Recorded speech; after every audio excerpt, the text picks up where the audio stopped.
Hello and welcome to the Reviews Brothers. We've been going through the complete A to Z of Hidden Gems for the PlayStation 1, and you know what? We made it all the way through. So, as a little bonus, here are all the videos in one easy to watch compilation. What a slog. But yeah, please be aware these were recorded over the span of about a year, so I went through a few microphones and editing programs along the way, so apologies for the differences in sound quality in a lot of them, but stick with me, it's worth the wait. Anyway, how about I shut the hell up, you press that subscribe button, and we take a look at a whole load of games.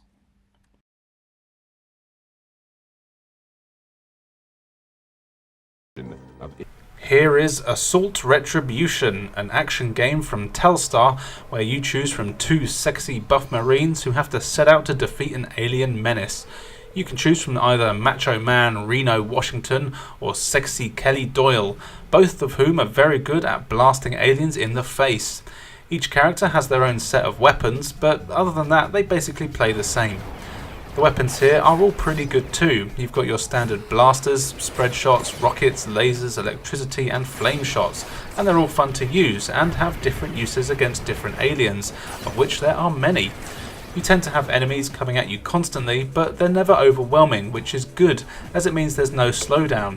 Also, this is a reasonably early PS1 game, so it's not much of a looker, with lots of sharp angles and jagged edges, but I do kind of still like the way it looks, and the way that the enemies fall apart as you blast them is great. The controls here are spot on, which is what you need in a game like this. You can run and jump as well as strafe, and you can also aim up and down with the shoulder buttons, which you'll need to do to take out the flying bastards. And you'll need good control, as there are a few platforming sections in the game too. These are mainly where I would die, but they were never unfair. The scenery here is also quite destructible, causing massive explosions. Most of the time you'll even get some power-ups for blowing stuff up too, so that's always recommended. What's more, you can play this game in two-player co-op, which I can't do as I have no friends, but this would be a really great game to blast through of an evening. It's not particularly long and can be finished in just a couple of hours. In fact, I managed to beat it after just 3 or 4 tries, but it was loads of fun and a good game to come back to every now and then for some mindless action. It's not groundbreaking in any way, but it is a fun time and worth a look.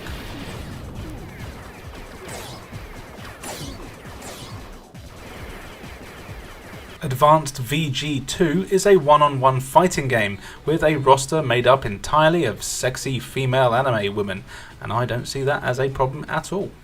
It's got some really good 2D pixel art with some fantastic animation, and if you've ever played Street Fighter, which if you haven't then why not, then you'll be able to pick this one up pretty quickly, as it's got the same sort of inputs and moves, including super moves. There is a story mode, which is all in Japanese, and as far as I can tell, this game never left there, so I never really knew what was going on, but the artwork is great and you can pretty much tell what's going on most of the time. The game even introduces some cool elements during story mode, with some fights not letting you use certain attacks, or fighting 2 different people on each round rather than 1 person for 2 rounds. This is a nice touch and keeps things fresh. The character selection isn't huge, but they do all play fairly differently, but the familiarity is welcome and it makes this game easy to pick up and play. And yep, the controls here are really good too. Moves are easy to pull off and the 6-button configuration works well. It's all responsive and I never had any complaints in the control department. However, the hit detection did sometimes feel a bit off, with some attacks not connecting when I'm pretty sure they should have, but it never really made too much a difference during the fights. 2D fighting games are by far my favourite style, and this one did not disappoint. Give it a go if you can.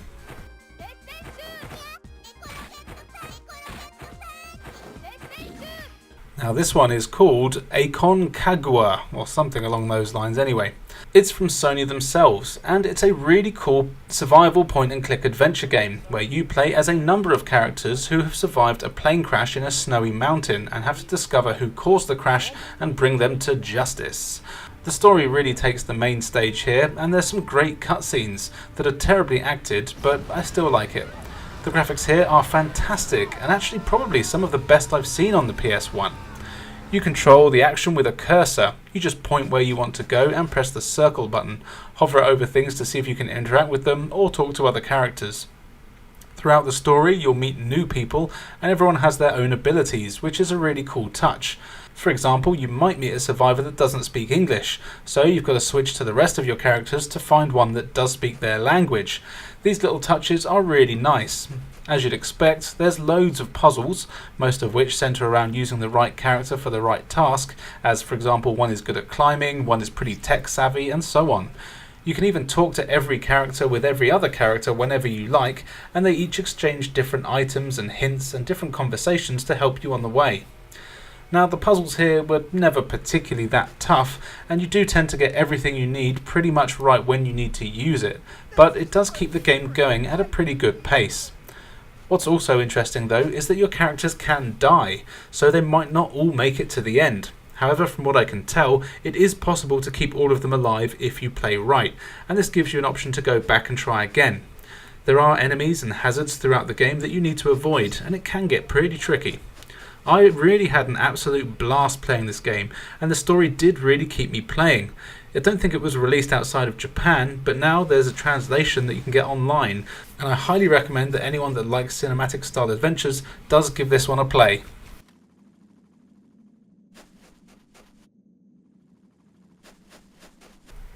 Armored Core is a mech game series from everyone's favourite sadists, From Software, and it's a series that's actually still going strong today, but it doesn't get talked about very often, at least not on the channels that I watch.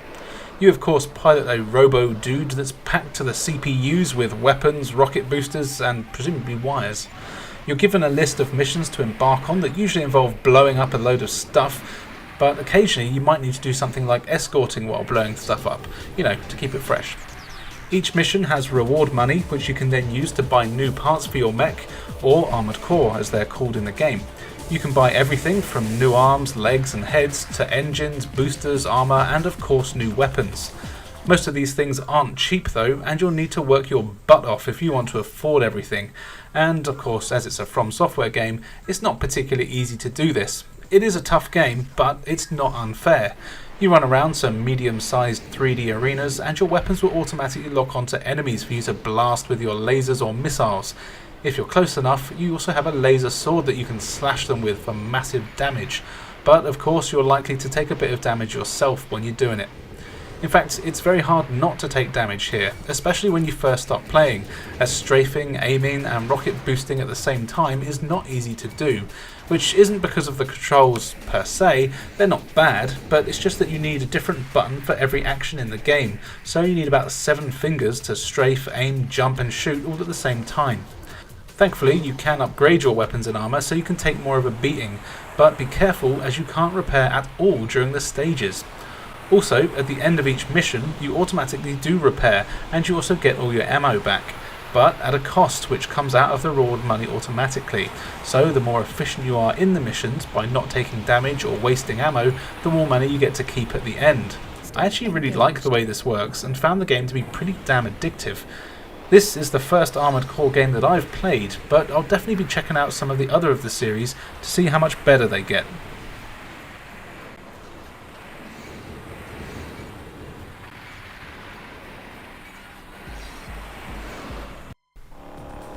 Now you're just going to have to trust me on this next one, as here is Action Man Operation Extreme. This is a surprisingly competent third-person action and driving game. Of course, you play as Action Man, and you set off on a series of missions to stop Professor Gangrene and the other guy, whose name I can't remember, from being bastards. You have a mixture of gameplay elements here, including top-down driving sections, third-person action stages, first-person shooting stages, and surprisingly, they all play quite well. Of course, it's no Metal Gear Solid, but it does kind of try to be, and it is actually quite fun. The game controls well enough, the driving sections are fast and responsive, and you'll be using your missiles to take down enemy vehicles. You've got a variety of things to drive, and they're all basically the same apart from their size though, but they're good enough. Then there's the action stages where you'll be exploring deserts, enemy bases, jungles and other such action places. Here you're given a load of mission objectives and you'll need to find and use various items to complete them. It actually plays kind of like, and is often clearly influenced by, the James Bond franchise, even down to the music, and it actually works quite well. Graphically, the game looks decent enough, though Action Man does always look a bit off to me, though the animation is good and there's a lot of detail in the environments. There's a load of enemies for you to take out too, or capture as the game calls it, but quite how you capture someone by shooting them in the face, I'll never know. The combat is a bit clunky, but it works. Some of the enemies put up a decent fight though, and the hand-to-hand combat, it could be better. Your mission objectives are pretty varied and can be tough to figure out, but you do have a map and a radar which help quite a lot, highlighting items, enemies and objectives. Really, this is one of those games that has no right to be as solid as it actually is. You could almost have the Action Man license taken away and a bit of a reskin, and it could be its own thing. I was pleasantly surprised with how well it plays. This is definitely one for Action Man enthusiasts, and worth a peek if you like action spy games.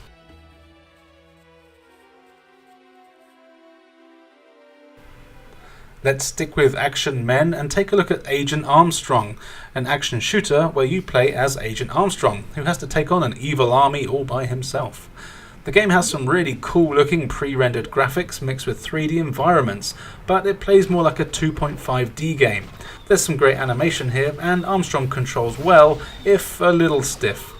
You're given a map screen which opens up a ton of missions, and as you progress, you'll be attacking enemy bases, jungles, deserts and more. A bit like Action Man. Taking out, definitely not Nazis. It's all set in a sort of 1940s kind of era, which makes a change, and I really like it. You have one main weapon, which is your machine gun. This uses ammo, which can be powered up to have larger bullets that do more damage, and if you do run out of ammo, you can actually still shoot, but at a much slower rate. You can also collect grenades, missiles, mines and more to help you take out the hundreds of enemies on each level. This is not an easy game, and it very quickly starts to kick your ass with the crazy number of enemies. Thankfully, it's not one-hit deaths, and you do get as many tries as you want. Sadly though, if you do die, you have to go back to the start of the level every time. But the levels themselves aren't particularly long, so it's not the end of the world. You get mission objectives to complete, which range from blowing stuff up to rescuing people or collecting items. Then, interestingly, once you've completed the objectives, you have to get to an extraction point somewhere on the level and then use your flare to call your chopper in to get you. This can be tense, as often by the time you do this, you're low on health and there's enemies spawning in everywhere, which you have to fight off while the helicopter flies in. I actually had this for the PC when it was first released, and I loved it back then. Playing it again now, it is starting to show its age, and there's some things that aren't great, like the fact that you can't move at all while shooting, and you have no shadow. Both of these things make it hard not to take damage, and the lack of shadow makes jumping sections really tough, which leads to some instant deaths, or just a lot of health being drained. But it's still a really fun game that will definitely challenge anyone who gives it a try, which you should. RPG roguelike type thing now with Azure Dreams. Now I'll tell you that I very rarely play these types of games, so take all of this with an absolute beginner point of view. The story here is quite a confusing one, but essentially you're a 15-year-old kid who lives in a town that has a tower full of monsters, and now that you are 15 you can enter that tower to battle the monsters, collect items, and if you're strong enough you can get to the top of the tower and defeat whatever big monster is up there. Oh, and also your dad's gone missing. I bet he's at the top of that tower. Anyway, this game, I have to say, was crap when I first started playing it, but then once I started to get used to how it all worked, I really had a hard time putting it down. Though even after about 10 hours or so of playing, I still don't really understand most of the mechanics. Basically, as far as I can tell, you enter the tower, which is randomly generated every time you enter, and then you have one life to get as far as you can. Each floor of the tower has a lift somewhere in it that you have to find, and that will take you to the next floor. And of course, each floor gets tougher and tougher, but it's alright as you level up as you battle the monsters, and you'll find weapons and items to help you out. What's cool is that you'll also find eggs that you can hatch to have little mates that follow you around, attacking enemies or powering you up. If you die when you're in the tower, you go back to the town and lose everything you found, as well as all of your experience. But in the tower, you can find wind crystals that will teleport you back to town. You'll have to do this so you can sell and upgrade your items, as well as put some in storage if you want to, as you can only enter the tower with a maximum of 5 items at a time, though you can find and carry more once you're inside the tower. Also, in the town, the more money and items you spend and buy, the more developed the town becomes, offering better equipment, more villagers, more buildings, and the game has a surprisingly deep relationship aspect to it, so you can make friends and enemies in the town and dungeon that change things that happen throughout the game. There really is a lot to it. Every time you exit the tower and go back in, even if you haven't died, you always start back at level 1 and have to build up your strength again. But the weapons and items you get stay their level, so that makes progressing a bit faster. Combat is turn-based. In fact, everything is turn-based, sort of. It's one of those games where enemies only move when you move, so you want to strategically place yourself where they'll have a hard time getting to you, and you'll always want to take the high ground when you can. Graphically, I really like how the game looks. It's got a cool pre-rendered characters look with 3D environments, and I don't know why, but I just really like this. Kind of like Agent Armstrong too. Now look, I don't want to keep talking about this game as we do have more to look at, but I will say that the worst thing about it is the English translation, which is just terrible, which is kind of surprising as this game is from Konami, and it's one of the worst I've ever seen. Menus and options often just have the wrong words in them, and it does make it hard to figure out what the game wants you to do, and navigating menus becomes an exercise of trial and error rather than just reading the options. For example, when you go up a floor in the tower, the game asks if you want to quit, but what that actually does is just take you to the save menu, so it should just say save. And to equip an item, you have to choose the equipment option, which is close but still wrong. But in a nutshell, this is still a really fun game, and you'll get used to how it works after a bit of time, and it is very addictive, and if you have a bit of patience, you'll definitely be able to get a lot out of this game.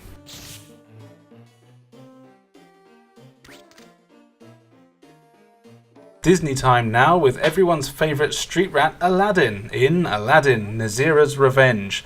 Now who the hell is Nazira, you ask? Well, she's Jafar's sister, who may or may not have turned up in the TV series or one of the straight-to-video sequels, I have no idea. So basically this game has the same plot as Die Hard 3 but with a gender swap, and instead of Samuel L. Jackson you have a genie. Nazira has quite easily managed to take over Agrabah and imprison the Sultan and Jasmine, so Aladdin has to set out to stop her and rescue the peeps.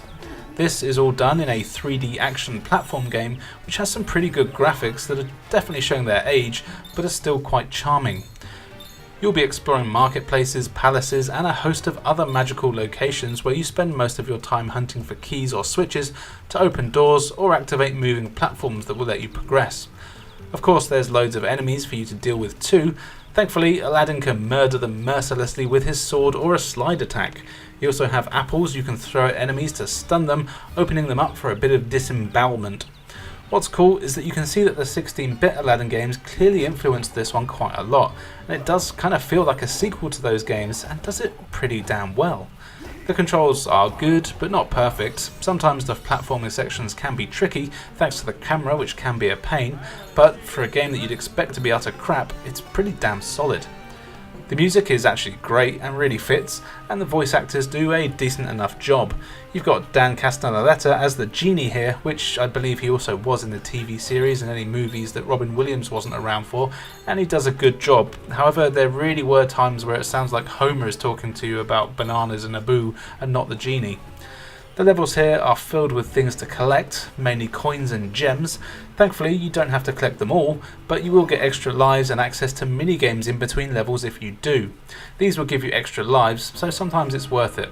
These are always actually quite fun, and usually take the form of a 2D platform game where you control another character like Abu or Jasmine. In fact, something that's cool in this game is that you actually do get proper levels where you play as other characters as part of the main story. As you'd expect though, the game does have a bit of jank to it, mainly when it comes to some of the hit detection, which can make the combat tricky at times, but I never actually died too often because of it.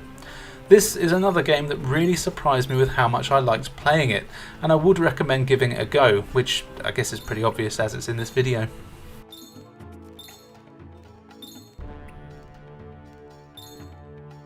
If you prefer your 3D action adventures to be a little darker, then you need to check out Akuji the Heartless.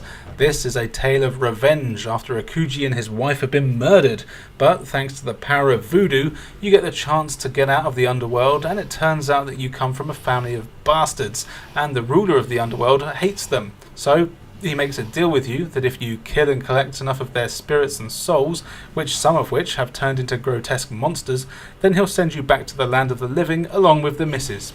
Now, I don't know about you, but that's one of the coolest stories in a video game that I've heard. You'll be exploring some pretty big 3D levels that are packed with grim enemies and traps that you'll need to deal with. And on the way, you'll find some spirits of your family in the form of shrunken heads.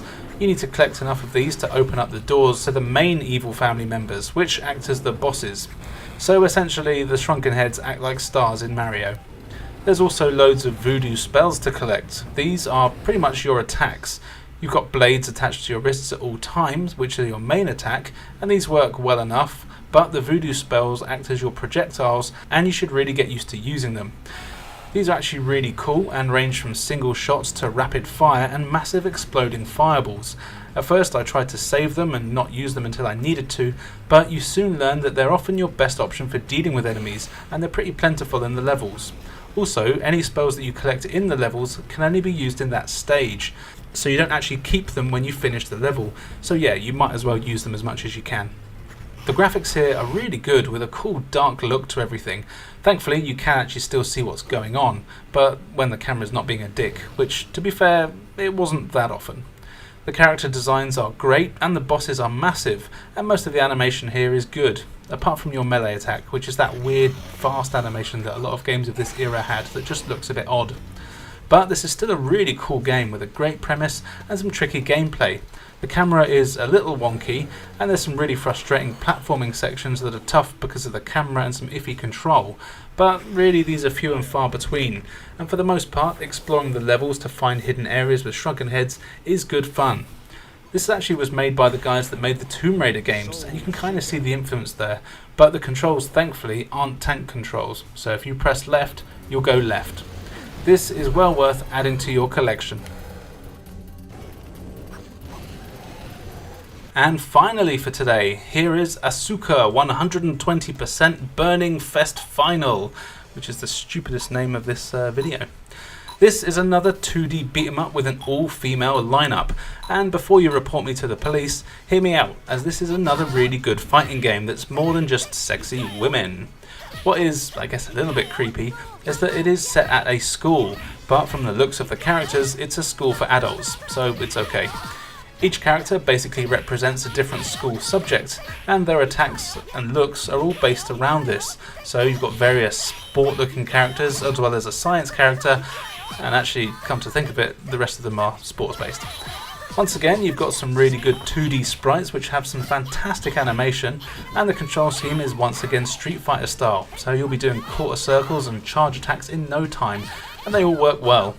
This game is all about the combos too.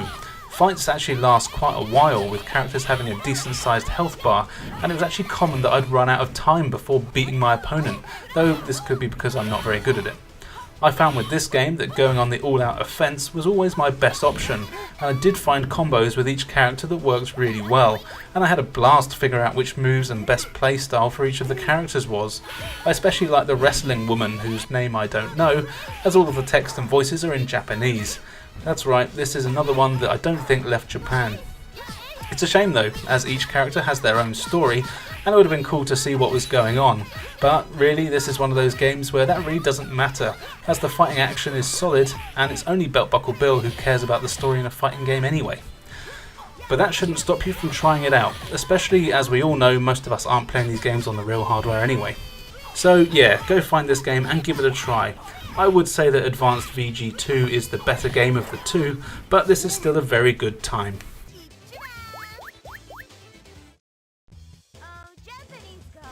First up is Blue, Legend of Water. This is a cool game where you play as Maya, who goes to visit her dad at his work excavating an underwater ruin. But this isn't a trip for fun. Maya has been having some strange dreams about the temple that they've been working on, so she needs to go and investigate and find out what the hell is going on. The game basically has two gameplay types.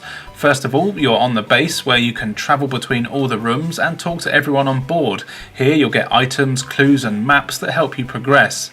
Then there's the diving sections where you have to swim in the sea and in the ruins, solving puzzles and ultimately the mystery of your dreams. The sections on the boat are kind of just filler really, and they'll fill out the story mostly for you, and you'll need to explore each room multiple times as talking to certain people triggers events elsewhere on the base. At first this can make it easy to wander around aimlessly, but you'll eventually figure out just to talk to everyone and interact with everything you possibly can, and you'll eventually progress. You'll also get to learn about the relationships of all the characters. It's actually quite interesting. The bulk of the game, however, is the underwater swimming sections, where you explore a number of locations, mainly a ruin with your dolphin companion, and you'll have to work together to get through these sections, and you can actually give commands to your dolphin buddy who will help you out. Sometimes you'll need to get him to wait somewhere, or even distract some of the bigger sea creatures that might want to eat you so you can sneak past. You can also help him to actually assist you, as you might need to push obstacles out the way and that sort of thing. You get a pretty generous air meter considering you're underwater, and there's pockets of air all over the place, which is nice as you don't really have to worry about drowning too often, though beware, it can happen. Graphically, the game looks alright. There is a lot of pop-up in the swimming sections, but that never really bothered me. There's aquatic life all over the place, which sometimes is hard to make out what it is, but for the most part, it's fine.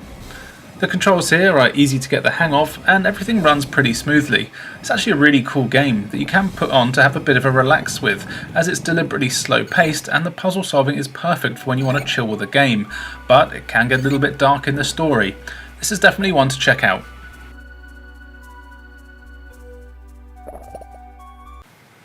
Bakumatsu Roman from SNK is a one-on-one fighting game featuring a roster of samurai warriors.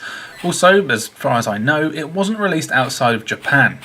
As it is an SNK game, you know that it's going to have some polish. It's all made up of 2D sprites, which of course means that it looks really good, and while it doesn't have the same level of detail or animation as some of the other fighters on the system, it is still a fantastic looking and playing game. This is a slower, more deliberate fighting game than some of the one-on-ones that you get on the system, and you'll need to try to be a little bit more tactical with your attacks. You've got a few attack buttons, as well as a block button, which, if timed correctly, also acts as a parry, leaving your opponent open for devastating attacks. You'll need to get used to this, as most of your attacks do have quite a few frames of animation, especially the more powerful ones, so it is easy for your opponent to hit you with a quick attack while your powerful slices are still winding up. But of course this works both ways, and then when you get good enough, you can counter their attacks quite well too. As you'd expect, all the characters play differently, and it uses the same Street Fighter style inputs for most moves, though it can be quite hard to pull some of them off in the middle of a fight, especially with its slower pace. What's nice though is that you do have a command list in the pause menu here, so you can always pause the game just to check out how to do your special moves. There's the usual selection of modes. You've got story mode, arcade mode and survival. There may be a bit more nuance to these, but all the text here is in Japanese, so I didn't really know what the hell was going on. But all the modes basically just require you to kick the crap out of people. If you're a fan of fighting games, this one is worth a look.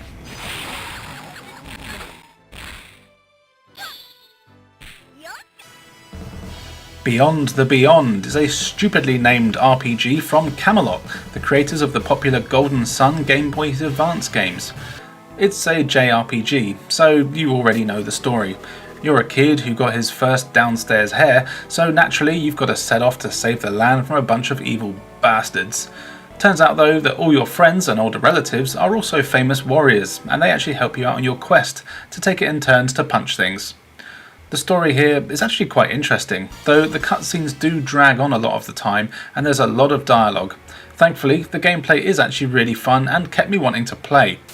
You explore a pretty large kingdom that has the usual tropes of villages, caves, forests, deserts, etc., each of which has plenty of monsters. Some of these pop up everywhere, but what's nice is that each area does have its own unique enemies too.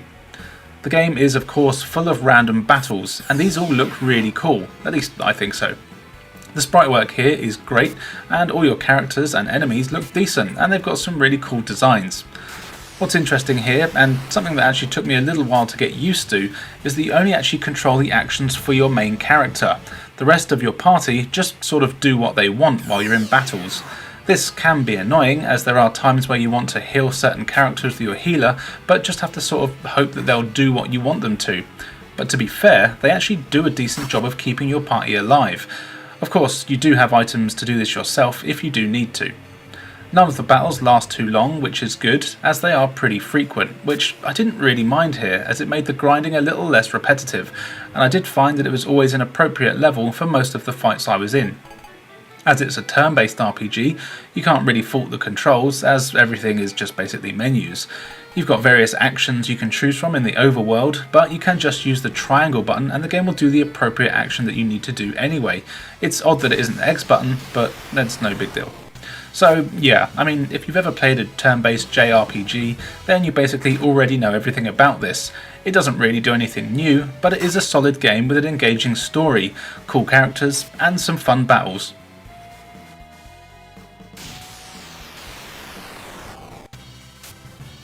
Time to get crazy now with Bishi Bashi Special. This is a mental minigame compilation that plays a lot like the WarioWare games from Nintendo.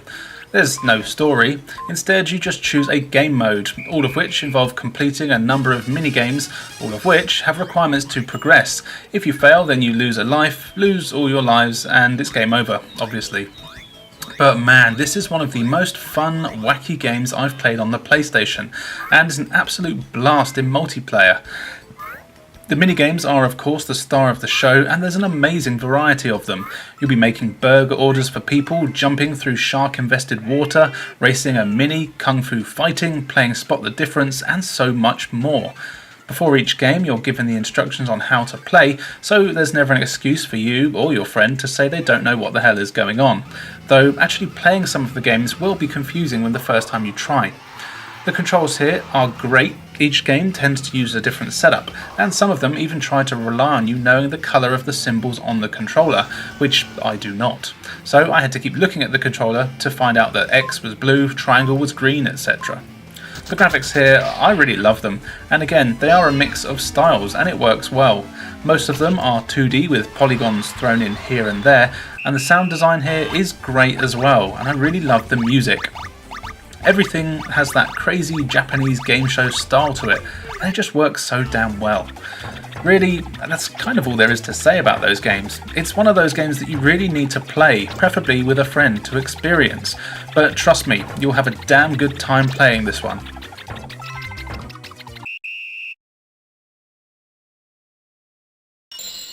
Blast Radius from Psygnosis is a 3D space combat game where you choose from a modest selection of spacecraft, then set out across the galaxy taking on missions that mostly involve blowing things up.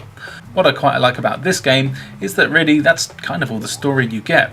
There's no messing around. This is an arcade style game that focuses on some deliberately simple mission objectives and provides controls that are easy to get hold of, and then you are off. The missions themselves are decent enough, with you usually just having to destroy a certain number of enemies, but there's also escort and protection missions where you have to stop friendlies from being blown to bits. These missions are often very difficult though, as it can be hard to keep track of the enemies, though you do have a handy radar.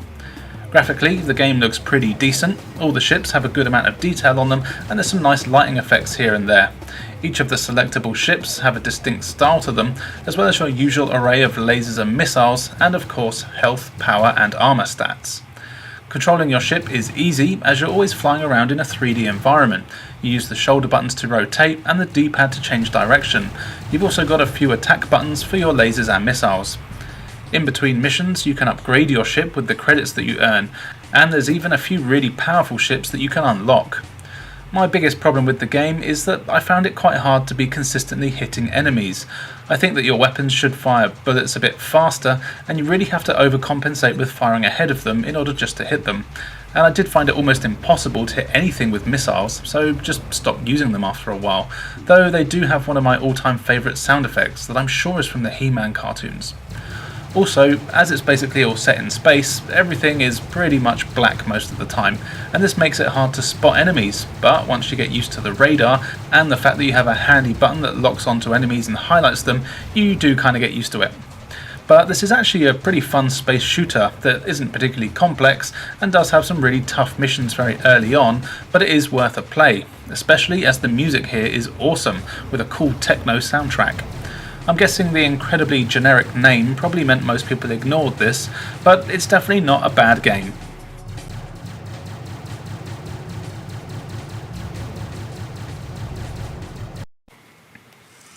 Next up is a kind of strange game called Battle Hunter. At least it's strange to me. This is sort of a board game, action RPG, roguelike thing. Let me try to explain. At the start of the game you create your character, or characters, you can create a few. Then, with your selected chosen character, you chat with a shady looking dude who is probably in a whole lot of registers for bad people, and he tells you that you need to find him a certain item. Then you and 3 opponents are dropped onto a randomly created game board along with a bunch of randomly dropped item boxes. The item boxes contain, well, items of course, but only one of them contains the specific item that you're looking for. So basically it's a race to find the correct item and then make it to the exit.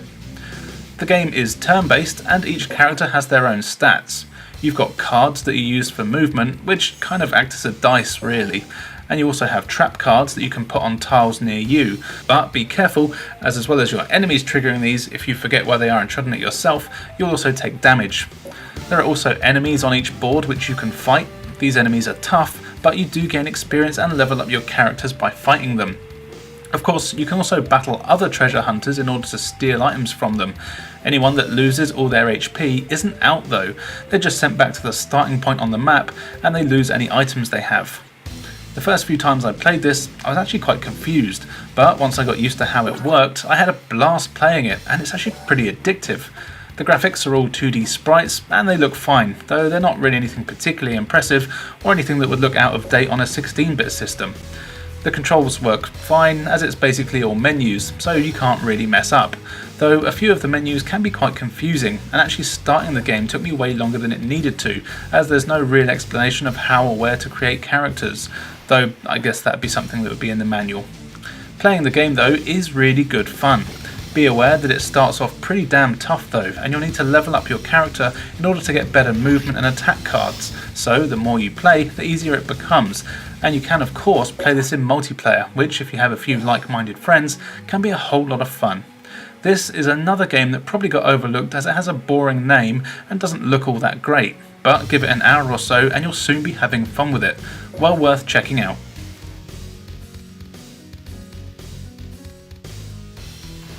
Brave Fencer Musashi is probably the most well-known game in this video, and for good reason. It's a really cool action RPG where you play as Musashi, who is off to rescue a kidnapped damsel in distress. You know, the classic. Musashi is a cool samurai guy who uses his excellent carving skills to make mincemeat out of enemies with some easy to pull off combos. You can also pick up and throw enemies, which is very effective. And on top of this, you even have the ability to steal your opponent's moves that lets you take characteristics from some of your enemies.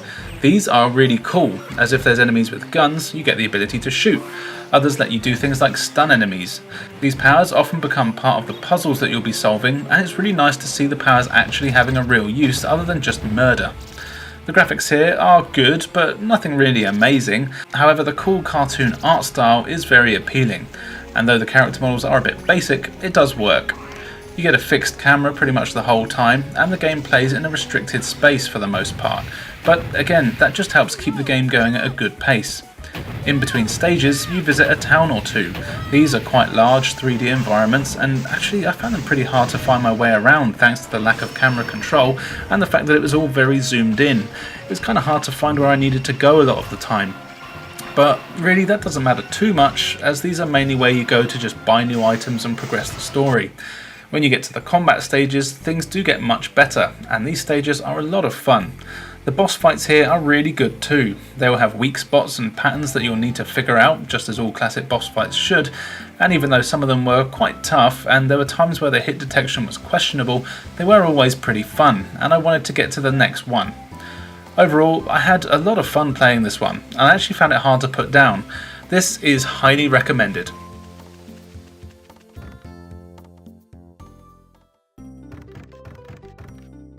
Welcome! Beavis and Butthead Virtual Stupidity is a port of the point-and-click PC game that for some reason only ever got released in Japan, but thankfully there is a translation available online, although strangely the minigame voices haven't changed and they're still in crazy Japanese, but it is interesting to see how these guys sound in another country. The story here is that you are Beavis and Butthead, a pair of losers who decide that they want to join Todd's gang, because Todd is cool. To do this, you have to walk around your town, visiting the school, parks, your work, and home, as well as other places you'll find along the way. You'll need to find items to solve puzzles that often don't make a lick of sense. But that doesn't really matter, as that was kind of the point of these point-and-click games back in the day. The puzzles and solutions are mainly here for comedy, not logic, and it's part of the charm of the game. The controls here are decent. It's the D-pad to move the cursor, then you just select what you want to do with the object or person. It works exactly as well as it needs to. The puzzles can be tricky to figure out, which is kind of the point, and sometimes they do come down to just using every combination of item together and talking with every character over and over until something new happens. But again, this is how these games work, so it isn't really a negative. Something that is a bit annoying though is that none of the in-game talking is skippable, which is fine the first time you hear it, but if you do exhaust the dialogue options or accidentally click on a character you didn't mean to, you'll be listening to the same lines over and over again without being able to skip them while you figure out what you're meant to be doing. And some of these can go on for 10 or 15 seconds. There are also some mini-games here which you'll need to beat in order to progress the story. These are always very simple, but are actually quite fun and a nice way to break up the action. Graphically, the game is really good. It's all hand-drawn sprites, which it should be, and it looks just like the cartoon. The game also uses footage from the TV shows, as well as a new cartoon sections to further the story. You even get a music video from Gwar.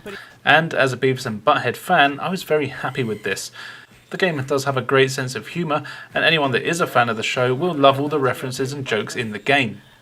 You also have the proper voice actors for all the characters too, as it would be a crime not to. If you're a fan of point-and-click games or Beavis and Butthead, then definitely check this one out. It's a good time.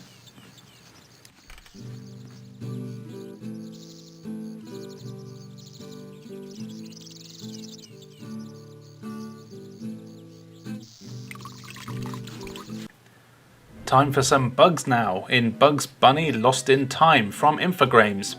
There's a lot of Bugs Bunny games, and surprisingly there's a few of them that are actually fairly good, and that includes this one of course.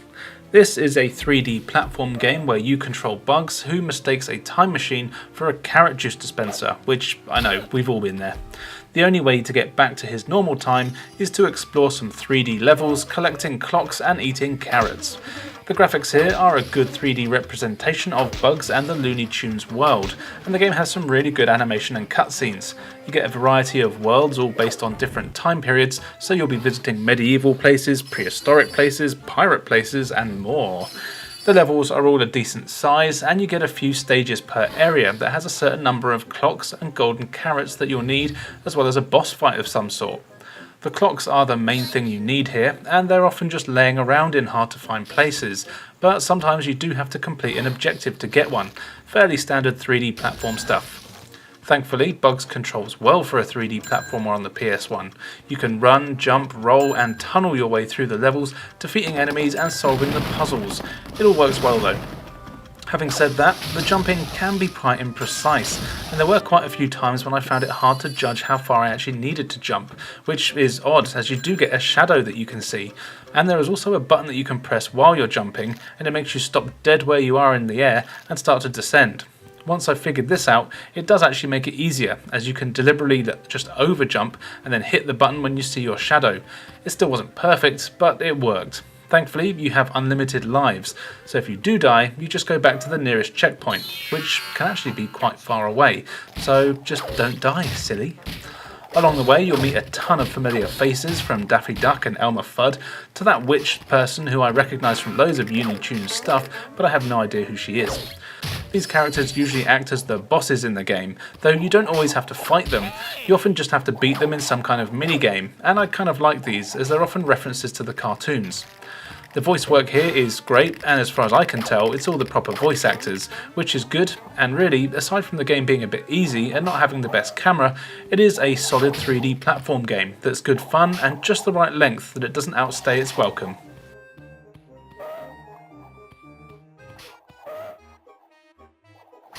And finally for today, here is Broken Helix from Konami.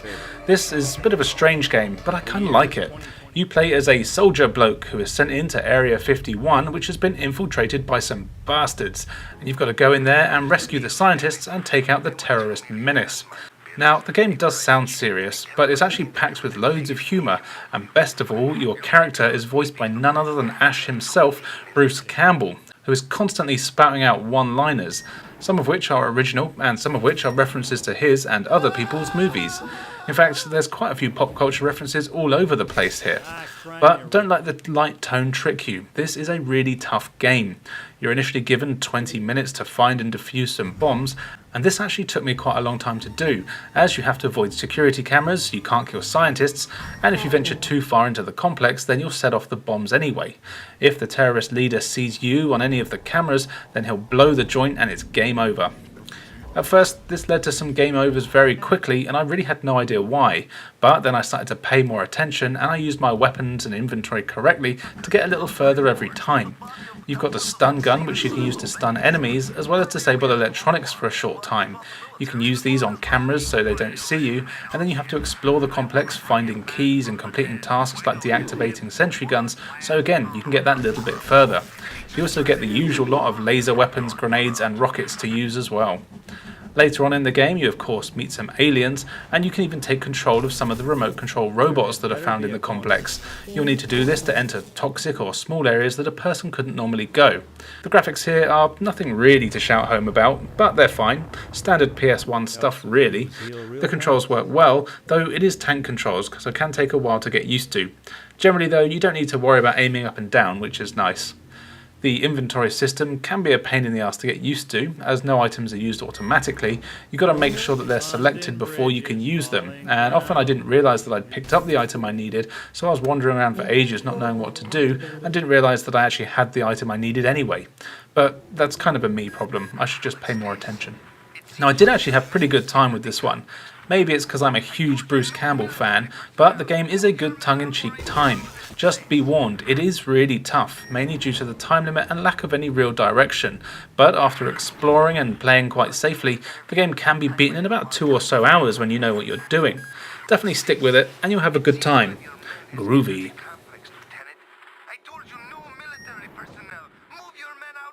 We're going to start with Cyber Sled from Namco. Cyber Sled is a one-on-one vehicle combat game where you choose from a decent selection of characters, each of which pilot their own Cyber Sled, a funky future fight vehicle equipped with all sorts of weapons, and then you take to the arena to blow each other to smithereens. The graphics for the game are quite good, with some interesting designs for both characters and their crafts. They're all suitably post-apocalyptic, futuristic type things, and they have nice bright designs, which is something I like. A lot of the times in games like this, they're just full of greys and browns. Now, the game does actually give you 2 options, as this is based on an arcade game. You can switch between the original graphics or what they call realistic graphics. The original ones are noticeably worse, so I definitely recommend keeping it on realistic, though watch out, as you'll never know if you're playing a game or looking out the window.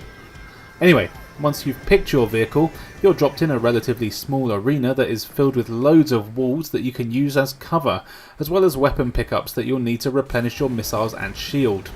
The controls here can take a couple of rounds to get used to, but once you do, they work well. The default controls see you use the D-pad to move forward and back, as well as strafe, and you use your shoulder buttons to turn left and right. Normally, you'd use the D-pad to move and turn and the shoulder buttons to strafe, but after a couple of rounds I did find that it wasn't an issue, and everything runs pretty damn smoothly, and it makes circle strafing pretty easy. You only have 2 attack buttons to worry about, one's for your machine gun and the other is for your missiles or laser, depending on what weapon your craft has.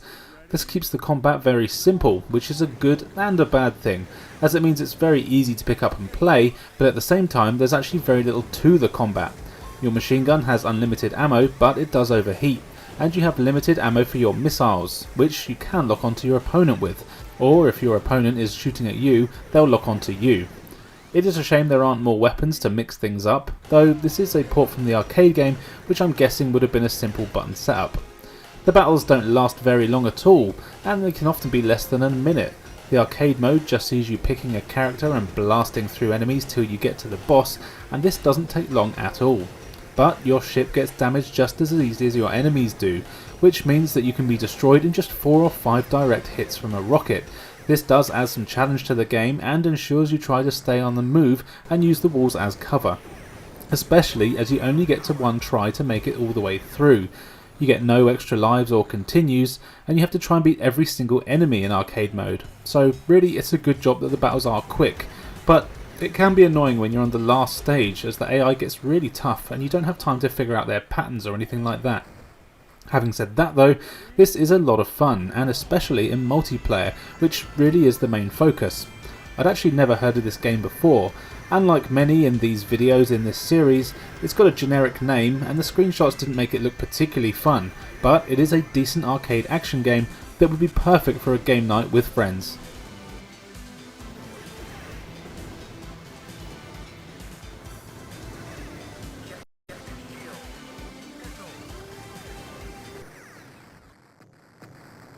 Some more cyber action now with Cyber. This is a third-person action game where you control 3 characters who are part of an intergalactic justice force. Each member of the team is from a different planet and has their own special characteristics. Though these aren't particularly original. You have the all-round bloke and he's from Earth, the massive hulking guy who is slow but strong, and then you've got the fast but not so powerful character who's good at jumping and can even glide.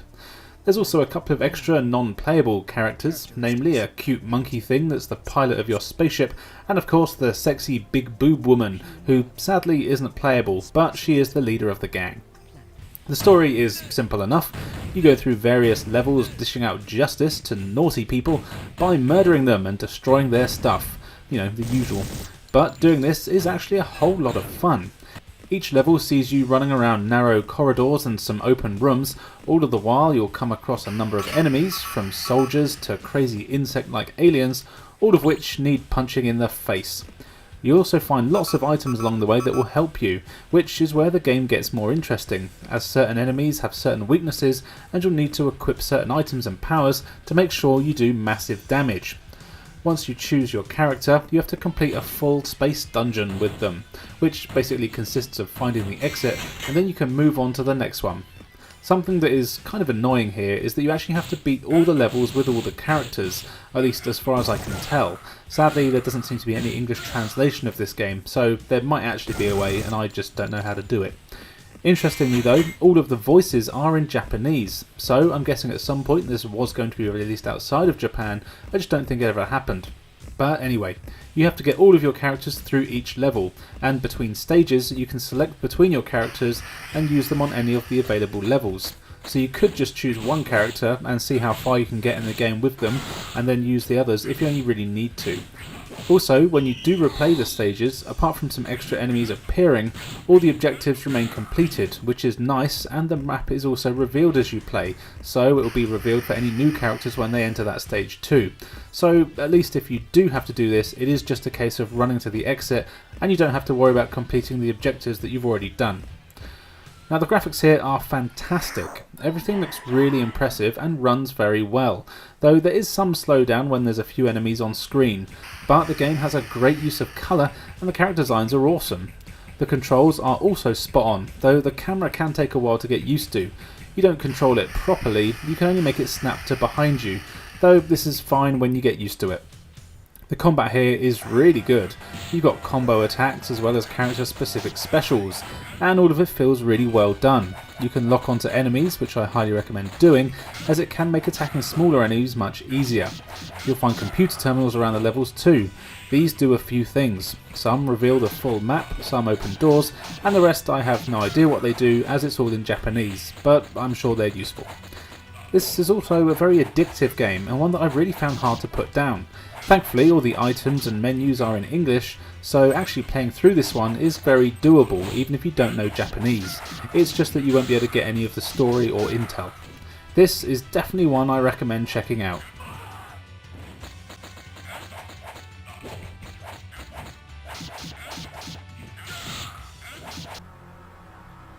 C12 Final Resistance is from Sony themselves and is a great third-person action game where you control a cybernetically enhanced soldier who's basically a good Terminator, and you set off around the ruins of what I think is London, though it could just be a nondescript English city, where you have to fight off a robot alien menace. The game gives a decent amount of story with some cool cinematics with some terribly acted voices, but this is the PlayStation 1, I expect no less.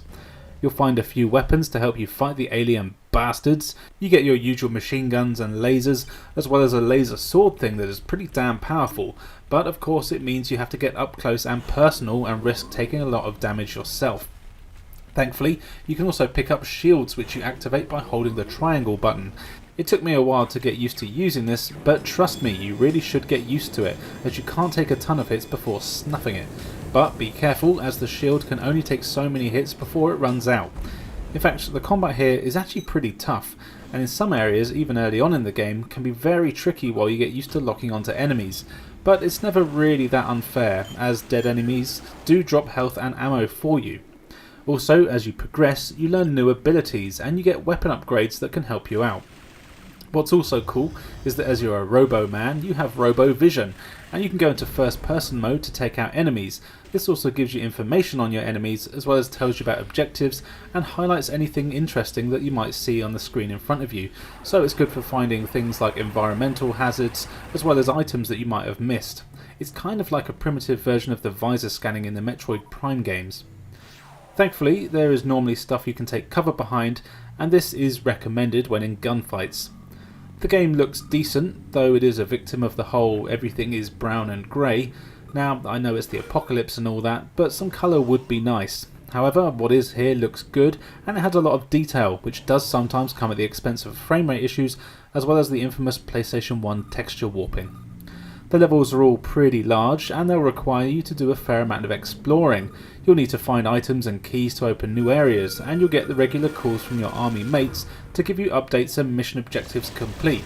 You'll find new checkpoints around the levels too, so make sure you use these and save often, as even a single enemy can catch you unaware and finish you off. I had a lot of fun playing this one, and I actually managed to complete it in roughly 5 or 6 hours, though I reckon I could do it in about half that now I know what I'm doing.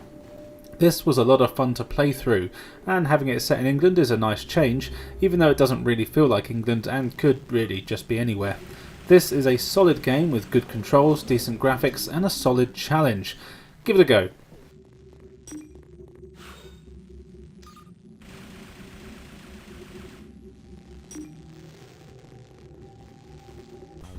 Crisis City is another game that didn't leave Japan, at least I don't think so. I should really Google these things. Anyway, it's a bit of a strange game that I wasn't sure about at first, but then it really started to grow on me. I'm not entirely sure what the story is, as once again it's all in Japanese, but you get 6 characters to choose from, each with their own backstory. Then you set off around Crisis City, killing bad guys and doing action rolls. Along the way, you meet all of the other playable characters, and they act as the bosses that you need to have a shootout with. Eventually, you become the king of the city, I guess. Each character has their own unique weapon as well as grenades. They also seem to have slightly different health and speed stats, and these things really indicate the difficulty, as some of the weapons are noticeably more powerful than others. Some are rapid fire, and some only shoot a couple of shots before needing a lengthy reload. But don't worry, no matter who you are, you get unlimited ammo. In fact, these imbalances actually play out during the story mode too, as when you're fighting the other characters in their boss fights, you can often beat them in less than 10 seconds, whereas some will require you to retry time and time again while you try and avoid their gunfire. Now, you do get unlimited continues, and if you're on a boss, you'll start from the beginning of the boss fight. But if you die anywhere else in the level, you will have to go all the way back to the start. This can be annoying, but none of the levels are really that long. In fact, the game even has a time attack mode, so speedrunning it is actually part of the gameplay. You've got a handy lock-on feature which you'll really need to use, as the game has fixed camera angles that switch as you move around. These can make it really hard to actually tell where you are in relation to anything else. The perspective is tricky. This also makes it easy to run around in circles, as it can be very confusing as to where the exits are on each screen. Graphically, the game is fine, the backgrounds are pretty detailed, but the characters are nothing to write home about, and it's often hard to make out any of their details. I will say though that this game has some really awesome anime vibe to it, and it really reminds me of films like Akira or Ghost in the Shell with its dark Neo City vibes. They are great. The controls are good and responsive, though they can get stuck on the scenery. You've got a dodge roll that you'll need to avoid alien bullets, and in a lot of cases oncoming traffic, which is always all over the place and out to get you, it seems. Things can be a bit jerky in the animation department, but it never really affects the gameplay, which overall is always pretty solid. It's a shame this didn't have a release elsewhere, as it's a really unique action game that has some really good ideas and is actually pretty cinematic. Try it out for some fast-paced arcade-style action.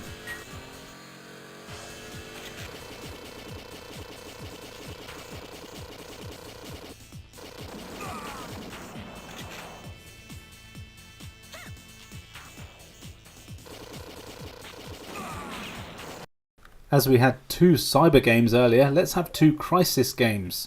Crises? Who knows? This one is Crisis Beat from Namco. Sadly, it's not Crisis Bear like I'd originally typed. I'd definitely play that game. Anyway, Crisis Beat is a beat-em-up that's a cross between Streets of Rage, Die Hard and Speed 2. And if that isn't the best combination of things ever, then I don't know what is. From that description, you already know everything about this game. It's equal parts good, bad, janky, and just downright fun if you switch off your brain. So yeah, the story is that you're on a luxury cruise ship which gets taken over by terrorists. Luckily, our 4 playable characters are all one man or woman armies, and they decide to take it upon themselves to murder all the terrorists, which I suppose is fair enough really. What's interesting is that all of the 4 characters do play quite differently, with different movesets. You have a couple of attack buttons, and depending on what input combinations you do, simple combos can become crazy wrestling moves, and the game actually rewards you for trying out new combos. Some of them are really cool. One of the main focuses here is something a little different too, and these are the environment attacks. You can use just about every piece of scenery as a weapon. However, rather than picking them up, depending on what it is, you use it differently. For example, tables and chairs can be flipped over onto enemies, whereas trees or bigger things like bins can be spun around like a spinning top and you'll hit everyone in range. As well as this, if you line up an enemy correctly so they're between you and the object, you'll do a devastating lock-on attack where you smash them through it, doing massive damage and killing most enemies in one hit, though it's not always easy to get them in the right place. Something else that's kind of different is that the characters are paired off in the story. All the events take place at the same time, but you see it from the perspective of each character slightly differently. This gives the game some great replay value, as you'll want to play through it with everyone as they have their own unique stages and bosses, only ever crossing over with the other character pair at certain times. Graphically, I'll be honest, the game is pretty ugly, with some very low polygon models, poor animation, and some very pixely scenery. Interestingly though, the CGI cutscenes are amazing and have a ton of detail in them. It's quite a jarring transition. You get a decent amount of enemies on screen here, but the enemies never really put up much of a fight, with some of the bosses only really being a challenge.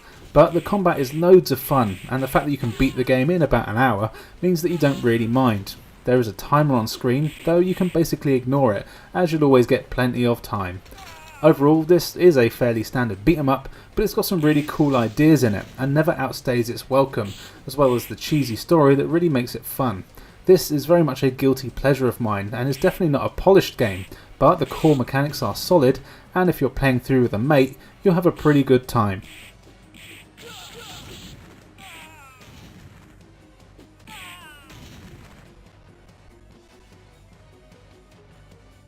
Time for some racing action now with Circuit Breakers.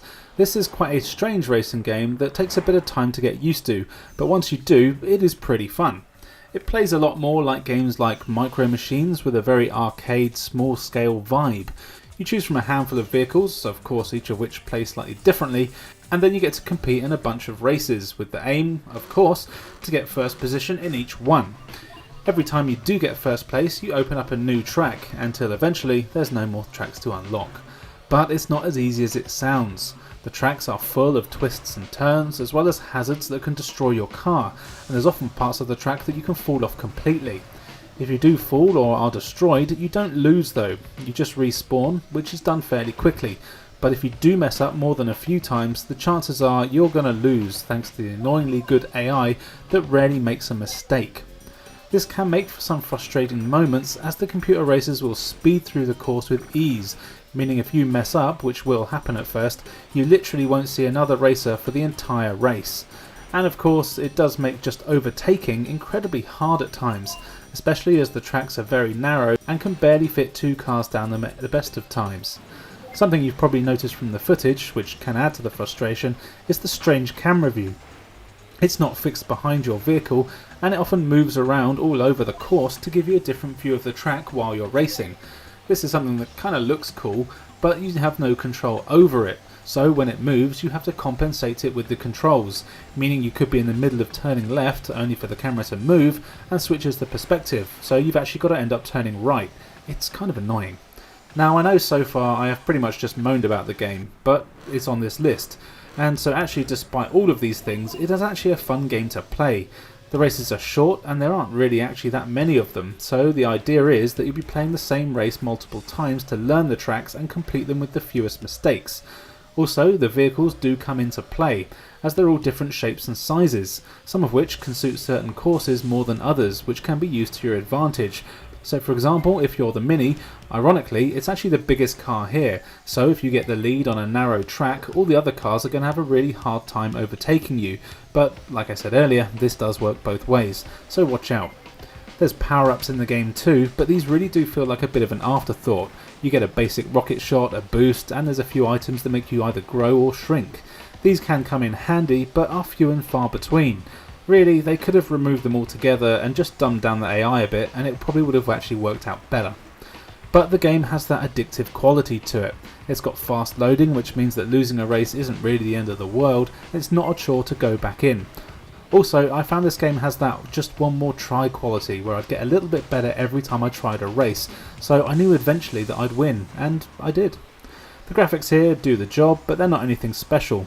The courses are all varied through the 4 or 5 themes that you get of swamps, cities and Egyptian ruins, and you even get boat levels, but I hate these, they suck.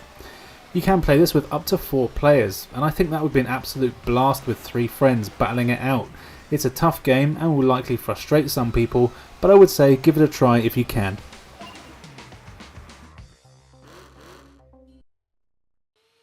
Fight time now, and for the letter C, we have Capcom vs SNK Millennium Fight 2000 Pro. What a stupid name, but it's a great game. Now, it's Street Fighter vs SNK, so you would have thought it'd be more well known, but it's a series that's surprisingly not talked about all that often. So yeah, it's a fighting game where you choose from a selection of the best and most well endowed for Street Fighter and SNK fighting characters. All your favourites are here, and they all look great with some amazing 2D sprite work and animation. Of course the controls are spot on, and pulling off moves is always easy. Now I really need to play more SNK fighting games, as I was able to figure out some of their moves, but not all of them.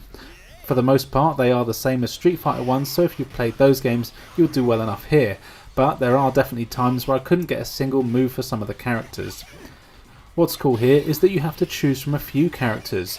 Each one is given a ranking and score, and your fight team is allowed only so many points, so you can choose to have 3 or 4 lower scored characters, or 1 or 2 higher scored characters, or of course a combination of this. This is actually noticeable too, with the lower scored characters usually doing less damage but taking a lot. Fighters keep their health bars between rounds, so if you do have lots of characters, just do as much damage as possible. Well, kind of goes without saying, I suppose. The game does have to stop and load between rounds as the new characters are loaded in, but this only takes a few seconds and isn't too much of an issue. What's cool is that you do get points after completing tournaments and matches, which you can then use to purchase stronger versions of the fighters in your fighter shop.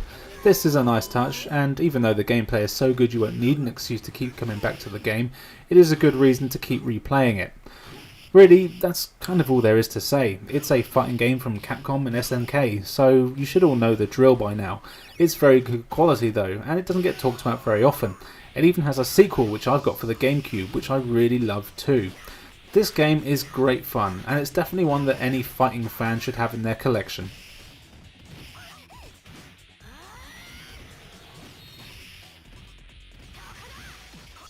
Here is Crime Crackers from Sony Computer Entertainment. This is another title that was never released outside of Japan to my knowledge, and another one that I kinda wish was released, or at least has a fan translation.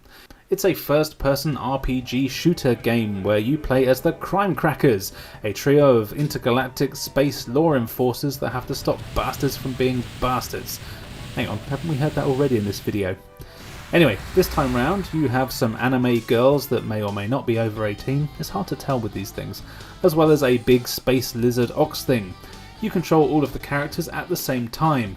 and basically whoever's picture is in the middle of the bottom HUD bit there is who's leading the team at that time and whose weapon you'll be using.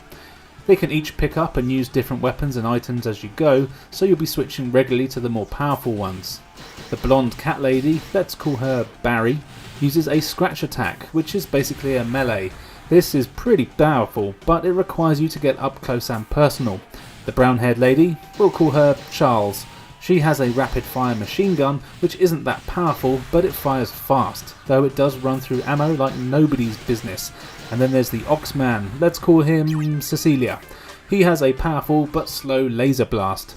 You do have to be careful as the ammo is shared between all characters, so when using Charles and Cecilia you have to make sure you're using the right character, as it's not like you'll be saving ammo.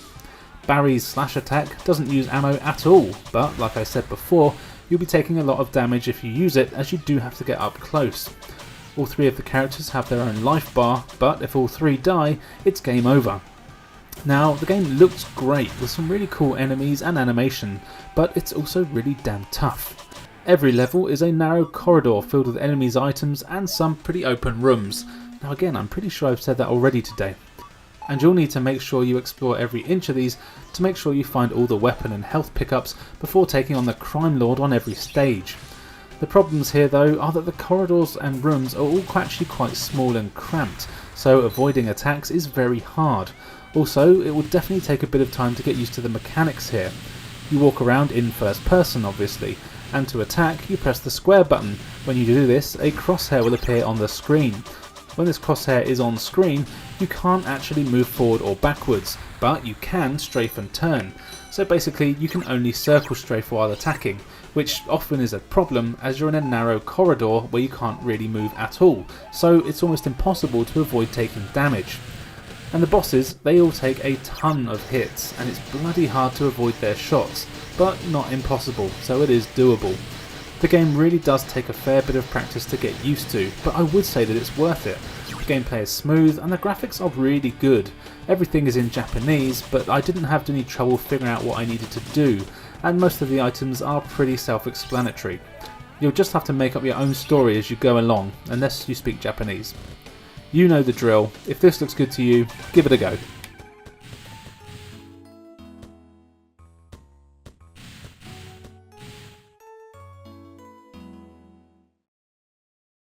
Let's get some 2D action platform going now with Chokuso Grand Doll. Apologies if I've butchered that pronunciation. This is, like I said, a 2D action platform game that's kind of similar to the Mega Man games, but also not really.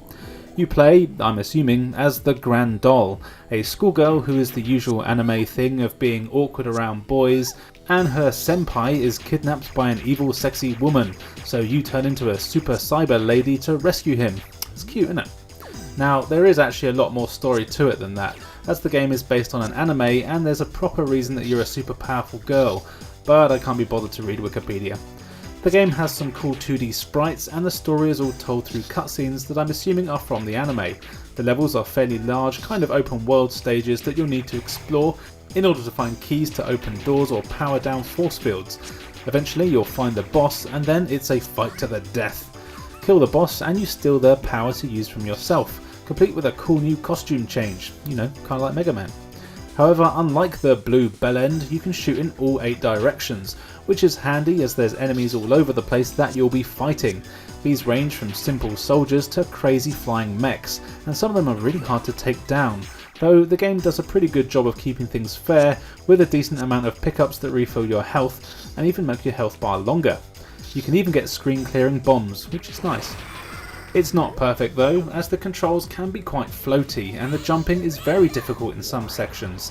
Each of the suit power-ups work pretty fine, but again the controls can be tricky, like your default suit which has a grappling hook. This is very hard to use. Normally it's used to get you over spikes and things like that, but often you end up falling into them or hitting them unfairly. This is partly because the hit detection is kind of unforgiving, coupled with a lot of blind jumps that end up on spikes. Some of the later stages can be really tricky too, as you almost can't avoid taking damage if you haven't learned the level layouts, thanks to spikes and enemies being all over the place. And speaking of layouts, that's another thing that can be annoying. There's a few times where I'd make it to the end of a level only to find that I needed a key that I'd missed, which isn't always the game's fault, as that's kind of the point, it's open world.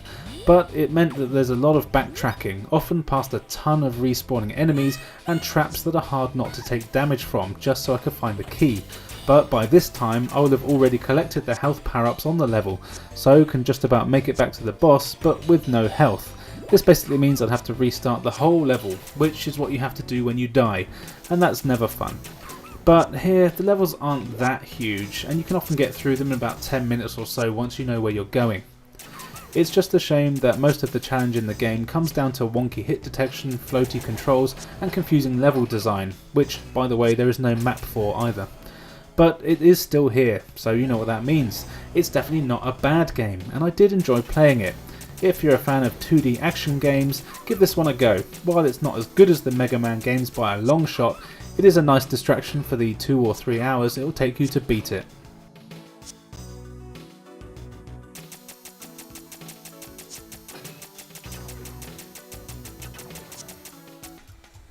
And finally for today, the sexiest game available for the PlayStation, Chowa Nikki. Now, I'll be honest, I've been a fan of this series ever since I heard about it, I think back on GameSack a few years ago. There's just nothing else like it. Sort of. For those uncultured of you out there that don't know Chowa Nikki, it's a crazy over-the-top homoerotic shooter series, and it's glorious. You can choose to play as a buff dude or a sparkly princess in a story that is all in Japanese, so I've got no idea what it's going on about, and I kinda like it that way.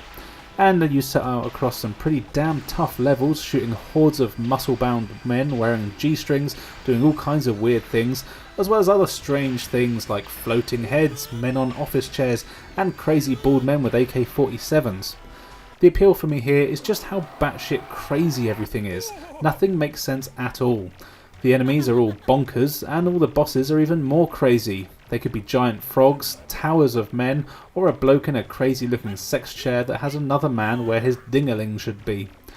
It's great, and the whole thing is played for laughs and is meant to be as crazy as it is. The graphics are mostly digitised bodybuilders, and while the animation isn't great, you'll still want to play through each level to see what crazy shite is in store for you next. As it's a shooter, you get a few weapon power-ups that the enemies drop. Here you need to collect as many of these orbs as they drop as you can, as this powers up your shot, which is essential as enemies take a ton of hits, even on the lower difficulties, and if you die, of course, you'll be powered down. The more you collect, also, the more specials you can do. You've got weird men that follow you around, and these act as your options. You can use these to deflect enemy bullets or send them forward to damage enemies, though I could never really get the hang of how these work properly, so I just tend to keep them close to me so they could absorb attacks from enemies. Unfortunately, that's really all there is to say about this one. It's a fairly standard shooter in terms of gameplay mechanics, but when you look at the subject matter and the style, it really is like nothing you've ever played, unless you've already played it. And yes, there are more games in this series for modern consoles. It's just a shame that there's none for the PS4 generation. This is a bloody hard game though, and you only get a few lives and continues, but trust me, it is well worth your time. If you can handle crazy Japanese humour and aren't a homophobic tosser, then this is definitely one for you to play.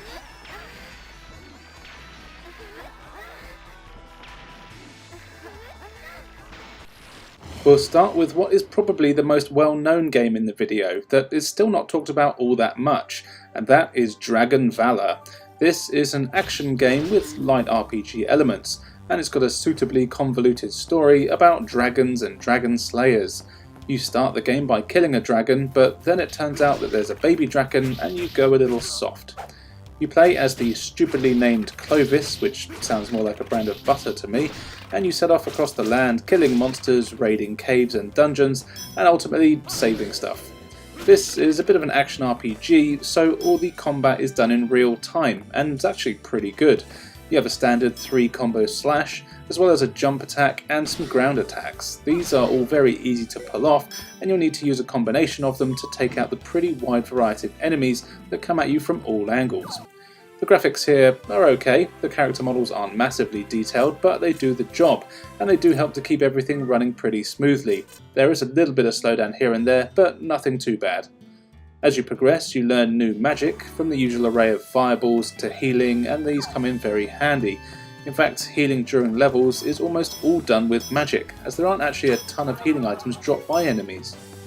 Between the levels, you can also visit a shop, where you can buy healing items and items to restore your magic points. These are all quite expensive, which is a bit annoying, and also the items in the shop appear to be random. You're given a map screen after each stage, so you can choose which path you want to take at certain times, but overall the game is quite linear. However, it is a really fun game that will keep you playing with its solid control, decent combat and varied levels. Definitely one to play.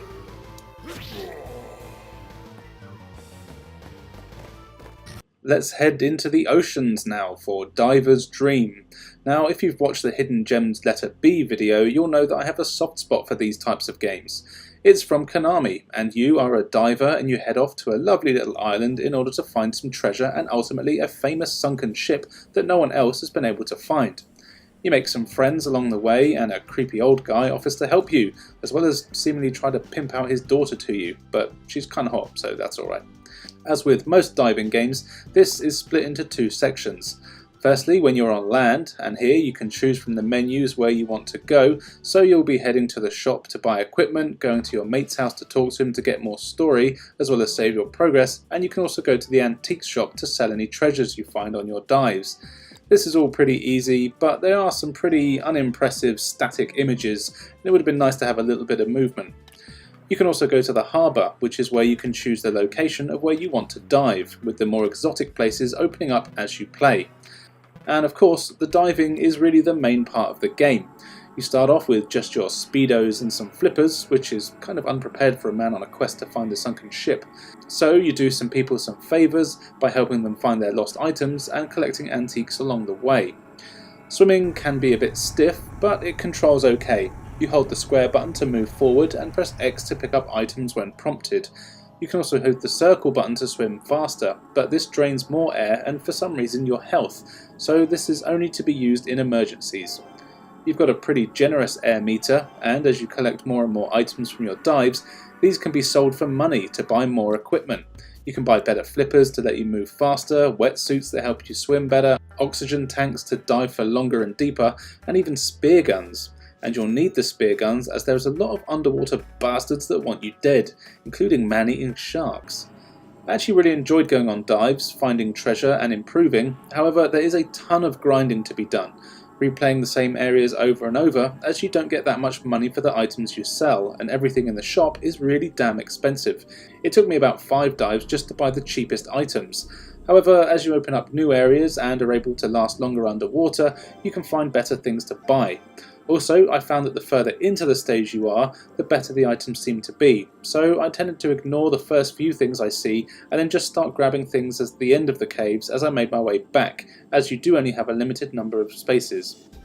Now, really that's all there is to the game. You're given a number of objectives for each location you dive at, and having to fight massive sharks was a surprise and one I enjoyed. But it can also be a relaxing game, and I do recommend checking this one out for sure. Dead in the Water from ASC Games is a racing/vehicle combat game that all takes place in the sea. It's sort of a cross between Hydro Thunder and Twisted Metal. You're given a ton of wacky characters to choose from, each of which have their own stats and vehicle of course, as well as the required over-the-top tood from this era of game. So you choose your racer and then select from 2 game modes, race or battle, and then you do just that. Battles are simple, and you're put in an arena with 3 opponents and you have to blast each other to bits. Last one standing wins. The arenas are littered with weapons and boosts that you'll need to use to take out the other competitors. You get rockets, lasers, flamethrowers, as well as shields and invisibility cloaks that you can use for defense. You know, the usual. Your craft also has a machine gun that is very weak but has unlimited ammo. The stages all have a number of destructible bits to them, which is nice as you can go crashing through obstacles, and there's also ramps dotted around all over the place that you can use to jump into new areas that often have better weapons, or they can even be used to avoid enemies. The enemies here are pretty tough, and it can be hard to hit them. You have to press up on the D-pad to accelerate, which does take a while to get used to, and of course, since you're in the water, you have to contend with waves that make steering tricky and can throw you about all over the place. But the physics are actually pretty good, so once you get used to it, you'll be able to take corners and dodge like a pro.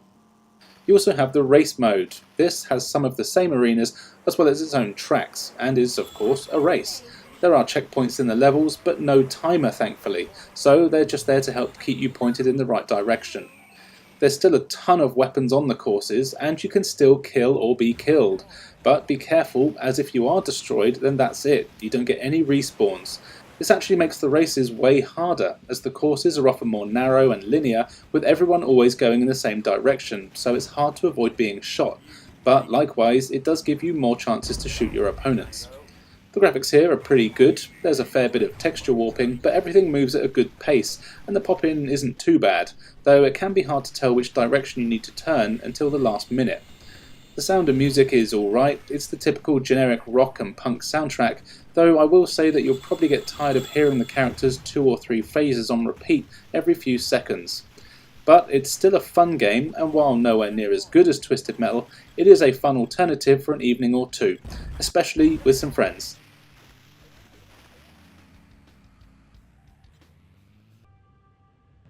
Darkstone from Delphi Software is an action RPG. There is another convoluted story here that dragged on longer than I was willing to watch it for, but the cutscenes are actually pretty good. You get to choose from a bunch of character classes, from barbarians and wizards to thieves and sorceresses. They all play pretty similarly, but have different starting stats. Then you're put out into a pretty ugly looking 3D world where you'll be doing the usual RPG stuff of battling monsters, getting quests from people who have lost their chickens, visiting towns to buy items, leveling up, and of course exploring dungeons. In fact, that is the main focus of the game. While you're exploring the land of Ardil, you come across a tower, but you know, those ones that go underground, not up. And you have to get as far down there as you can before eventually beating the big bad that is living there, who is probably just minding his own business. Now, if you've ever played a Diablo game, it's basically the same as that. Now, I don't know for sure, but it seemed that the levels were all randomly generated each time I played, as I tried a few different characters out, and things never seem to appear in the same place, which is nice and it keeps things fresh. You can also save your character's progress and choose which one you want to use every time you restart the game, and they will keep their stats and levelling up as you go. And the levelling up, while needlessly confusing at first, is actually done in the style that I like, where you're given a bunch of points every time you level up to spend on your different attributes, which are speed, health, strength, and the blue heart, which I'm guessing is magic. This means I can do my usual thing of just pumping everything into strength and health, as I like to just run into battles with massive swords and smash stuff, but you do you. You find loads of items on the way, as well as new weapons and armour to make you stronger and take less damage. You'll need to leave the dungeon every now and then as well, as you can go and buy stuff like better equipment that tends to be in the shops rather than laying around in a damp dungeon. Also, you may have found an item that one of the villagers is looking for. As mentioned, the graphics are actually quite bad, with a low polygon count and very jaggedy edges, but they do the job. The controls are responsive, and the combat, which is basic, is good enough, and I actually found this game to be really addictive. It was fun to see how far in the dungeon I could get, and the levels change up fairly often, so even though you are doing the same thing over and over, it never really got boring. Thankfully, you can choose to start from later stages of the dungeon once you've unlocked them, so you don't have to start from the beginning every time you play, unless you really want the XP. This is a game that at first I thought was actually quite bad, but after about half an hour I was hooked and I wanted to keep playing, so I did. This is one of those games that is ugly, but it plays really well and is well worth checking out.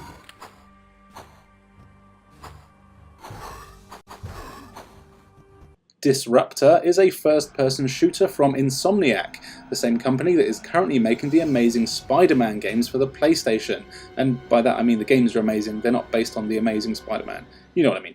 Anyway, Disruptor is one of those games that when I started playing it, I thought, why the hell haven't I played this before? As it's an awesome Doom-style FPS that has awesome 2D sprites as enemies, really smooth gameplay, great control, and some really nice mechanics. The story here is that you're a soldier, and you're sent on a bunch of missions. I mean, there is more to it than that, but that's all that really matters. This is all played out in some suitably terrible but awesome FMV cutscenes that are fun to watch for a few minutes. Then you get into the missions, which range from finding the exit to blowing up terminals or fighting bosses or collecting certain items and then making it to the exit.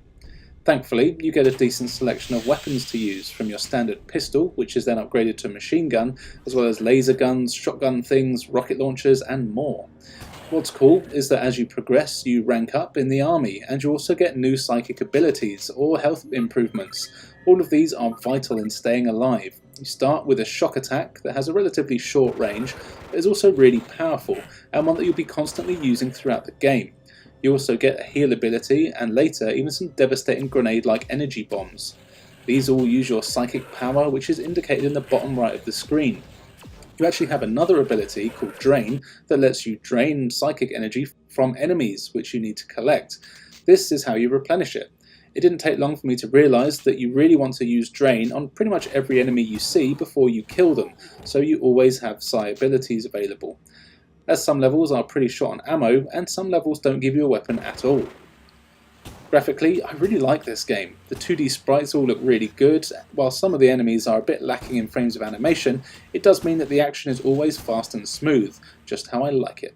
Everything runs so well, and this is probably the best running FPS game I've seen on the PS1. There isn't really that much I can say about this game that's negative, other than sometimes the levels can be confusing in their layout, but that's what a lot of them were like back in the day. They're more maze-like, relying on you finding switches and keycards to open new areas, though you do get a fairly decent map, so it's never too hard to find where you need to go. This is probably already one of my favourite games for the PS1 now, but I never really hear anyone talk about it.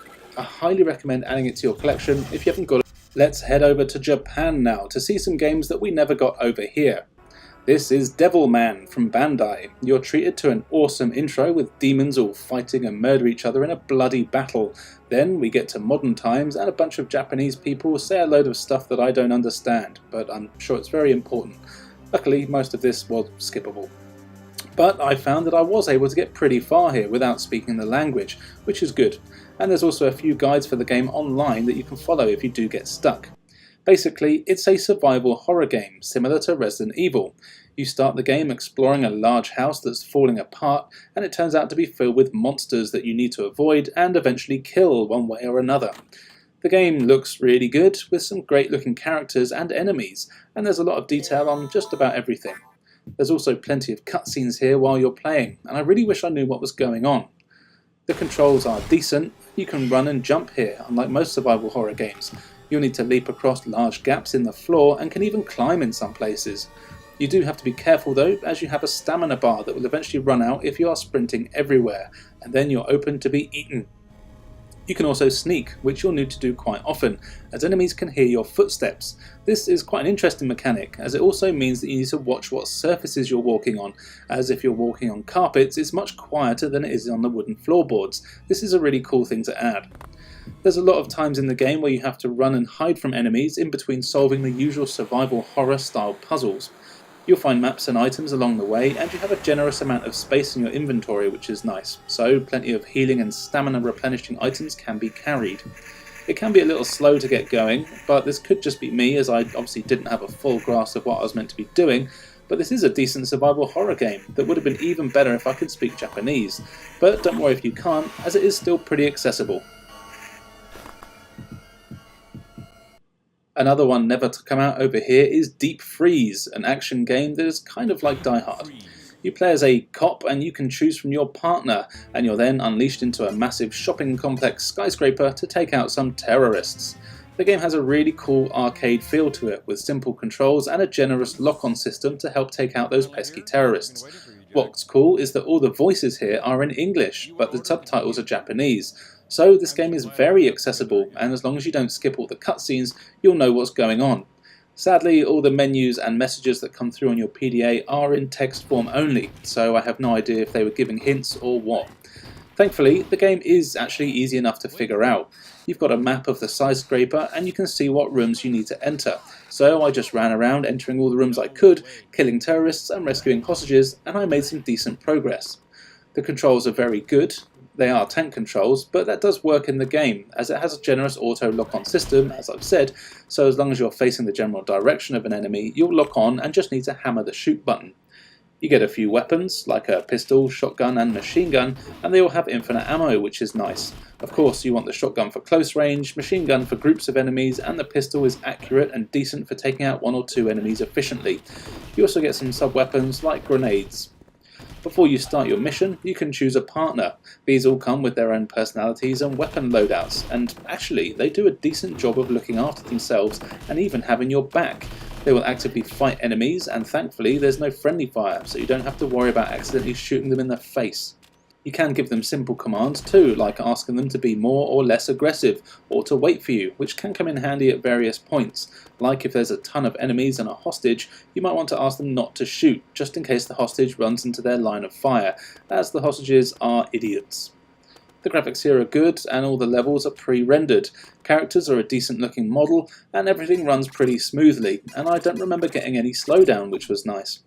Overall, I had a lot of fun with this game. It's a shame that it isn't 2-player, as it seems perfect for a co-op game, and my biggest complaint is that even with the map, it can be easy to get lost or run around in circles thanks to the fixed camera angles and not knowing where on the screen to exit to get to the next area. Other than that though, this is a really good game that anyone can play thanks to the English voices. Definitely one I would add to the collection.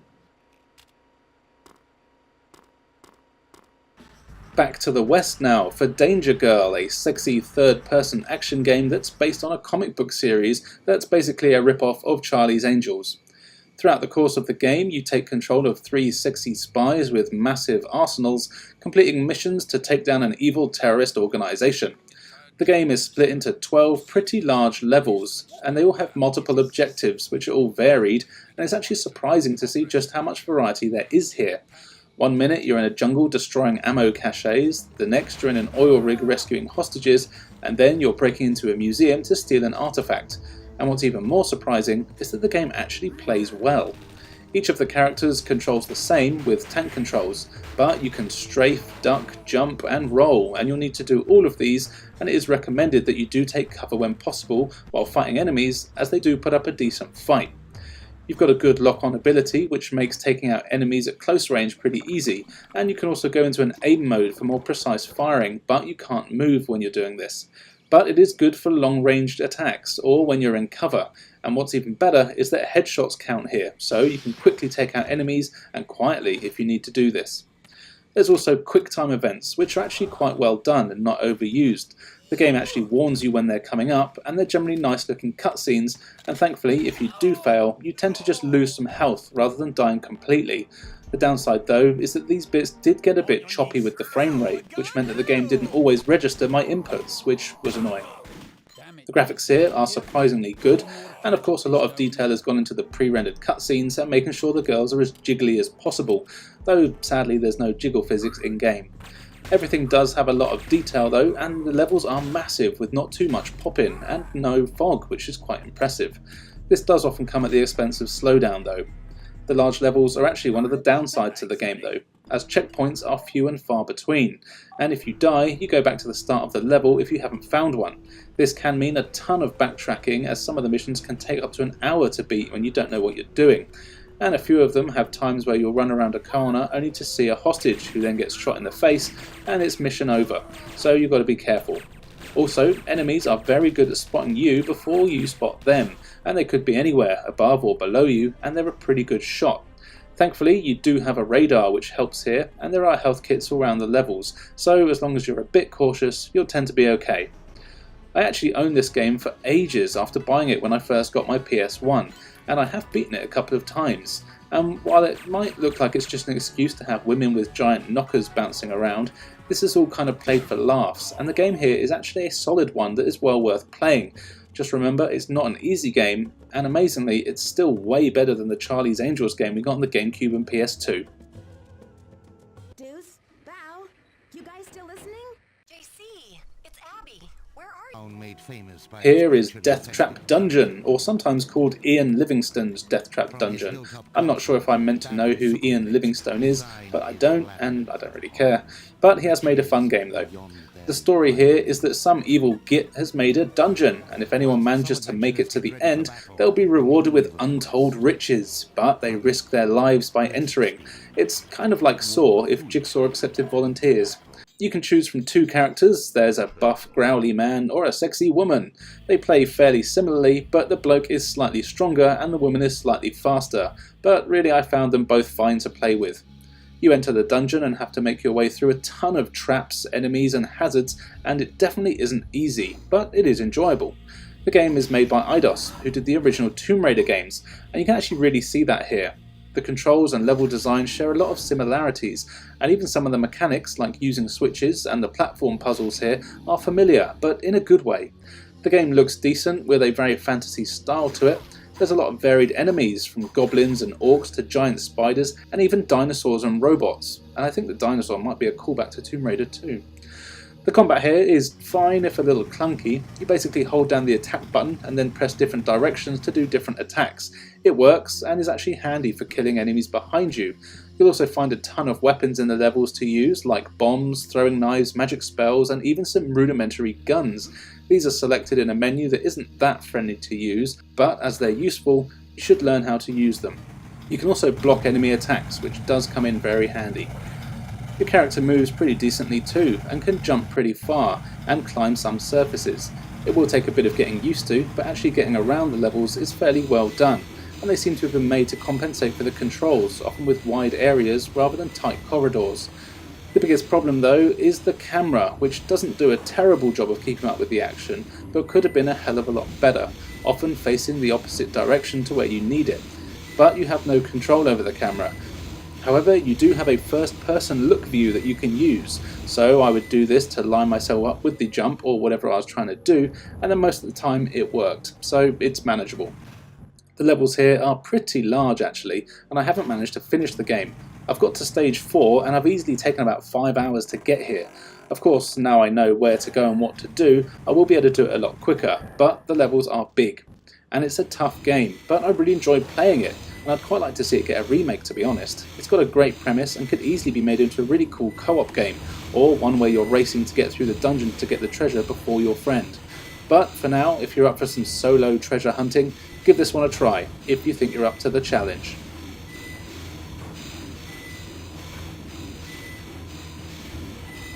And finally for today, we're going back to Japan for Dr. Slump, which has now had an English translation. Now, I'm pretty sure this is based on an anime or manga, but I'm almost certain that the character you play as, Arale or however you say it, has been in Dragon Ball, but as always, I'm too lazy to look it up. Now, what's the game about? Well, you're Arale, a robot girl that a scientist has made, I won't ask why, and you're young and innocent. You spend the first few hours of the game wandering around your town, making friends, going to school and learning things. I actually mean learning things too. As you're a robot, you watch what people do, and this adds new abilities to your arsenal.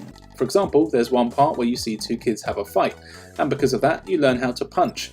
Similar things happen that let you learn how to jump, sprint, crouch, and more throughout the game. It's a really cool mechanic. After what feels like forever, the game then switches to a 3D platform game where you travel through time periods and have to fight enemies and collect items.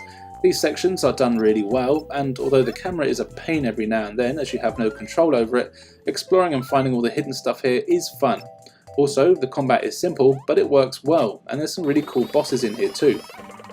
Graphically, the game is phenomenal, and quite possibly the best looking game I've seen on the system. The colours are so bright, and everything just looks like a cartoon. The character models are great too, with loads of expression and animation. What's more is that everything is super smooth, and it's really impressive.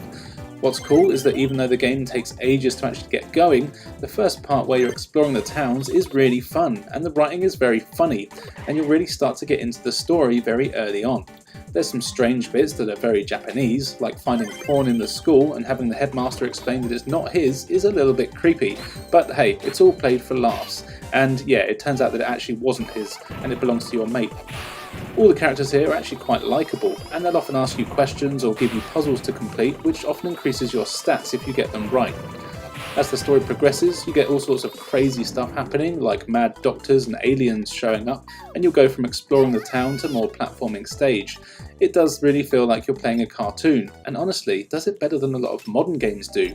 It's very impressive.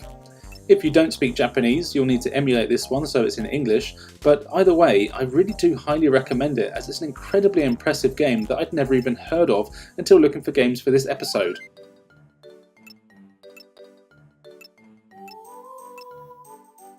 Let's start with a game that I wasn't going to include on the list, as I think everyone knows about it by now, but that doesn't mean it's not good, and that game is Einhander from Square. Einhander is a side-scrolling shooter where you pilot a robo-spaceship and have to fight other robo-spaceships in the future. The game looks great and everything is made up with polygons, which look decent enough. Everything runs at a super smooth frame rate here, which is ideal, and the fast-paced action rarely gives you time to breathe. Also, thanks to the 3D graphics, the game does some really cool things with the camera, moving it around at times to give a more cinematic view of larger enemies or explosions. This is never overused and it always looks cool. When you start the game, you can choose from 3 ships. They're all kinda similar, so it doesn't really matter which one you choose. They each have a basic machine gun, which does a good job against smaller enemies, but before long you'll come up against some bigger bastards that take a ton of hits. Thankfully, you can collect weapons from a number of your enemies. In fact, there's loads of extra weapons you can get here, with more being introduced as you progress. These range from Gatling guns to lasers and of course homing missiles. All of these weapons do use ammo though, so you can't go too crazy with them. What's cool though is that you can have 2 of these weapons equipped at any one time, and you can even keep some in reserve so you can switch between them on the fly, as some weapons are better in different situations than others and some are better against different enemies. The weapons here are equipped depending on which angle you collect them from. You can either get them from above so they equip on top, or below so they equip below you. So getting the right setup for you can take some time to figure out, but it's great to try all the combinations. You also have a button that adjusts between a few different speed settings. This comes in very handy for dodging enemies and attacks, and you'll be doing this a lot. The game is not easy, and it's just one hit for you and you are dead. You do get a few continues, but it will definitely take some practice to get through this one. It really is a great game though, and one that any fan of action games or space shooters should try out. Fighting game time now with Evil Zone from Yuke's. This is a one-on-one 3D fighting game with a crazy story about beings and people that exist in 2 dimensions at once. One of these dimensions being the Evil Zone, you'll be shocked to hear. So you do the usual thing of kicking the stuffing out of people so they get back in line. The gameplay here is actually pretty unique and it can take a while to get used to. Despite there being 327 buttons on a PlayStation 1 controller, this game actually only uses 2 of them, one attack and one to guard. Well, actually use the shoulder buttons to strafe, so that's not entirely true. You'd think that having just one attack button would mean the combat is very shallow, but actually Evil Zone manages to let you pull off a ton of special moves and combos using just that one button. This works by holding different directions, double tapping, holding down the button, and even what distance you are from your opponent, which all alter the attacks that you'll do. And actually it becomes quite natural, and even with the new characters I found that I had a pretty good idea of what direction an attack to do and when. What also sets it apart is that most of the game uses ranged attacks, and getting up close and personal is often a last resort. All the attacks have their own animations, and you often get cutscenes for some of the more powerful ones, which always actually look really good thanks to the great graphics and excellent animation. The character selection is your typical Japanese anime roster of big brutish men with massive swords, cocky teacher looking blokes that keep their hands in their pockets, big boobed sassy women, and of course schoolgirls that always like to show off their underwear. So there really is something for everyone, I suppose. Each character has their own stage too, and though they aren't interactive or anything, it doesn't really matter, as it's always nice to be fighting somewhere different for each match. This is actually a pretty tough game too, and the enemy AI always puts up a good fight, effectively blocking and countering your attacks, but countering, which is done by timing your block just right, is actually quite easy to get used to, so the matches do tend to be reasonably fair. The game was actually a real surprise when I played it. It took a few matches to understand how to play, but when you do, it's actually really good fun, and it's perfect for someone new to 3D fighting games, as they'll be able to pull off a ton of cool moves without needing complicated button combinations. Definitely one to check out.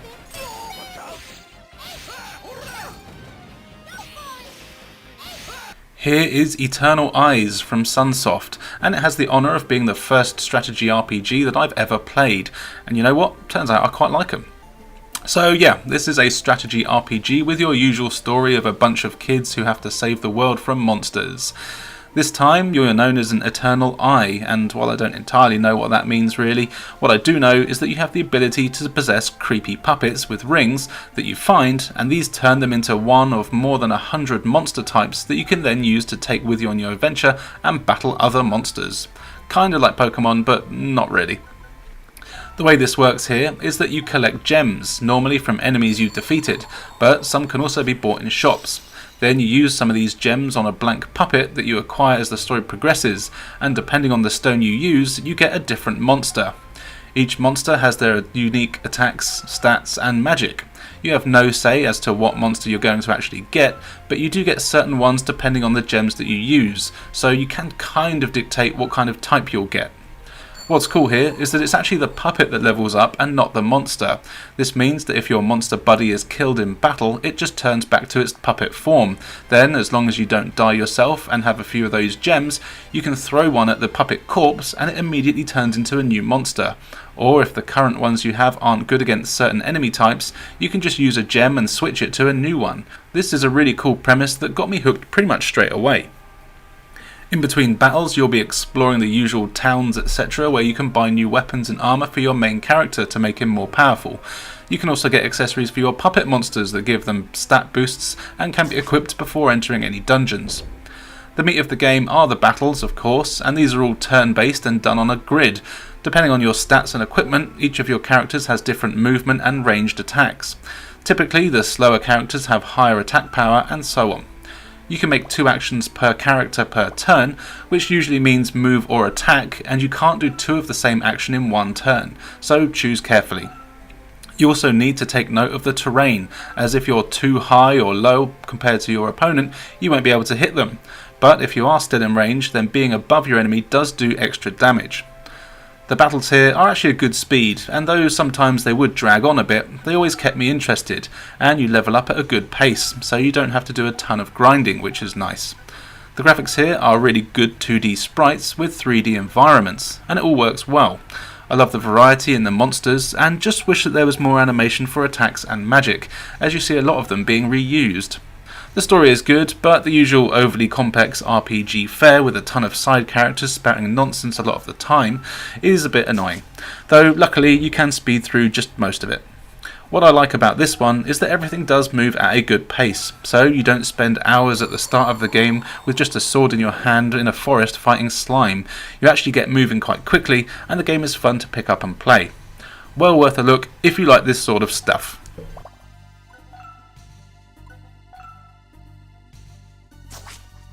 Let's look at a couple of cracking games now, shall we? And first up is Egg, a game that never left Japan, of course. This is a strange strategy game where you, for some reason, are an egg, and like all good eggs do, you have to roll around a tile-based world.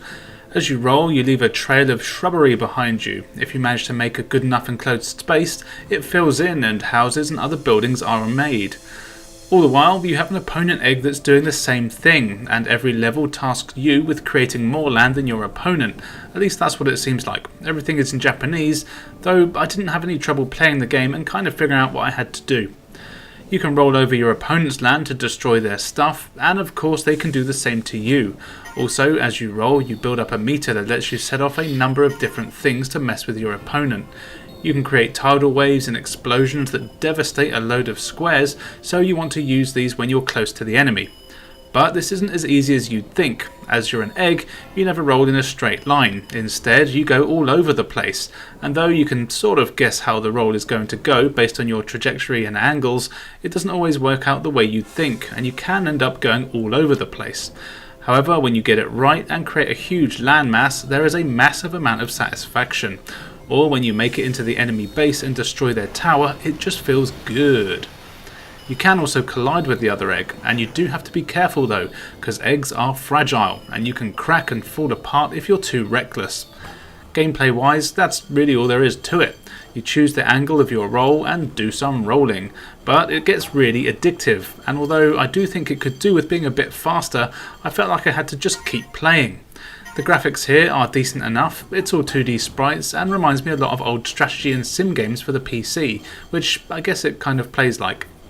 Sound and music wise, the game is nothing really all that special, and it has a surreal sort of soundtrack which does suit the game, and really that's all there is to say about it. It is fairly simple, and the gameplay is pretty damn addictive. You can even play this with 2 players, which I haven't tried, but I can imagine it being great fun to piss off your mate by smashing up their base with a massive explosion. Check this one out any way you can.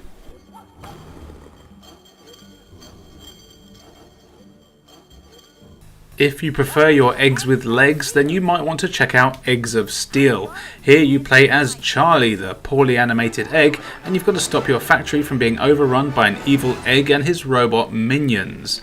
You can do this by exploring each level of the factory, collecting items and punching time cards. Once you've found all the time cards on a stage, it's on to the next. The levels are actually pretty large and can be quite maze-like. You'll need to explore every nook and cranny, solving simple puzzles in order to get the punch cards to appear. These range from pressing switches to killing enemies and just about everything in between. It's definitely not easy though, as there are loads of places in the level that you can fall off, and the controls here aren't particularly great, especially the jerky jumping sections where you'll likely fall to your death quite a lot.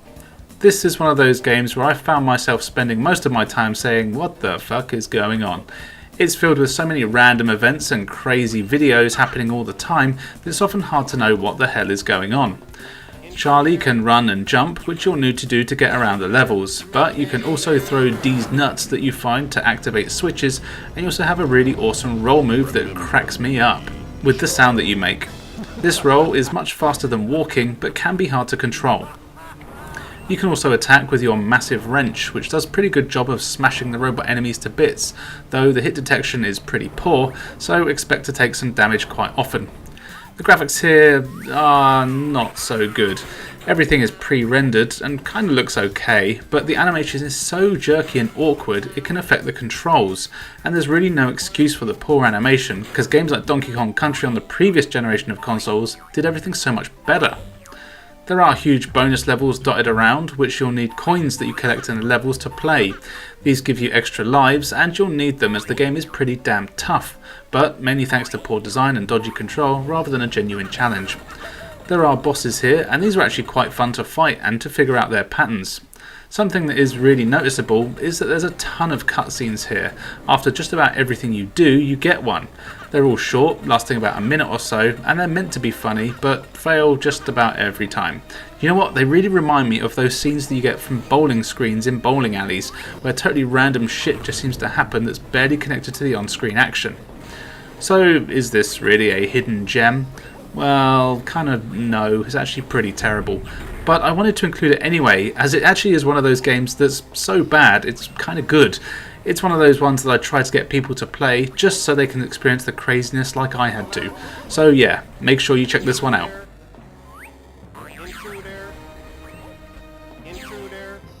It's that time of the video again where we go overseas to see what Japan got that us puny Westerners didn't. And first up is the stupidly named EOS Edge of Sky. This is a 3D rail shooter that plays kind of similarly to games like Afterburner or even Panzer Dragoon, but don't get too excited, it's not that good, though it is still a lot of fun.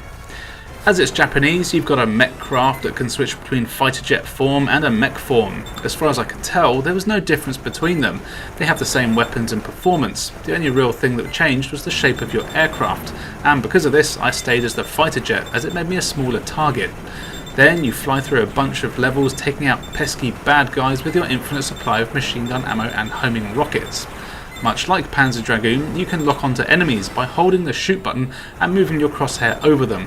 This is a really handy way of taking out groups of bad guys, and you'll be relying on it a lot.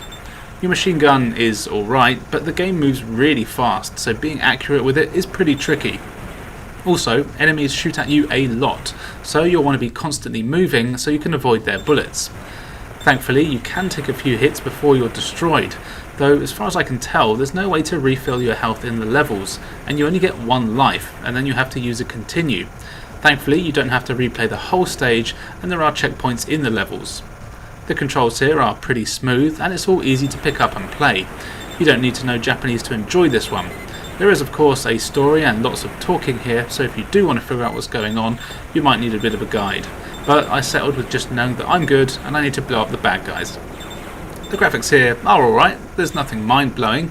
The levels are varied and they really do remind me of the ones in the Panzer Dragoon games. In fact, even a lot of the insect-like enemies remind me of them too, but that's not a bad thing. The draw distance is also pretty good here, with not too much popping. The bosses are all fun to fight and actually pretty damn hard to take down. Each one took me a while to learn their patterns and know when to attack and when to hide in the corner. This is a pretty simple shooter that isn't going to change your life, however it is well made and plays pretty well. It's just the right amount of challenge and will definitely entertain you while you play through it.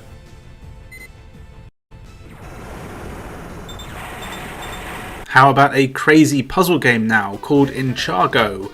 This is a wacky addictive puzzle game where you play as a little kid, and it looks like he has all sorts of phobias and OCDs, all of which have come to life and turned into crazy monsters. There's butt monsters, booger monsters, smelly monsters and kissy monsters. It's all bonkers and played for laughs. But what do you actually do in the game, I hear you cry? Well, calm down dear, I'll tell you. You play as the boy and you're put into a level made of tiles along with some of the monsters. Then you have a certain number of moves in order to make it to the blue exit square on the board.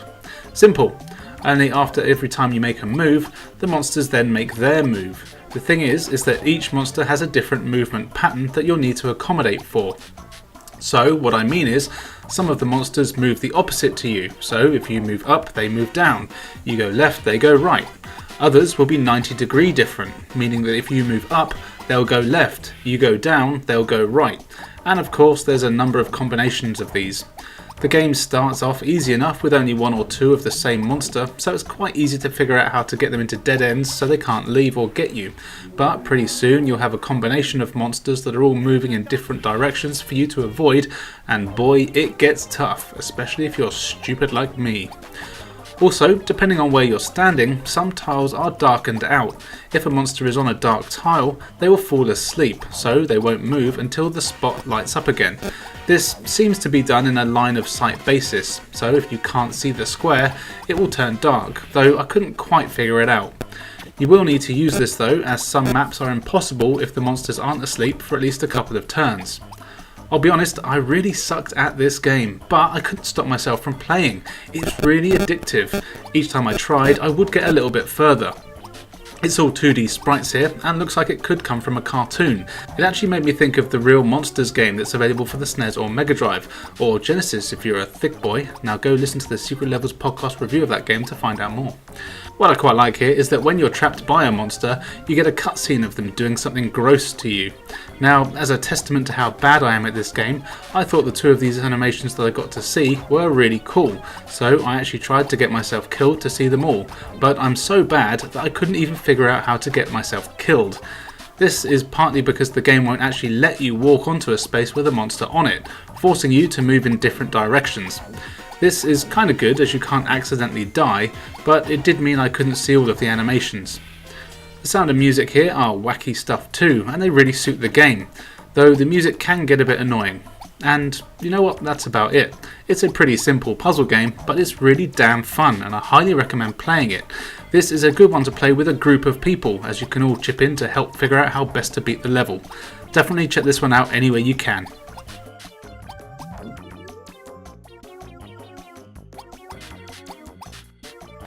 Back to the west now for Elemental Gearbolt, a light gun shooter that I was convinced was based on an anime that I've never seen before, but as far as I can tell, it turns out that it's all for the game, which is a shame as it looked pretty damn cool and I wanted to watch it. There's a lot of story here about mechs and angels, and it's a cool blend of fantasy and science fiction, and the game has you play as a punk kid who wants to rescue the fairy folk from robot bastards. It's a rail shooter, so all you have to worry about is pointing your cursor on the enemies and pressing the shoot button. You've got 3 weapons and they all have unlimited ammo, and you can switch between them whenever you like. You have a normal shot that's pretty powerful and fires at a medium rate, then you've got a rapid burst fire that shoots a lot of bullets in one go that aren't that powerful but are good if you hit your enemy all in one go. And then there's the pink spread shot that's kind of like a shotgun. It's not much good at a distance, but it fires a spray of bullets that's devastating up close. It won't take you long to figure out your favourite weapon, as well as which one works best in each situation.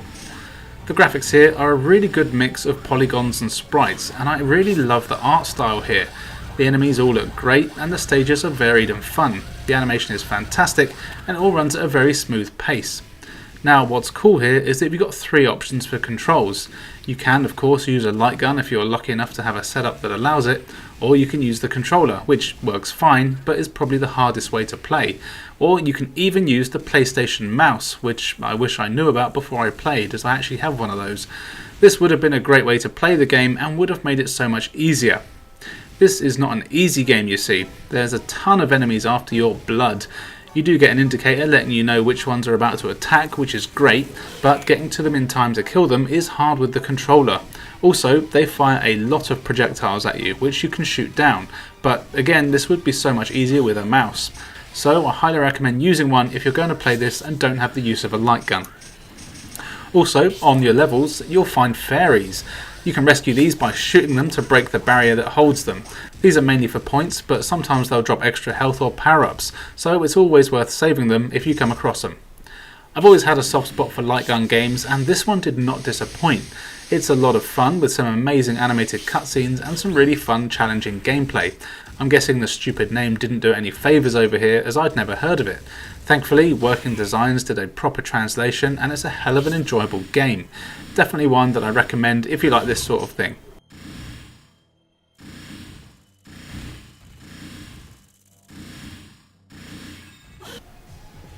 Next up is Excalibur 2555 AD by Telstar Electronic Studios Limited Games. You know, Telstar Electronic Studios Limited. They made all your favourites. This is a third-person action-adventure where you are on a mission to retrieve the legendary sword Excalibur, which has been stolen by evil time travellers who went back in time to steal it and kill King Arthur. You're then fast-forwarded to 2555 AD, where the world has gone to shit because evil bastards have that sword. On the plus side, there are robots. And thankfully, in the future, it's a compulsory thing for all female heroes to always show their underwear. So the future is looking bright, everyone. Now, I'll tell you right away that this game is not going to win any awards for any aspects of its existence. It's pretty ugly, it has clunky controls, terrible voice acting, but you know what? I actually really like it. The gameplay is similar to many 3D action games of the era. You use tank controls and explore a number of locations looking for items to help you progress, by either using them in the environment or giving them to people you meet along the way, who will then help you out. All the characters are fully voiced, I'm assuming by the developers though, as it's kind of bad, but it does have a charm to it. I did say earlier that the controls were clunky, and it's true, but they're not terrible, and the game is still perfectly playable. It's one of those ones where you hold the attack button and then each different direction on the D-pad does a different attack. And also, the longer you hold the direction, the more powerful your attack gets. You also have a pretty handy block which is easy to use, and you'll need to use it often, as nearly all enemies will kick your ass if you're not careful. Interacting with objects in your inventory takes a little bit of getting used to. Basically, you can equip an item in the menu and then pressing circle shows that item to whoever or whatever you're standing near. If it's something that can be used with, it'll just magically work. This does look a bit odd when you're doing things like opening doors, as basically all you do is show the key to the door and then the doors will just open for you. The graphics here are not impressive, but the characters are big and chunky and you can tell what everything's meant to be. The game is actually quite tough, as it has an emphasis on puzzles and exploring, and when you do fight enemies it tends to just be one or maybe two at a time, but that actually works in a game like this. Something that surprised me here is that I never had any issues with the camera. It does a good job of following you around. There are two angles, one of which stays behind you and the other is sort of an attempt at cinematic angles. This is actually the worst thing and, to be fair, was often in the wrong place, but I never had an issue with the regular behind view. This is clearly a budget game, which you can really tell from the stock sound effects that are used throughout, but if you're willing to put up with a bit of jank, this is actually a pretty fun action title that will likely entertain you for a few hours and provide some unintentional laughs along the way.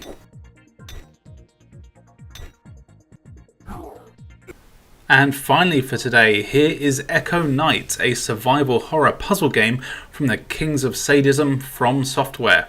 This is a first-person horror puzzler that has a cool story where you explore locations and find items that relate to memories of the ghosts of your dead family or sometimes just other dead people. Then you sort of teleport into those memories and have to play through them to find items to help the spirits that make their way out of the afterlife. Of course, while you're doing this, you unravel the plot of an evil man possessed by an evil stone, and you're hunted by the ghost of a young girl who would like nothing more than to kill you dead. The action is all deliberately slow paced, and you'll be walking around some nice spooky looking environments, talking to some spooky people. You've got a crosshair on screen that changes colour when you can interact with whatever it's pointing at, and you'll need to pick up objects and move them around in order to solve puzzles. Also, you need to keep your eyes peeled as there are plenty of tiny items that you need to give people to progress. You can also search places for health pickups and tools that help you progress and solve puzzles. It's all fairly simple, but really addictive, and the atmosphere in the game is great. It's never actually scary, but it has a very Silent Hill sort of vibe where everything is just not quite right. As I mentioned earlier, you are constantly being chased by a ghost girl who will throw you around the ship you're on and eventually she'll kill you. If she appears, you need to just get the hell away from her, or if you're in a room that has a light, you need to turn the light on, which will cause her to bugger off. As we know, ghosts don't let out the light. This makes for some pretty tense scenes when you're trying to solve a puzzle that will bring the electric back on, or you can see the light switch between you and the ghost girl. It's great. You also have a friendly spirit trader man who basically has a shop that you can go to and trade souls and other items with him. This is entirely optional, but it was fun to hunt for the soul items that he's after. I also really like the voice acting here. It's not particularly good, but again, the tone of everything is really well done and it suits the spooky atmosphere of the game. You can save your progress at any phone that you find. These aren't all that common, but they do appear at times that make sense. So when I did die, I never did have to travel too much further back. And thankfully, unlike games like Resident Evil, you can save as often as you like, which is always appreciated. This is not a massively long game, and I actually did manage to finish it in about 5 hours or so without really any help. But that's just fine with me. Sometimes it did come down to just using every item with every other item, but I don't really mind this. Overall, I really enjoyed playing this game. I thought the graphics were great, the gameplay is engaging, and although everything is a little slow, it really kept me wanting to play. So I did. I definitely recommend this one, even if you hold off until spooky season to do so. Thank you for telling me. I will go to her. First up is Fade to Black, released in 1995 from Electronic Arts and Delphine Software. This is actually the sequel to Flashback, which was released for the previous generation of consoles. Here you play as the stupidly named Conrad Hart, who committed genocide in the previous game, blowing up an entire planet. After being in suspended animation, you're captured by some of the surviving race called the Morphs, and let's face it, you're rightly so, sentenced to death. But of course you escape because you're human and your life is worth more than any other species, so you have to explore a bunch of very large 3D levels packed with enemies and puzzles for you to solve in order to escape. The game has okay graphics that are a little sparse on detail, however the animation is very smooth and the abundance of FMV cutscenes do look great. There's a nice variety of environments to explore too, and you'll be exploring bases, mining colonies, planet surfaces and more as you get deeper into the game. At one point you even get to control a rocket ship. It's not an easy game, and part of this does come down to the stiff controls that definitely take a while to get used to and are showing their age. It is all very deliberate though. The game uses tank controls so you can rotate left and right. You also have a sprint button and a jump button. To attack, you press square and you go into your attack stance, where you can then aim and fire. You've got a pistol that has unlimited ammo, which is nice, and of course you can find different ammo types along the way, as well as other items like bouncing bombs, keys and health packs that you can use at any time. Combat can be tricky though, as you have very limited movement when you're in aiming mode, so you need to be sure that you've positioned yourself correctly and no one can sneak up behind you. Enemies range from evil lizard morph creatures that can shoot you with homing rockets, as well as having the ability to morph into a slime that comes after you, and if it touches you, it's instant death. If you die, then it's back to the start of the level for you. There's also robots, as well as traps and gun placements in most levels. Thankfully though, levels also have healing stations throughout them that you can use as many times as you want, and it's often worth backtracking to do so, as there aren't too many checkpoints in the game. What I do also like is that you have an indicator that comes up on screen whenever enemies are nearby, showing you where they are, so it's rare that you're taken by surprise. But even with this, it's hard to kill anything without taking damage. I found my best bet was to take it slowly and use corners and obstacles to block enemy shots. You do not have the key. The large levels require a lot of exploring, and you'll need to check every nook and cranny for items and keys to progress. Often there are some slight puzzles, but it's never anything too major, and I really didn't find I was stuck at too much at any point, or that the game got tedious because of it. The game does have minimal music, but it does a good job of adding to the atmosphere. The sound effects are the same, it's all about atmosphere here, and it does work well. This is one of those games that really takes you back to the good old days of game design, where there's loads to do but no hand holding. It is a very tough game, but one that is perfectly beatable once you've played it for a little while, and you'll get used to how it all works. I really like this game, and it's one that I'd love to see get a remaster or even a sequel. Come on, sort it out.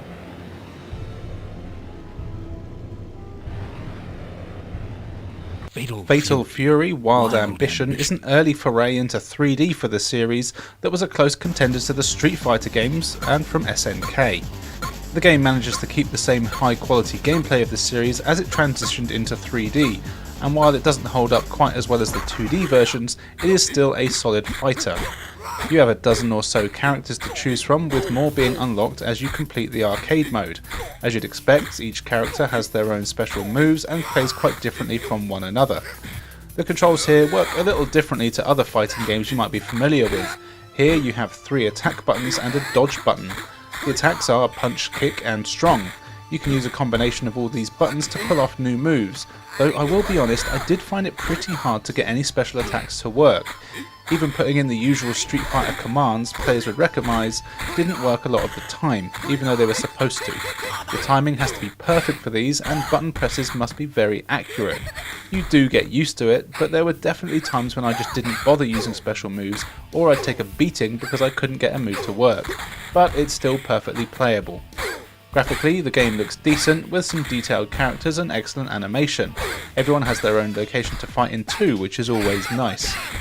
There's only a couple of game modes here, which is a bit of a shame, with an arcade mode and a versus mode, and while these are still fun to play, it would have been nice to have some mini games or something to break things up. Not that I ever really play those in a fighting game though, I suppose. Something else that's probably the biggest disappointment here is the sound quality. The voices are all really low quality and sound more like they belong on the Sega Mega Drive than the PS1. The music is also pretty generic and instantly forgettable. However, the fighting is still solid enough, and it is fun to play. It doesn't feel like any of the other fighters I've looked at in this list, and the cool roster of characters makes this one an interesting one to play if you're looking for something new to learn.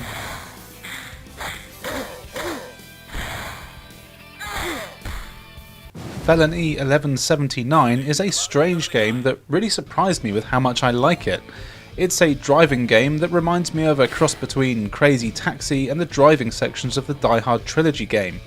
You play as a notorious driver who's been hired by a rich bloke to discover some artifacts and steal things that return them to him. You do this by driving around one of a handful of levels, crashing into things, and really that's about it.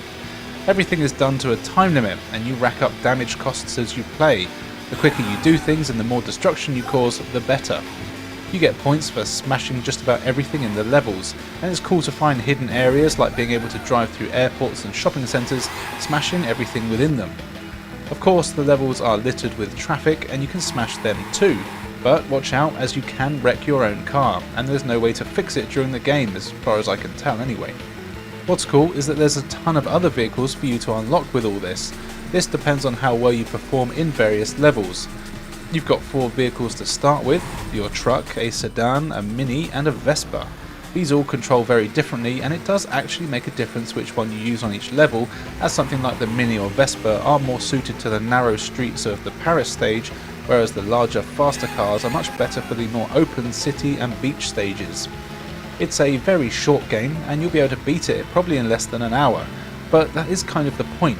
But you'll need to learn the maps and get good at the game if you want to be able to unlock the new cars, one of which is a damn tank. The game looks decent enough. Again, it's very similar to Die Hard Trilogy's driving sections, and it does control well enough, if a bit stiff. But the difference between the vehicles means there will be a few that work well for you.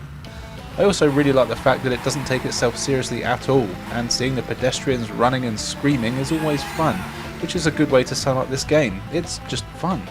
It is very short and not all that challenging, but the time trial nature of the game works well and means that you'll likely come back to it often, just to blast through it and see if you can unlock just one more vehicle.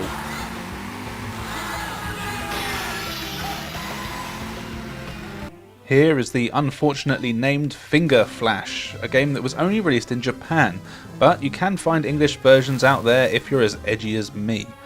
Now, this is a very simple, addictive and frustrating game that is somehow really hard, even though it isn't. Allow me to explain.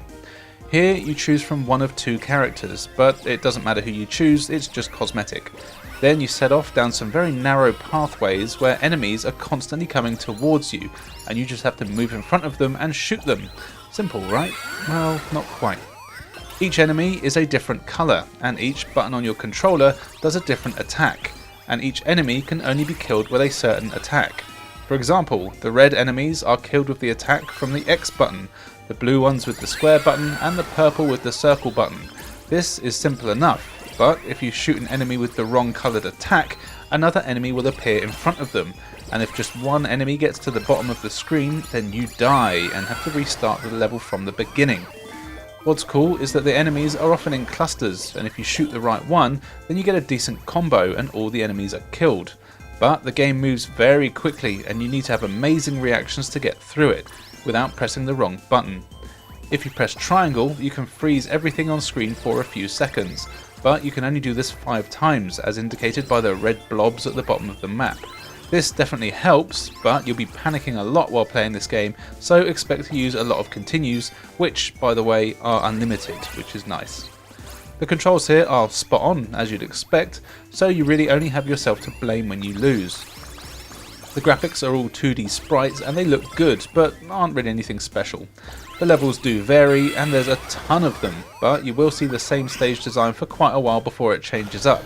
Not that you'll have a chance to really notice the stage design, as you'll be so busy focusing on what the enemies are that are coming up. And really, that's all there is to the game. It's sort of a puzzle reaction shooter that's bloody hard and frustrating, but kind of in an addictive way that's kind of hard to put down. I'm pretty rubbish at the game, as I would always forget what button kills what enemy, but I can imagine that once you get better at it, it feels so good to blast everything in the face. I was crap, but I had a really good time playing this, and I do recommend you try it out if you can.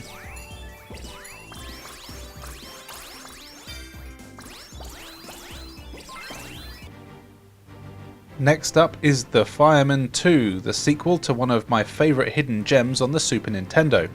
This is exactly what it sounds like. You play as a pair of firemen who are at a huge theme park where everything has gone tits up. There's fire everywhere, the machines have gone haywire, and there's people trapped all over the place. So you go here armed with your unlimited supply of water to rescue people and to save the theme park. You've got a couple of ways to put out fires. You've got a standard stream that fires all across the screen that you use most of the time. This is effective for pretty much all larger fires, though it's not too strong. Then you also have a hose that fires directly onto the floor to get smaller fires. This is actually more powerful than your usual beam and can be used on the larger fires too, but of course you need to be closer, so there's a bigger risk of you taking damage. You also have water grenades, which are very powerful, but you have a very limited supply of them. You'll notice that you also have your little mate with you who's with you all the time. He can use his axe to put out smaller fires, and what's cool is that unlike the Super Nintendo original, here a second player can take control of the chirpy little bastard to make your life easier. The graphics here are decent, it's all 2D sprites, and while it's definitely an improvement over the SNES game, I don't think it really shows off what the PS1 could have been doing. However, the whole thing still looks good and fires will spread if unattended, but there was the occasional slowdown in particularly smoky rooms. The game is divided into levels, with you starting at the entrance to the theme park and making your way deeper into the grounds, having to deal with different rides and attractions.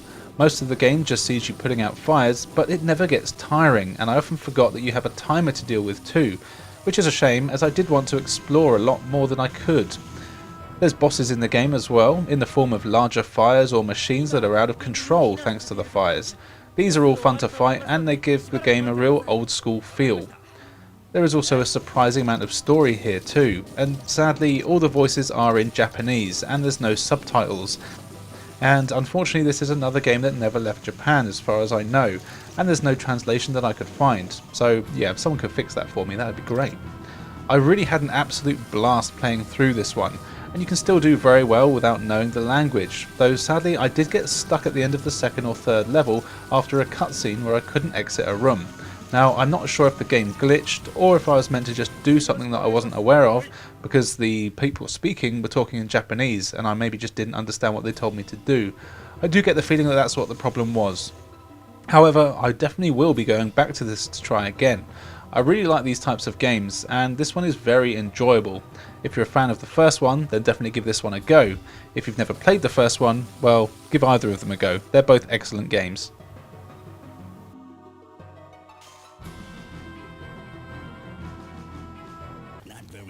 From firemen to fleabags now with Fyro and Claude.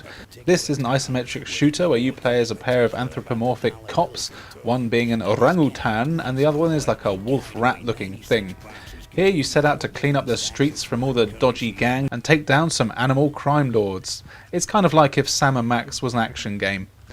The game here can be played in two-player co-op, with one player playing as Fyro the ape and the second as Claude.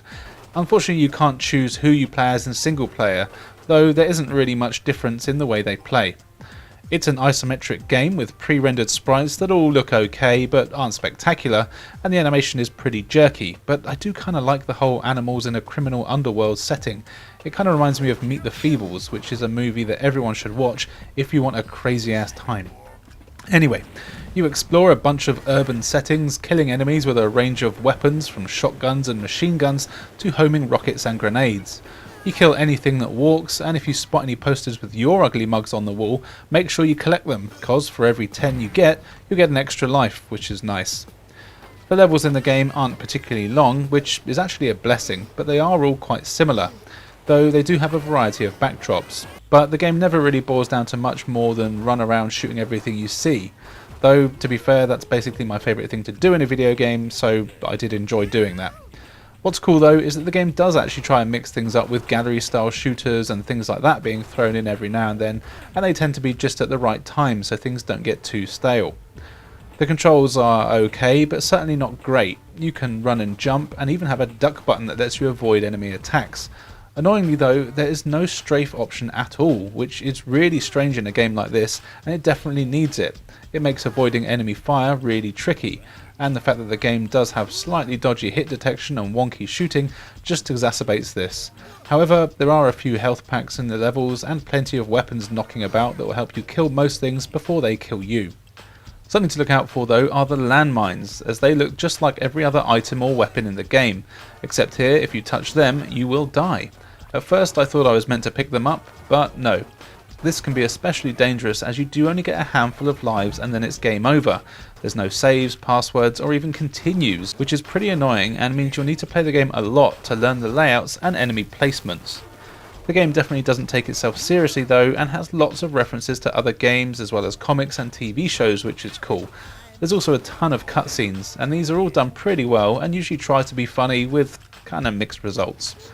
Overall though, this is actually a pretty fun, if unpolished game that is especially good in two-player co-op.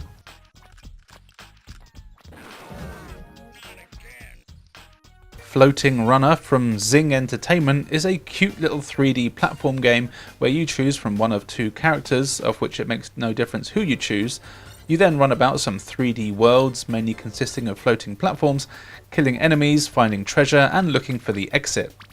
The game has a really cute and colourful style to everything, and I kind of like how it looks. It's very low polygon, but it does work. Your character can do a few things, mainly running and jumping and shooting, but that's all you need. As the game's name suggests, there's a ton of floating platforms and these must be navigated until you find the exit. Of course, there's a ton of enemies all over the place too, mostly animals, but there's also some robots and things like that thrown in there as well. Your main enemies though are the platforms, which often lead to death if you fall off one. There are two kind of big issues with the game, the first one being the camera, which is kind of at a funny angle, and while you can control it very slightly, it's just a bit too close to you, making it hard to judge distances, so you'll be falling off things a lot more often than you'd like. As well as this, most platforms don't cast a shadow, which is a pretty strange choice, as the whole game is about floating platforms. Combine this with the camera and it makes it really hard to know the exact height and location of platforms that you're trying to jump on. Thankfully, your character does cast a shadow, so you can always tell when you are over a platform. Luckily, you do get unlimited continues, and if you do die, you always restart exactly where you died, which is a really nice touch. Dotted around the levels are new weapons and power-ups. These come in the form of boomerangs, lasers and shields, that sort of thing. Most of them use ammo, which is collected in the levels in the form of gems that enemies drop, and you can hold up to 500 at a time, which, to be fair, is plenty for most weapons. However, if you do die, you lose everything and go back to your pea shooter, which fires at a weird, strange arc and can be tough to aim correctly. Also, you'll find arrows around the levels that point you to the exit, which is nice, but getting there is never as easy as it sounds. Something that really stood out for me here was the music, which was really good. I really enjoyed the music here in the game, and it was almost a little out of place, but it was very high quality and sounded great. It was kind of ominous, and it did make me want to keep playing. This is a very simple 3D platform game, but one that's actually way more fun than I expected. I can imagine its simplicity and childish look probably put a lot of people off, but if you like 3D platform games, this is worth a look, even though it won't blow you away.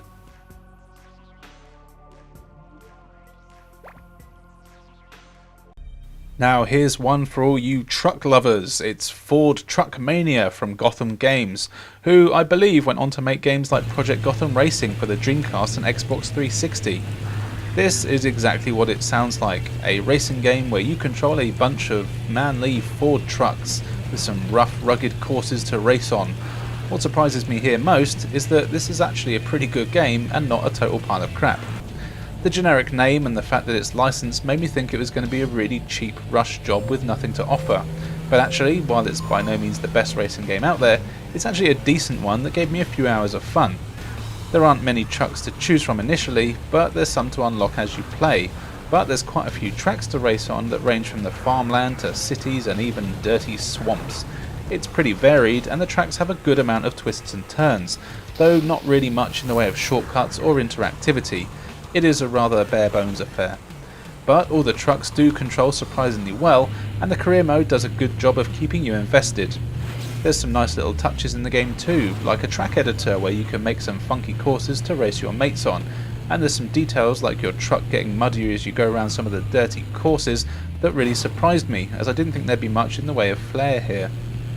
It's not a very tough game, at least not on the easier difficulties, and I found that I only ever lost races when I was deliberately mucking about or looking for shortcuts, and for the most part I would be way out ahead, which was very good for my ego, but it didn't make the game too exciting. Though the tracks do definitely get harder as you progress, so there is a bit of a challenge. The graphics here are actually quite good, with some nice looking trucks and tracks, and the sound is exactly what you'd expect, engine noises. The music is your typical butt rock, which is fine, and it does make you feel like you're a generic truck lover person, probably called Toby Von something. But yeah, that's all there is to it. It's a pretty no-frills racing game, but it has good control, and there's some decent tracks and definitely a bit of fun for a few hours, and it is good with a second player too.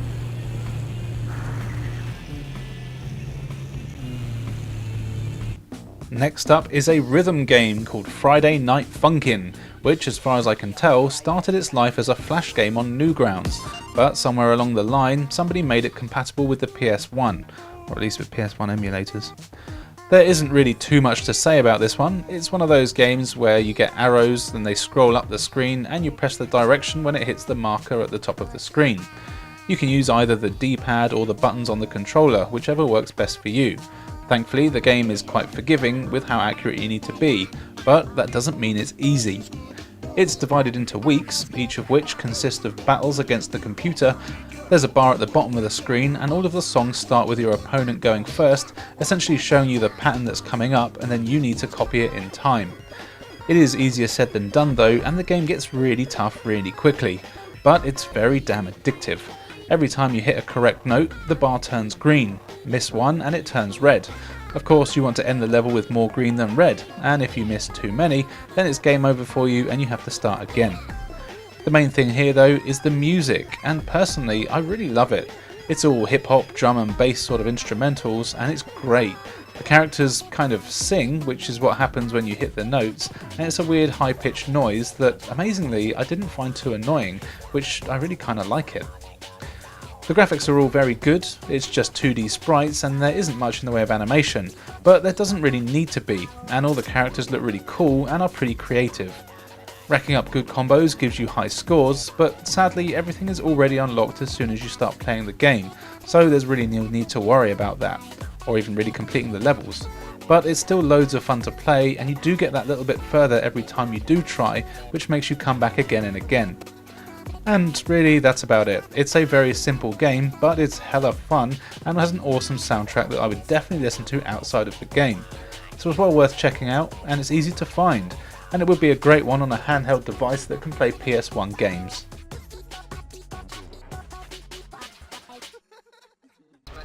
The City of Angels. Our final game for today is Future Cop LAPD from Electronic Arts. In this law-enforcing mech game, you are indeed a future cop, piloting a mech that has two forms. Standard mech that runs about like a T-Rex but is armed with a Gatling gun and rockets. You can then switch to a car mode where you, surprisingly, are a car.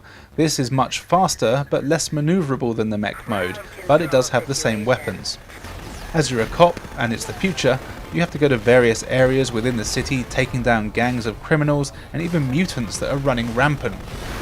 You'll enter some large levels filled with various objectives that basically involve blowing stuff up and finding generators to unlock doors. Thankfully, your mech controls incredibly well, and the game is super smooth, which makes playing this one loads of fun. Also, it has a very good lock-on mechanism, so you never have trouble taking down the nearest enemy, though don't get too comfy as enemies can deal some decent damage to you, so you'll need to be on your guard, though running in guns blazing does actually work a fair amount of the time. Each of the missions is pretty large and divided into areas. You've got a handy dandy radar in the top left of the screen that shows you the dozens of enemies that are always bombarding you, as well as some yellow markers which are health and weapon power-ups. Then there's your objectives, which are just green dots, but these only appear when you're close to them, so you will still need to do some exploring. Each of the levels is pretty different, from factories to highways and even beachside residencies. The enemies are mixed up every few levels too, and it's amazing how smooth everything stays. There's a ton of destructible buildings and items on the levels, and thanks to the smooth controls, circle strafing enemies while blowing the shit out of everything on the level is really easy to do, and it's always very satisfying. The graphics here are also very good, with fantastic animation. Everything is quite small on screen, but it still managed to have a fair amount of detail. But this all works fine, and as I said, it helps keep everything smooth. You can't control the camera, but that's fine, as it does a good job of zooming in and out when it's needed to. Between levels you can choose your weapon loadout, and you'll unlock new arsenal as you progress, getting new machine guns, lasers, flamethrowers, as well as rockets, concussion missiles and mines.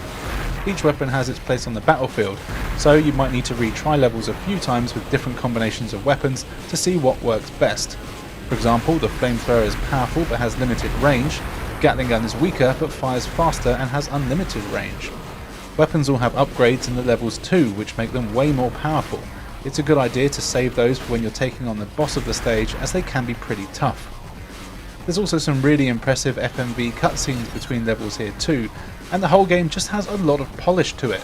I found it really hard to put this one down, and you can even play two-player co-op, though of course I don't have any friends, so I've not been able to try that, but it is on my list to do.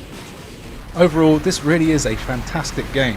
It's even got a quite good sense of humour thrown in there, as well as the excellent gameplay, fantastic controls and interesting levels. Make sure you definitely check this one out.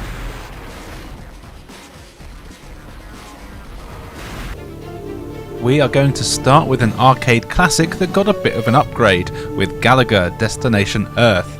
This is a space shooter where you'll be taking on waves of evil alien bug robot things. The game starts out just like the arcade, with waves of enemies shooting down at you while you shoot back at them. They'll move across the screen and their attacks aren't too hard to avoid. After this, the game switches perspective and now you've got a third person view, and it plays a lot like a Star Fox game, which is kinda nice. Here you'll be flying through space where you'll need to take out more aliens, as well as avoid asteroids and other spacecraft as they come towards you. Then, you'll never believe it, the view shifts again to the side view. Now the game plays more like R-Type and games like that. Is there no end to this game's variety? Well, actually yes, that's where it ends. To help mix things up, you're also sometimes given objectives, like collecting items or rescuing people lost in space. This is little more than just flying into them, but it does help mix things up a bit. The graphics here are a little basic, there isn't much detail on anything, but it doesn't look terrible. This is good though, as it means the frame rate is consistently smooth and makes the flying and shooting action responsive no matter what the camera has decided to do. It can get a bit repetitive, as you are really just shooting waves of enemies over and over, but that isn't really a problem as it's kind of the point of the game like this, and there's some cool things in there like being able to capture enemies and use them as your allies, so you can use their different weapons to take out the other enemies. I never really got used to how this works, but I'm sure it would have been quite simple if I'd bothered just to figure out how it worked. Overall though, this actually is a fun little shooter. It does a good job of harking back to its arcade roots and adds enough new stuff to bring it into the modern era. Well, modern for back in the 90s. It is worth a look if you're a fan of the original.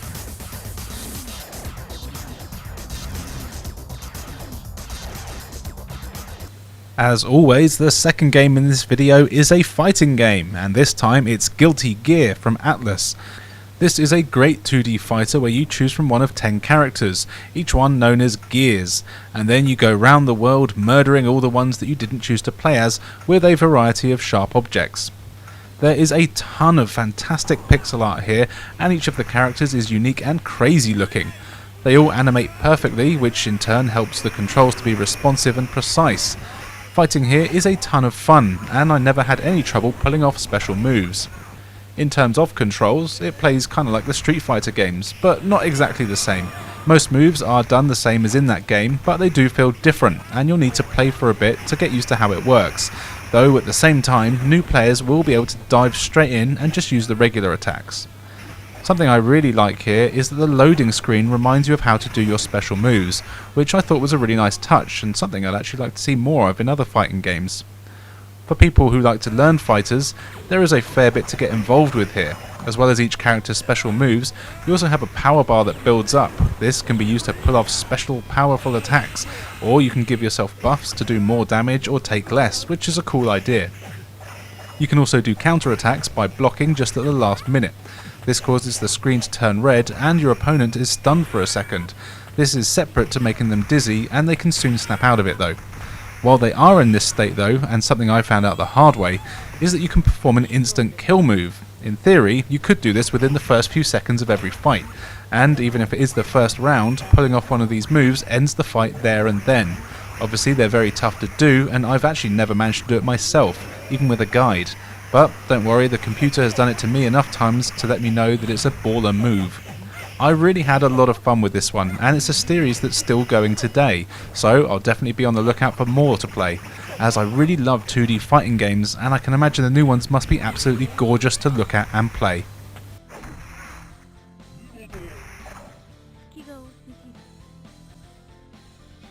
Time for the other type of beat 'em up now with Gakido Urban Warriors. This plays more like Streets of Rage and sees you running through various urban locations, kicking the crap out of anyone and everything.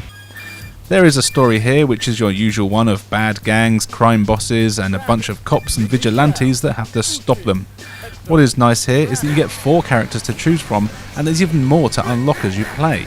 As you'd expect, each character has his or her own stats, with some being faster, some stronger and so on, you know the drill. All the characters actually play very well and really do have their own movesets, and that's something that sets this game apart from some of the others. There is a ton of different combos you can do here. These are unlocked as you reach certain score milestones and they get crazy complicated. In fact, I'd probably say that a lot of the combos here are overly complex, which is something that you could say about the controls overall. The game uses every button on the controller, all 4 face buttons are different punches and kicks, L&R are to jump and crouch, and you also have buttons that activate specials and make you block. When you start playing, it can be very confusing. When you get a new combo, it tells you at the bottom of the screen and shows you how to pull it off. These start off fine with simple combinations, but soon become combinations of 5 or 6 button presses, including holding L or R and then tapping the other one. yeah, you can forget most of the combos. Of course, the more complicated they are, the more damage they tend to do, but chances are you'll find a few kind of simple ones that work for you and stick with those. The graphics here are excellent, with loads of detail, and the animation is super smooth. There's always a load of enemies on screen at once, and though there is a bit of slowdown, it's never too bad. The variety in enemies is good here, with new ones popping up all the time. They come in all shapes and sizes, and some have weapons like guns or knives that you can steal from them. You can also pick up a load of things around the levels, like boxes and tyres to throw at people. For some reason, pretty much all of these explode, and I actually did find that it made me take more damage than most of the enemies, as enemies are always relentless, and by the time I'd picked up an object, they were on me and just kicked my ass. The bosses here are also tough bastards and will take a few tries to beat while you get used to the game. In fact, I haven't actually managed to beat this game yet, and it's one that I've had for about 20 years now. It's bloody hard and doesn't give you that many lives or continues. I have gotten pretty damn far into it though, and it definitely would be doable if I wanted to put the time in. You can also play this in 2-player co-op, and that is a hell of a lot of fun to learn the combos and kick some butt with a friend. It's also worth mentioning that the soundtrack is all licensed stuff, and while I don't think it really suits the action all that well, it is actually a really good collection of 90s dance and techno, and it'll definitely get you in the mood.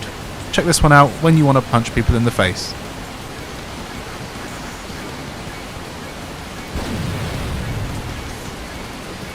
Now, the next game is not to be confused with Gekido, as it's just called Gekio, Shooting King, and it's from Natsume. This is a great little vertically scrolling shooter where you are of course a little ship and have to take on hundreds of bad ships with a variety of powerful weapons. Everything is made up of 2D sprites, and while it definitely isn't pushing the PS1, it looks fantastic.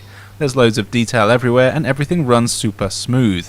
You get a ton of enemies on screen at once, as well as their bullets and yours, and it never slows down, even when there's dozens of explosions. You start with your standard laser fire, and this can be upgraded so a load of bullets are firing at once in a spread. This is probably my favourite weapon, even if it isn't necessarily the most powerful. You also get missiles which home in on enemies, and you get a lightning attack that also homes in on enemies and does a ton of damage, but has a slow rate of fire. All of these can be upgraded to fire more shots or have a bigger attack range. Each weapon also has its own bomb attack that clears the screen of most enemies and does massive damage to bosses. They all work well, and you'll soon find which weapon works best for you. There's a few game modes here, but I'll be honest, I couldn't really tell the difference between them. The levels all seemed to be the same as far as I could tell, and the gameplay didn't really start to change. Though I'm not very good at shooters, but I did find that I could get pretty far into this one, which was nice. It's not quite a bullet hell game, though the bosses definitely try and sneak into that category. Sadly, you can only take one hit before you die, but you never get sent back too far, and thankfully you don't lose all your power, it just decreases a bit, so you don't have to start from scratch every time. And that's it really. It's a fairly standard shooter, but I really enjoyed playing this one. I love the look of it, and the gameplay is super smooth and responsive. I think this would be a good one for people that are new to shooters, as well as you veterans out there.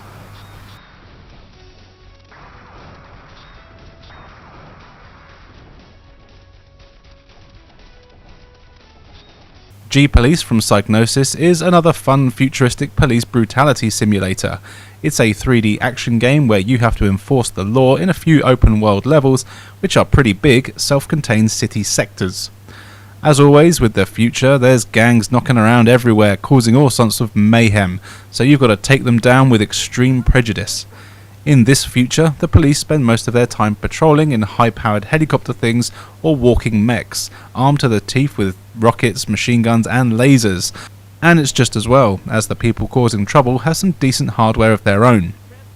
You spend your time flying around the cities, unless you're in a mission where you play as a mech of course, in which case you run, and you've got to make it to checkpoints, do patrols of the city, and answer any calls that come in about crimes. It's all pretty fun, and the controls here are very responsive, adding to the enjoyment. They will take a while to get used to, as you use the X button to accelerate, the triangle button to reverse, and the shoulder buttons to control your pitch and strafe, and basically every other button on the controller is a weapon. Once you've done it for a while, it'll be second nature though, and you'll have no problems taking down gang members and their various flying and driving vehicles, if you can see them, that is. The main issue really with the game is that it's quite hard to see anything, and that's for a couple of reasons. Firstly, every mission seems to take place at night, so everything is really dark to start with, and I'm assuming this was a conscious choice as the draw distance here is pretty terrible. You can barely see 10 meters in front of you before everything just starts popping into view. Now, while this doesn't really take away from the game too much, it can mean that depending on the camera angle that you have, you literally are just staring at a black screen. To be fair though, the game does try to help, and you get a 2D wireframe outline of buildings and things like that before they appear. It's kind of disguised as a sort of computer display that you'd kind of expect to see in an Iron Man film. This does help you know when you're about to smash into a building, but it's also just a shame that this is the best they could do with the draw distance. Presumably this is because they wanted to keep the game at a relatively smooth pace. And to be fair, it does play very smoothly, and the controls are still decent. The combat is actually quite exciting, and the mix-up of mission objectives and locations does a good job of keeping things fresh. This is a game that I would really love to see get a new entry into the series for modern systems. Flying around in a futuristic city responding to crimes would be awesome, but let's face it, it's never going to happen. Anyway, if you eat carrots and can see in the dark and bloody hate crime, then this is a good game to check out.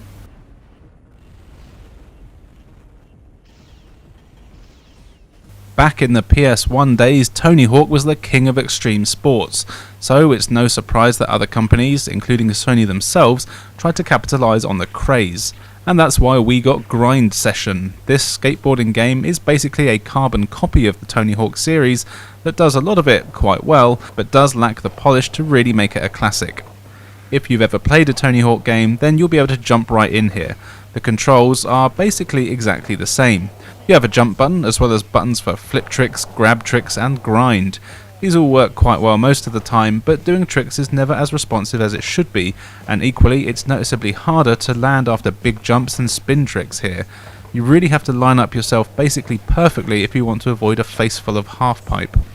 It does take some practice, but once you do get it down, you'll be able to rack up high scores and combos. There are quite a few levels in this game, and each one has a list of objectives and a time limit to complete them in.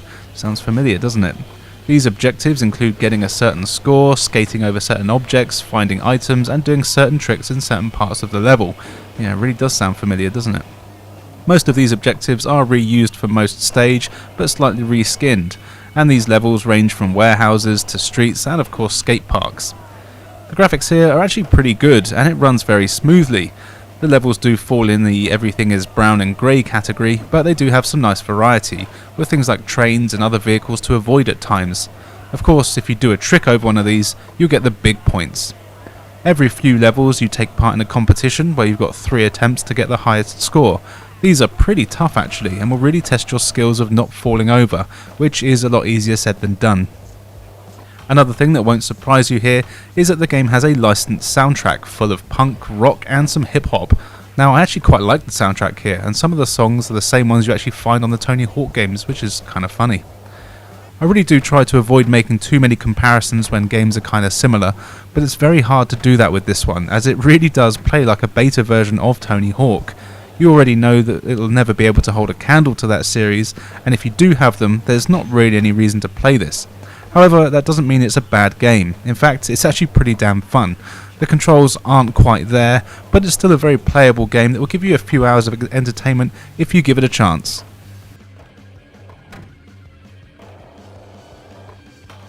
Another craze going around this time was the vehicular combat game craze, with games like Twisted Metal and Vigilante 8 letting players take control of crazy violent vehicles and blast the hell out of each other.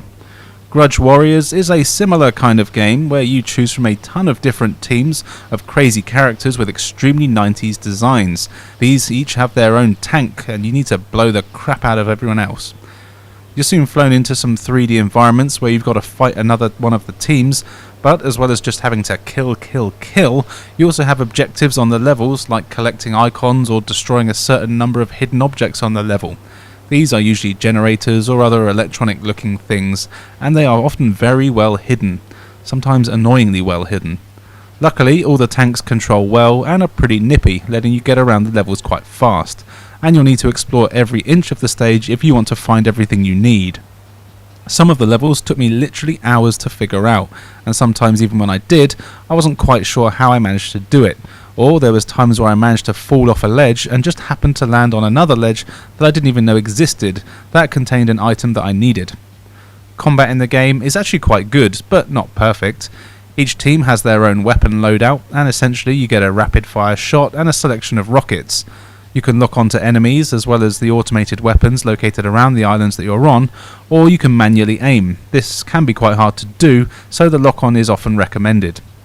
Something that is annoying though is that the enemies seem to take a ton of hits before they die. Thankfully, you do also take a fair few yourself, and there are weapon and shield power-ups you can find and regenerators all over the place, which is very handy. Graphically, the game is decent. There's the usual amount of texture warping here for the PlayStation 1, but overall everything has a nice amount of detail and it all plays surprisingly well without much in the way of slowdown.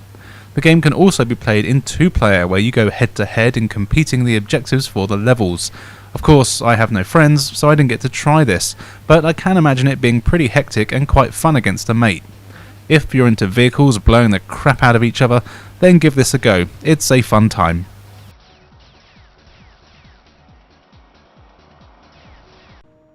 Next up is Guardian Crusade, an RPG from Tamsoft Corporation.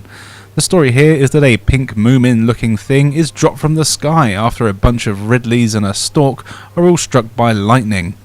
The monster things land near your village, and in an interesting turn of events, you are actually already a hero, rather than being a 4-year-old who gets his first sword like every other RPG out there. As the hero, it's your job to get rid of the monster, but you'll end up making friends with it, and soon the story gets actually quite deep, with the monster being the key to stopping the end of the world. It's actually pretty good.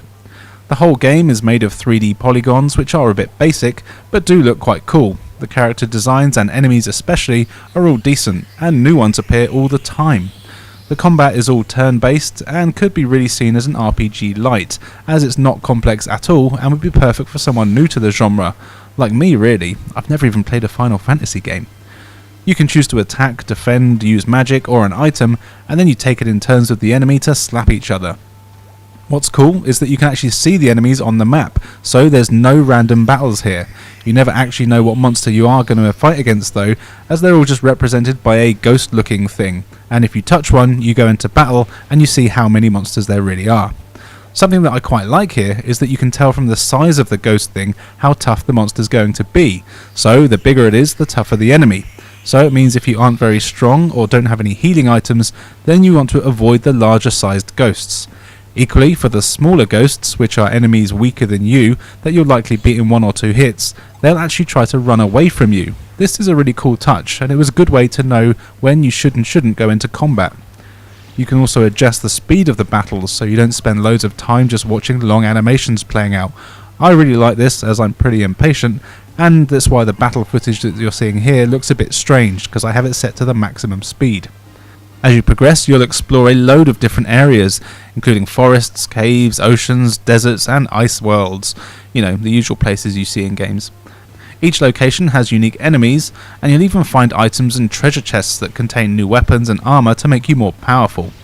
Also, there's a load of towns all over the place where you'll be able to rest and get your health back, as well as visit the shops to stock up on whatever you need. There's also NPCs around the place here that will usually spout nonsense at you like they tend to do in RPGs, but some of them will give you side quests or hints or sometimes even items. These tend to be fetch quests if they are quests, or just to kill a certain enemy, but it's nice to have a few extra things to do. There's a mini-map which is very handy while you're getting out and about, but beware as it's not on by default and you'll need to go into the menu to activate it manually. I never leave home without my mini-map, and neither should you. Further into the game, you get a few more party members as you'd expect, and they'll be pretty handy for some of the tougher fights, though I never found the game to be overly challenging. This would be a great game for someone new to the RPG scene. It's pretty simple, but works well enough. It looks cute and has a decent story. It's well worth a look if you're into this sort of stuff and want a fairly easy playthrough.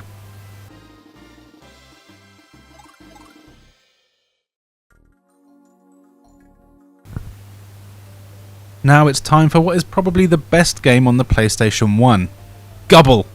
I love this game, and I have no idea why, as I'm aware that it's actually kinda crap. I used to have it on the PC, and when I found out there was a PS1 version, I just had to have it. You play as Gubble, an intergalactic DIY expert who also happens to be a purple alien in a crappy floating chair. Your objective is to go around the dozens of levels in the game, riding on various tools and using that tool to unscrew screws, pull out nails, hammer walls and so on. Basically you use the tool for whatever it's used for. In a nutshell, the game plays kinda like Pac-Man, with every level being a maze-like area, often with multiple layers and sections. Each level has screws, nails, bolts and other DIY paraphernalia knocking about all over the place, so you've got to hunt the level for the relevant tool to be able to deal with the screws or whatever it needs to deal with. You can get on and off tools as often as you like, and you'll need to switch between them all to complete the levels. Also, there's enemies and hazards all over the place too. If you touch them, you lose health. Lose all your health and it's game over. No saves or passwords. Screw you. Your crappy chair thing can also hover though, and you can use this to avoid pretty much every enemy in the game, and you'll need to time your movements well in order to not get hit, though it's fairly easy to figure out the patterns of enemies. There are also a few power-ups you can collect on the levels. These are your usual health power-ups, speed power-ups, and temporary shields. You can also find bonus levels. These are found in the other levels, and they're just there to give you points, though I actually found that I avoided these most of the time, as points don't really do anything, as you only get one life anyway. The graphics here are a funny one. Everything is pre-rendered. Gubble himself has no animation whatsoever, other than rotating, which is a little odd. The enemies have a few frames, but nothing out of this world, but it all does the job. I have to say though, I really love the music here, and some of the tracks really give off Tim Burton vibes. The sound is also decent, and Gubble makes some stupid noises, but it never gets too annoying. And that is basically Gubble. There really isn't much to say about it. You just go around a bunch of levels using tools to pull up screws and nails, but for some reason I really enjoy playing this one. It's a simple arcade style game that's really more fun than it has any right to be. It won't be for everyone, but I do recommend trying it for a few levels before you disregard it.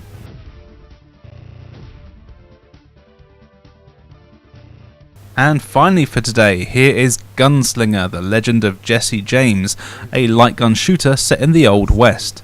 Now, I'm going to guess that you can guess the story without me even telling it to you.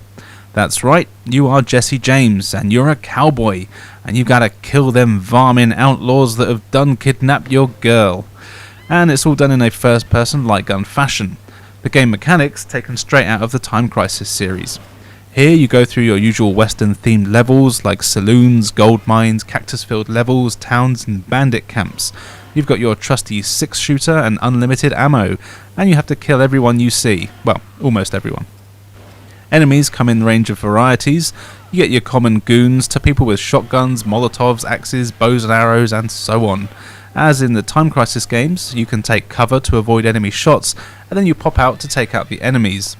Hiding also reloads your gun, and there's a few pictures of cards in the bottom left of the screen which act as your health.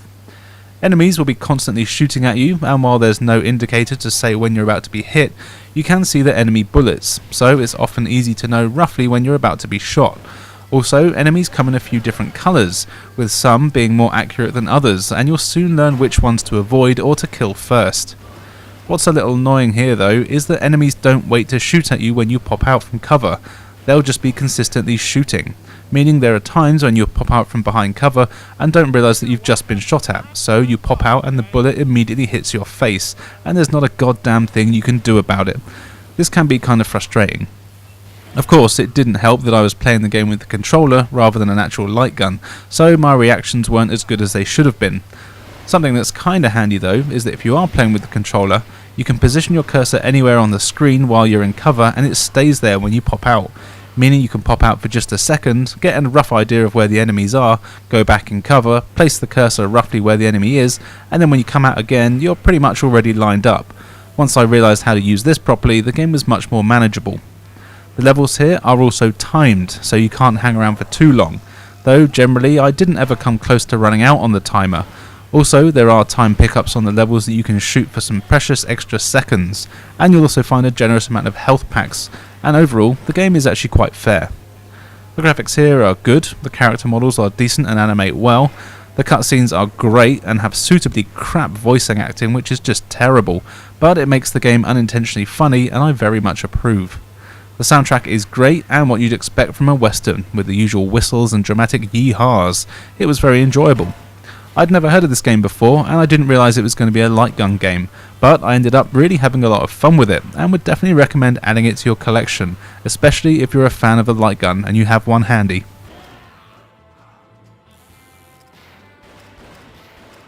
We are going to start on the battleground with Hogs of War, a turn-based strategy game where you take control of a regiment of porky soldiers as you set off across the world taking part in battles with other bacon battlers. In a nutshell, this is a 3D version of the Worms games, but you play as pigs instead of worms, and thankfully they've done a good job of stealing the premise and making it 3D and fun. You can choose from a few different races of pigs. They're all the same in terms of how they play and the weapons they get. It just really comes down to the colour you prefer or which racist voiceover you want to hear. But it's okay, this was the early 2000s. In single player, you're dropped into a range of 3D environments and your mission is to just basically kill all the other pigs. Each map has a mini-map where you can see any enemies, weapons or health pickups, and on your turn you have a limited number of time to explore the map, get yourself into a tactical position, and of course shoot the crackling out of your enemies. The controls are fine. It's tank controls, so you can run and jump and you have to rotate your character. This is fine, and the fact that it's turn-based means that it never causes any issues. Each weapon has its own way of working. For instance, most bullet weapons can be aimed in a first-person view but have limited range. Bazookas and grenades need to be charged to be shot or thrown further, and so on. It works well and using each weapon is easy, though the ranged weapons will take a bit of practice to get used to. As you progress through the single player, you can promote your pigs. This unlocks new weapons and abilities for them, as well as increasing their hit points. I really like this mechanic, and you can choose what path your pigs take, so they can be heavy weapons experts, espionage, medics or engineers. Of course, each of these has their own weapons and perks to go along with it, so it's worth having a few of each on your team. The graphics here are decent, the battlefields get quite large, and there's little to no pop-in, which is handy as you can see your enemies in the distance. The pigs themselves look fine and the animation is kind of funny, with pigs getting injured the less health they have, which also makes them move slower. This of course causes problems against the timer, so be sure to have your medic close by.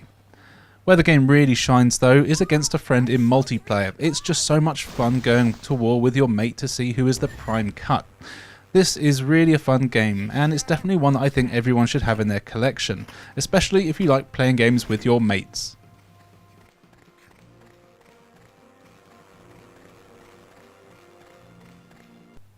Next up in the fighting spot that I seem to have put for all these videos is Heaven's Gate from Atlas. This is a one-on-one 3D fighter where those bloody rascals down in hell have given some evil people demon powers. But don't worry, that god thing has given some people heaven's powers to go fight them and stop them from being cheeky monkeys. Literally in the one character's case. You get 8 characters to choose from, with some unlockable ones hidden away too. Of course, each character has their own special moves and stats.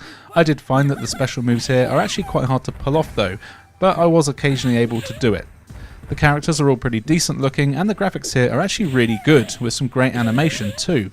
It is a little boxy, but certainly not a bad looking game. Control wise, this is actually pretty good, aside from the difficult to pull off special moves. The regular attacks etc. all work well, and it's responsive and quite fast. You can also press all 4 face buttons when you've powered up, and this makes you a little faster and stronger. And you can do a super move while you're in this mode, but I'll be honest, I never managed to pull one off. Also, the majority of the movesets are punches and kicks. There aren't really any crazy fireballs or anything like that in here. For the most part, you'll be pressing a direction and attack button at the same time in order to do different moves. As it's a 3D fighter, you can wander around the arena, though you never really need to, and I didn't bother. It was only useful really to roll away from enemies once you've been knocked down, otherwise you tend to end up getting sat on or with a knee in the face. You do have a few game modes here too, with training, arcade, and even a tough guy mode where you get just 1 energy bar for the whole thing. Something that is a little disappointing is that there's no character endings here, so when you win, it just sort of ends. This makes the whole story aspect totally redundant, and even if it was just a wall of text, something would have been nice. But that shouldn't put you off playing, if you like fighting games, as the actual combat is pretty good, and like I said, it looks great. This would be another game that is good if you have a few mates around that like a ruck, so you can pass the controllers between yourselves for an evening.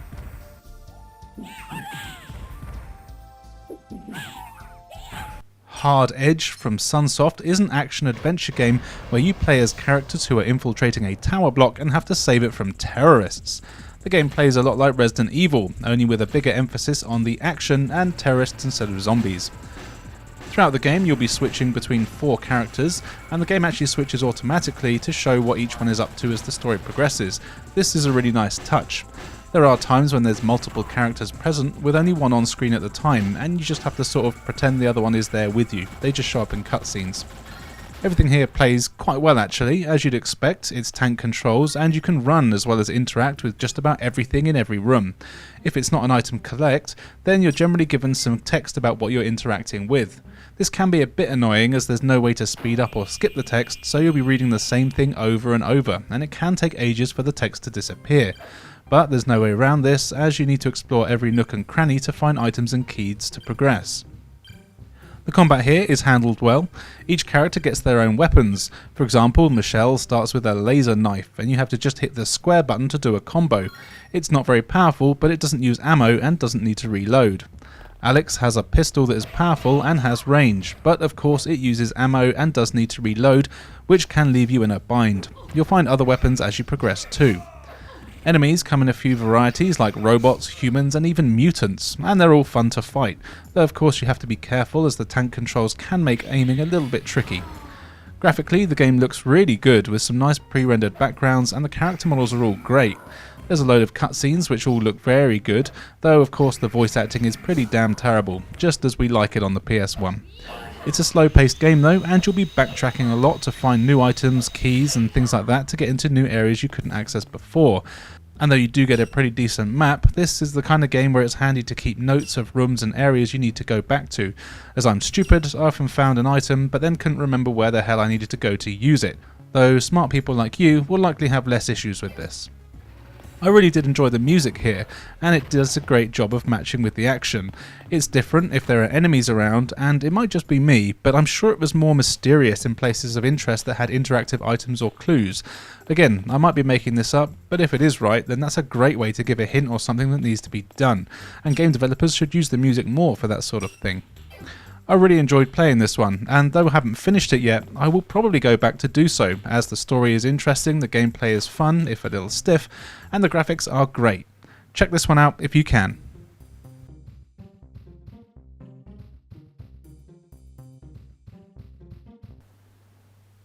If you prefer 2D cute-em-ups to gritty 3D action games, then you might want to check out Harmful Park from Skythink Systems, as that's exactly what it is. In this 1 or 2 player shooter, you play as a couple of sisters who visit a brand new theme park that's gone mad and all the attractions are now out to kill you, but it's alright as it looks cute. So you jump on your flying thing armed with some food-based weapons and you go shoot the stuffing out of all the toys and save the theme park. The graphics here are great, everything is super bright and colourful and there's always loads going on all over the place. Characters are small, and though it probably could be done on a 16-bit console, it all runs super smooth here on the PlayStation, and I only encountered slowdown a handful of times.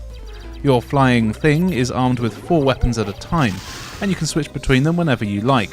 You've got your potato, which is your standard shot, there's an ice cream beam, which is really powerful, and there's a bunch of jelly beans that home in on enemies, as well as super pies that are really powerful but slow to fire. Each of these can be upgraded 4 times, and each upgrade makes the weapon fire more shots and do more damage. However, if you die, you lose all the power from the weapon that you're using. Thankfully, you do keep the ones that you weren't using, so you tend to have a backup. This does make choosing your power-ups quite tactical though, as you'll likely have weapons you prefer. However, it's a good idea to have each one at least level 2 or higher, as a lot of enemies take a few hits, and you can only take 1 before you bite the dust. Each weapon also has its own clear all attack. These are super powerful and surprisingly kill even most bosses in just 1 or 2 hits, though you do only get a handful of them to use throughout the game and the pickups aren't all that common. The game does have a great sense of humour here and everything is very Japanese, but I like that.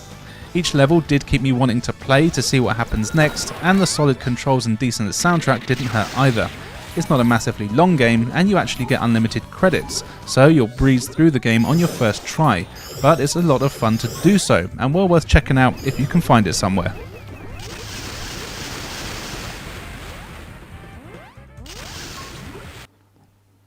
Time for some Japanese weirdness now with Hakayo, King of Crusher. And yes, I'm aware I've probably said that completely wrong. In this bizarre game, you play as a bloke who is bitten by an evil bug thing who then tells you to stop holding back your emotions and to smash shit up. So that's exactly what you do. You start smashing up your house while your wife grabs your newborn baby and runs for her life. Sensible.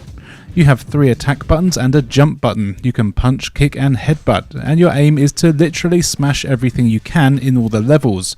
There's a red bar at the bottom of the screen that once it's full, you can then exit onto the next level. You also have a yellow bar, which is basically your health and a timer all in one. It's constantly draining, but smashing stuff restores a portion of it, so it really is in your interest to just keep destroying everything you see. There are enemies in the levels too.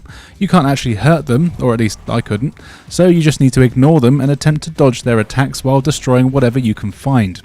Each of the attacks is slightly different in terms of power and range, but you'll soon figure out that the kick is basically the only one you need.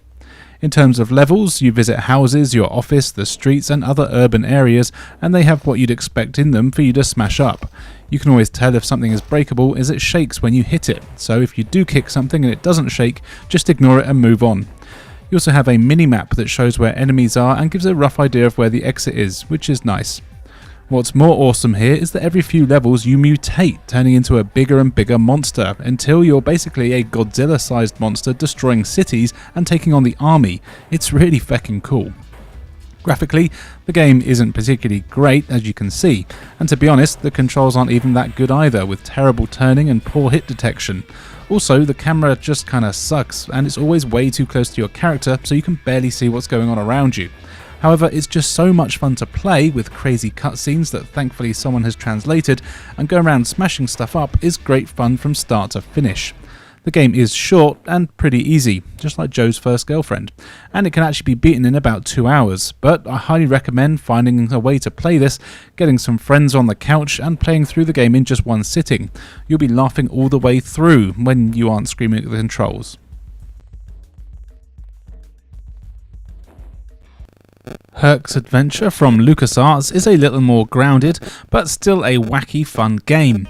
Here you play as either Hercules, Atlanta or Jason in a game set in ancient Greece, and that bloody god of the underworld Hades is causing havoc again. So Zeus sends you down to go sort him out. You already know this, but each of the characters has their own strengths and weaknesses. Herc is of course very strong and attacks with a club. Atlanta is faster but weaker, however she does have a ranged attack. And I'll be honest, I didn't try Jason, but I'm sure he's great. Anyway, it's a top-down action game that for the most part is basically a large open world and kind of plays like the old Zelda games. You have to explore the large open world, getting new abilities and items, tracking down the other gods who will help you out and get you further into the game. It's great. The game looks fantastic with awesome 2D sprites that are packed with animation and character. There's loads of animated cutscenes here, a lot of which play out in-game, and it works really well. As it's LucasArts, every character is full of personality, and the writing is often pretty funny too. It's a game that actually makes me want to watch the cutscenes, if you can believe that. The map is split into different areas, so you'll be exploring cities, forests, deserts and even the sea. Each area has its own enemies and bosses for you to fight, and there's also loads of hidden areas containing sub-weapons, health and other items. The controls here are decent and responsive.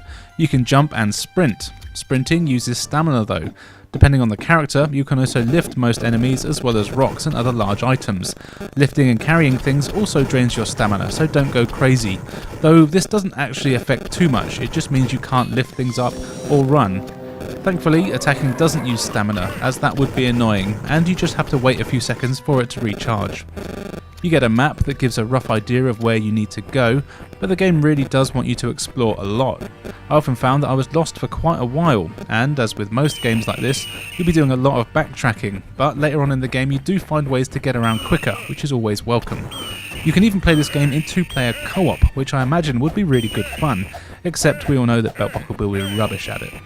This is a great game that was likely overlooked as it was 2D and no one wanted that in the PS1 era, but it is well worth owning, though looking at the price, you're probably better off emulating it.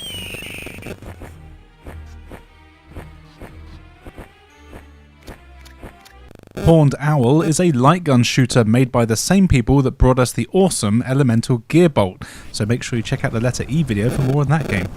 This is very similar in terms of style. It's a light gun shooter where you have to worry about moving your cursor around, which you can do with either a controller or the PS1 mouse, or if you have the PlayStation 1 light gun, you can just use that.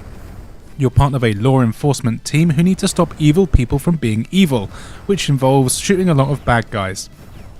The graphics here are awesome. You've got 3D environments, but all the enemies are 2D sprites that look fantastic and have some great animation and scaling. My only complaint is that it takes a while for new enemies to be introduced, and even when they are introduced, you still spend most of your time seeing the same enemies over and over. The controls are of course simple, you just move the cursor. Then you've got a shoot button or a special clear all button and a reload button, and that's it. You can also charge your main shot to fire loads of bullets at once, but I didn't really find that this was that useful to be honest, so I rarely used it. In between levels you get some really good animated cutscenes that are all in Japanese, as this never came out anywhere else, which is a shame. The levels themselves are all in urban areas, so do fall into that everything becoming grey and brown problem. They each last about 10 minutes too, though they aren't easy by any means. Enemies will fire guns and rockets at you, some of the projectiles can be shot down, which is good. Also, you're given an indicator telling you which enemy is about to attack you, so you know where you should be aiming first.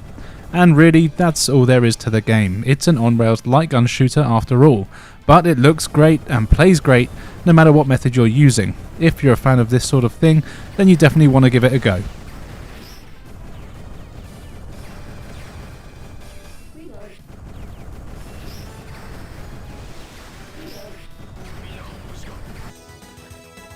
Time for the first sports game in this series of videos now, but don't worry, it's a good one.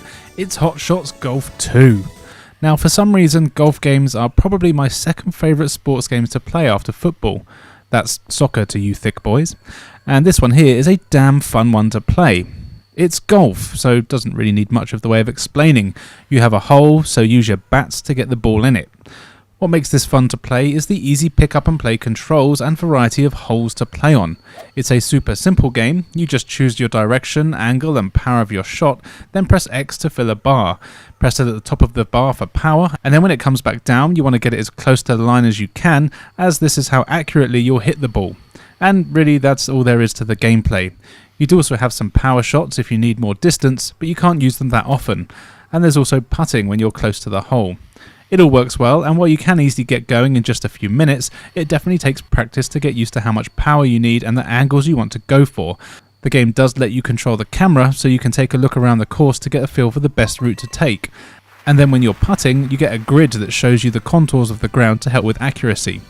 The graphics here are fine, the courses themselves are 3D and look decent enough, all the characters are pre-rendered and they look good, but they don't have too much animation. There are a load of them though. You start with just 3, but there's like 10 or so to unlock, as well as a whole load of new holes to play through that get more and more wacky. The characters each have their own stats, and choosing the right person for your playstyle is important, as some favour power over accuracy and vice versa. Getting a par on courses isn't easy though, and I did manage it a fair few times, but it didn't take long for the courses to get more difficult and I'd struggle even to get a par 4 or 5, but I did want to keep playing, even though I considered rage quitting quite a few times when I did some shit putting, but that was never down to the game itself, it was me being impatient and not checking I was making the best shot. This game is a whole lot of fun. It's a great combination of being simple enough for new players to be able to enjoy and having enough depth for those that want to put the time in. It plays a hell of a lot like the Mario Golf games, and I really wouldn't be surprised if some of the developers were involved in both games.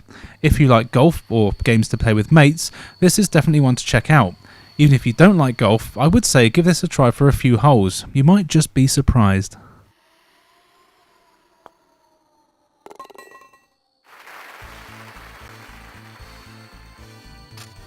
Hybrid from Movie Time is a first-person shooter that sees you in a mission to save Earth after an alien invasion.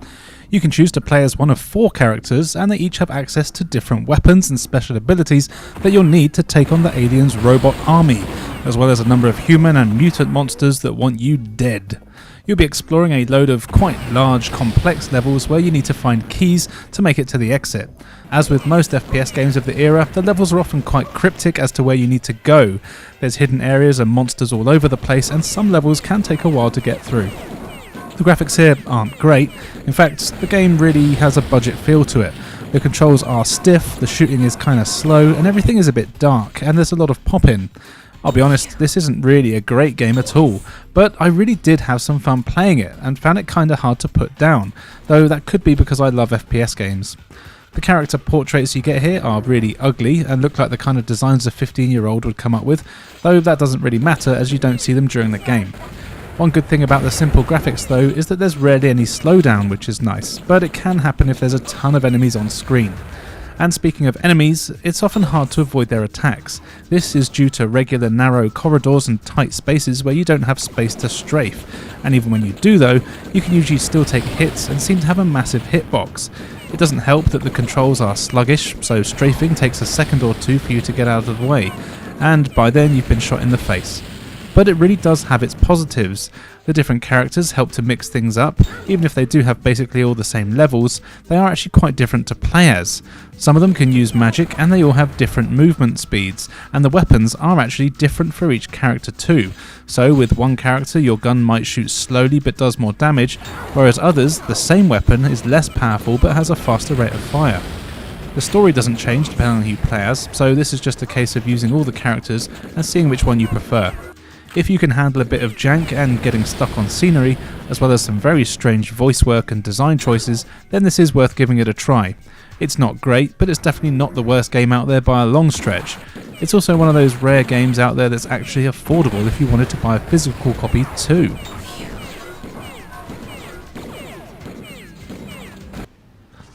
And finally for today, here is The Hive. This is a first-person FMV game where you're a space pilot soldier bloke who has to try and stop evil humans and aliens from letting an evil hive of bug-like monsters from being unleashed into the galaxy. As it's an FMV game, the level of interactivity is pretty limited, so it's all about the cool cutscenes and action. The game basically starts off like Star Wars, and you're shooting down enemy ships that are coming at you from all angles. Of course, as the whole thing is on rails, all you need to worry about is moving your cursor and hammering the buttons to shoot. You'll see the enemy ships as well as targets appear on other things that you can shoot as well. Essentially, as it's all FMV, you just need to wait out the movie without being destroyed.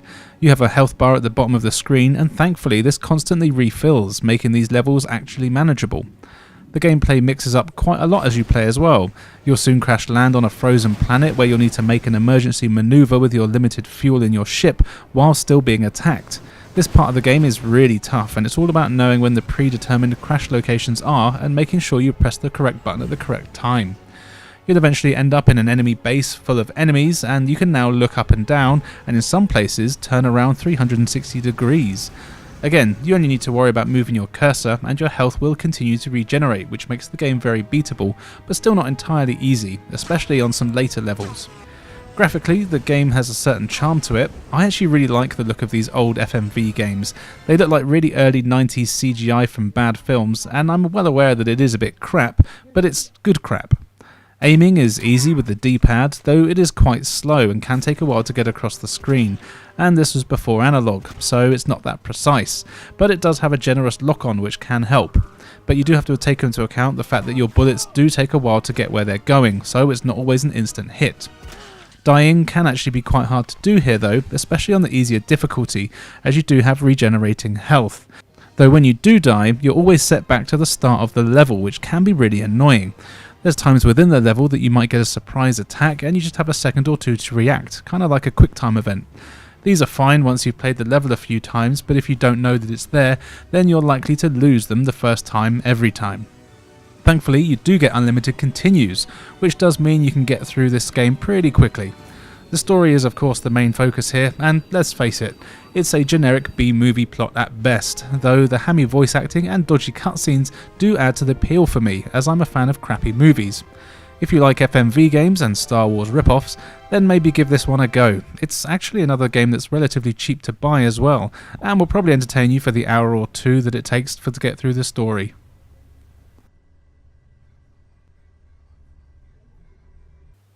Let's start with one that you may actually already know. This is In the Hunt from Xing and Irem. This is an awesome 2D shooter, which is often called a Metal Slug of the Sea, and you know what? That's pretty damn spot on, and you could easily tell people this was a spin-off of that series, and I for one would believe it. So yeah, it's a side-scrolling shooter where you take control of a submarine, and you spend your time blowing the shit out of anyone and anything you see, mainly boats, mechs and other submarines. The graphics here are incredible, with some amazing 2D sprite work packed with awesome animation that brings everything to life. There's always so much going on, with enemies above and below water all on a mission to blow you to smithereens. Luckily, you have an unlimited supply of rockets, depth charges and whatever the opposite of those are that go upwards. You'll need to have laser focus here in order to get anywhere, as there are so many enemies at all times, and it can be hard to avoid their attacks, as you are pretty large on the screen and the general amount of crap happening all over the place, it can get very confusing. Thankfully, pretty much all the enemy attacks can be shot down, which really helps. You'll need to spend your time assessing where everything is too, as you might need to surface in order to use certain weapons against helicopters or things outside of the water. Each level has a massive boss for you to contend with too. These always have a ton of attacks that you'll need to learn, and you'll need lightning fast reflexes here. This really is a fantastic package, and speaking of fantastic packages, shout out to Toby and Goobs and the Secret Levels podcast. The game has great graphics, especially with explosions, which are just amazing, solid responsive controls, and a harsh but fair difficulty that will keep you coming back again and again. You can even play this one in 2-player co-op. I'd say this is a must-own for the system.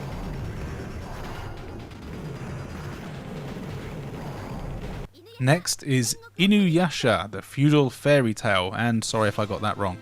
It's a 2D one-on-one fighting game that's all based on various fairy tales, but in a very Japanese way. The story is that a fox bloke has been broken free after being trapped for loads of years and now has to go around fighting people, or something along those lines. When you're playing the story mode, you have just 2 characters to choose from initially. Then you're put on a map screen where you choose where to go, and you'll either fight a battle or take part in a minigame. The fights are just one round here, and you have a bit of story before and after each one to let you know why you're kicking people's asses. Also, you'll notice that some characters have pictures of crystals by their health. During the fights, if you use the correct special move, you can actually knock these crystals off of them and collect them yourself. If you get enough of them before beating the final boss, you use them to unlock a new character who then can be played in story mode. I really like this mechanic, and the game does tell you how many crystals you need and which one of your special attacks you need to do in order to get them. This is pretty good. Now, if you cast your mind back way back when, you remember that I said there's also mini-games here. These come in a few flavours, but essentially all of them consist of hitting things. If you complete the objective within the time limit, you get more crystals. These mini-games are optional though, and if you just want story, then just head to one of the characters on the map screen instead. The game looks pretty good with some excellent 2D sprites and animation, and there's some really good cutscenes between levels, which is always welcome. There's also a lot of voice work, but it's all in Japanese. The controls here are decent, but can take a bit to get used to. You've got 3 attack buttons, a weak attack, a strong attack and a special button. You hammer the weak and strong button to do combos, and there's even Street Fighter style inputs that you can do for special moves and super moves. Pressing X is your parry button. Time this right and you'll stagger your opponent, leaving them open for attack. It's well worth getting used to this, especially on the higher difficulties. There's a few game modes outside of the story. You can of course do one-on-one battles against the CPU or another player, and I think the simple pick up and play mechanics would make this a good one for people who aren't that into fighting games. I had a good bit of fun with this one, and you know what? You might too.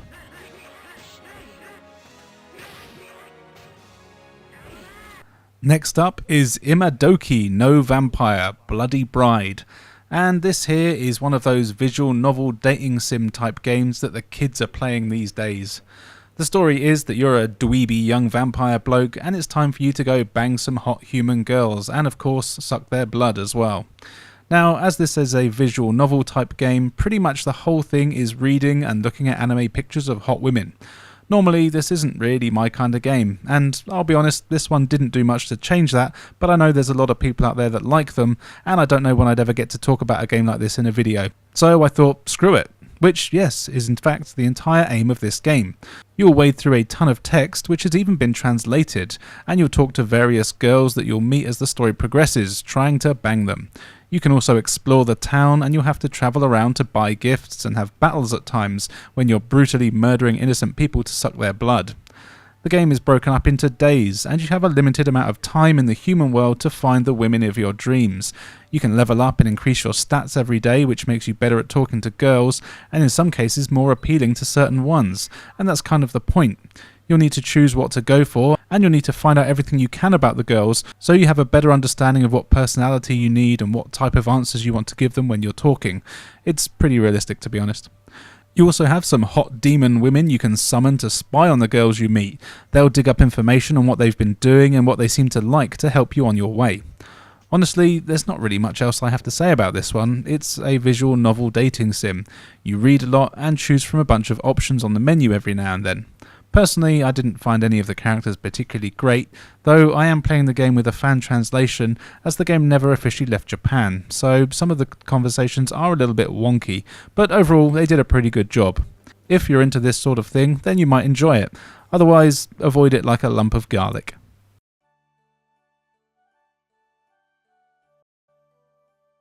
Let's have a proper adventure now with In Cold Blood, a 3D action-adventure game that clearly takes its inspiration from things like James Bond and the Metal Gear games.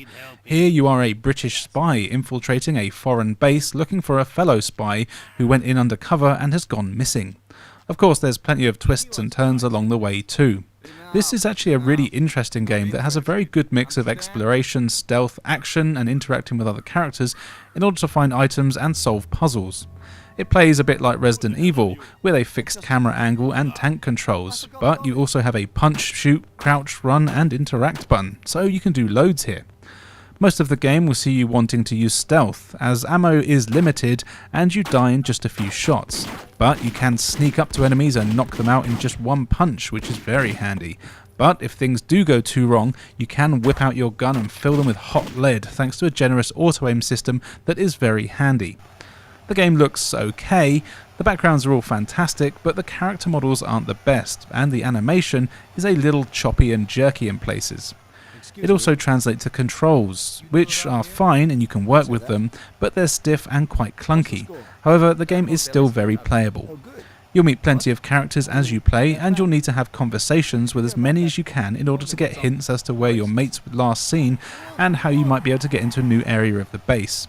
What's also cool is that you actually reference conversations you had with other people further in the game to other characters.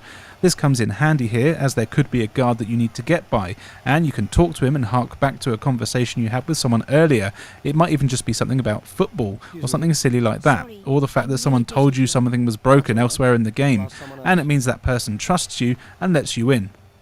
If you hadn't done this, you might actually have to just fight that person instead, and it's a really cool mechanic that works pretty well. There is a lot of trial and error involved though, so make sure you do save often, as if you say the wrong thing or just walk past the wrong person, then you're probably going to be dead. It actually took me longer than it should have done to realise that this really is a game that you don't rush. You've got to take your time and play it slowly. Try to avoid combat where possible and plan your route around the rooms that you're in. The game doesn't look the best and the controls are a bit janky, but I really found this one an engaging game with some great characters and some very original ideas, and this is well worth checking out if you like a bit of espionage.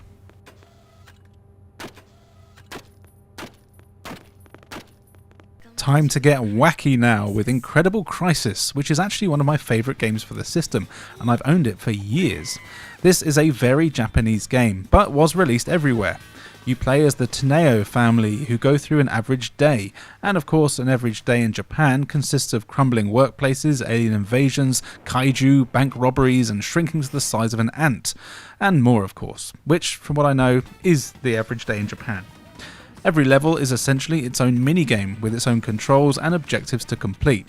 There's no way I can go through them all, but some of the highlights here are dance routines, shooting down rockets heading for a spaceship, escaping giant insects in a garden, and snowboarding away from bank robbers after thwarting their heist. It's all mad, and the game is genuinely funny, and you'll really love the Teneo family, who are just an average family and really likeable. You play as every member of the family, and the cutscenes, which are all very well done, always show how their days are interconnected. The graphics here are fantastic with great animation and a surprising amount of detail. The sound and music are the real highlight as well, with crazy screams and an awesome ska soundtrack that plays throughout the game. The controls here are the trickiest thing about it though, as every level does have its own set of rules and often different controls, everything is mixed up. And some of the controls do better than others, and at times it does seem like there's a bit of lag, though I was never sure if this was a deliberate choice to make the game just that bit more challenging. And the game is very challenging. Even though it's just quirky minigames, they do last quite a while, and are definitely not easy. It's unlikely you'll beat most of them on your first try. Some will take a good amount of practice, and you need to try them a few times to really understand what you need to do. Thankfully, you can save after every few games, and you can replay any of them that you've completed at any point from the menu screen. This is always nice. Some of the games do go on for a bit too long for my liking, especially when you're travelling somewhere and they take a good 5 or 6 minutes, which doesn't sound like a lot, but when you're playing it, it does feel like ages. However, the game is an absolute blast to play. It's batshit crazy and is actually quite short, but you definitely have a good time playing it. This is a great game to play with a group of friends. Even though it's just a single player game, passing the controller around after each game is a lot of fun. This one is another must have for the system if you ask me.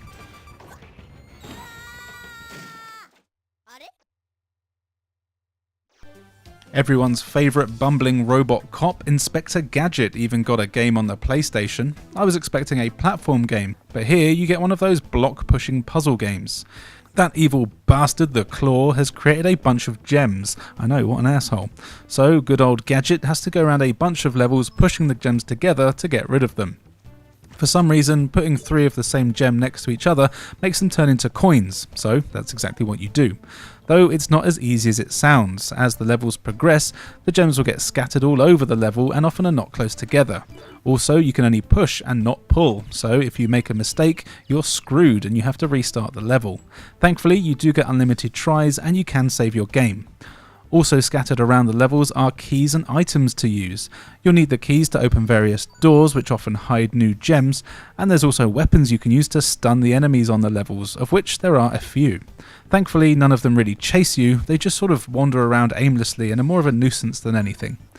The biggest enemy here though is the timer, which is constantly counting down. It's fairly generous, but there's a lot of levels where it did run out for me and I had to replay the level a few times, but that's kind of the point of the game. Graphically, it's fine. It's all pre-rendered sprites and they look and animate fine. But you can see that it's a budget title as it does all look and feel a little bit cheap, especially with the sound and music, which only sometimes have an Inspector Gadget feel to them, and most of it sounds like it's just stock music. The controls are decent enough though, and they're what you'd expect because it's a simple game, though I did have issues with the collision detection where I'd brush past a gem and I'd accidentally push it when I didn't mean to, and that would mean I'd have to restart the whole level, which was quite annoying. But once you know what you're doing, it's not too much of an issue. Overall, as mentioned, this is clearly a budget game, but I do quite like these puzzle games and found it quite addictive. It does seem like it's one of those games that started off as something else and they just randomly slapped an Inspector Gadget license in the hope it would help it sell a bit more. But it is kind of fun. If you like puzzle games, you could definitely do worse.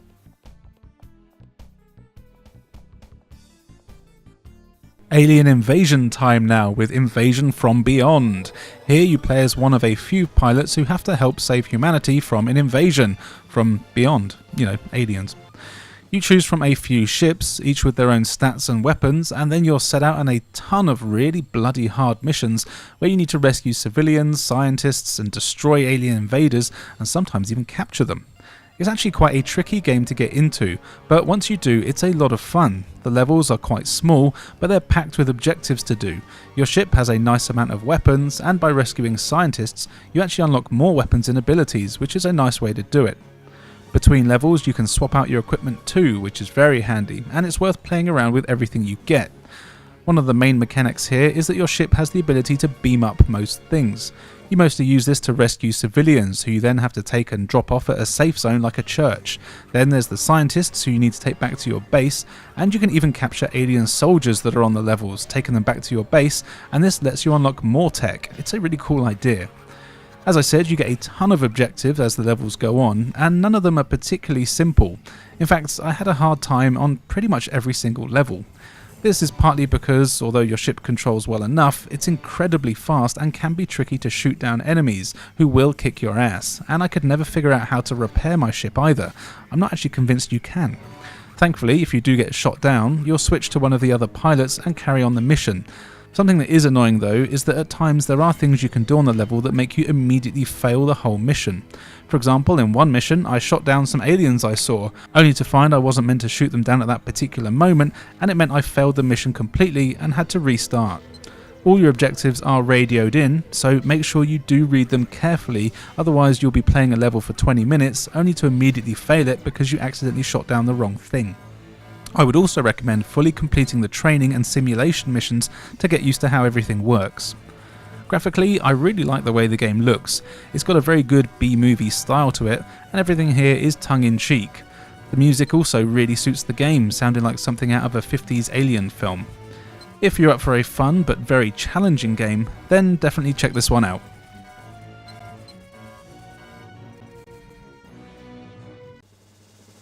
Time for another fighting game now with Iron and Blood. This one is set in the Advanced Dungeons and Dragons universe, which is something I don't really care about, but I do like fantasy, so rock and roll. Anyway, there is a needlessly long and convoluted story here about a bloke trying to get his girl back, but she keeps dying and getting resurrected as someone else, or something along those lines.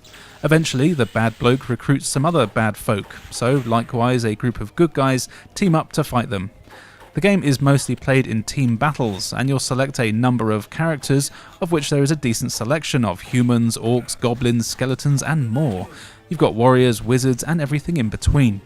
Though you can only pick teams of either good or bad. It's a bit of a shame you can't mix it up a bit, though it does make sense for the story. This means if the first character you select is a good one, all the other ones you select afterwards have to also be good, and likewise for the bad.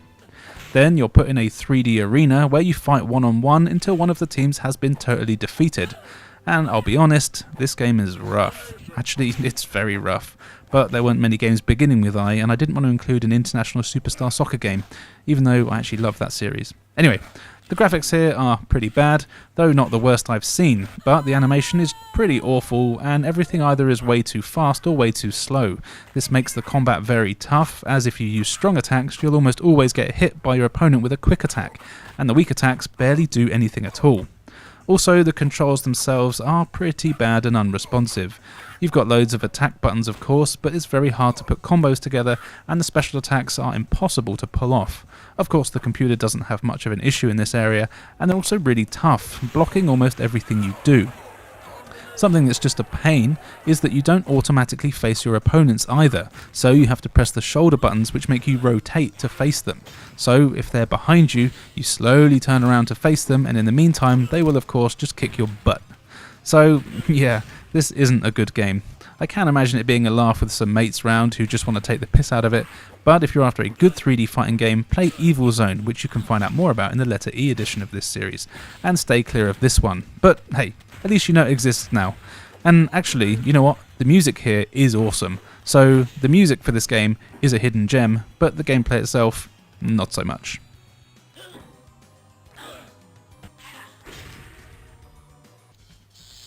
Here is Irritating Stick, a stupid game with a stupid name that I really can't decide if I actually like, but I kept coming back to it again and again. It's a simple game. You have to guide a stick through a maze within a time limit without touching anything. It's the same as those metal maze things with buzzers in real life. It's just a video game version of that. And you know what? I do kind of like it. The controls are simple. You just use the D-pad to guide the stick around. You can also change between 5 speeds, 1 being the slowest, 5 the fastest, and you'll need to do this to get past certain obstacles and make it in time. The levels here are all very tough, and you really need to take your time. They're often very narrow with a number of twists and turns, though soon you'll come across moving parts that will really test your skills, and most likely your patience. I have to be honest though, most of the mistakes I made were because I was focusing too much on going as fast as I could, rather than taking my time and planning my route. This is really a game where you do have to take your time, and you do actually have more time limit than you would think. Switching between the speeds and making sure you're correctly lined up before heading into corners is very important. It's all very responsive, but the game is unforgiving. You so much as breathe on a wall and you're screwed, so make sure to take your time. I quite like the announcer here. He introduces the obstacles that you come across. This really makes the game feel like you're on a TV show and it never gets annoying. There isn't much music here though, and you'll be hearing the same tracks quite often, but none of them are particularly offensive. There are a few courses to unlock as you play, but overall there aren't actually that many to play on, which is a bit of a shame. I was quite surprised at how much I enjoyed this game. It is very addictive and really has that just one more try quality to it. I actually would recommend checking this one out if you can find it for cheap.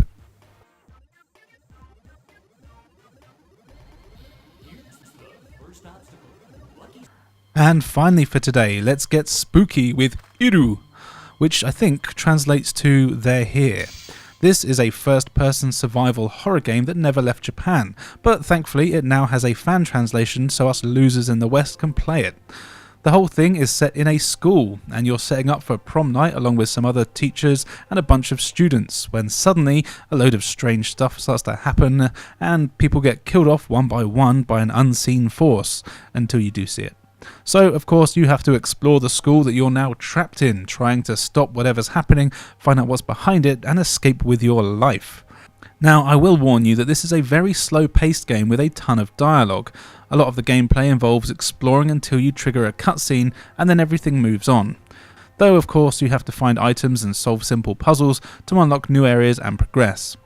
There are enemies in the game, but you don't really fight them, you just have to find hiding spots and wait for them to pass by. This creates a lot of tension, but at the same time, it's a shame you can't really defend yourself. You can find items to help you banish away the monsters, but you never actually have any weapons. The game is always played in a first person, and it controls well enough. You can walk and run and interact with almost everything you see. Graphically, it's all fine. It's got some pretty jagged edges on the characters, and the models are actually kinda ropey, but it does the job and actually has a creepy atmosphere to it. The real focus here though is the story, and it is more like an interactive movie, though of course you do control the whole thing.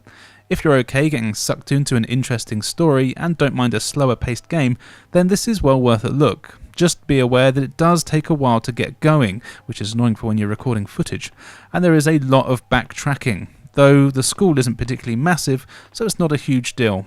But if you like a spooky game, I think this is a good one to try. Let's start with Jackie Chan Stuntmaster. This is a beat 'em up like Streets of Rage and Final Fight. You play as the one and only Jackie Chan and have to rescue your grandfather who's been kidnapped. Or is that granddad napped? Guffaw. After giving you a mysterious package. So you set off to get him back in the only way that Jackie Chan can, with lots of punching, kicking and flipping over stuff. Everything here has a proper Jackie Chan feel to it, with nothing being taken seriously. The cutscenes here are all really well done and have some great action and comedy in them. The graphics here are kind of strange with the odd proportioned characters, but it works well. The animation here is also very good too, though it doesn't always help with the controls. For the most part it does control well, and Jackie has a decent moveset. You can punch and kick, and using different combinations of those two buttons you can do new combos, and you can also grab and throw enemies. As it's Jackie Chan, the scenery is often used too. You can flip tables and chairs into enemies, and there's things you can kick or crawl or throw at people, and this is always fun. You do also have a counter-attack button, which is quite hard to get the timing right on, but it does massive damage if you get it right. I have to say though, this is one of those games where you must finish the animation of whatever it is you're doing before you can do anything else, which means you can't counter-attacks while you're already attacking, and it can be quite annoying. The levels are all fairly large and packed with a ton of enemies. Most of them though are fairly easy to beat down, but you're often surrounded, and it can make blocking and dodging attacks tough, and poor old Jackie can't take too much of a beating. For the most part though, it's all very fair. You'll need to do a fair amount of platforming here as well. Jackie can flip and wall jump, and you'll need to do this to explore the levels and find hidden collectibles within them. Every now and then you get different playstyles here as well, kind of like the Crash Bandicoot thing of running towards the screen that every game of this generation seemed to love. Here you're often escaping vehicles, and one wrong move can be fatal. And that sometimes is annoying, as a lot of the time if you die you're sent back to the start of the level. This is never fun in any game, though the levels aren't that big, so it is manageable. Overall, this is a really fun beat 'em up. It's not perfect, but it's a fun playthrough and well worth a look. It's a real shame that it's only single player though, as playing it through with a friend would be fun, even with Belt Buckle Bill.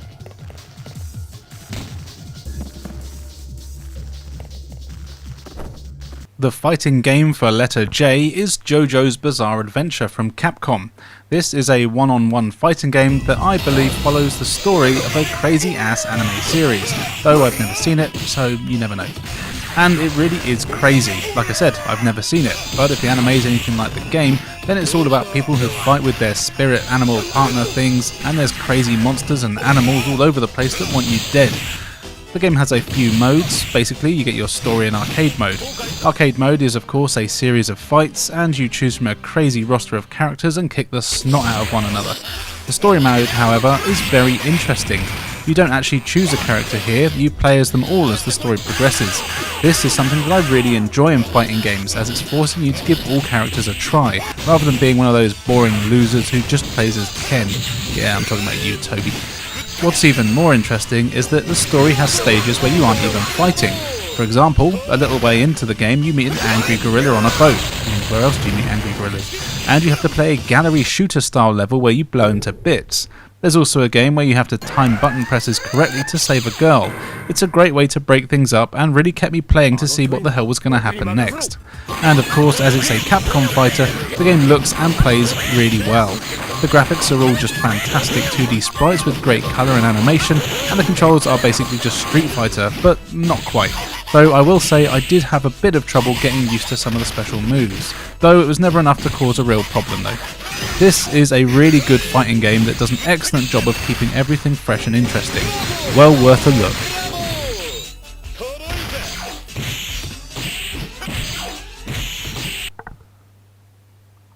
Over to Japan now for Jailbreakers, a first-person adventure game where you have to try to break out of jail.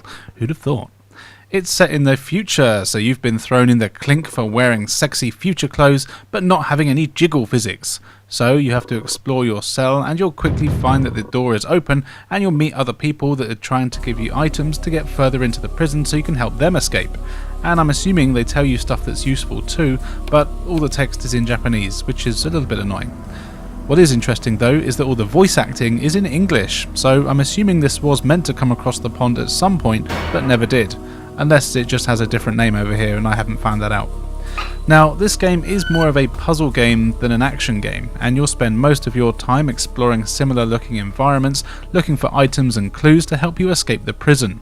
You'll need to craft items in special rooms and hope that the evil robots and prison guards don't catch you. If they do, it's pretty much instant death. This is a very slow paced game, but it does work well. And what's nice is that even though everything is all in Japanese, I still actually managed to get pretty far, and I'm probably going to pick up from where I left off. Graphically, it's all fine. There's a few jagged edges as you'd expect from the PS1, and the character models are all quite basic with little to no animation, and they tend to just stand around in their cells. There are robots and stuff like that will hunt you down, and these are actually pretty cool to look at. The controls here are fine, but it can feel a little bit sluggish. You can look up and down, but the game really needs a better sprint button. You can make yourself walk a bit faster with the X button, but it still wasn't enough for me. Though, to be fair, none of the environments are particularly large, so you'll be able to get around them quickly. If you like slower paced adventure games, then this is a bit of fun. It's annoying that there's no English patch for it, as that would really help, but you can just about figure out what's going on and what you need to do even without one. It just means that you'll spend a fair bit of time wandering back and forth, continuously checking the same doors again and again and hoping one is unlocked, which normally it has. But if you can read Japanese, even better. This is good fun.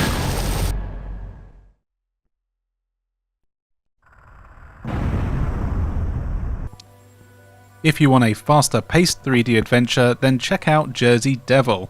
You are indeed the Jersey Devil in this spooky themed 3D platform game, and you have to stop the evil Dr. Knarf, who has created an army of mutated vegetables, because that's pretty damn evil. Of course, to do this you need to break boxes, collect pumpkins and spell the evil doctor's name in order to open doors. The Jersey Devil can run, jump and glide, as well as punch enemies to defeat them. You explore some quite large levels that can take a while to get through, as there's a fair few puzzle elements thrown in for good measure, like needing to push crates around and to find switches, etc. Also, there's a ton of very tricky platforming sections here too. These are mainly hard thanks to the dodgy gliding mechanics and crappy camera though. The gliding is a real pain as it's mapped to a different button to the jump button, so it just doesn't feel natural to do. Also, when you use it, you actually stop in mid-air for a second and then start to glide, but it means you hardly get any distance out of it. Thankfully, you do have a shadow which comes in very handy when you're trying to land on small platforms. Also, as mentioned, the camera is pretty annoying. It's not the worst though. For the most part, it does a half-decent job of keeping up with you.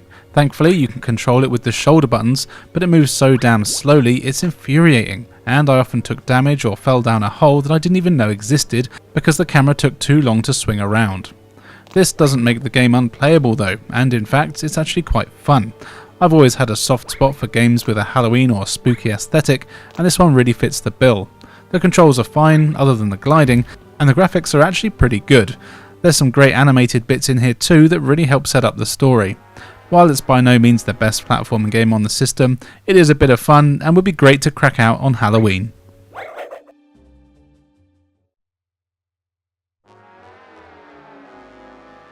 Time for some racing action now with Jet Moto 3. This is a futuristic racing game where you select from a decent roster of Jet Moto pilots and race to be the fastest jet motoer there ever was.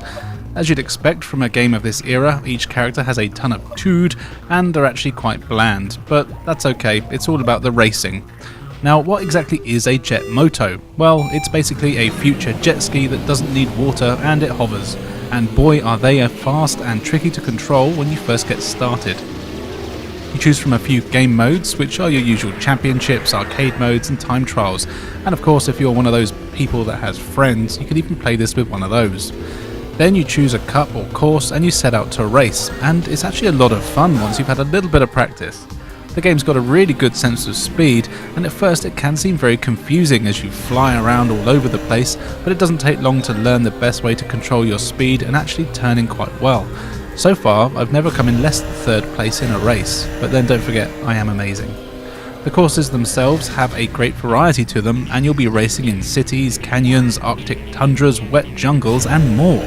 They all look really good and often have multiple routes, shortcuts and obstacles to keep an eye out for. This really helps to keep things fresh. Controlling your moto is good, but can be a bit twitchy. As mentioned, you do move really fast, but cornering is good and you can use the shoulder buttons to make tighter turns, which is very handy. You also have a boost that refills after each lap. You'll be using this a lot. As you're moving very fast, you'll often find yourself jumping miles into the air, and you'll need to adjust the angle of your landing to make sure you don't faceplant into a mountain. If you do mess up or you hit an obstacle while at top speed, you'll go flying off your vehicle and lose valuable time and positions.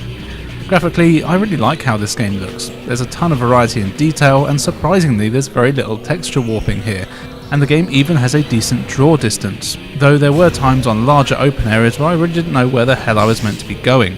Thankfully, the minimap in the top corner helped, and you do get an arrow pointing the way, so there really is no excuse for me getting lost. Overall, this is a very solid racing game. It's a little generic and the characters are instantly forgettable, but the actual racing is good and would be a good one to play with friends. There's also, of course, 1 and 2 to check out, but I haven't played those, but I'm assuming they're okay.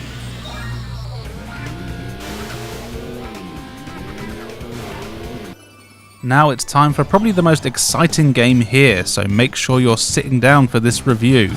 It's Jigsaw Madness. Now, I'm not going to bother trying to drag this out, so this will likely be quick. It's a jigsaw game, and that's it. You choose from a ton of different jigsaws, and then you just have to see how quickly you can complete each one. The pictures you have are very random and range from cartoon animals to stock images of people, places and things. It really is like there's very little effort went into choosing them. You have a cursor to move around to select the pieces and put them in the right place.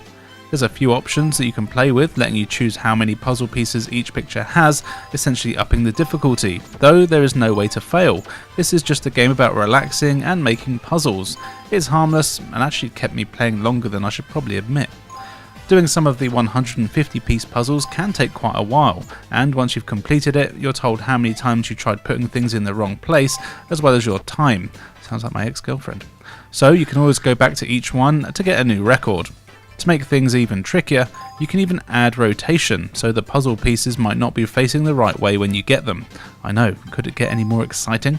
Well, yes actually, as you can even play this game with up to 4 players, and you each have your own little stat box telling you who was the best at jigsawing. And yeah, that's it. It's a game where you do jigsaws, but you know what, I like jigsaws, and this was actually quite fun to play. I mean, you can't really mess it up, it's just making a jigsaw. It's a nice one to relax to without having the stress of missing pieces.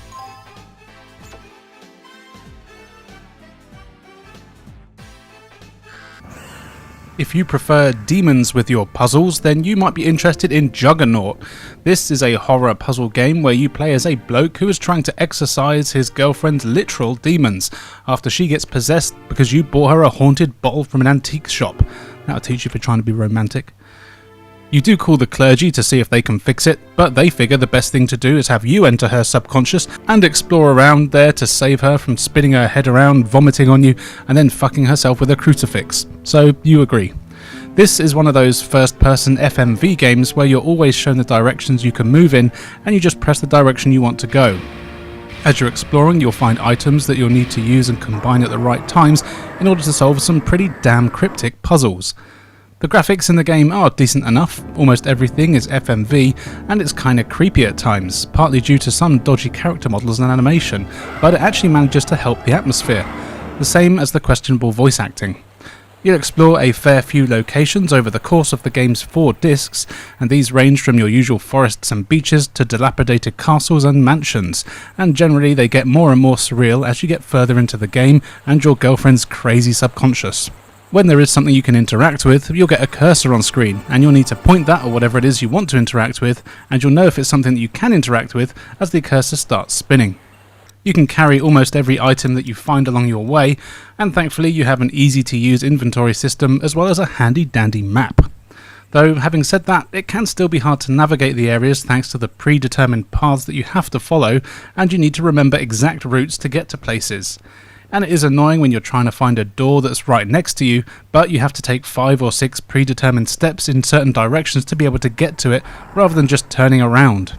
Of course, a major part of the game here are the puzzles, and this is one of those games like Myst where everything is very cryptic and there's little to no hand-holding, so expect to backtrack a lot and try every combination of item with everything else. A lot of the puzzles are visual and sound-based too, and you really get little to no indication of when, where and how you need to use the clues that you find. This did mean for the first hour or so of the game I was wandering around quite aimlessly and ended up having to look up a guide, but once I'd got into the mindset and saw how the first few puzzles were done, I actually managed to make it quite far into the game. Now, these games really are an acquired taste, and they can be frustrating, and you can spend hours making no progress, but this has a really cool story and the theme, and some of the cutscenes are actually quite creepy. If you can handle a slow-paced game or are happy to play with a guide, then this is worth a look.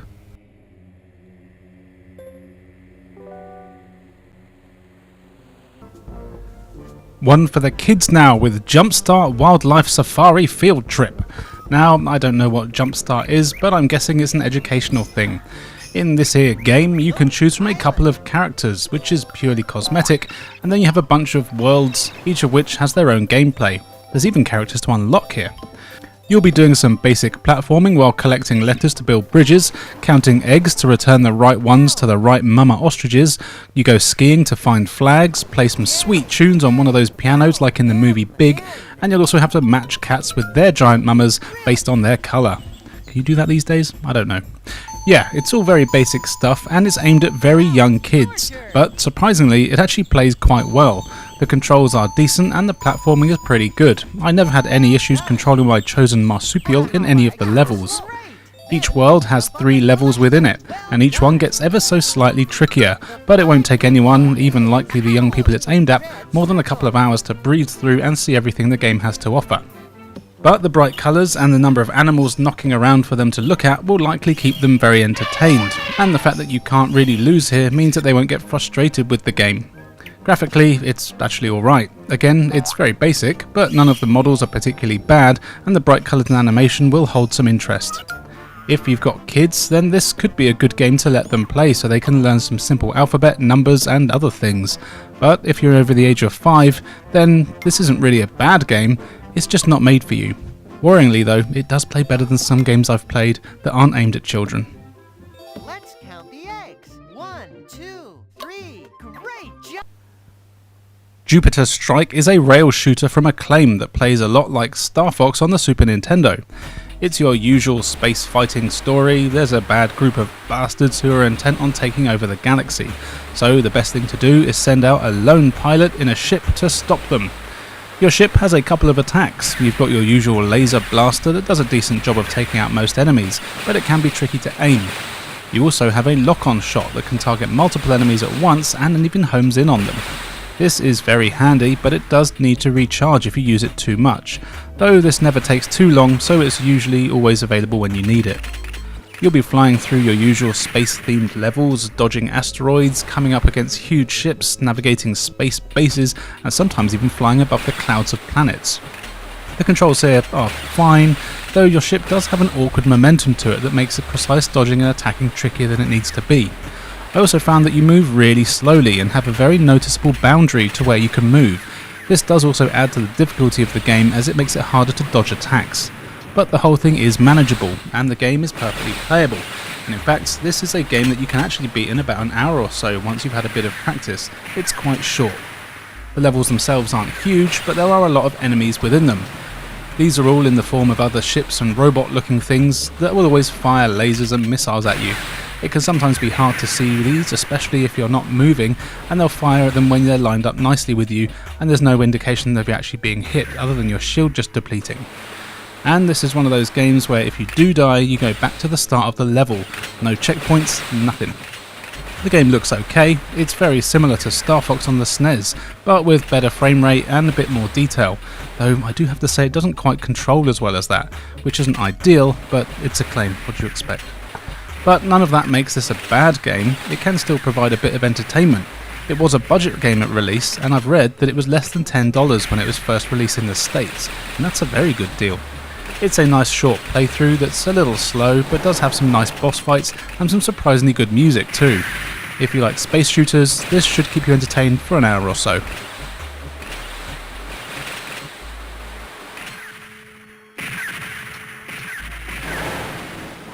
And finally for today, here's one that some of you may already know, but I've only heard of it thanks to GameSack.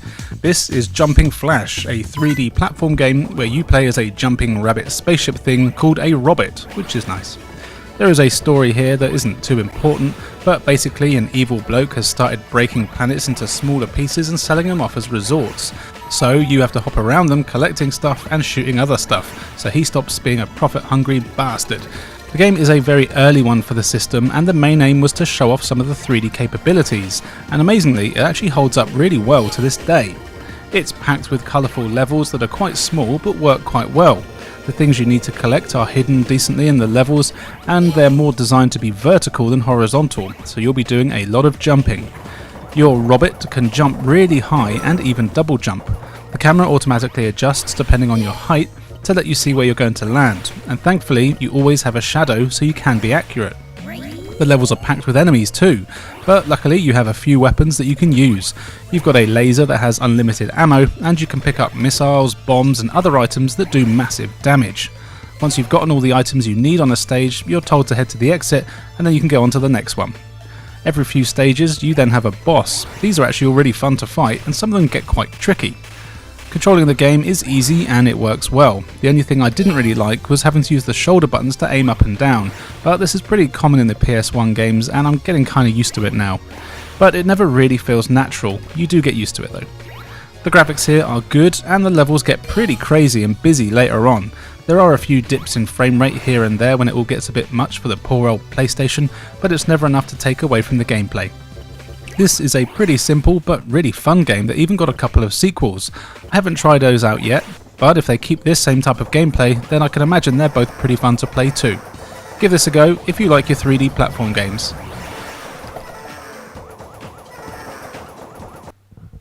First up is Kingsley's Adventure. Now, this is a game I remember seeing all the time, but never got round to actually playing it until I started looking for games for this series. You play as Kingsley, a fox knight who serves a rabbit king and queen, and rather than ripping them to shreds like his instinct is probably telling him to do, he asks them for help in becoming a true knight. So they send him out on a quest to find knight items, which are various weapons and bits of armour. You have a castle which acts as your hub world. Here you can talk to the various people knocking around to get some training and hints and tips, as well as getting access to the various worlds that the items you need are hidden in. Conveniently, all the places are filled with townsfolk in need of a hero, be it because a barbaric brute is terrorising the town, or maybe your classic dragon has decided to attack. Luckily, that's exactly your bag, so you agree to help these people in distress so you can be a true knight. The game looks great with some really good, bright, colourful graphics. Each of the worlds looks very different, and you'll be exploring beach towns, castles, caves, volcanoes, haunted ships, and more on your quest. Each of the levels plays a bit like a Zelda dungeon, in that you'll need to explore every inch of the environment to find items and keys to help you progress.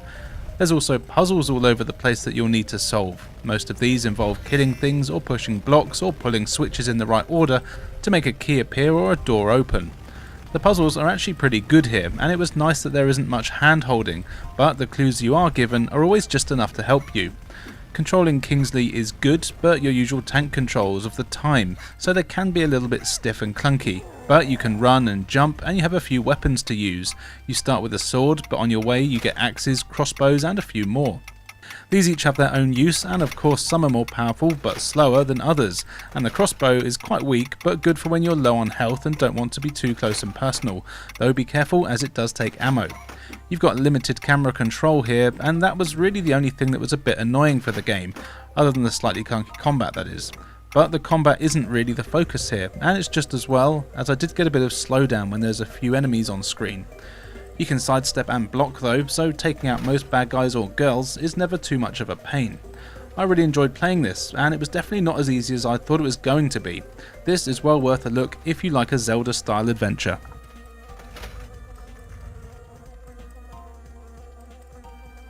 Time for our first badly pronounced Japanese game here is Kakugo no Sasume. Actually, that wasn't too bad.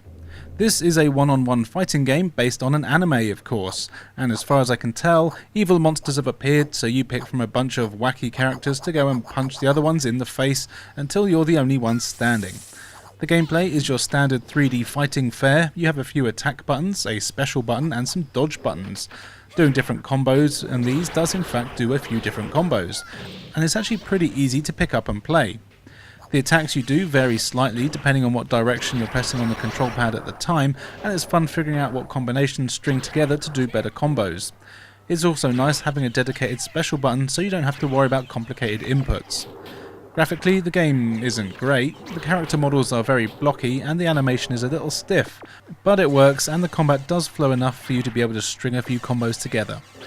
Some of the appeal for me were the wacky monster characters, which really stand out from other games. You have your usual humans here and people in super suits, but then there's also manticores and fire women and lizard-looking fools. And they all play quite well too, and it's cool to see how they handle. Battles here are actually just one long round. You do have 2 life bars, but there's never a break in the action. Once you've depleted both in one go, then it's on to the next character. Something that is a bit of a shame is that there aren't really proper endings, or even a boss. You just beat the usual roster that you have, and then you get a small voiceover, and then the credits roll. It's all quite anticlimactic for a game about monsters appearing all over the world. It also means that it is all over in about 10 minutes or so, which, to be fair, isn't that bad for a fighting game. But also, there really isn't much in the way of content. You don't get any unlockable characters that I could find, and you just have an arcade mode or versus mode, and that's it. Having said that though, it's a solid enough game to warrant a few minutes of your time, and it would be fun with a couple of mates doing winner stays on.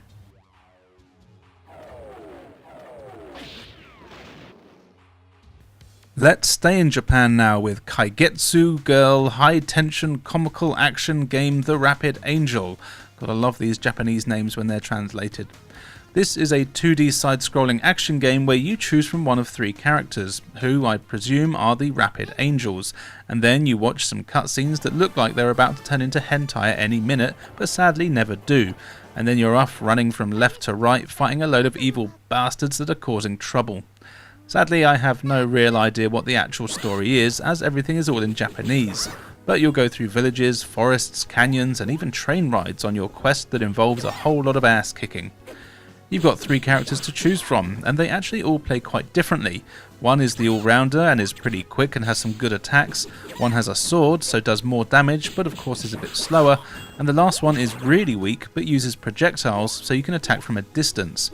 I really didn't like playing as this character, and found her to be pretty useless, so I stuck with the other 2, who were both quite good. The levels are all a decent length, but never too long. They've got loads of paths you can take, which all lead to the same place, but it's nice to be able to mix it up on different playthroughs. You'll also find items and power-ups hidden away a lot of the time too. The gameplay here is good, but definitely not perfect. Your characters control pretty well, and hammering the attack button does a combo that deals with most enemies. You can also run and do running attacks, and every character has a double jump which comes in very handy. And then of course you have a special screen clear attack, which sadly is the same for every character, though I guess that doesn't really matter.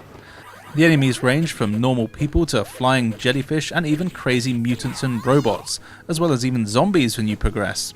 The bosses here are all actually quite fun to fight as well.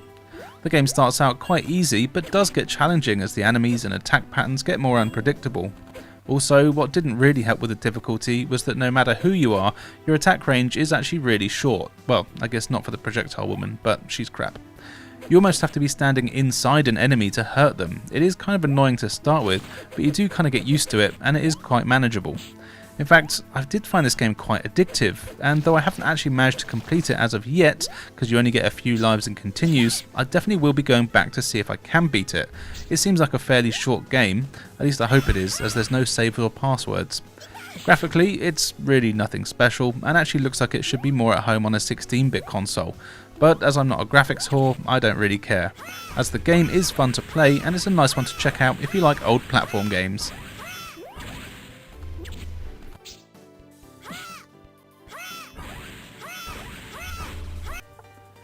And if you are a fan of 2D platform games, you might want to check out Kaitereka.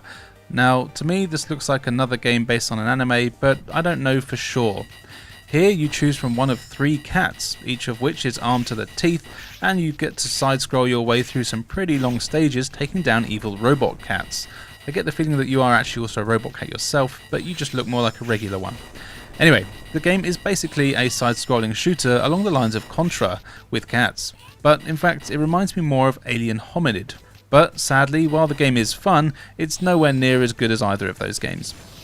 The graphics here are bright and colourful, and there's a fair amount of detail on the backgrounds, but I will say that the whole game does just feel a little bit cheap, kinda like it should have been a Flash game. This is surprising as it's actually made by Konami, and you can even tell this as it has some definite nods to Contra in here, like the first end of level boss. The gameplay is good though, but by no means great. You can move left and right, and you can jump and shoot. There's a ton of enemies and destructible objects in each level, and you'll often find power-ups. Most of these are secondary weapons like shields, rockets or homing missiles, but the game also has a Gradius style power-up system where you collect power-ups and then you can choose to use them how you want. You can either upgrade your speed, your primary weapon power, or you can use it to get some life back. It can often be hard to know what you should choose, as there are no other life power-ups in levels at all. What is good though is that when your weapons are powered up, they stay powered up even when you die, so it is all permanent. You also have a few weapons to choose from. You have your standard machine gun, a rocket launcher, flamethrower, a mallet, a sword and a double shot. Some of these use ammo which needs to be collected in the levels, but they can all be powered up too, and each have their own uses. You also find some pretty cool boss fights here, but I do wish they had life bars as it can be hard to tell if you're doing any damage to them, but it is just a case of keep shooting and you'll win eventually. You can also play this game in 2-player co-op if you're one of these people that has a friend, and while it's definitely not a polished game, I would recommend checking it out, even just as a curiosity. But after all, curiosity did kill the cat. Whee!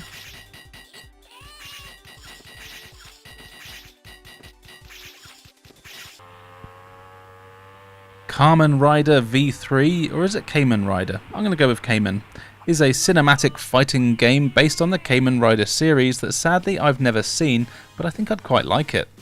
Here you have one-on-one fighting game that has a ton of game modes, though I'm not entirely sure what most of them are as I can't read Japanese, but they mostly involve punching people in the face.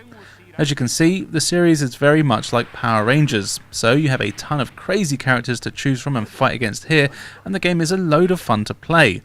The story mode sees you play out various bits from the series as different characters, and the game has some of the best graphics I've seen on the system. The detail and animation on everything is amazing, it all plays super smooth, and thankfully the combat mirrors this. You've got punches, kicks and throws, as well as a special button, and like the game we saw earlier, you need to do different combinations of these to do different attacks and combos. It's loads of fun getting to learn them all. As with your special attacks, if you manage to connect them, it plays a small cinematic that looks really fantastic, showing the move play out. Also, what I really like with the story mode is that as you're fighting, the enemies will sometimes just run away, or midway through your fight, it cuts to a completely different fight with different characters, showing what another character is up to while you're having a fight, before going back to your fight that you hadn't finished from previously. This is a really cool touch, and even though it's all in Japanese, I could still sort of tell what was going on. After all, it's just big alien monsters having fights. As you fight, you also earn coins, which can be used to unlock a load of new content. This would be a must-have for anyone who's a fan of the series, but also it's well worth playing for anyone that likes crazy Japanese TV shows or fighting games.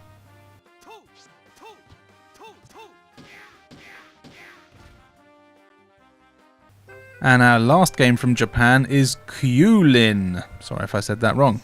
Again, I'm guessing that from the intro that it's based on an anime, but there's no way I'll ever find out for sure. This is a crazy side-scrolling shooter where you play as a brother and sister who do the usual thing of riding on the back of a vacuum cleaner, shooting the shit out of a bunch of wacky enemies that seem to think they're tougher than you. You know, the normal stuff. Yeah, I don't really know the story, but I think it has something to do with reading books while cleaning and then having a mad dream or probably an LSD trip. The game looks alright, but it isn't pushing the system at all. It's got 2D sprites and they look good, but they won't blow you away or anything. For the most part, this game is really what you'd expect from a shooter. Enemies come at you from every angle, and you have a load of different weapons to blast them to bits. At the end of every stage, you'll fight a large boss who always fires a ton of projectiles into your child face. What's cool though is that as you're on a vacuum, you can use its suction to your advantage. You can use the nozzle to suck up most smaller enemies as well as their projectiles that they fire. This is a great way to defend yourself, coupled with the barrage of shots that you'll be firing. Though don't get too complacent, as you can still be hit quite easily if you're not paying attention. What's more is that as you suck things up, the meter at the bottom of the screen builds. This is your special meter, and the more full this is, the bigger your special blast you can let out of your vacuum is, doing massive damage. Also, you can see the things you've sucked up get fired out at the enemies, which do even more damage. When you're fully powered, you can even take out most bosses in just one hit. This is a really cool mechanic, and it really helps give the game a risk versus reward feel to it, as you'll see enemies and bullets that you want to suck up, but you do risk taking damage by getting to them. If you do get hit, your nozzle will fall off and your weapons will power down. After a few seconds, a first aid kit will appear. If you grab this before taking another hit, then you'll be repaired and it's back to full power, but if you do take another hit, you're dead. Thankfully, you do get a few lives, and I think you even get infinite continues, so this game is kinda easy, but it's loads of fun to play through, especially as the levels and enemies get crazier the further in you go. Definitely try this one out if you're a fan of shoot 'em ups.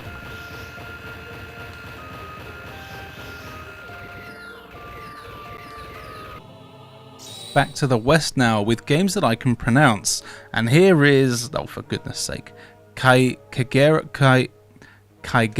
Deception 2. Who the hell comes up with these names? In an interesting turn of events, here you play as the bad guys, as you play a massive game of Home Alone against unwilling adventurers. The game is probably best described as a cross between a turn-based RPG and a home invader simulator. Your character is an evil witch woman who works for another evil witch woman, but what's betting that by the end of the game you become good? Anyway, you're defending your castle and yourselves from a load of people that just want to ruin your day by killing you. To do this, you have to set up traps and lure them into said traps to kill them, and it's loads of fun. You basically have a free roam of any environment that you're in, and you start out with a few basic traps like bear traps and poison gas. Then, as the bad guys, or really the good guys, come into where you are, you can set these traps in real time, and then as you're chased, you can press the button that they're assigned to on the controller to set them off and eventually kill whoever is after you. It's great. Before each level, you can see the enemies that are coming after you, and of course learn about them and their weaknesses. Sometimes you have just one at a time, but often you'll have multiple enemies all with their own weaknesses, as well as their own weapons and intelligence, so don't expect to pull the same tricks every time. Each trap does have a cooldown period, but you can use them as often as you like once they've recharged. You also get points for how well you kill people, just like in real life, and these can be used to buy or upgrade the traps you already have. Not all traps do damage though, and some of them will just cause the floor to be slippery or sticky, or you can make enemies fall into hazards or just slow them down. There's actually quite a lot to it, and you'll need to work out what the best combinations of traps work best for you.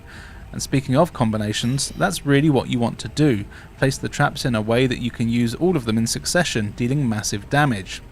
The game looks really good with some excellent characters and animation, and there's a needlessly convoluted story in here, which isn't bad, but it does take itself rather seriously if you ask me.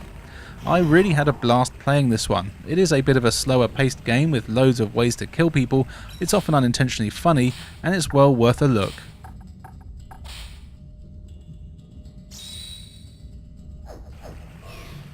And here is, oh for goodness sake, Kuldeka.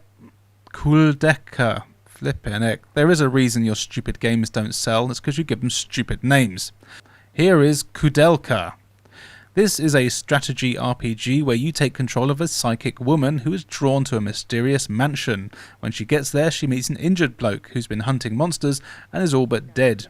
Thankfully, you're a healer type, so you fix him up good, and then the two of you set out exploring the mansion to find out what's going on and why it's full of all sorts of terrifying monsters. Exploring the mansion is basically like a Resident Evil game. It's all pre-rendered backgrounds, and you'll need to explore and find items and keys to solve the puzzles and progress. It's all fixed camera angles, but basically any items you need are lit up, which is handy.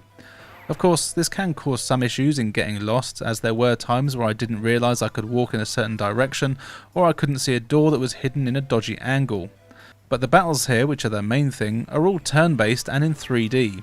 They're all random encounters, so you'll be bumping into bad guys all over the place. Then you've got 2 actions per turn, but you can't do the same action twice. You can choose to move, attack, use magic or an item, or sometimes you'll need to change your weapon, which also counts as an action. The battles are actually all really good, and I never got annoyed at the frequency. The variety of monsters is very good too, and they do get pretty tough. As you play, you'll find more weapons and better armour, as well as learn more magic as you level up. The weapons can be used by most characters, and what's interesting is that you can find guns here, but they do take ammo, so you'll need to keep this in mind when fighting, as reloading is an action, and you can run out of ammo. Of course, each character also has their own special abilities. Some just might be better with melee attacks or maybe magic, so you'll need to learn to position your party correctly in the battles to make the best use of their skill set. Graphically, the game is great with a cool dark tone to everything. It's all quite medieval and Lovecraftian looking, while still being set in a relatively modern era. It's not really something you see that often, but it works really well. If you like your strategy RPGs, then definitely give this a look, but be warned, it does get pretty tough after just a few hours.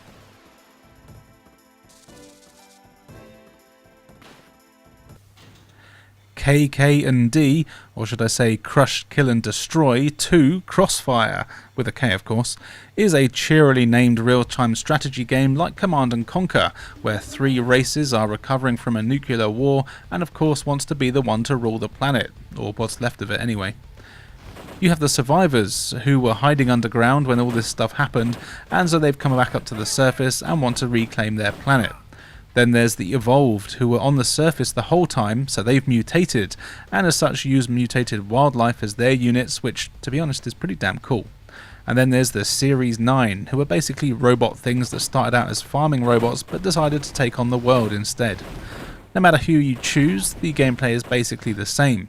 You build units and bases in order to complete certain objectives, which usually involves killing everyone that isn't on your side. You do need to get resources to afford to buy new units, but you will sometimes also just come across them hanging around in the levels. Each level is quite large, and there's generally a big number of threats on each one that you'll need to take out. In fact, the game starts off really damn hard, and it actually took me ages just to beat the first stage. This is definitely a game that I would recommend reading the manual for, or at least looking up some kind of tutorial, as while it does seem quite simple initially, it's actually quite complex in a lot of areas, and building bases and gathering resources is really nowhere near as intuitive as it should be. Graphics wise, it's fine, but not really that impressive. The game does run quite smoothly, but your units are tiny and can be quite choppy, so it's hard to select certain ones or get your cursor on enemies accurately. This does cause a few problems, but thankfully your units do have a bit of common sense when they're near something that needs killing. Though I did notice they're not so great if someone's trying to kill them. If enemies are on higher ground and shooting down at you, your units make absolutely no attempt to move out of the way or fight back. This is no fun when you're exploring the map and then you go back to your squad only to find half of them wiped out by an enemy you didn't see off the screen. In the single player, there's loads of missions for you to complete for each of the factions, and as mentioned, the game really throws you in at the deep end. Though with some practice and a bit of luck, and especially after reading the manual, it is perfectly manageable. I did end up actually having a lot of fun with this, and it's worth picking up if you like building armies and overwhelming your enemies.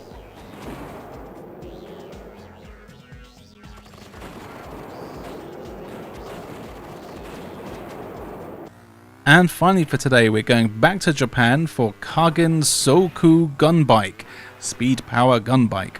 Amazingly, this isn't based on an anime, but it really looks like it should be. It's set in the future, and you choose from one of 3 bikers with your usual stat differences, and then every level sees you racing to the end of the stage while smashing through barriers, avoiding enemies, and then taking on a huge boss. Each of the bikes has 3 forms. You've got your regular bike, which is fast but not that manoeuvrable. Then there's the rally mode, where your bike's wheels spread out and you're a bit slower but you have better turning. This is good for the more open stages or bosses. And finally there's robot mode. You'll need to use this to crash into enemies or barriers to break through or destroy them. If you crash into enemies while you're in any of the other forms, you run the risk of falling off your bike and you'll waste valuable time running back to it. That's right, all the levels here are timed, and your objective is basically just to get to the end. As you get further into the game, the levels become more littered with enemies and obstacles, and it becomes pretty hard to make it to the end in the time limit. You can also get lost in some of the stages, which also doesn't help. Thankfully though, you switch between your forms with the press of a button, and this is really cool. You can change to your robot very quickly with the press of a button, which also automatically attacks for you, and the transition looks great, though you will need pretty good reactions for it. The graphics here are good and everything looks like it should be out of an anime. There's a few jagged edges, but for the most part the robot designs are cool and the game style works well. The controls do take a while to get used to, but once you know what you're doing, it's very fun to play. Though some of the boss fights can be annoying as you can't see them properly thanks to a lack of camera controls. There is quite a lot of story here, but again, it's all in Japanese, so I have no idea what they're on about, but I'm sure it's your usual Japanese melodrama about evil corporations, big robots, and boys that are scared to talk to girls. All that being said, this is a really cool game. It just isn't like much else out there. Well worth a look if you want something different.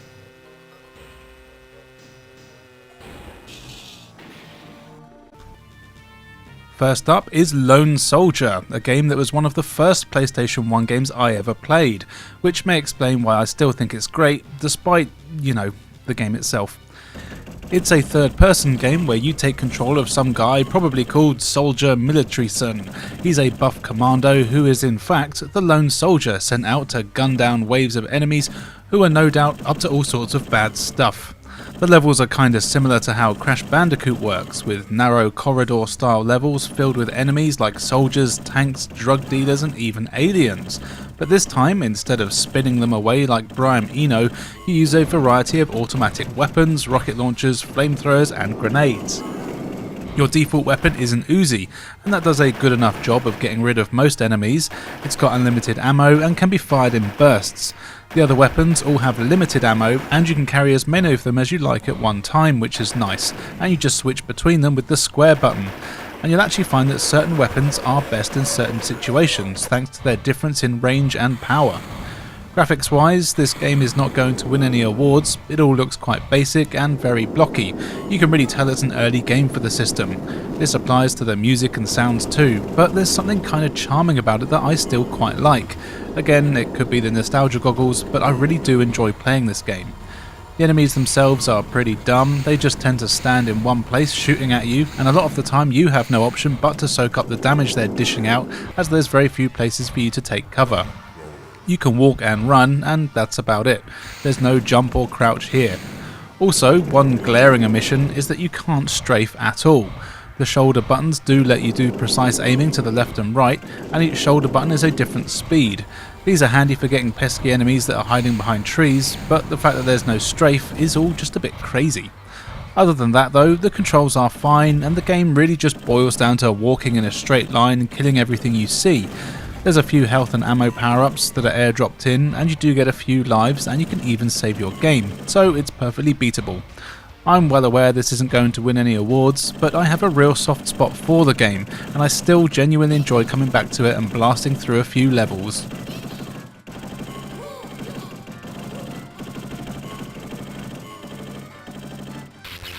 As I couldn't find a single fighting game starting with the letter L, we've got the next best thing, which is a beat-em-up called Legend. Now, this appears to be a sequel or maybe even a remake of the SNES game of the same name, as it uses the same logo, themes, and even some of the sound effects from that game. It's fairly simple stuff. You choose from one of 3 characters with your usual speed and power stat differences, and then you set out across a fantasy land fighting all manner of beasts, chopping them into manageable pieces until you meet the boss and do the same to him, her, or it.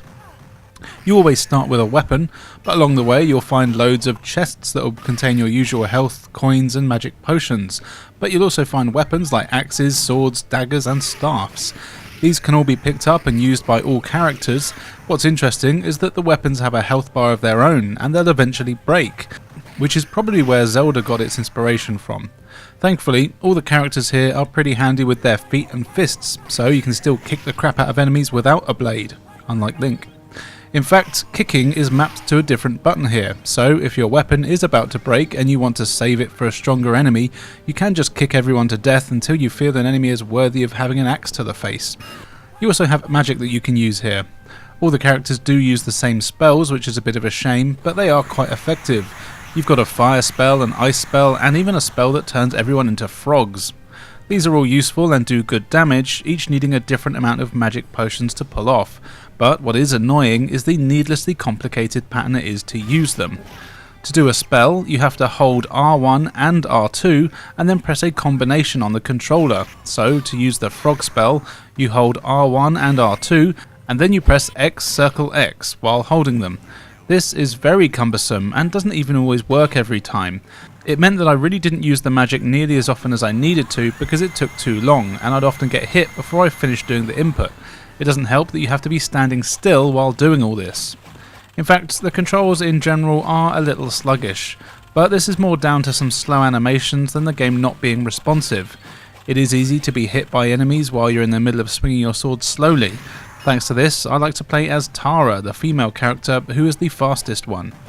It does mean that the weapons have some weight behind them, but even regular animations like picking up items feels too slow. But I did enjoy playing the game, and it would be a lot of fun with a friend. You get some nice mini-games between levels where you can get more points and health. Also between levels you visit a shop where you can buy starting weapons for the next stage, magic, lives and health. That's pretty cool to do. The game certainly ain't a looker, but it's just solid enough to be enjoyable and can even be played in 2-player co-op. If you like fantasy hack and slash, then maybe give this a go.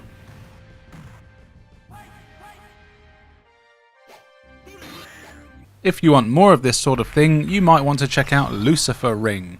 This is actually made by the same people that brought us Crisis Beat, which you may remember from the letter C edition of this series.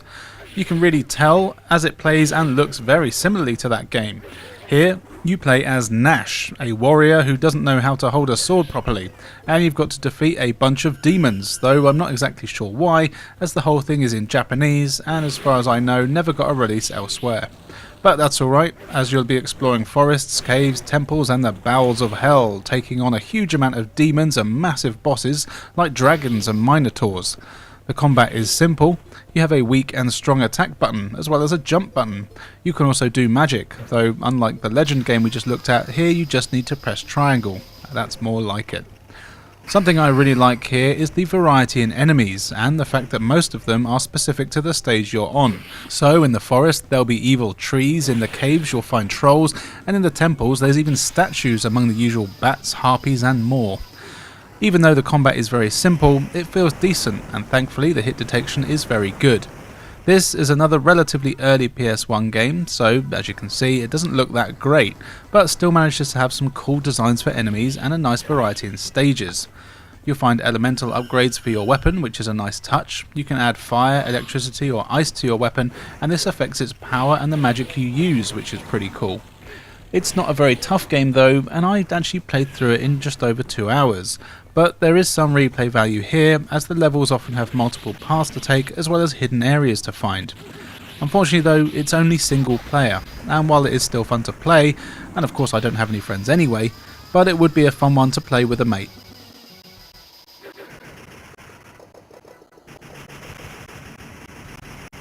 If you prefer dinosaurs to demons, you might want to check out The Land Before Time Big Water Adventure, but probably not, I'll be honest. This is a 2.5D platform game starring all your favourite characters from the Land Before Time movies. This time round, it's all about finding water and collecting leaves, obviously. Now, in the game's defence, it is clearly aimed at a very young audience. You can choose from any of the main characters, and each of them plays slightly differently to one another, but nothing too major. You then go through 20 or so levels where you have to make your way from left to right, avoiding obstacles and collecting as many leaves as you can before you get to the end of the stage. There's no enemies in the game really, so all you have to worry about is finding those leaves. Most of them are obvious, but some will be hidden in trees or high up, and you'll need to use your dino strength to knock them down or find a way to reach a higher area. It doesn't matter if you don't get them all though, and you can still progress, but you can go back at any point to replay the levels as often as you want if you're a completionist. Most levels also have stuff going on in the background, and you usually have a mate back there who you can give a command to, so they'll throw anything in the background into the foreground for you to collect, so you'll need to be eagle-eyed on all the stages. Graphically, the game is alright, it's got some nice character models and the levels have a fair bit going on in them, even if they are a little basic. But it does all look right out of the movies, so they got the feel spot on. The controls are quite stiff and all the characters do move quite slowly, but it's fine, and as there's no enemies to worry about and you get unlimited lives, it really doesn't put up too much of a challenge anyway. The collision detection isn't great though, which is annoying, and there's times where you'll fall through platforms even though you definitely didn't. It tells you how many leaves you collected with each character, and what's a shame is that while they all tally up separately, the levels for each character are the same, making giving each of them their own count a little pointless, but I guess you can play through the levels in about half an hour, so it's a fine way to have some replayability. There are also some mini-games in the form of jigsaws. These are a fine distraction, but only take a few minutes to go through. But again, this game is for kids, so it is all deliberately simple. If you've got little ones who like dinosaurs, this is probably a good game that they'll really get into.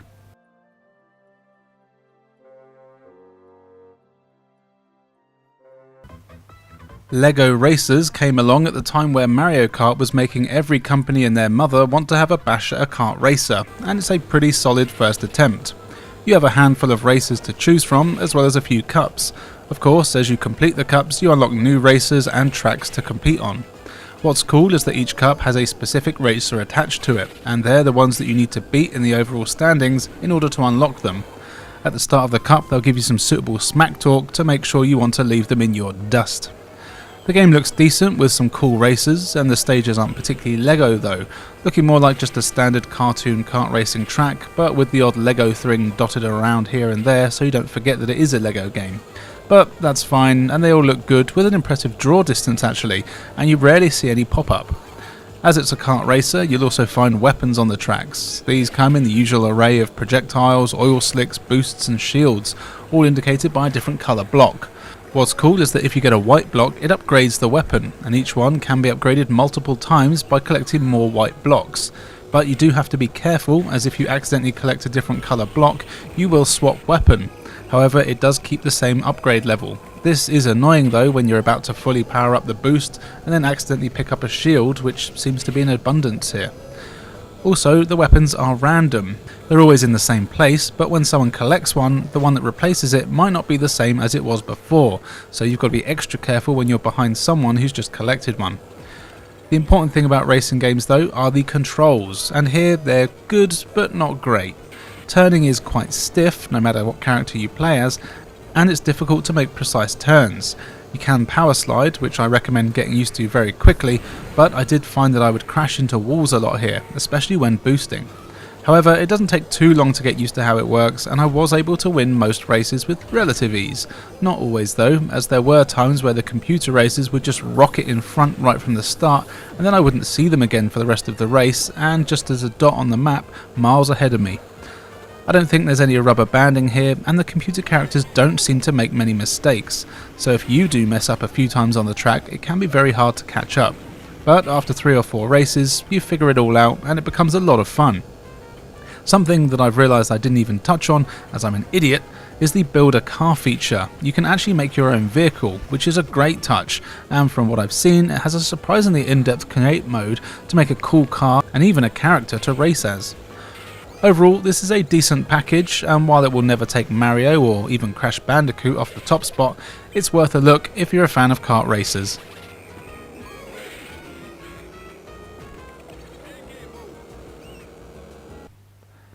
Over to Japan now for Love and Destroy, a third-person action game where you control one of 3 sexy anime women and their robot counterparts. Aliens have invaded, and it's up to you to send them back to where they came from. The game has a really cool anime style to it, and it looks great. Each stage is set in a city, and you have to stop a number of giant aliens who keep spawning in from destroying the city, though I'll be honest, I think I did more damage than the enemies. Your mech has a few weapons, and new ones can be unlocked as you progress and level up. You'll get machine guns, lasers, rockets and more as you play, and you can set up your loadout before taking on each mission. Also, between missions you can choose your loadout, and the game is kind enough even to suggest the best character and weapons to use, which is handy, if you speak Japanese that is. You can also look at enemy info, and it tells you their fight styles and weaknesses, but again, it's all in Japanese, so I couldn't get much out of that unfortunately. Thankfully, the gameplay here is really fun. All the mechs control well, and you'll soon find the one that works best for you, even if it's not the recommended one to use. The controls are simple, and you can run, shoot, and have a dodge boost and jump that you'll need to use, as the enemies can get pretty tricky. Though I have to say, this wasn't the most challenging game I've played, and I've played through most of it in just a couple of hours. Having said that though, I'd rather have a fun short game that it's good to come back to every now and then to kill some kaiju. The enemy designs are all really cool too, and the way they appear looks really good, especially the cutscenes you get showing them being destroyed. This really does feel like you're playing a cartoon at times. It's a shame it was never released worldwide, as I think it probably would have done alright, though it is very Japanese. If you have the means to play this, I'd say it's worth it. There isn't really a language barrier, and it's perfectly playable and beatable.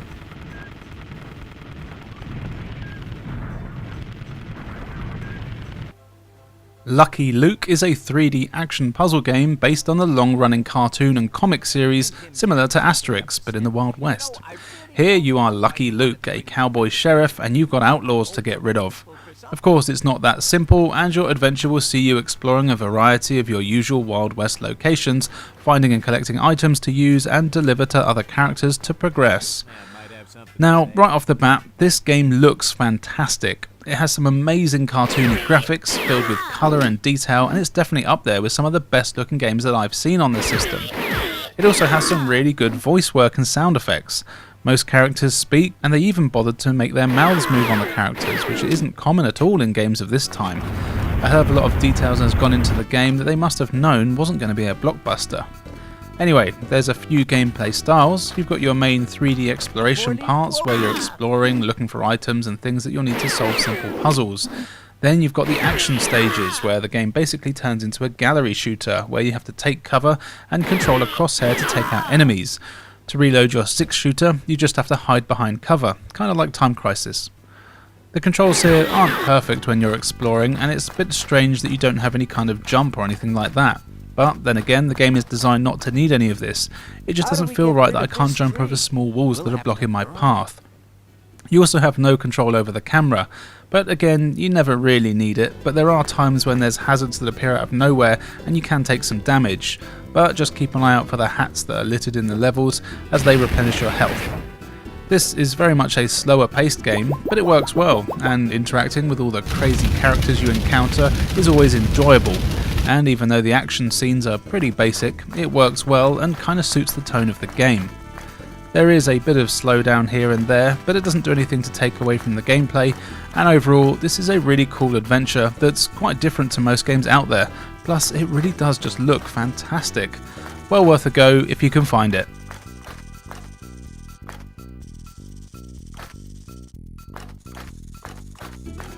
It's been a while since I included an RPG in these lists, but Lunar Complete here is one that I just couldn't stop playing. In terms of RPG-ness, it's kinda standard. It's a group of kids, they want to go on an adventure, and it involves exploring towns and dungeons across a huge world, fighting evil monsters, and even meeting some nice ones along the way.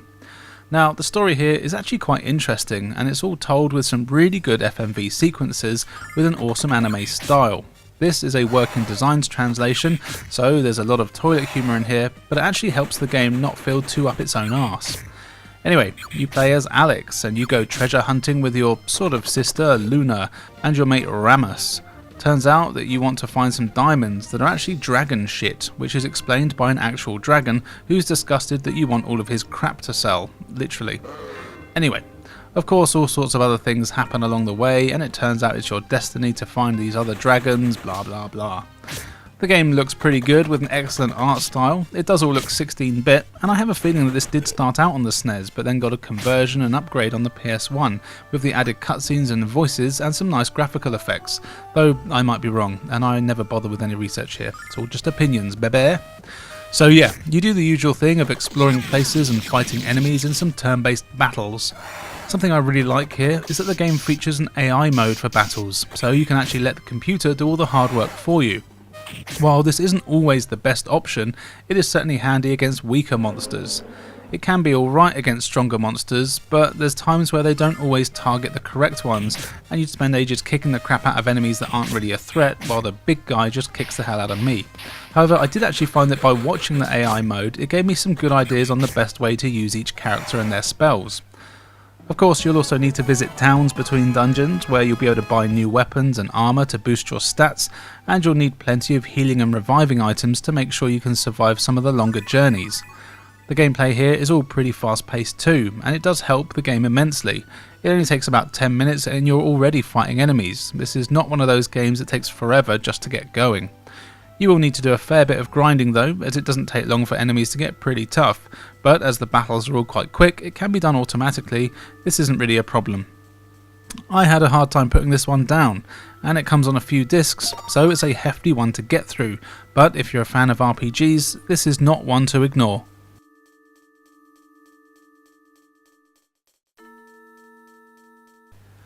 Largo Winch is an interesting game from Rebellion.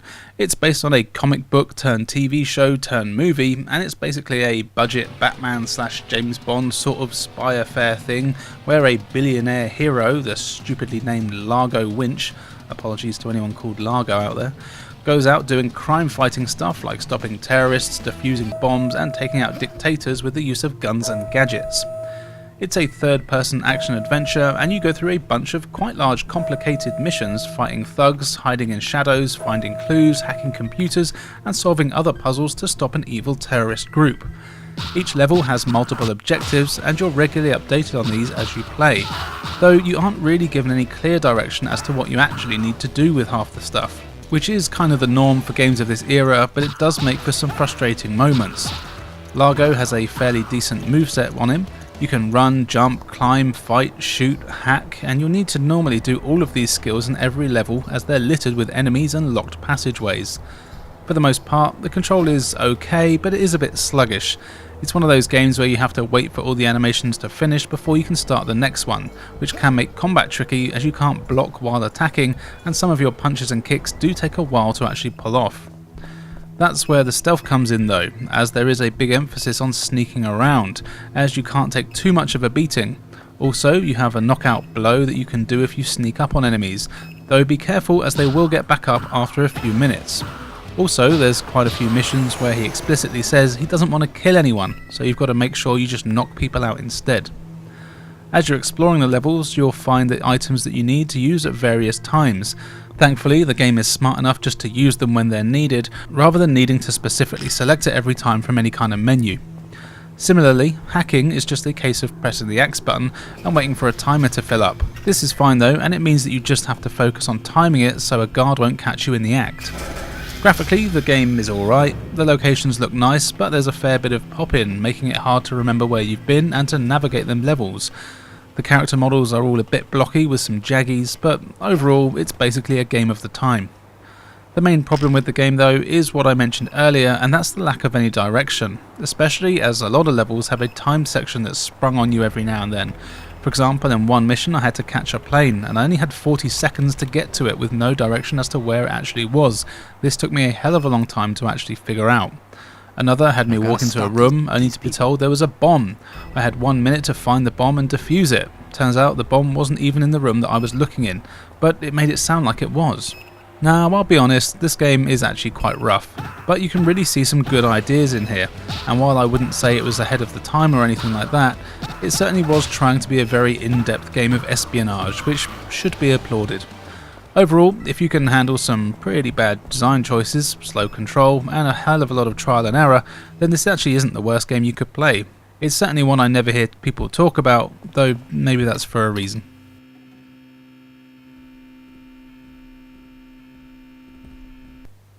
And finally for today, here is Loaded, a game that most of you probably know. Ah well. Loaded is a crazy top-down action game where you choose from one of 6 crazy characters that are all completely mental in just about every sense of the word. Then you set out through a butt-ton of levels, murdering hundreds of enemies and finding keys until you get to the exit. The game really does have that old-school maze-like feel to it, and the levels are pretty large. Thankfully, all the characters are fairly nimble with some heavy firepower. Each of the characters has their own stats in terms of health, power, speed and a special attack, but really you'll choose the one that you probably think looks the funniest. Though the differences are noticeable, and my standard go-to of choosing the one with the biggest knockers actually paid off, because she's pretty damn good. The graphics here are all quite dark, which can make it hard to spot enemies at times. This can be a problem as there are so many of them, and their attacks often don't show up, so you can't avoid them that easily, and you only get a few lives and continues to get through a ton of levels. The levels themselves are quite varied, but although you do go through enemy bases, prisons, forests and even more bases, after a short while they do basically start to all feel the same, and the game can become quite repetitive quite quickly. In fact, I would probably compare it to something like the Gauntlet games, where you're exploring similar mazes packed with enemies and you just need to find the exit.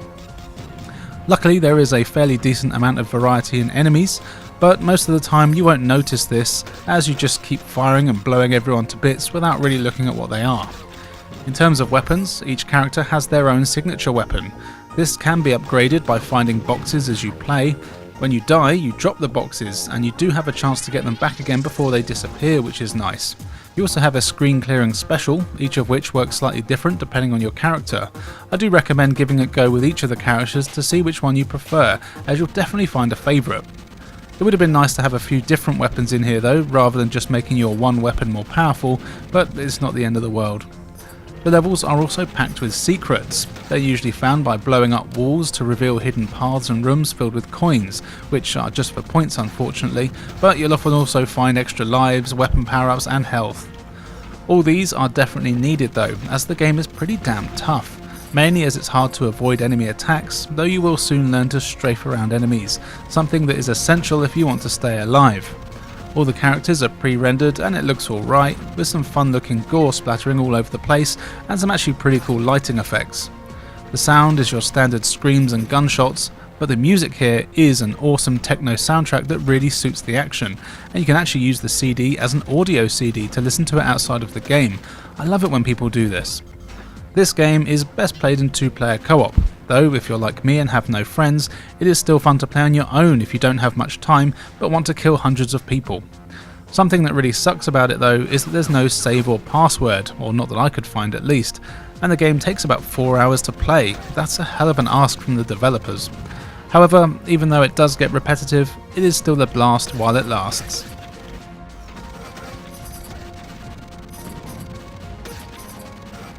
First up is Millennium Soldier Expendable. This is a 1 or 2 player third person action game where you control a couple of soldiers who have to stop an alien invasion. Yeah, that basically is how simple the story is, but it doesn't really need to be any more than that. As soon as the game starts, you're thrown into action, with enemies almost always being thrown at you. They come in the form of alien soldiers, tanks, spaceships and other mech-like creations. Thankfully, you have a decent arsenal of weapons to take them down with. You start with a surprisingly effective flame ball shot thing, which is pretty powerful actually, but it doesn't take long for you to find more lasers, spread shots, homing rockets, flamethrowers and more. You get smart bombs as well, for when you need to clean the screen in a hurry. A lot of environment here is destructible, which is pretty cool, and you'll often find hidden items and weapons and sometimes even points, and yes, you do get extra lives at certain point milestones. Levels here are quite long and always end with a cool boss fight. You usually get a few cutscenes during them too, and these are pretty cool. The controls are decent, but they do take a while to get used to as you rotate your character rather than just move them in the direction that you press on the D-pad, so it is a bit like tank controls, but it's easy to get used to and you'll soon be strafing and dodging attacks. Graphically, I really like how it all looks. Well, for the most part. It is a little dull in the environment department and everything is pretty grey and brown. I would have liked some more exotic levels, but you don't really get them. However, the lighting and weapon effects are really cool, and the funky enemy designs make this one a fun game to play through. I was always looking forward to seeing what the boss was going to be for each stage. Also, the levels do change as you play, with bits falling apart or being flattened or raised by enemies, which always looks pretty decent. The game also has a sense of humour, with some silly things happening in the backgrounds like enemies in swimming pools. These give the game some real personality, and often finding secrets will uncover these things. Overall, this is a really fun action game that isn't too challenging or long, but it gets almost everything right and is fun to play through on your own, and I imagine if you had a friend, it would be even better. Check this one out.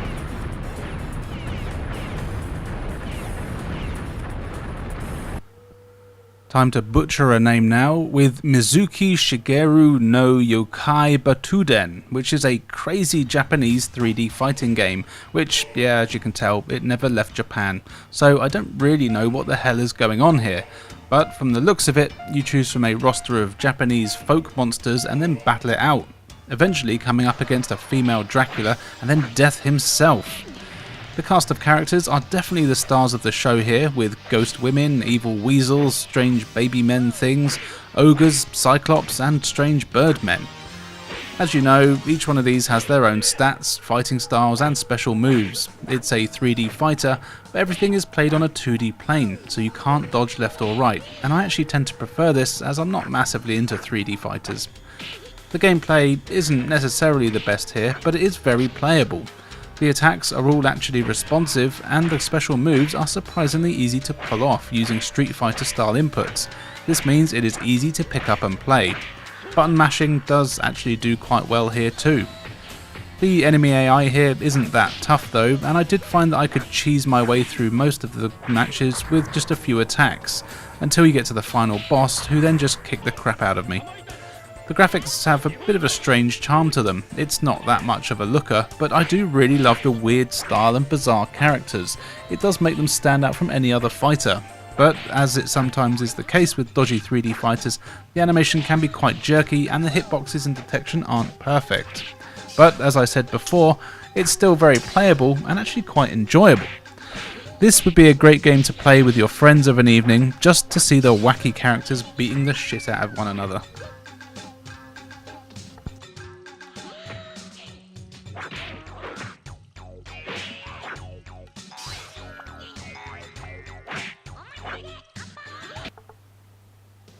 Here is Mad Stalker Full Metal Force, which is not a game about Toby Von Doom like I thought it was going to be, but is in fact a game about giant mechs punching the crap out of each other in 2D fashion. As it's about giant mechs, it may come as no surprise that this one also never left Japan, to my knowledge. It's a really fun 2D side-scrolling game though, and it plays kind of like Ninja Warriors on the SNES. You can only move left and right here, and you press up on the D-pad to jump, which does actually take a little while to get used to. Every other button on the controller is a different attack. You've got weak attack, strong attack, a sword slash and a dash button, and when combined with the other attacks, it does a variety of throws and sword attacks. You also have access to a few guns and grenades. Some of these are mapped to the shoulder buttons, however you can actually do Street Fighter style inputs instead to pull off the attacks, which is cool. Interestingly, the game actually does try to put an emphasis on doing combos, and you've got plenty of attacks available to make this work. As you fight, you build up an overdrive bar, which is then used to do a really powerful grenade attack using the L2 button, or if you want to be fancy, just do a Ryu Dragon Punch input. You get quite a few levels here, each one tends to be split into a few parts, but plays the same. Waves of enemies will attack you from all angles and it can get pretty tough. The controls are good and responsive though, but it does do this weird lock-on thing when you're near enemies, and as you press backwards to block like you would in a Street Fighter game, rather than turning around, you just sort of walk away from them. This can make it hard to avoid being attacked from behind. This can make it hard to avoid taking damage when you're surrounded. I can kind of see why it's done like this, as you can block, but it makes retreating tougher than it needs to be. Levels all end in a good boss fight, and these can be pretty tough too, with enemies having more complex and dangerous attacks. But you do get unlimited continues, so really the game is a bit of a cakewalk. I really like the sprite work and animation here though, and it all looks great. I just wish there was more variety in the stages, which do feel a bit samey and all just tend to be in a city. Overall though, this is a really fun game and well worth trying.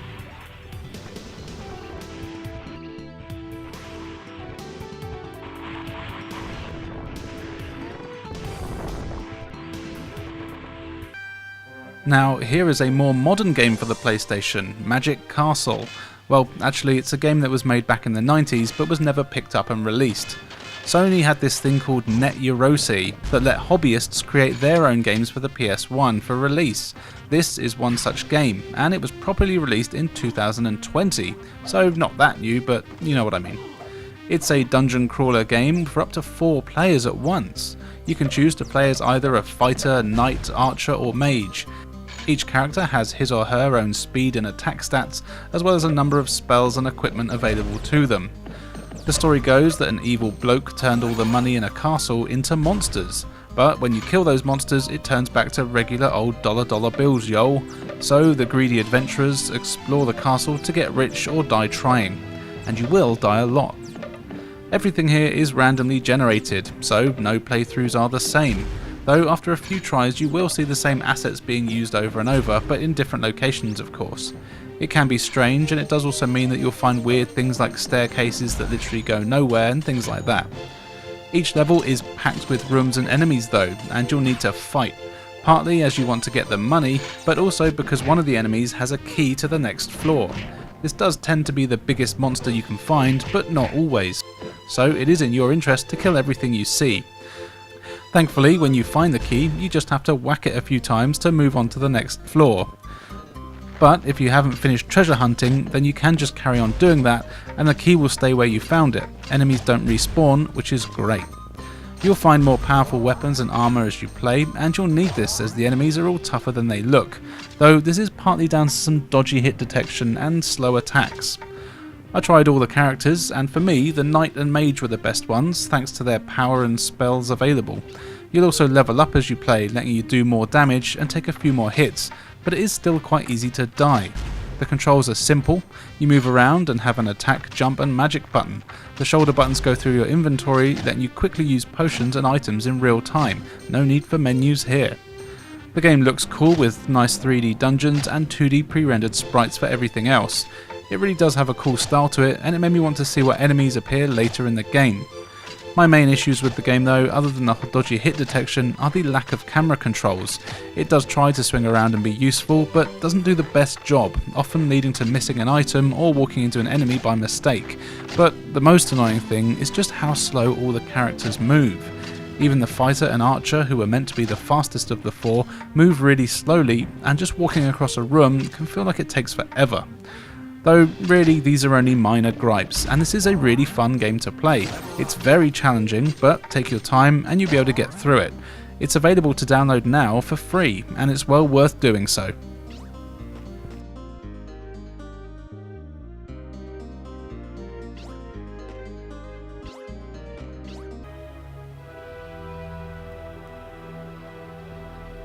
Now for one of my favourite games of all time, believe it or not, which is MDK, which I think stands for Murder, Death, Kill. At least that's what we said growing up, but don't quote me on that. MDK is a fantastic third-person action game where you play as Kurt, and along with your scientist mates and Bones, the four-armed dog, you have to save the universe from evil aliens who are taking over with their giant mine crawlers. Levels always start out with you free-falling towards the ground while avoiding a laser that, if it touches you, makes some homing missiles fire out. These aren't actually that hard to avoid, and while you're falling, you'll also be able to collect a few power-ups, which means you start the level with better weapons or more health, which is handy. When you do land, you control Kurt in a third-person view, and you'll go around some pretty large and often pretty damn crazy levels. These are always packed with aliens, platforms, and sometimes even some basic puzzles. You have a chain gun attached to your arm that has unlimited ammo, but you can also pick up a super chain gun that does massive damage, but has limited ammo. You'll find items on your way like grenades, whirlwinds, and even a dummy decoy. The game does not take itself seriously at all, which you'll notice when you find items like the world's smallest nuclear explosion and the world's most interesting bomb. And often the power-ups are crazy, but these do massive damage to the enemies. And there's quite a lot of enemies here. You get a basic alien soldier all throughout the game, as well as a number of tougher aliens, robots and tanks. They all look really great and have a ton of personality, as they'll even sometimes run away screaming and try and hide from you, or if there's lots of them, they'll be brave and come after you.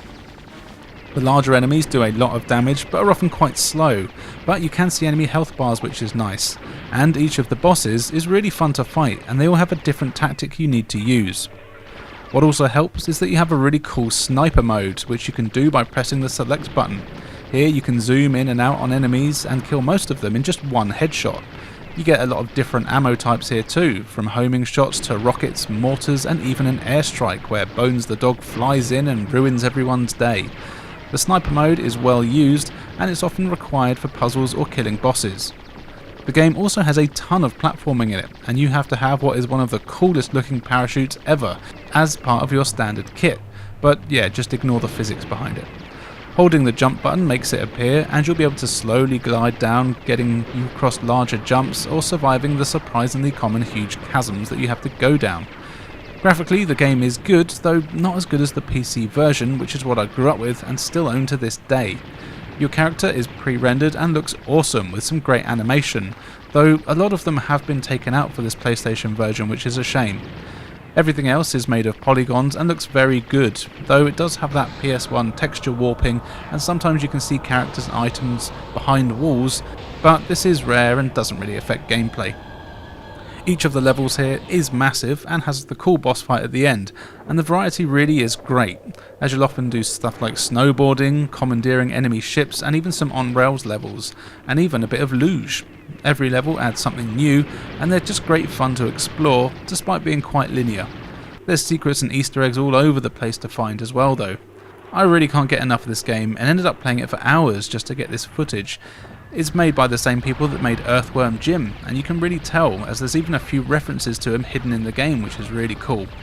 Now, I would say that if you can get the PC version of this game, then that's the one to go for, but this is still a solid 9 out of 10 for me, and I think it's a must-own for anyone with a PS1. The game does have a few sequels too on PC and some home consoles, including the Wii, though that was download only, so find that anywhere you can. But in the meantime, definitely check out this version.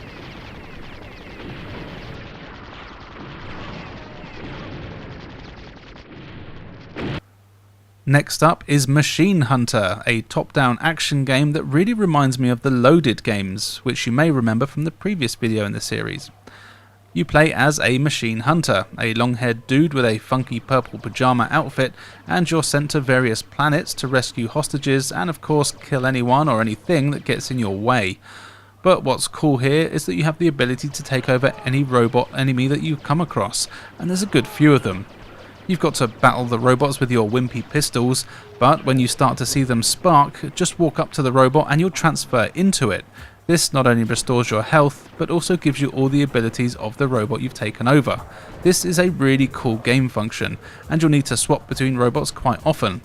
They all have unlimited ammo for their weapons, with some having a few different firing modes, and you'll get standard shots, rockets, grenades, lasers and more. If you merge with the same robot that you're already in charge of, then this just restores your health. The game isn't easy though, and even on the lowest difficulty, enemies take a ton of shots. Thankfully, you do too, but when there's a few robot enemies after you at the same time, you gotta be very careful. The controls here are good, but they can take a bit of getting used to. You move with the D-pad, and then it kind of plays like a twin-stick shooter, as each button on the controller shoots in a different direction, and the shoulder buttons are being used to strafe, change weapon, and use bombs. It still works though, and if you've ever played Smash TV on SNES, you'll feel right at home here. Graphically, the game looks cool with pre-rendered characters and 3D levels, and there's loads of them. They each have multiple objectives, and you'll do more than just kill everything, though you do need to do that as well. They are very maze-like though, as was the case of a lot of games back from this era, and you'll be hunting for keys to get further into the levels. Thankfully, you have a very good map that you can call up at any point that highlights locked doors, items and objectives. This is very handy and you'll be using it a lot.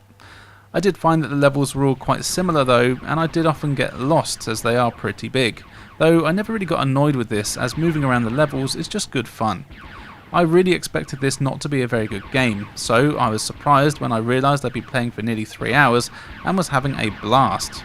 This one is highly recommended, but be warned, it is not a cakewalk. Transfer complete.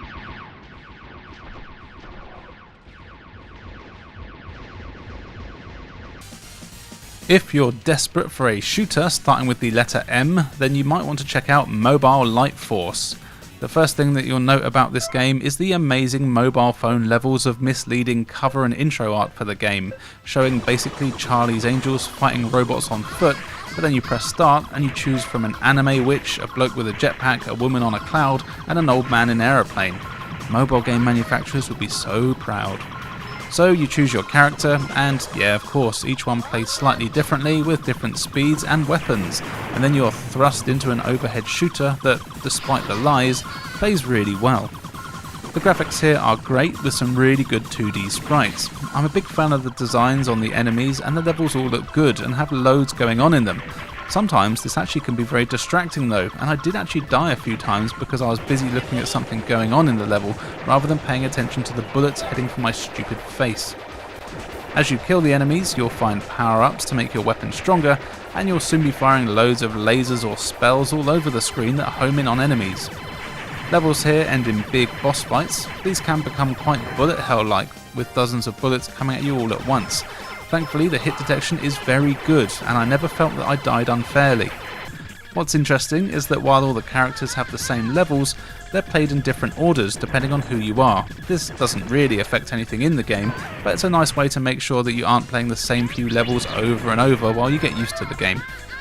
And while this game doesn't really do anything new, and it is kind of generic I suppose, I really did have a lot of fun playing it, and I had a good time checking out the different characters and seeing the crazy bosses. I haven't actually managed to beat it yet, so you never know, maybe those Charlie's Angels girls from the intro screen are unlockable characters, but let's face it, they're not. Check this one out though, if you do like shooters.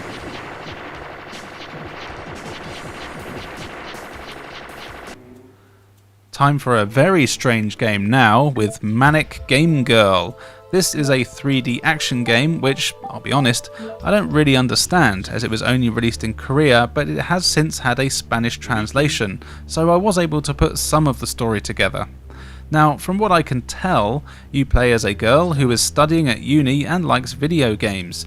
There's also a company that makes video games, and somehow you end up getting a new prototype gaming system from them that transforms you into a superhero style thing, and you can beat up baddies when you need to. But in between all of that, you have to go to school, talk to your friends, go shopping, and you even have to take a dump every now and then. They really went for detail here, didn't they? Now, even though I didn't have a clue what was happening most of the time, I was able to actually get quite far into the game, and for some reason I really wanted to just keep going every time I stopped, just to see what was going to happen next. The game seems to be quite linear. You just have to make sure you talk to everyone you see and explore every room you pass, and you'll find the people or items that you're looking for. It plays a lot more like an interactive movie with lots of cutscenes thrown in. The game looks decent with some good graphics and loads of places to explore. There's often references to a ton of video game companies and other games, with actually some real names even being thrown in every now and then. The cutscenes are good, and I'm sure they move the story along nicely when you know what they're saying. The controls here are okay, especially as the game is mostly just walking around your campus, so it doesn't need to be anything too crazy. But when you do have to fight, you've got a punch and kick button, and it works fine for a basic 3D brawler. It did take a few tries for me to get used to, but overall everything was quite satisfying. Really, that's all I can tell you about this one. If you can read Korean or Spanish, I would actually really recommend checking this one out, as it's a very interesting and very unique title. If you can't read these languages, you do have to sort of brute force your way through the game, like I did. It is a shame I couldn't really tell what was going on though, as this is a really interesting game.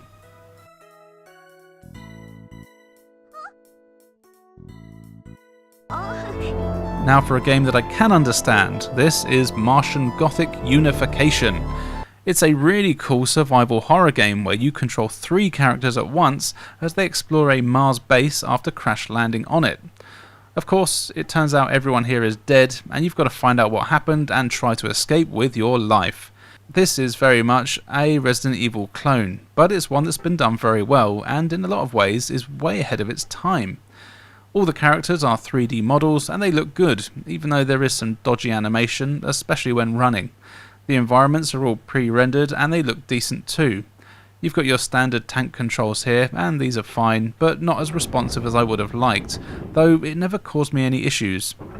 As you explore the base, you'll do the usual survival horror stuff of hunting for items, puzzle pieces and weapons to help you get a bit further.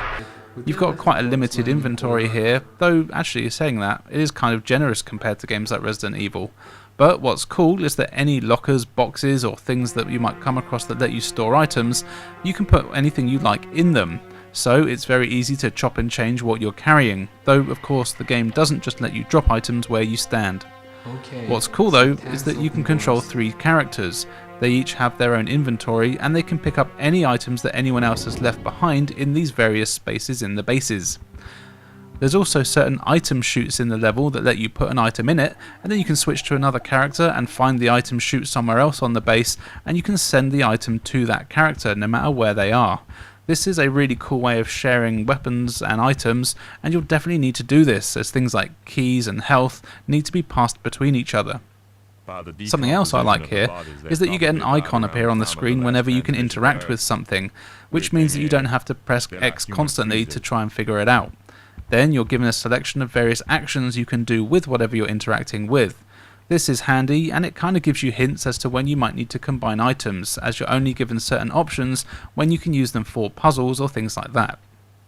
As mentioned, you have 3 characters, and you can switch between them whenever you want by pressing the select button and then choosing who you want to play as. They each have their own strengths and weaknesses, and of course you need to make sure not to leave characters in places that monsters might be lurking around in case they get eaten while you're not controlling them. And there's a good few enemies here. Most of them are zombified humans that were on the base before you arrived, but you'll also find out what did it to them. This is another game that I wasn't sure if I'd enjoy, and I've actually been meaning to try it out for quite a while. I'm glad I finally got round to it, as it is really cool and a very unique game that's got some amazing ideas. I really would like to see this one get some form of remake or remaster. It's the kind of game that deserves it. The atmosphere is excellent, and this should be played by any fan of survival horror games. The name badge reads Jameson.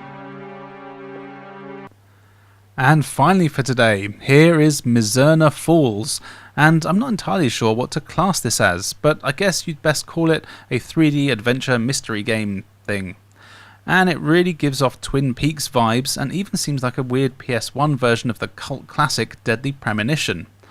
You play as Matthew, who wakes up to find that his friend Emma has gone missing. You soon meet the police who are trying to track her down. In the meantime, another of your friends who's in hospital after apparently being attacked by a bear dies. It's all very morbid. Then you're told about all sorts of potential paranormal goings on and have to get to the bottom of what's happened and see if you can find Emma before it's too late. You've got a huge open world to explore, filled with towns, forests and other places you'll explore. There's a ton of characters to meet and talk to, and you even have a car that you can use to drive around anywhere you want. Exploring and talking are your main things here, and there really isn't any combat. It's like playing an interactive movie, and somehow the whole thing is just so engrossing that it's genuinely hard to put down. It can be tricky to know where you need to go and who you need to talk to, which can sometimes get frustrating, but when you do meet the person that you're trying to find and get the info you need, it's so satisfying. And all the characters are great, with some suitably weird and suspicious characters hanging around. What's cool is that when you meet someone new, you're given a bit of info about them, as well as stuff like if they should be trusted, or even some teasers as to whether they might know something more than they're letting on. Then it's down to you to explore and find items or more information that can cause the other characters to spill some more of their beans. Graphically, the game looks really good, and it's actually very impressive in just how much they've managed to cram in. The world is massive, and although there is pop-in, it's not that noticeable. There are a ton of buildings you can go in too, though you can't go in every one you see, but the ones you can go into are usually pretty large and quite unique. There is a bit of slowdown when you're outside, but that's to be expected really. The controls are decent enough, and the driving was surprisingly good. I did find that I'd get stuck on scenery every now and then, whether I was in the car or not. Now this is a deliberately slow-paced game, and definitely won't be for everyone, but if you're a fan of things like Twin Peaks, or, like I said, Deadly Premonition, or you just like a good old-fashioned mystery to solve, then I highly recommend checking this out. It's really not like anything else I've played on the system, and is a total hidden gem. First up is Nanotech Warrior, a 3D rail shooter where you take control of a ship that is travelling along some tube things and has to shoot or avoid just about everything you see. In terms of story, to be honest, there isn't really one. There is a brief mention of nanotechnology and rebelling, so I can only assume that this is a sort of cross between Inner Space, F-Zero and Tempest. You control a ship that is constantly moving forward. You can adjust your speed to go faster or slower, as well as rotate around the tube that you're travelling on. You also have a laser with unlimited ammo, and you can jump. As you're travelling along the tubes, you'll see loads of enemies and hazards. You'll need to destroy enemies and use your pretty nimble ship to dodge anything that can't be destroyed, but it's not as easy as it sounds. Thankfully though, that is by design, and not because of anything really bad. The controls are solid and responsive. With a bit of practice, you'll be able to shoot enemies and avoid their attacks quite easily. You do have a shadow, which is handy for judging the distances of your jumps. Along the way, you'll find extra weapons which do have limited ammo but are pretty powerful, like homing rockets and even more lasers. You'll also see some yellow tokens. These restore your life. What is quite cheeky though is that often the positions of these power-ups is in a way that you can only collect one of them, so you'll have to make a quick decision as to if you want to get your health back or weapons. Personally, I usually go for health. If your health does get low, there is this annoying beeping sound which is never fun. The levels themselves are pretty long and, as mentioned, very challenging, but there's only 8 of them and you do get passwords, so it is very beatable. The levels are also quite windy, and the amount of obstacles and enemies can make it hard to avoid most enemy attacks, but it's definitely not impossible, and you'll learn the level layouts the more you play. Overall, this is a very simple game, but it's also pretty damn addictive. The frame rate is very smooth, and the game looks decent enough with some cool effects here and there. Worth a look if you like shooters.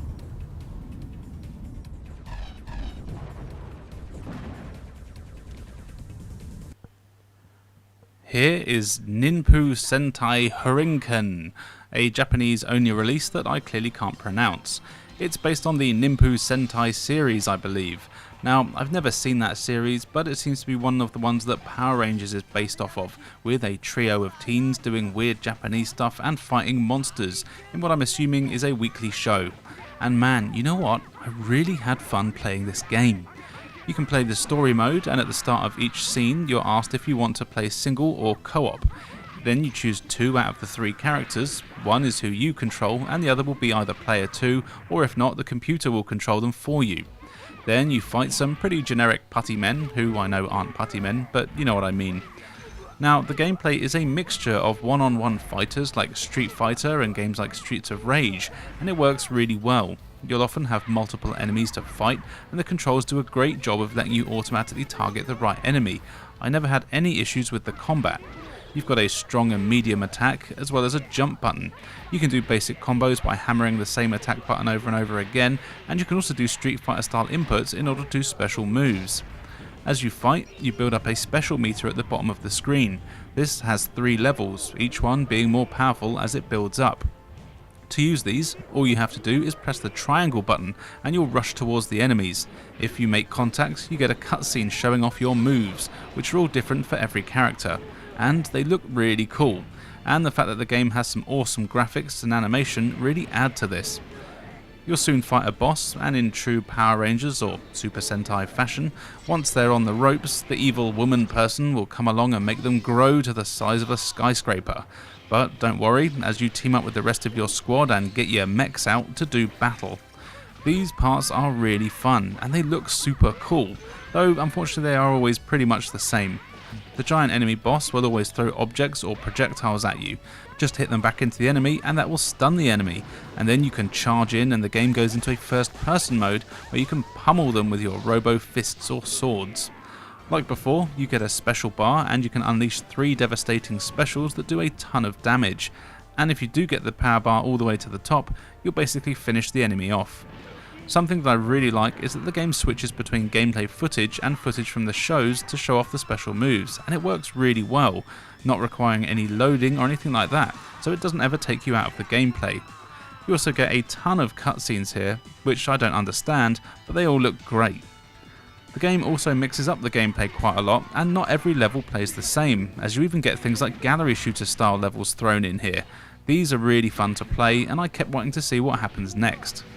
It's a shame I can't read Japanese, as I'm sure there's loads of stuff that I'm missing out on here, but this game is really fantastic and I do highly recommend playing it. It's got some amazing graphics and the gameplay is really fun. It's just an excellent package all round, definitely one to check out.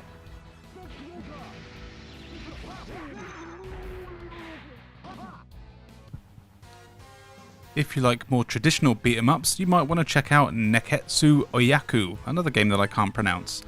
This is a 2D beat 'em up like the classic ones you get in arcades, giving you the choice of 3 characters, you know, the strong slow one, the fast weak one, and the all-rounder. It's the usual story of naughty gangs that need a few punches to the face to sort out, but the game throws in some crazy settings to help it stand out. In terms of gameplay, it isn't really anything you haven't seen before. You have your basic combo that's done by hammering the attack button, and then you've got a special that you can do that does massive damage to everyone on screen, but takes a bit of your life away. The game will scroll a bit on the levels and then freeze in certain places while a bunch of enemies show up and you have to punch them in the face. Once they're dealt with, you'll rinse and repeat. You do start off with the standard street levels, but a lot of cool stuff does happen that you don't always see, like signs falling over and crushing you, or things in the background happening that actually affect the gameplay, or enemies here being able to find and use guns. These do have limited ammo though, and you can luckily steal them. There's plenty of hidden stuff in the levels too, and you'll find them by smashing items. Here you'll find things like health or items or just points. The 3 characters are all okay to play as, though I did find the hit detection was a little bit off here, and your attacks can easily be interrupted by the enemies, no matter who you play as. Also, picking up items is needlessly tricky, as you need to be right on it, though your character will still do the animation of picking it up when you're not in the right place and just not pick up the item. This leaves you open to attack and is kind of annoying because it's the same button, so you can be trying to punch someone in the face, but instead your character tries to pick up a brick or something like that off the floor, but just doesn't. The dodgy hit detection is especially noticeable when you're against the bosses, who are always cheap in games like this anyway, and while they're still perfectly beatable, I did feel like it took away more damage than it should have done most of the time. Something I really like here are the levels themselves. Though they are all kind of similar, they do some strange things like having you eaten by a whale and having to fight your way out. This is something you don't see too often and it's kind of funny. Graphically, the game isn't particularly impressive and is not far off what could have been done on the 16-bit systems, but I do always have a soft spot for 2D games on any system, so I really enjoy how it looks. It's also not the hardest game out there either. In fact, you actually get unlimited continues, so it's pretty damn easy really, though I did die a fair bit. Annoyingly, you can't change your character between continues, which should always be an option for games like this if you ask me. Overall though, this is a fun beat 'em up, and it's good to waste an hour or so with when you just want a simple button masher.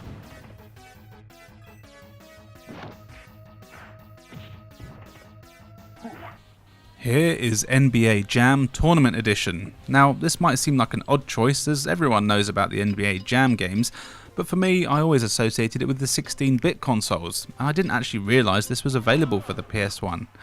For those that may not know, this is a crazy arcade version of basketball. It's 2-on-2, and you choose from a load of teams that I'm sure Americans love, but personally, I just went for the people with the kindest eyes.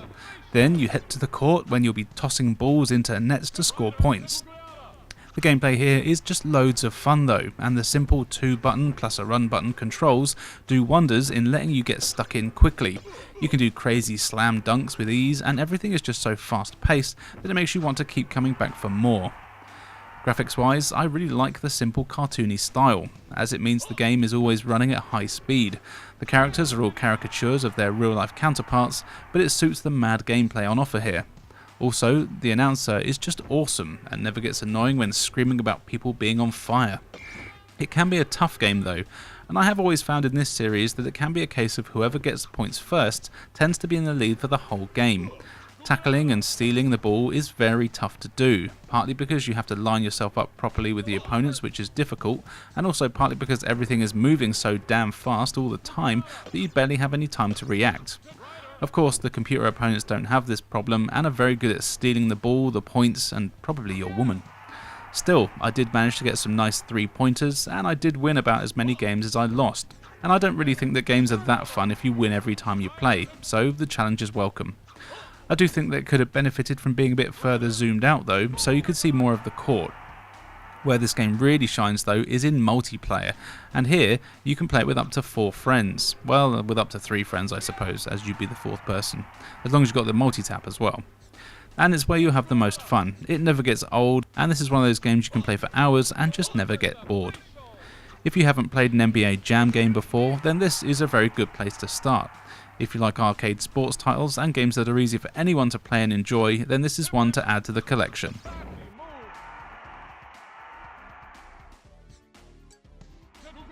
Here is Nicktoons Racing. Shockingly, it's a kart racer starring all of your favourite characters from the Nicktoons cartoons. Well, some of them anyway. So you have the likes of Tommy Pickles, SpongeBob SquarePants, the Angry Beavers, and my main man, Hey Arnold, just to name a few. You get to choose your character and then you race it out in a few cups that were all sorted out by a mysterious character clad all in black that's challenged you all to a race. You need to win all the cups so you can unmask the bastard and find out who he is. Or maybe she. You have a handful of cups to race on and they're all pretty good fun. There's a nice variety of tracks and they're all based on the worlds of the characters that they're from, of course they are. As it's a kart racer, the worlds are also littered with weapons that you can use to slow down your opponents or give yourself a boost. Of course the other racers can use these too, and actually they're a real pain in the ass a lot of the time. They're very tough and rarely make a mistake. Also, when you are hit with a weapon, it seems to take forever for you to be able to start moving again, and there isn't much in the way of rubber banding here, so catching up after making a few mistakes is really difficult. It meant I spent a lot of the first few hours losing a lot and having to replay the same tracks over and over, though I never got that fed up with it. Thankfully, the controls are decent, so I rarely felt that they were a problem. On the tracks, you'll also find these little orb things, which act as your boost. Collecting them builds up the meter at the top of the screen, and that's how much boost you have to use. Annoyingly, the other racers can collect these too, meaning that they disappear for a few seconds, and if you're close behind someone, they'll often take the lot and boost away, leaving you with no way of catching up.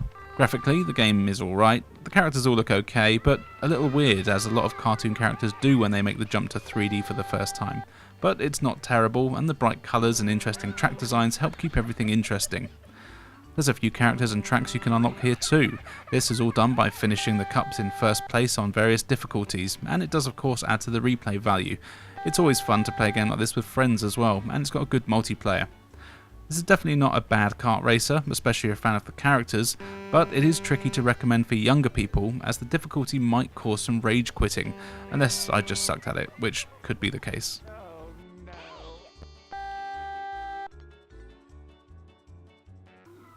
Let's get spooky now with Nightmare Creatures. This is a third-person action game set in Victorian England where the evil Dr. Crumb is bringing back all kinds of nasty monsters, zombies, werewolves and more, probably because he gets bullied for having a stupid name. So you have to track him down and chop off his head. It's definitely not an easy task though, and it's a really tough game, though it is one that I've always enjoyed playing, probably because I like anything with this sort of theme. You can choose from 2 characters who both play slightly differently, but it's nothing too major. You've got the bloke, Ignatius, who has a cool staff with blades on it and a stupid name. And then you have Nadia, who's the sexy sword wielder. She's a bit faster, he's a bit stronger. You'll explore a butt-ton of levels that are all packed with dangerous monsters and simple puzzles that need solving, mostly by finding an item or pulling a switch that opens something somewhere else on the level. The controls can take a bit to get used to. It's tank controls, which are fine for the most part, but if there's an enemy behind you, then you'll often get in trouble trying to turn around. The combat is done with just 2 buttons. You've got a kick button and a button that swings your weapon. Holding up while attacking does do a more powerful attack, and there's a few combos you can do by hammering the various buttons, but it's nothing too intense. What's cool though is that the enemies do need to be taken care of properly, and often dismembered, or they'll just get back up and come after you again. You'll also find extra weapons and items in the levels, things like guns, bombs, extra health and powerful lightning. These are all single use, but often kill enemies with one hit, so they should be used when you're in a bind. Choosing and using these are all bound to the shoulder buttons, and it can be annoying trying to find the item that you want to use while you're being attacked by a giant monster. Also, the hit detection can be a bit rough here, coupled with some lengthy attack animations. It does make combat quite difficult. My biggest bit of advice for the game is to make sure you learn to use that block button. It'll be your best friend, and counter-attacking is essential if you want to survive. You can't just ignore enemies here either, as there's a bar on the left hand side of the screen that decreases when you aren't fighting enemies. If this runs out, then you die, which, I'll be honest, is a bloody stupid mechanic. It's basically a timer that you refill by fighting. I'm sure there's a story reason here, but it still sucks. As mentioned before, there's a ton of levels here, maybe in fact too many, but you can save your progress, and there's also passwords, so you won't have to start from the beginning every time. Also, the characters' levels are similar, but there are slight changes in the terms of the order you play them and the layout. It's nothing major, but it is enough to warrant a couple of playthroughs. I do really like how the game looks, and I'm a big fan of the character and enemy designs. Slicing a zombie in half never gets old. While this is definitely showing its age, I would say it's still worth a try if you can handle the challenge and like spooky games. It's one of those games that I'd kind of like to get a remake or remaster to iron out some of the issues. Maybe it's one for those Night Dive Studio legends.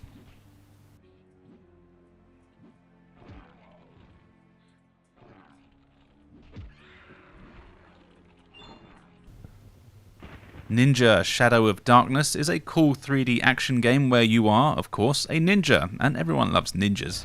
You play as Kurawasa. No, you don't. You play as Kurosawa, and he's a ninja who's been tasked with ridding Japan of an ancient evil.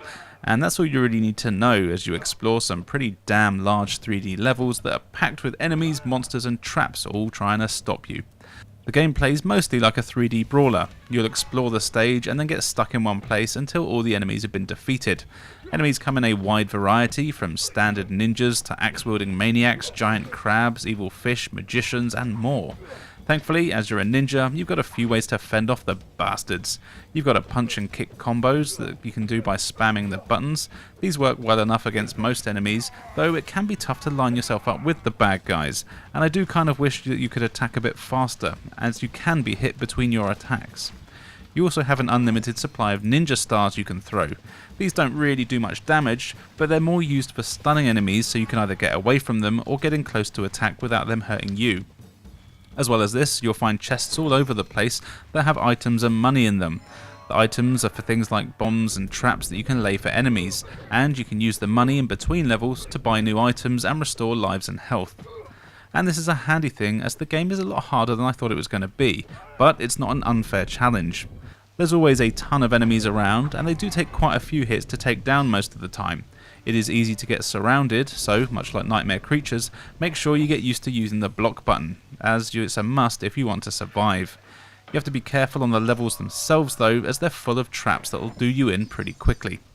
There's spikes all over the place as well, and you get spinning blades of death, fire pits, and big bodies of water you can drown in, because, ninjas can't swim.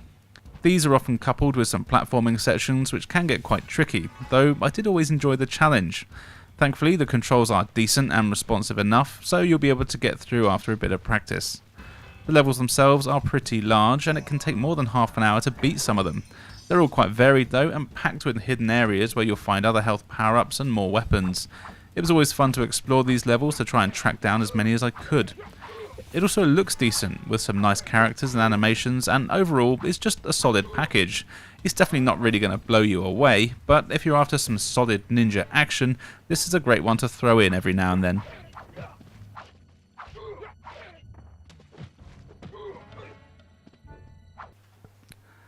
And if ninjas are your thing, then you'll want to check out Ninja Jajamaru Kun Origiri Ninpuchu. which, you know, it's another game I can't say.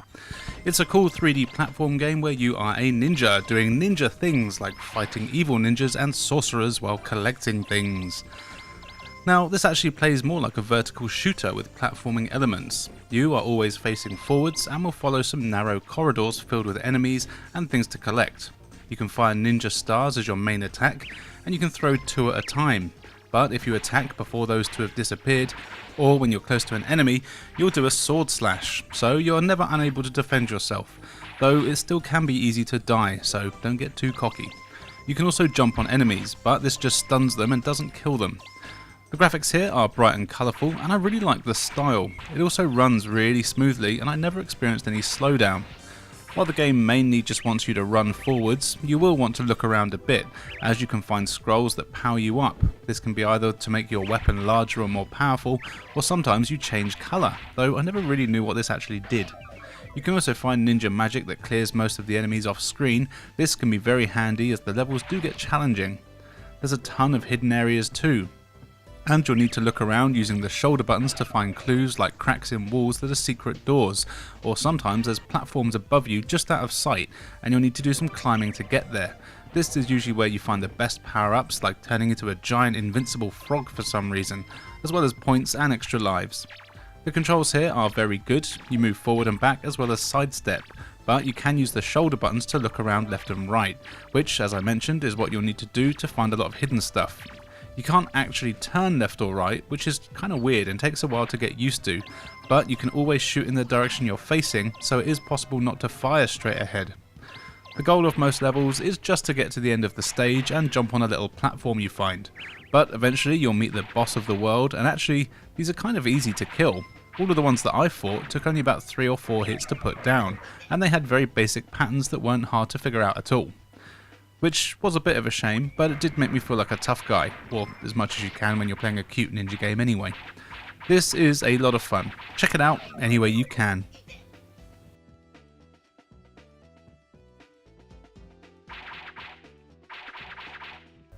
No Fear Downhill Mountain Biking is one of those games that I played with very little expectations, but ended up being one that I had a hard time putting down.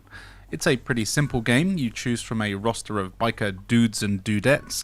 Now I have no idea if they're generic people or actual bike people, but either way, they were fine. Of course, they each have their own speed, stamina, and various handling stats, and these actually do come in really handy here. As you're riding bikes, you need to manage your energy and pedal power, so you have an acceleration button of course, and holding this down makes you pedal, but the more you pedal, the more you get tired. This means if you don't time it all correctly and you're overtaken, you won't have enough energy to pedal fast enough to catch up again. Also, the lower your energy, the easier it is to lose your balance and fall off your bike. It actually takes a fair bit of practice to get the balance right, and it's definitely not easy. This is why it's essential to choose the kind of character that suits you best. But the whole thing is addictive as hell, at least it was for me, but maybe that's because I'm into my cycling. You have a load of levels from all across the world that you'll be cycling down, and they're all downhill as the name suggests. They're narrow and filled with twists and turns and a lot of sharp corners for you to navigate through. You'll need to be good on the brakes and learn how to do some sweet tight cornering if you want to get anywhere. There's also often hazards to avoid. You can do bunny hops to get over some of them, but again, make sure you have enough energy to do this properly or you risk falling onto your face. When you're doing a competition, you have to race each course 3 times. Each race is just a one-on-one affair, and every time you win one, you play again against a slightly tougher opponent. And it really isn't easy until you've played each course a few times, but the variety and layout of them all is great, and they're fun to learn. There's practice modes and single events too, so you can take as much time as you want to get used to it all. Graphically, I think the game looks great. There's a ton of detail here and the riders all look excellent. The levels themselves are really good and each one is totally unique. I never felt like they were reusing areas or gimmicks, and it was all fun to try them out. The controls here are decent too, and worked a hell of a lot better than I thought they were going to. You get a load of options before each race to customise your bike with the right tyres, suspension, gears and all that nonsense. Now, I do like cycling, but I really have no clue about any of that stuff though, so I just went for the default settings, though I'm sure if I did do some tinkering, it could have made my life easier for a lot of the races. You can also play this in multiplayer, and while I of course don't have any friends, I can imagine it being a lot of fun. Even if you don't have a friend though, this is a great game to play, and I recommend checking it out.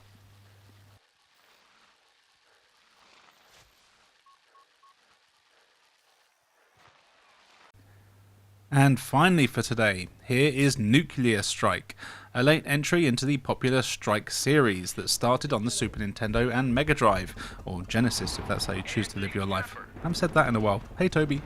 Anyway, here you take control of a number of heavily armed vehicles, mainly helicopters, as you set out around the world on some massive missions, delivering justice the best way possible, by blowing everything and everyone to smithereens. You gotta love justice. Though, to be fair, it is to stop a maniac from blowing up the world with nukes, so I guess it's justified. I've always enjoyed these games, even if I've never been all that good at them. Your main weapon of choice is your Apache helicopter that's armed to the teeth with machine guns, rockets, missiles, and something called Wing, that's basically just another rocket. Or maybe it's a missile. I have no idea what the difference between a rocket and a missile is. Feel free to explain that to me in the comments below. All of these use ammo, and on top of that your chopper has limited fuel, and of course armour. If your fuel or ammo run out, then it's game over, and that's a pain as the levels are massive and they don't have checkpoints. Each mission takes place on a large open area, and you're given a ton of objectives to complete on each one, that are your usual array of destroying things, killing people, rescuing other people, and then destroying more stuff for good measure. It's all done well though. Your objectives aren't always completely clear, but you do have a map and a radar that you'll want to use a lot, as you can highlight where you need to go and then follow your handy dandy compass at the top of the screen to your objective. Then when you arrive, it's usually clear if you need to kill or rescue.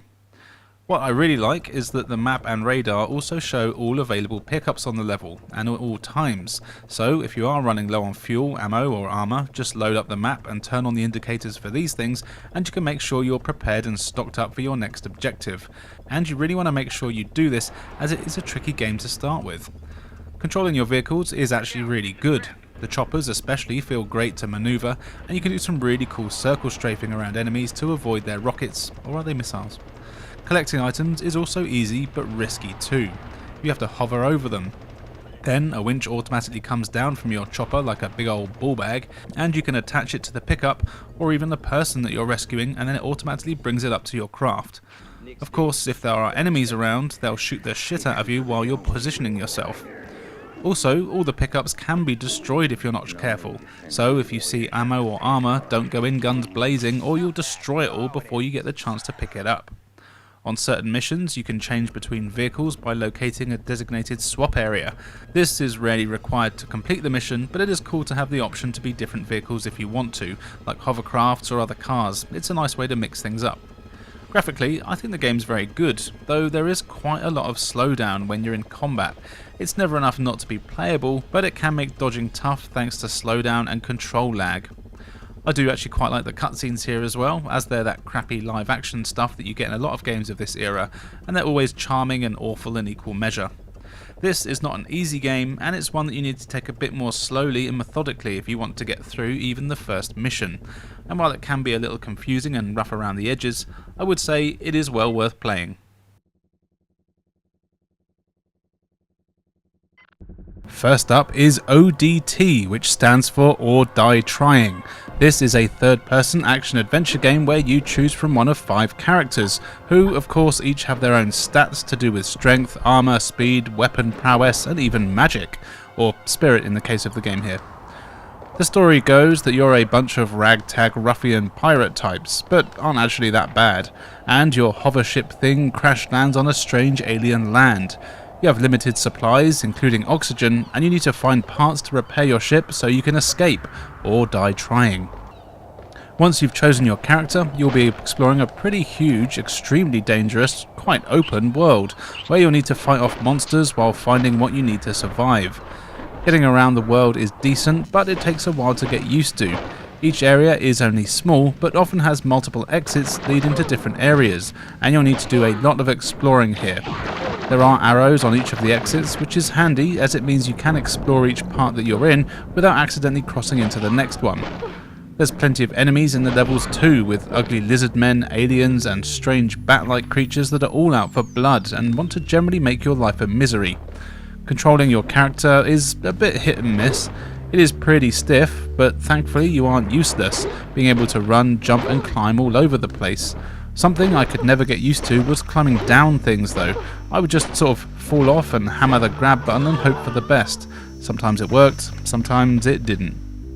This is particularly dangerous as you only get a few lives before it's back to the start of the game. Thankfully there are semi-regular checkpoints, and in fact there are save stations dotted around, so you actually don't need to start from the beginning. I was lying to you. The combat here can be tough. You do have a few weapons that you mostly start the game with, and you pick up different colour ammo, each being used for different weapon types. This is partly where your character stats come in, as some collect more than others, and some use less than others. You definitely want to use it sparingly though if you can, as ammo can be hard to come across. Thankfully, each character is pretty good with their hands and feet though, and it's more than capable of kicking the crap out of enemies without a gun. Though it can be tough as there is no block button and enemies will often ignore your attacks and hit you while you're wailing away on them. I found it best to do a combination of a couple of small shots and then run in and do some hit and run tactics. Platforming and puzzles play a huge part in the game too, and you'll need to explore every inch of every level to find everything you need to progress. There's keys and switches you need to find, and these can be hidden away quite well indeed. Graphically, the game looks okay. It's pretty samey throughout, but the characters and enemies all look and animate well enough. But do be warned, this is a bloody hard game. But this is mostly by design, and it really is one of those ones that you have to stick with, and you'll get a little bit further each time. But I did find that I was looking forward to trying again, and when I did get a bit further, it was incredibly satisfying. If you've got the cojones, then I would recommend giving this one a try.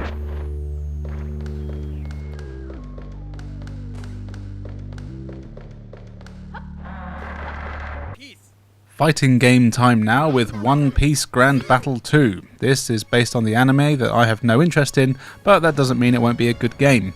And in fact, it's actually pretty fun. There is a story, but it's all in Japanese, as I don't think this ever left there, but I assume that everyone is a mixture of friends and enemies, and there's a tenuous reason for them all to have a fight. It plays quite a lot like the Smash games, but not quite. This is mainly as it's very simple, with just two attack buttons, a jump button and a block button. Your attacks are all different depending on the direction you're holding when you attack. You also have massive specials that are done by building up the meter next to your life. Unlike Smash, here you get traditional life bars. The fights are all one-on-one and last just one round, but they're long enough that this doesn't really matter. Between fights there are bits of story, and you can usually choose your opponent from two characters, which is cool, as it means you won't always have to fight the same people in the same order. Each one of the characters controls well enough, though it is pretty stiff, and there are noticeable gaps between making your attacks and being able to move again. However, it is still perfectly playable and actually pretty damn fun. Items appear all over the place that can restore your health or give you stat boosts for short times, or sometimes there's something you can use to smash your opponent over the head with. The graphics here are pretty cool, and I really like the cartoon style. The animation is decent, and the super moves all look really good, with each character having a number of unique ones to use. I'm assuming that if you're a fan of the show, there'll be callbacks to something that happened there, but I'll never know. I also really like the music here. It's not something I'd listen to outside of the game, but it really suits it, and I'm guessing it's also probably from the show. Another plus here is that there's a ton of characters to unlock, about 10 or so, which is done by completing the game with different characters, so you're encouraged to experiment and not use the same one the whole time like a basic bitch. Overall, this is a quite basic fighter, and it is a little rough around the edges, but it's good where it counts, and while I would have preferred it to be up to 4 players, it is just as fun with 2 and well worth a look, especially if you're a fan of the show, I guess.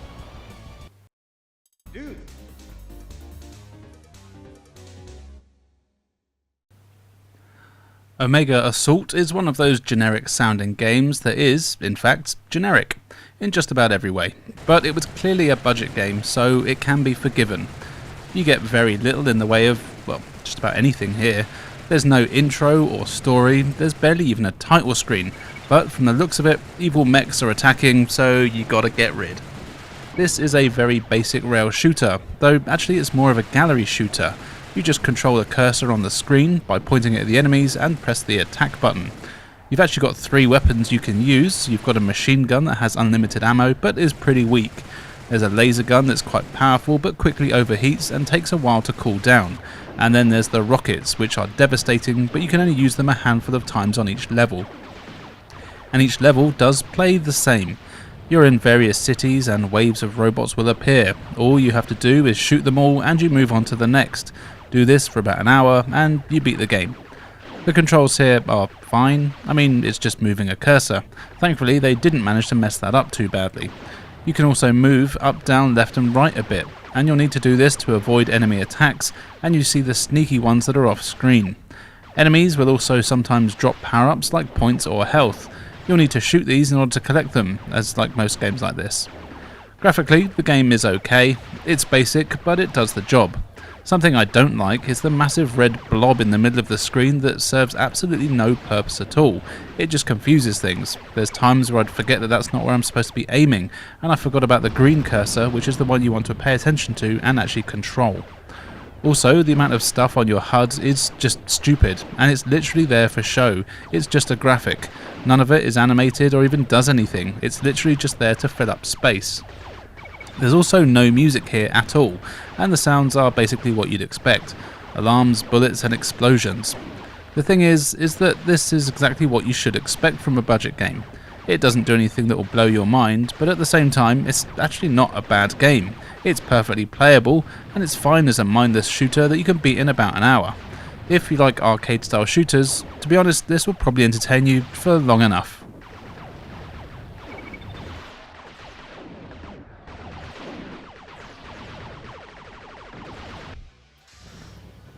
If you need more Omega in your life and you can't find any fish, then maybe check out Omega Boost. This is a third-person rail shooter where you play as a big old mech flying through space and across the surface of a number of planets, and you'll be taking down other mechs, robots and strange creatures that are probably just trying to defend themselves. The action here is fast and frantic, and more importantly, really good fun. Depending on the level, you have different amounts of freedom. Sometimes you're able to fly anywhere you like on a stage, though really you do have to stick to one path. Other times, you really do have to go forward and just take out anything and anyone in your way. Thankfully, the game gives you a decent radar that's a lot of help, showing where enemies are. And there's plenty of them. You'll be bombarded on just about every level, but thankfully you're pretty good at looking after yourself, and you have a few weapons of your own to take down the bastards trying to ruin your day. You've got a laser with unlimited ammo. In fact, everything you have has unlimited ammo. The laser is pretty powerful and fires quickly when you hammer the button, but really what you want to do is hold the button down so you can use your lock-on attack. This is similar to games like Panzer Dragoon. You can lock onto loads of enemies at once and it does a decent amount of damage. It's especially good against bosses, which are large and take a ton of hits. Thankfully they do have life bars, so you always know if you're actually doing anything against them. Graphically, the game is really good. There's always a ton going on, and the characters and enemies all look great, if a bit generic. The action is fast and frantic with constant smooth gameplay and controls, making it loads of fun to play. The controls themselves work well and are responsive. They're pretty simple, and you'll be doing 180s and barrel rolls to avoid enemy shots in no time. Also, the soundtrack here is awesome, and gives the game a really decent atmosphere. Overall, it's just a fun game to play, and it does a lot of things right. It has a crap generic name, but it's a great game and well worth playing.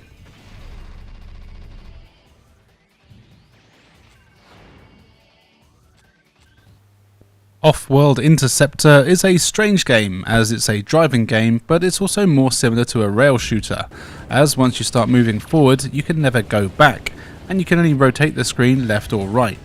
The story is that you're one of a bunch of interceptors, who are basically cloned bounty hunters. You're hired to get the same target, so you have to race and destroy each other to be the first one to get the bounty. The story, which is very flimsy, is told through some excellent live-action cutscenes, which are suitably terrible and actually done like the old Mystery Science Theatre stuff, with there being an audience watching the cutscenes and taking the piss out of them. It's actually quite funny. Gameplay-wise, you'll be driving your vehicle through a bunch of barren worlds that do actually have a fair few hazards, enemies and pickups in them, so I guess they aren't that barren. You'll need to avoid things like rocks, buildings and vegetation while collecting money, power-ups and extra weapons and health. You have to make it to the designated spot in one piece, and then you move on to the next stage, and eventually a pretty large boss. There are indicators at the top of the screen that let you know how far you need to go, as well as if you're in the lead. There's a ton of rival vehicles and they can easily be quite aggressive, but thankfully your weapons are decent and are very good at taking them out.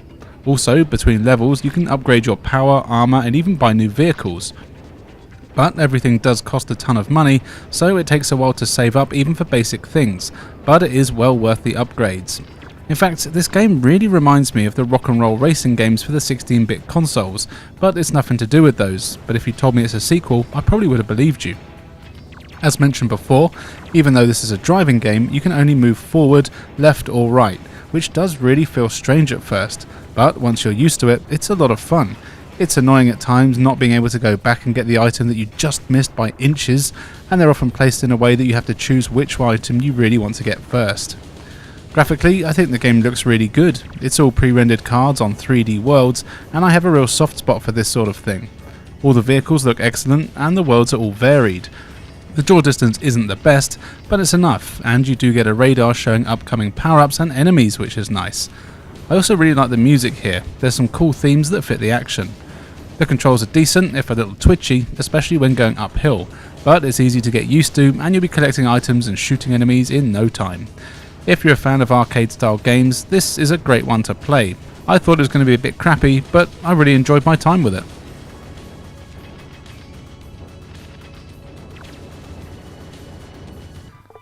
Back to Japan now for Odo Odo Oddity. The story here is kind of confusing as it's all in Japanese, but as far as I can tell, you're a bunch of weird, freaky kid things, and you find a not-so-violent version of the Necronomicon. The book sucks you in, and all you have are some balloons and a wand to survive. It's another rail shooter. Sorry, I didn't realise there'd be so many in this video. And you have 3 balloons attached to you.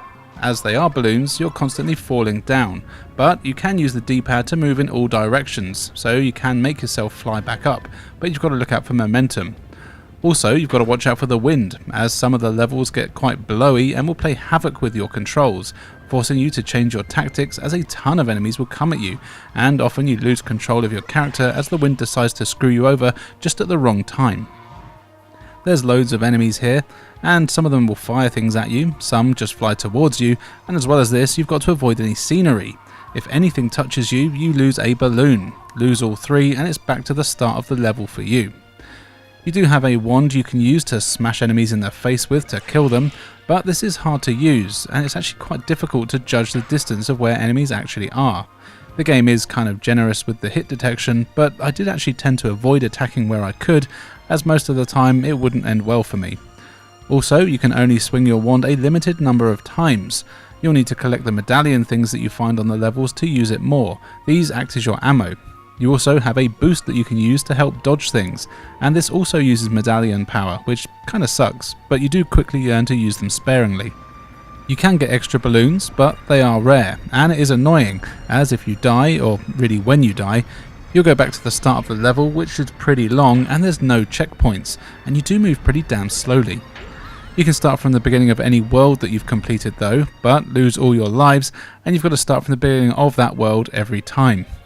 Though this is one of those games that has that just one more try appeal to it, and I did get a little further each time. Graphically, the game is good, using sprites for everything. It all moves smoothly, if a bit slow, and the enemy designs are all pretty cool. In fact, I do really like that everything is bright and colourful, and that always gets a thumbs up from me. The controls are good, but a little stiff. If you do play the game, the top tip is that you can actually double tap the direction to get a small boost in that way. This is essential to dodging and collecting items. In fact, collecting items is a bit of a drag though, as the collision detection is pretty crap, and there's times where you swear you get an item, but you don't. But the game is still perfectly playable, and although it's really tough, much harder than I thought, it was enjoyable and kept me coming back. It does feel like there should be a projectile attack in here, and it did take a bit of time to get used to, but overall this is a fun, different take on the genre.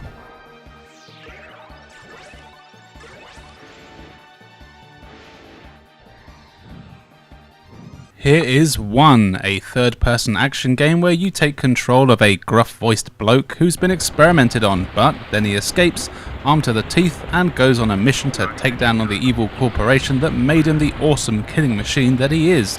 What an ungrateful bastard. You'll be running around and gunning through bases, cities, mountain ranges, and more, and while you're doing this, there's a hell of a lot of stuff for you to blow up. Destroying things leaves behind weapons, points, shields and lives, which are always handy. Your main weapon is a pretty powerful laser blaster, and what's cool is that the more stuff you blow up or kill, the more powerful it becomes, firing faster and with a better range. Every time you get shot, however, it loses power, and if you get shot too much without killing or blowing something up, then you'll die. But to be honest, this doesn't happen that often.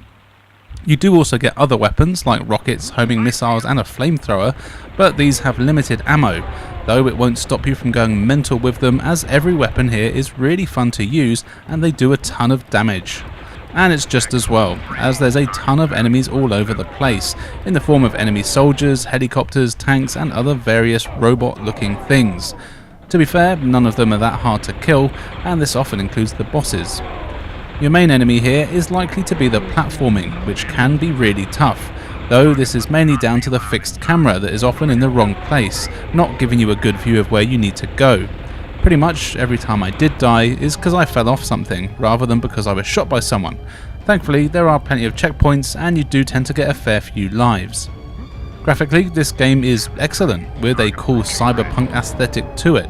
The levels are all varied and have a load going on, with things often happening in the background. The weapons and explosions are the real star though, with some really cool effects and very little slowdown or performance issues. The controls are silky smooth and you can run and strafe as well as double jump, and you even have a dodge roll thing, which I didn't really find that handy, but I did use it from time to time. My biggest complaint with the game that isn't camera related is that it's quite short and easy. You'll likely beat the game after just a few attempts, and it's easily done in just a couple of hours. Thankfully, it is a hell of a lot of fun to play, and easily one that you can come back to time and time again when you just want to kill an hour or a few hundred virtual soldiers.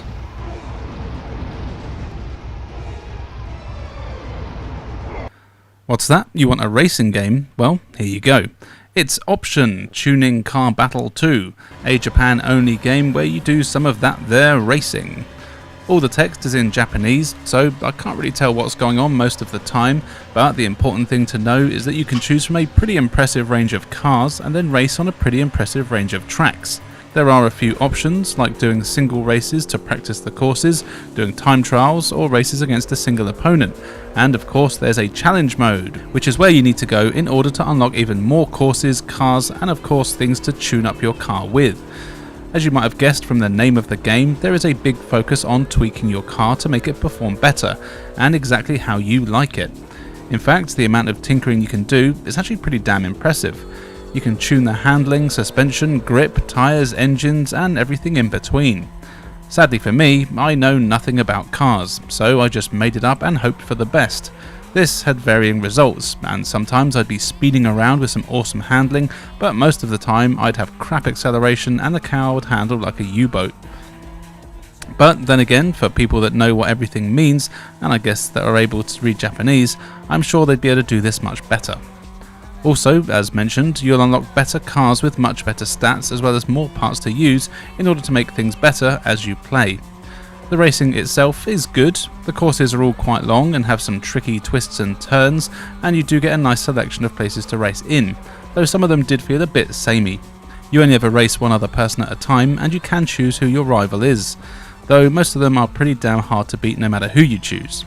I was able to win a few races, and clearly tuning up your car is what you need to do if you want to win. Graphically, the game is good, with some decent models, smooth racing, and a pretty impressive draw distance for the system. I did always enjoy seeing what was coming up next. The controls are good, but the turning does take a while to get used to.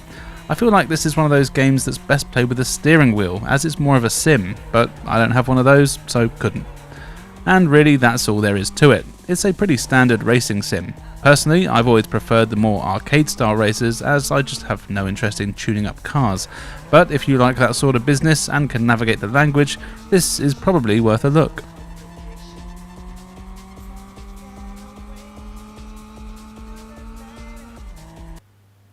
If you want horror and survival, then you probably want a survival horror game. This is one called Overblood, and I really like it. The story here is a deliberately confusing one. You play as a bloke who wakes up from some sort of cryo chamber with not much in the way of memories. You know, that old chestnut. It doesn't take long for you to realise that you've been experimented on, and there's all sorts of evil people, monsters and computer systems acting right little shits.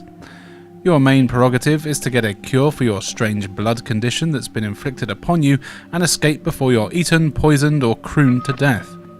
The game is a lot more puzzle and exploration focused than most survival horror games, and there are very few enemies or times where you have to fight. Most of the time here you'll be exploring large areas, looking for items etc. that you need to proceed. You know the drill. You'll meet a lot of cool characters along the way, and what's nice is that you can switch between most of them on the fly and actually play as them, and they all have their own skill sets and need to be used at different times to solve different puzzles. This can be a little tedious though, as it means you have to pretty much interact with every item with every character, and just because it doesn't do anything with one of them doesn't mean it won't with one of the others. Sometimes you do get clues as to what character you can use it though, and sometimes they'll even make noises or wave their arms around to let you know, which is nice.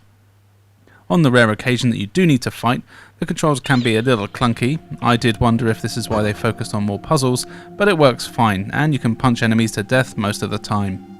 The graphics here are very good, with decent character models and animation, and the environments all look really good too, with fixed camera angles that do move around a little bit and they help build the tension. But as always, they can also make it hard to know where you need to go and where the actual exits on the screen are. The controls are a bit stiff and it can be easy to get stuck on the scenery, but this rarely had an impact on the gameplay other than sometimes making it hard to get to the actual thing you need to interact with. It really is all about the story here, and thankfully it's very good. It's got the usual crappy voice acting, but it's engaging and I genuinely wanted to see what was going on, which, as Belt Buckle Bill will tell you, is impressive as I have the attention span and patience of a dead nun's ball bag. And no, I don't know what that means either.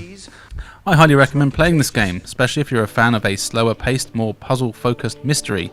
There's a bit of jank, but not that much, and the game is a really interesting one. There's even a sequel, which I haven't played, but if it keeps the standards of this one, then I do want to give it a go. Definitely one for the collection.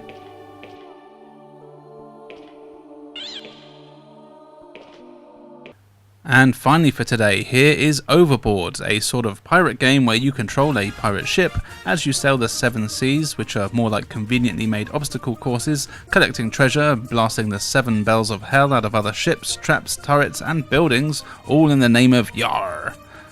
Each level is a pretty small area, though they can take 20 minutes or so to get through, and they're all packed with all sorts of tricks and traps as well as the enemies. You'll often need to get to the end of each level by finding keys and treasure. A lot of these things are often hidden in secret areas that can be tricky to find. In fact, the game on a whole is surprisingly tricky, but it's a lot of fun to play. There's loads of levels, and finding new weapons and power-ups is always fun, and you'll soon have a ship that's powered up with loads of cannons, boosts and even missiles. But even with this power, you need to be careful, as navigating narrow waterways filled with spinning blades of death, flamethrowers and not to mention the other ships that I've actually mentioned 3 times is a lot harder than it looks, but it's always fair. Enemies do a fair bit of damage to you, but there are health packs all over the place and you do get a few checkpoints here and there. As you progress, you'll go from lush beaches to Arctic tundras and some nice looking European towns, exploring the seas and trying to steal all the treasure. The graphics here are very good. There's a lot of great cartoony style here with all sorts of humour, which is always nice. The worlds look different, but the levels do tend to get quite samey quite quickly, which is a bit of a shame. Things do get mixed up a bit though, with a good variety of enemies, and you can even power up your ship so it flies in the air. Also, there's a ton of weapons for you to use, and you'll need to get used to them all if you want to get anywhere. The controls here are really bloody fantastic, with a few attack buttons that use your different weapons, and it's very easy to switch between them all on the go. The game also runs really smoothly, and I never felt like I died as the result of shoddy gameplay. It's all made very well. As you're fighting, you'll sometimes lose a crew member. I'll be honest and say I never really actually knew what the point of this was, but I just made sure to always swing by and pick them up if they did fall off the boat. One of the most fun things about the game though is the multiplayer. You can play a versus mode against a friend, and this is a blast. I don't have any friends, but I did manage to play it a little while back with Belt Buckle Bill, who isn't a friend, he's a lover, and we had a very good time chasing and spanking each other. Then we played the game, which was also enjoyable. If you're looking to hoist a mainsail or two, this is definitely a game you need to check out.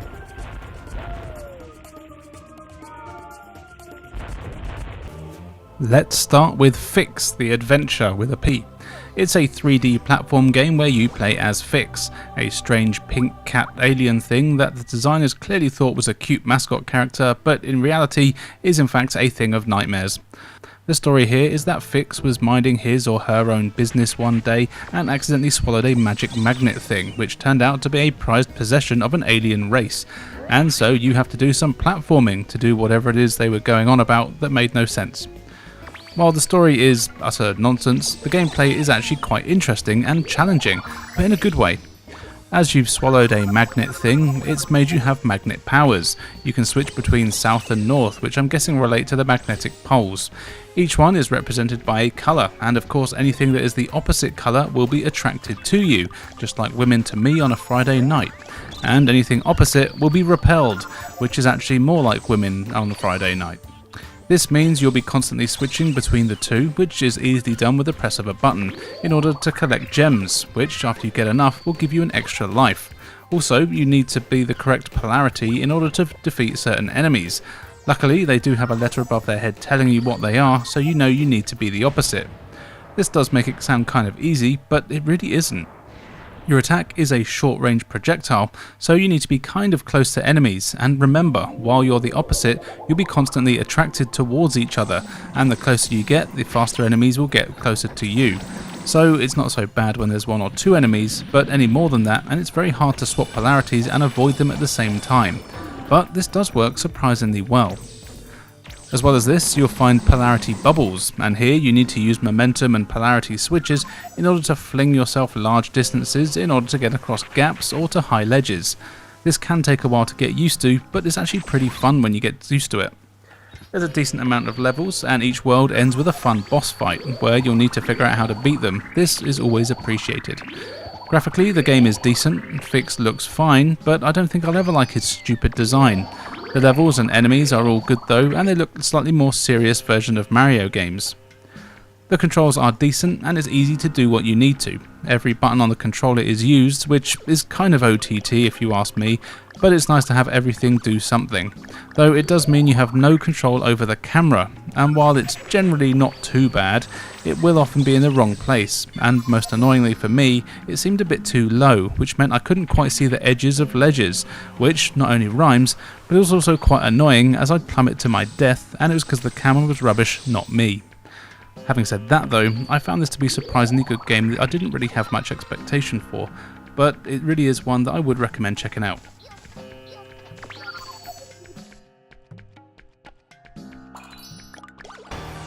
The obligatory fighting game spot here is taken by Psychic Force 2, which is a really cool 3D fighter where you choose from a decent roster of characters who of course all have psychic powers. As you'd expect, you get the usual elemental differences, with some being fire focused, others are water, wind, electric, etc. This is cool, and the characters all have a decent amount of personality. There is of course a flimsy story here too, that's pretty much very convoluted and too complicated for its own good, but it sets the scene well enough for everyone to have a fight, and I'm sure there's people out there that love it. The fights themselves are all quite unique, and all the characters are constantly flying, so it almost feels like a basic Dragon Ball Z game, though ironically it's actually better than any Dragon Ball Z game for the system. Interestingly, the battles here are all fought in 3D box arena things above cities. You have free reign of the arena, but you can't leave it. However, if you do enough damage, you can smash your opponent through it, which is fun. The controls are kinda simple, but kinda not. You have your basic moves, which are just one button to punch and kick and do simple combos, and then you have another button that does psychic attacks. You can hold this for more powerful attacks, and then of course you have dodge and move, as well as a cool dash that you can do. There are special moves for each character, but I found these very hard to pull off, and I definitely recommend looking up a guide if you don't have the manual. I couldn't figure out how to do any of them without one, and even when I did have a guide, it was really hard to get them to work. But even without them, the combat is good fun and fluid enough. It does a decent job of making you feel powerful. You have a strange combined health and psychic meter thing that does take a little while to figure out, and you can power up your psychic attacks to be more powerful, but this does mean you have less health, as the bar starts at a split of 50-50 between health and psi abilities. This is a cool mechanic, and if you're very confident, it means you can do some devastating moves, but risk only being able to take a few hits. The graphics here are decent, and the whole thing is very smooth, which is cool. I didn't see many of the super moves, but the one I did see looked pretty epic. The sound and music are basically what you'd expect, but nothing inoffensive. Overall, this is a decent, unique fighting game that will definitely keep fans of the genre entertained and challenged.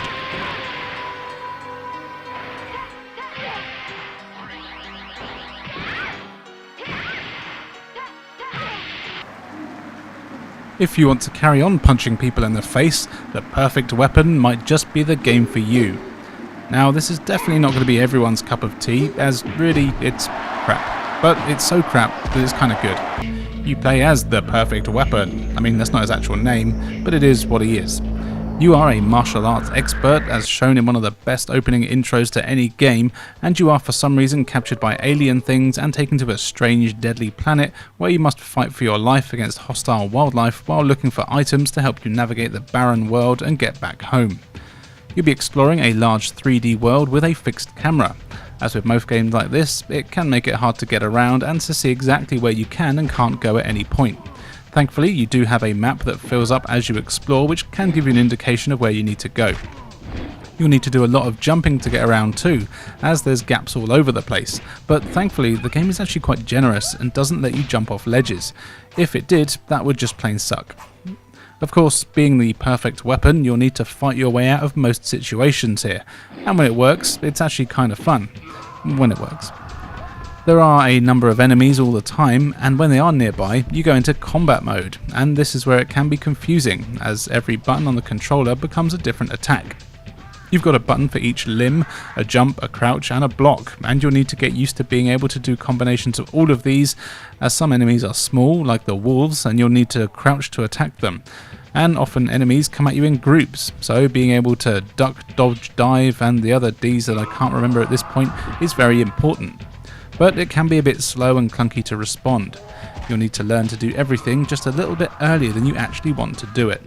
Also, the hit detection isn't great, and only registers about 70% of your attacks that should land, making combos very hard to string together. This is a game where you're probably better off spamming 1 or 2 attacks over and over and cheesing it as much as you can. It is worth it though, as the enemies let out one of the most amazing death screams that I've ever heard, and you'll want to hear it every time. It's very over-dramatic and quite hilarious. The graphics here are decent enough, and I actually quite like the designs on most things. The animations are kind of wonky, but that's not intentional, and they are kind of funny because of it. Though I do have to say, this is probably classed as a guilty pleasure, as it is very clunky. If you're down for a bit of jank, this is one of those games that would be good to play with some of your mates on the sofa, when you just want to have a laugh.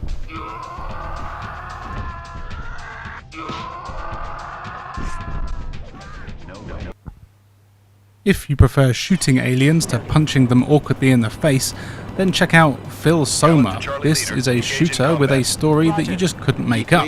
There are evil aliens and you have to stop them. It's crazy.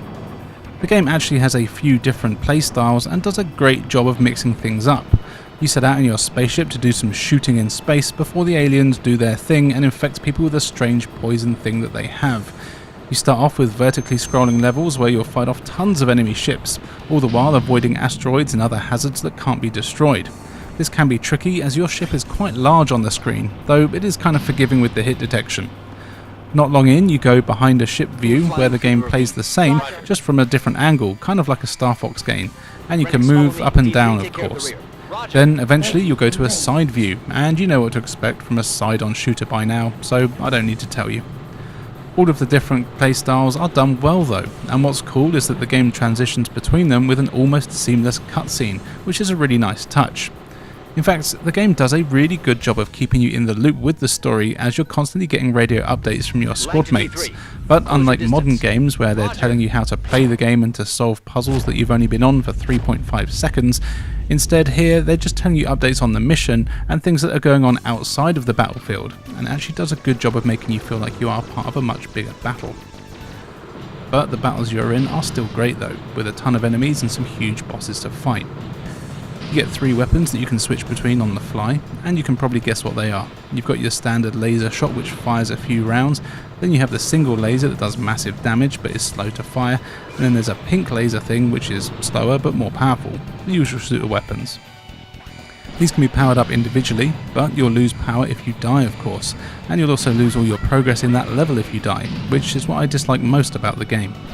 You do get a health bar, but when you do die, you go all the way back to the start of that stage, not just to the part where you change perspective. This can be 10 or 15 minutes worth of gameplay, which in a game like this is loads. I did give up after having to replay the third level from the start about 4 times. However, the graphics here are very good. They're not great. Your ship is pre-rendered and it can look a bit out of place at times, but most of the enemies are too, so that's something I suppose. The sound and music are actually really decent though. As I said, I really like the radio chatter here. It does actually add to the game, which isn't always the case. Overall, this is a good shooter. It's not groundbreaking, but it does a good job of keeping things fresh, while being just a bit annoying, but not enough not to recommend. Check it out if you're a shooter person.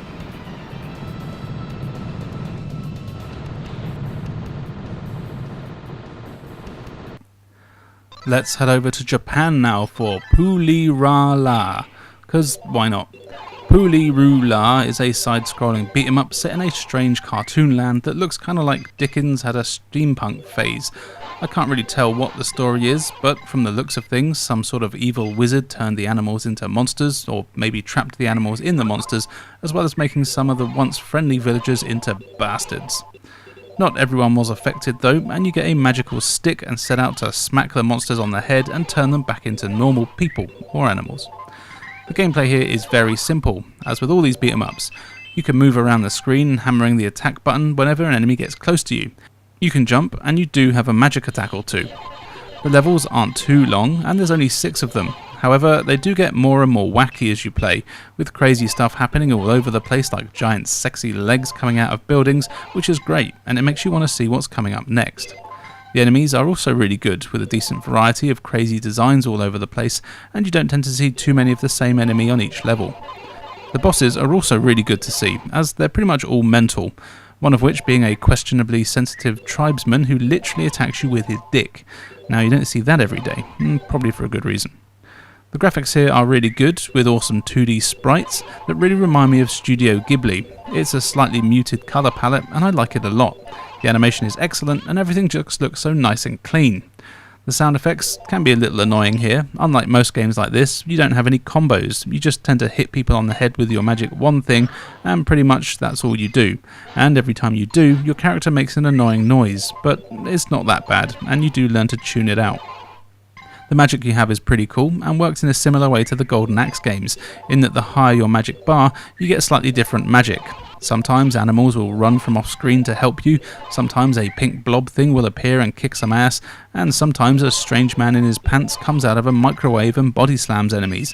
It's all quite random, and I'd be interested to know what it's all about. Though I do have to say not knowing kinda makes it more enjoyable. The only real downside to this game is that it is very easy. I actually beat it on my first go in under 20 minutes. There's only 6 stages, but you get enough lives and continues to easily make it through. The hit detection could be better I suppose, but it's not that noticeable really. Overall, this is a fun, wacky distraction that looks fantastic but won't last long. Kinda like Toby Von Doom.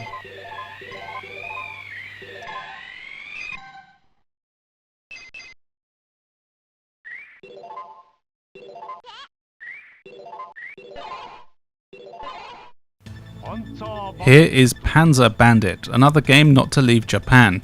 It's another beat 'em up where you choose from 4 characters in 1 or 2 player. Then you choose from a handful of levels and set out to stop the bad guys from being bad. Again, I don't know exactly what the story is here, but that doesn't really matter in a game like this. This is one of those beat 'em ups where you can switch between one of 2 different planes, rather than being able to actually just move up and down. Because of this, it does actually give you a few more attacks that you can do. Although it's a beat 'em up and it has the usual combos that you do by hammering your attack button, you can also crouch to do leg sweeps and of course jump, and there's loads of opportunities for some sweet air combos. In fact, the combos here are the biggest part of the gameplay, and you really want to get used to how they work, as you'll be doing them a lot. Most enemies have quite a lot of health, and you'll be able to juggle them in the air and on the ground, then finish them off with a massive fireball attack or special kick, which are done by doing Street Fighter style special move inputs. This is a really nice touch, and the fighting on the whole just feels excellent. You even have robot helpers depending on your character, who you can use to fire out homing blasts. These don't tend to be that powerful, but they're perfect for stunning enemies just long enough so they don't hit you from behind, or so you can keep a decent combo going. There's a ton of enemies, and although they're quite repetitive, we'll get new ones unique to each of the levels.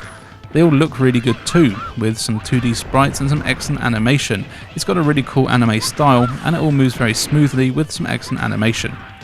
The bosses in particular and have massive clear sprites. They're also pretty damn tough most of the time, and were mostly where I lost my lives. In fact, this is a pretty challenging game overall, with a number of enemies always after you. They do drop health every now and then, and you will find barrels to smash that contain items that help, but even with this you do need to have good reflexes and learn the best way to take out different enemies. You can even play this game in 2-player co-op, which would probably be loads of fun if I ever get a friend.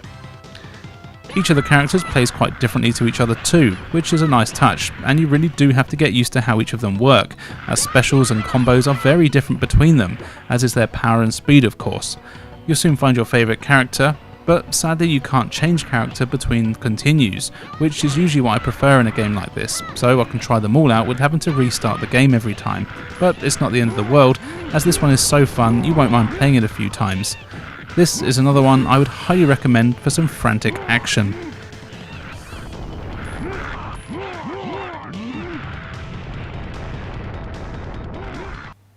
Here is Pax Corpus, a game clearly made by a group of men. It's set in a cyberpunk future where almost all men have been killed off, with the few survivors being reduced to mindless slaves.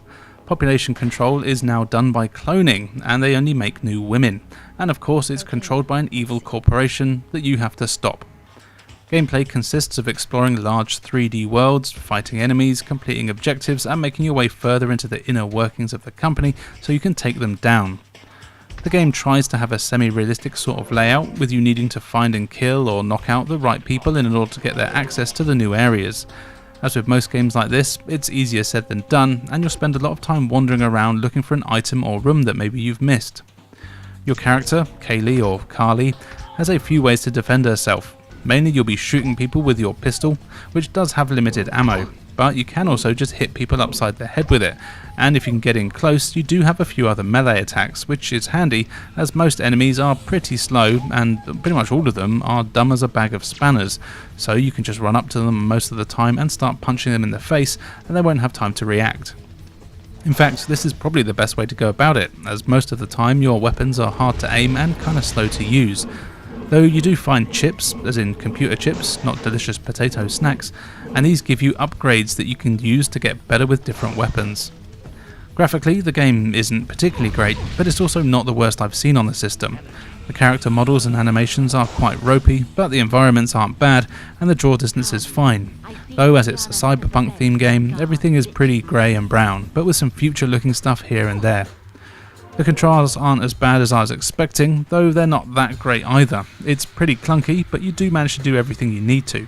The biggest problem I had was using buttons and switches, as I found that if you weren't exactly in the right place, you couldn't do anything with them. Overall, this really is a game that would probably be seen as a guilty pleasure for me, as it's not particularly great, but I did actually enjoy playing it. It's one of those games that has no checkpoints and you only get one life, so make sure you save often or it's back to the start of the game. If you're like me and can put up with a bit of crappiness, then there is some fun to be had here.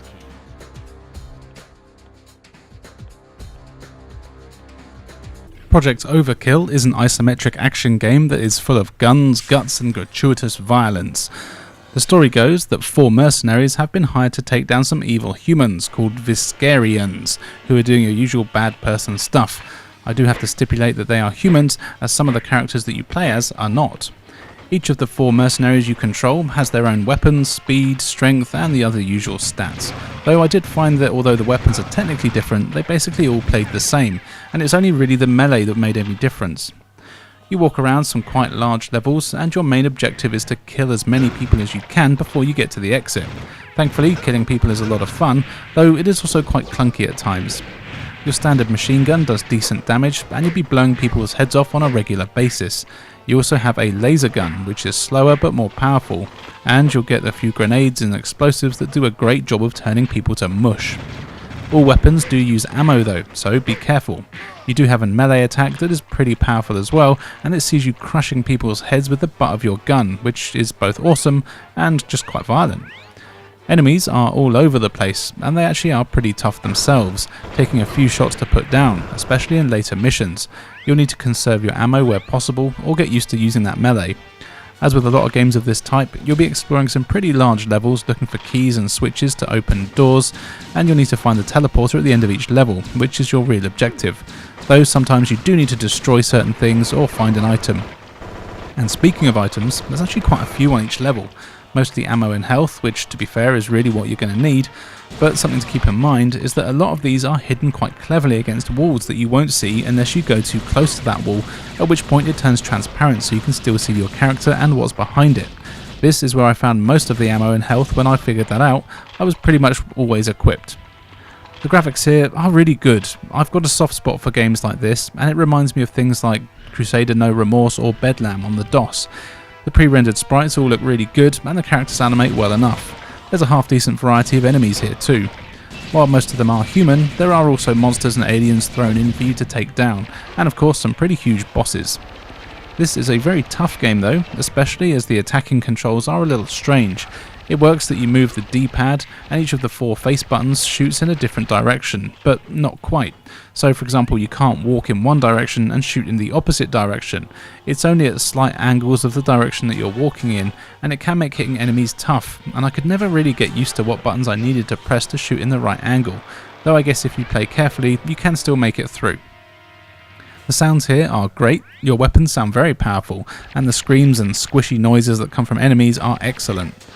There's loads of missions to get through, and if one of your characters dies, they stay dead, kind of like the Turtles game on the NES. You choose a new character between levels, so you want to make sure it's one that has enough health and ammo, as it doesn't refill between levels. Though also, at the same time, I guess you do want to sometimes use one that doesn't have much health or ammo, so you can get them back to full strength. This definitely isn't a game you'll be beating on your first try, and you'll need a fair bit of practice. I had a ton playing through this one, and I think it's one that you'd like too. Check it out.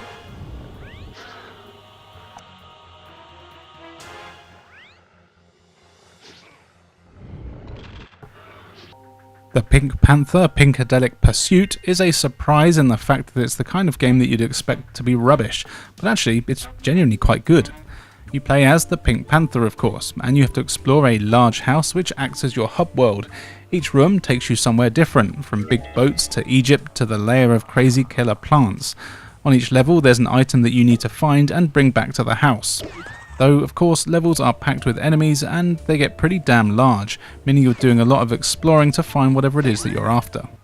There's also a sort of puzzle element to the game, as there's obstacles and enemies in the levels that only get out of the way when presented with a specific item.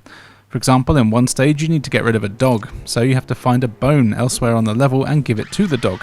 Other times there's bombs that you'll need to find to clear a path, and so on. What's nice is that the loading screen for each level shows you what you need for each of these things, and kind of tells you the order you need to complete the level in. Also, you might be wondering why it's called Pinkadelic Pursuit. Well, most items, when you pick them up, you'll start being chased by someone or something on the level, trying to catch you to get the item back. These bits are actually really fun, as you do your best to do some parkour around the levels, avoiding whatever is chasing you, trying desperately to remember your route back to where you need to be. This happens on every level, but it never gets old. Graphically, the game is really good, with a nice cartoony style that's right off the show, and it has a nice colour palette that features actual colours, which is always nice. Controlling the Pink Panther is easy, and he controls very well. You only need to worry about running and jumping and picking stuff up. You do also have a tail floaty thing that you can do, which is very handy, and you also have a spin attack that you can do to beat people up. I was a little disappointed with the lack of the Pink Panther theme tune. I'm not sure if this is a licensing thing or because it's the more modern series that maybe didn't use it, but it is a shame as that song is a classic. In fact, the sound and music here are all very generic, and most of them just sound like the most basic stock samples, but they do the job. Overall, this is a surprisingly fun 2.5D platform game that has some really cool ideas in it. I do kind of get the impression it started off as nothing to do with the Pink Panther and then had the license slapped on, but that doesn't really matter, as it's a cool character and a fun game.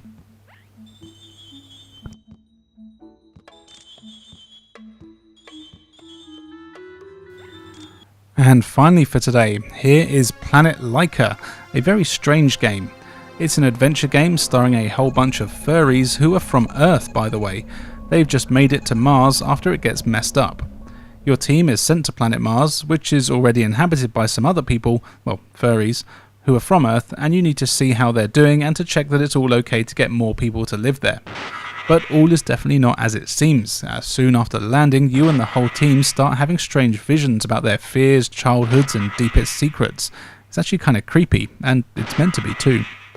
When you start exploring, these become more frequent, and you even get to meet strange creatures who tell you that you need to be careful how you interact with other people, as you don't want to become evil, and that your actions will determine not only the fate of your crew, but whether or not you turn out to be good or evil. It's all kind of sinister. The story really is the main focus of the game here, and it is one of those games that you watch and read just as much as you play. In fact, it may even be more. But it is one that kept me really intrigued and wanting to see what the hell was going on. The odd choice to use animal characters and not just humans actually works really well as well, and exploring the large environments, trying to solve puzzles and find items you need never got boring, though sometimes it did get a bit tedious, as you often be wandering around the same few screens apparently trapped, only to find that you weren't pressing the interact button exactly the right place. As you'd expect from a game like this, most of it is just exploring and searching for items to solve, and some simple and not so simple puzzles. But it works well, and as mentioned, the fact that the story and characters are so well done, it keeps you wanting to play. I don't think this ever left Japan, but there is a translation online that I highly recommend checking out. The graphics are excellent, with some really good character models and locations. It all looks creepy and foreboding and is so well done. The controls are fine and don't need to be any more than they are, though as mentioned it can be tricky to find the right spot to stand in to interact with something or pick up an item, though as it's a pretty slow paced game you won't really mind too much. In fact, that's probably my biggest complaint, is that the game is incredibly text heavy and very slow to get going. It's one of those games where you can barely walk 5 steps before another text box pops up that seems to go on forever, and while the story is great and the translation is excellent, I would like to be able to walk more than 5 seconds before having to stop and watch another unskippable cutscene, especially as you have to watch the same ones over and over if you accidentally trigger a scene again. Also, it really does take ages to get going. I was about 2 hours in before I really felt like I'd had any proper freedom, and even then it would still stop for exposition all the time. But having said that, I didn't mind too much as it was all so well done. It's a very strange game with a crazy story, but it's also kind of creepy, and the atmosphere really is very good. It's a kind of action, horror, survival RPG thing, and it is one that will keep you interested if you're into story-driven games.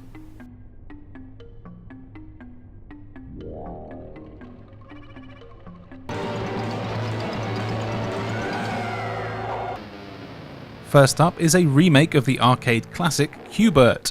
This is a simple arcade-style game where you play as the foul-mouthed orange blob who's trying to save his strange blocky world from an evil snake bloke and a wizard. And of course the only way to do that is to jump on all the blocks that make up the various levels and change them to the correct colour.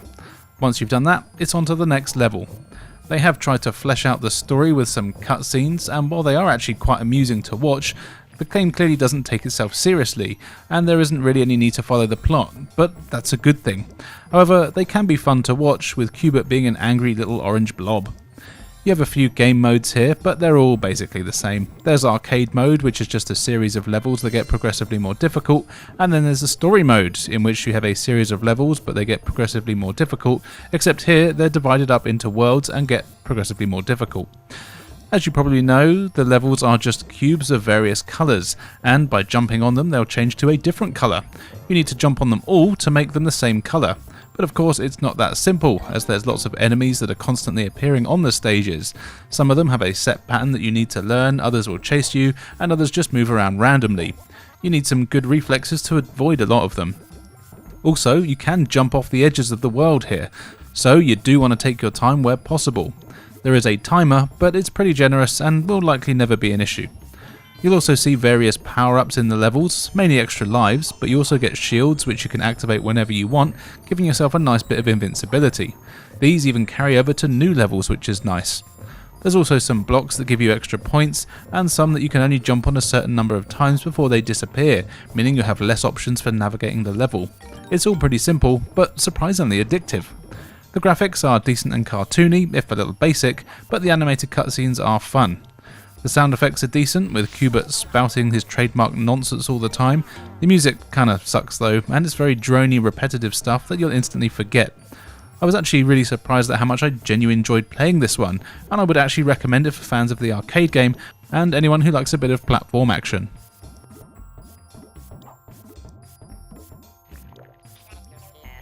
Another classic arcade game to get the PS1 treatment, sort of, is Kicks with Kicks Neo, that's with a Q by the way. This is a game that's been around for a long time and it's another simple but addictive game. You play as a little spacecraft thing and each level is just one screen. You start on the outside of the level and you have to draw lines, creating boxes. These then fill in, and basically you've got to fill in 80% of the screen to progress. Of course, each level has a ton of enemies in it too, and they'll do everything they can to stop you moving around in erratic ways. You are safe if you're on the line that is part of a completed box, but if you're out in the middle of the board making a new box and an enemy touches you, or the line that you're making before it's been completed, then you lose a life, and boy, this game is a lot harder than you'd expect. If you manage to draw a box around an enemy, they're killed. Each level has one large enemy that constantly shoots projectiles and causes smaller enemies to spawn in. It's possible to kill the large enemy too, but this is very hard, and sadly they do come back after just a few seconds.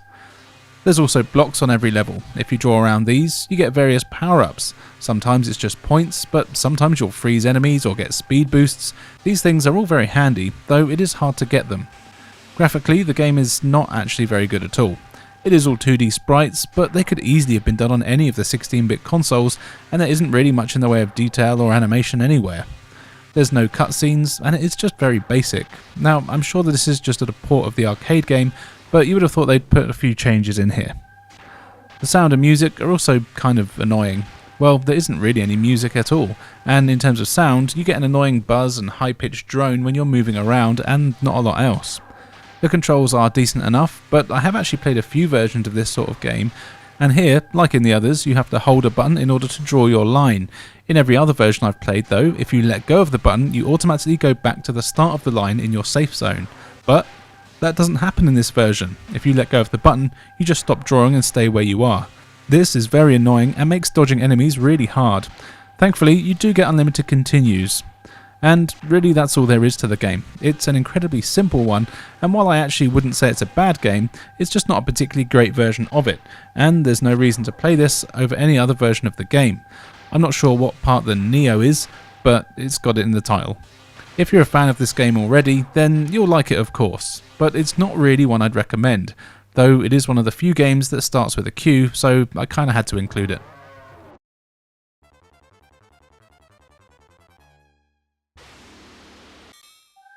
Next up is Quaddle Family Museum, and this is a whole load of Quaddle.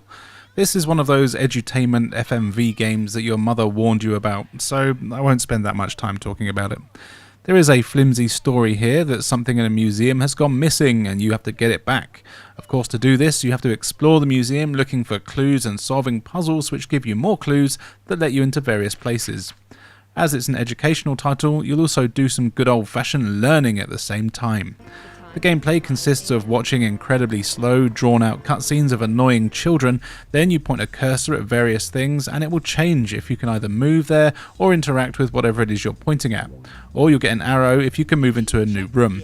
Then you press X and wait an annoyingly long time for the game to load a short animation of you moving to that area or loading the puzzle up, and then you get to point and press at more things. It gets incredibly tedious incredibly quickly. As you move around the museum, you'll go into different exhibits, which is nice, but everything you do in them is just so monotonous, and every few seconds the gameplay, if you can call it that, stops so you can get some annoying parrot talking shit to you, which sucks, because I like parrots and they've made me kinda hate them.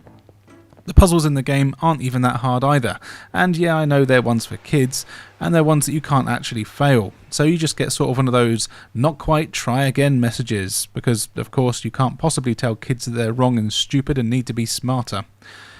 The game also spans 3 discs, each one with a different area of the museum being covered, thanks to the large amount of FMV here. But it's unlikely even children will find this engaging, so don't bother. Again, the only reason I'm including it here is because it starts with Q, even though it is definitely not a hidden gem. Like who? Like the vice president. He came. And now, the last game that I could get my dirty hands on, starting with the letter Q, is Quake 2. This is a port of the PC Classic, where you play as a nameless space marine taking on the Strogg army single-handedly in an interplanetary war. And you know what? This is a really bloody impressive port. It's a first-person shooter that, for me, is still totally unique and has its own style and feel. And while it's not a direct port of the PC version, having its own level design and quirks to make it more console-friendly, it still keeps the atmosphere and essence of the awesome PC version. The gameplay is what you'd expect from a game like this, seeing you explore some pretty large levels packed with enemies, weapons and secrets, but here you actually have simple mission objectives to complete, needing to find items, destroy or reprogram computer terminals, free prisoners, and of course eventually make your way to the heart of the Strogg world and take down its big ugly leader. What's cool is that a lot of the levels are interconnected, and you can go back and forth between levels you've already completed, where you'll be able to collect any items you left behind or kill any enemies that you missed. But this does usually mean walking back through every level you've already done, so it's unlikely you'll do it much really. Sometimes though you are required to go between levels, and sometimes things you do in other levels affect different levels. I said levels too much there, didn't I? Sorry. Things like opening doors, draining water and things like that, letting you access new areas. You get loads of cool weapons here, from a blaster with unlimited ammo, which is pretty useless, but it does have unlimited ammo, to shotguns, including double-barreled ones, a machine gun with crazy recoil, a minigun, a laser gun, a railgun, rockets, grenades, and even a BFG. It's great, and they're all good to use. And you'll need them, because the Strogg army isn't fucking around, with loads of massive genetically engineered Frankenstein-style monsters that are posted together, some that fly, some that have massive spikes for arms, grenade launchers, and even sexy Frankenstein women that have rocket launchers for arms. New enemies pop up every few levels, and when you do see one, there's always a slight oh shit moment. Graphically, the game here is excellent, and honestly one of the best I've seen on the system. The amount of detail is really impressive, and they've managed to keep most of the things from the PC version in here, and it has a really smooth frame rate too. There's little to no texture warping, and there's even no fog or pop-up. It's just really impressive. Another thing that is good but not quite perfect are the controls. This was before first-person games were really that common on consoles, and the whole twin-stick configuration hadn't been normalised. Here you can use a regular controller or a twin-stick, though you can't customise it as it just has presets, and typically the only option not available is to have the left stick for moving and strafing and the right stick for looking around like we do today. Instead, the left stick moves you forward and back and rotates you left and right, and the right stick lets you look up and down and strafe. You do get used to it, but it still just doesn't feel quite right. Interestingly, you can use the PS mouse here too, so you actually do have mouse aiming available, and use the controller in one hand to move and strafe. Sadly, I don't have the mouse, so I couldn't try this out. Overall though, this is a really excellent port of Quake 2. I honestly didn't think it was going to be half as good as it is, but it really smashed all my expectations, and I highly recommend adding this one to the collection.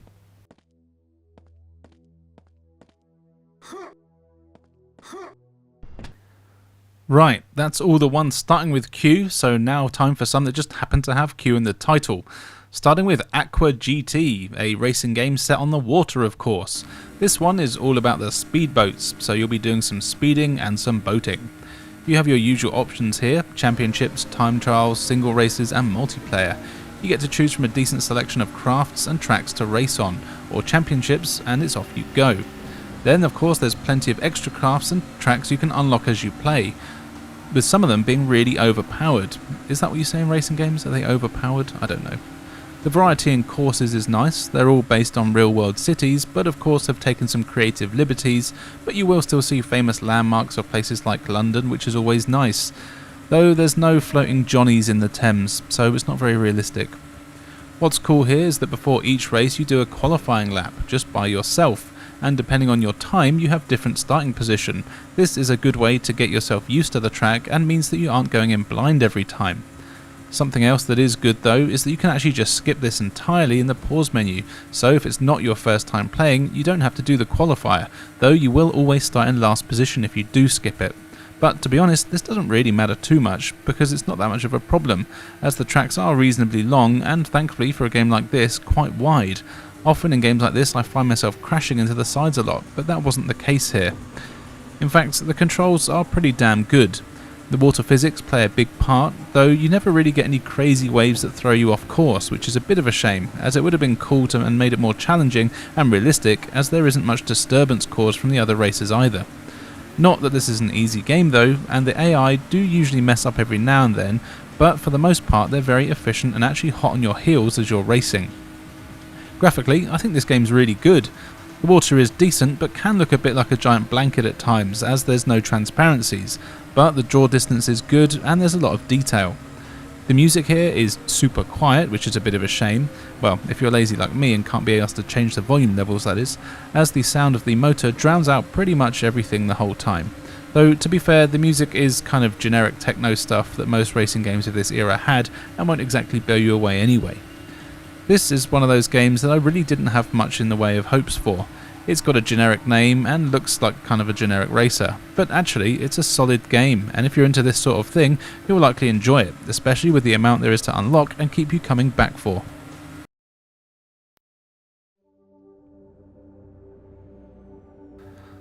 Next up is Aquanaut's Holiday. This is a strange underwater game where you take control of a submersible, and there isn't really much in the way of gameplay or story. This is really just something designed to be relaxing and more of a time killer than anything else. You explore a pretty large sandbox that's filled with all kinds of sea life, as well as underwater caves and mountains to explore. You're free to roam about as you see fit, and as you explore you'll find shoals of fish going about their business, as well as things like crabs, eels, sharks, turtles, whales and even manta rays. It's pretty cool, and I always have a soft spot for games that just let you explore underwater. You'll also notice corals and small reefs popping up as you play, and the world seems to build itself as you move around, though that's basically down to a crap draw distance. You do have a home base you can go to, and while you're there you can see a map of the world that you've uncovered so far, and it lets you see where you need to explore in order to uncover everything. And interestingly, you can actually start to plant your own coral reef and change some of the landscape. Doing this will attract new, more exotic wildlife to your little world, and you'll want to keep exploring so you can find new things to add to the reef. This is a really cool idea, and although it is pretty confusing to get used to how everything works, after a bit of time and with a guide, I was able to get it to work. Though this is not a game that is quick. Exploring and building things takes quite a long time, and it is a very slow-paced game, but that is by design. Graphically, it's fine, though not really all that impressive. Most of the fish and wildlife look alright, but it is quite basic, and there's crazy pop-in which is laughable at times, though it is impressive that you're able to explore such a large environment. The controls are okay, but a bit fiddly, and the collision detection is kind of annoying, and you'll find yourself getting stuck on the scenery when you're really actually miles away from it. You do get used to it though, and following a turtle or manta ray around for a few minutes to see what they're up to is always fun. Spoiler though, they don't actually do anything except just swim around aimlessly. There isn't much in the way of sound or music, but that's alright, and to be honest, I never really noticed. Just put on some Enya when you're playing and you'll have a super relaxing time, or go wild and put Rammstein on if you really want to feel like a badass while making a coral reef. And that's all there is to it really. This won't be for everybody, but I did enjoy floating around, seeing the wildlife, and pretending to be David Attenborough making up facts about them, and maybe you will too.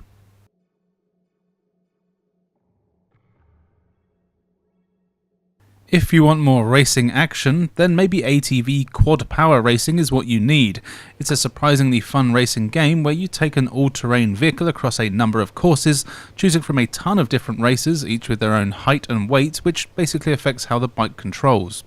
What's even more impressive is that this is an Acclaim game, and it is kinda still fun. Anyway, it's a racing game, so you know what to expect.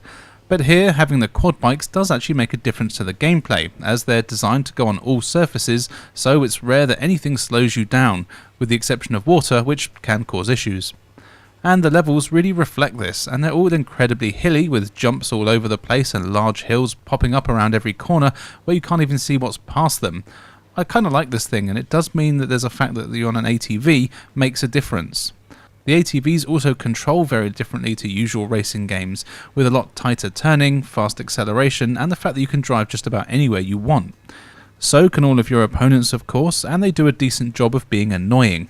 You can actually knock each other off your quads if you get it right, though I did find that when I tried to do this, I did tend to be the one that ended up worse off, so I did find it was best to just avoid crashing entirely, which I guess goes without saying in a racing game. Graphics wise, the game is fine. It looks alright, in fact there's no pop-up really, which is good. There is a little bit, but it's nothing major.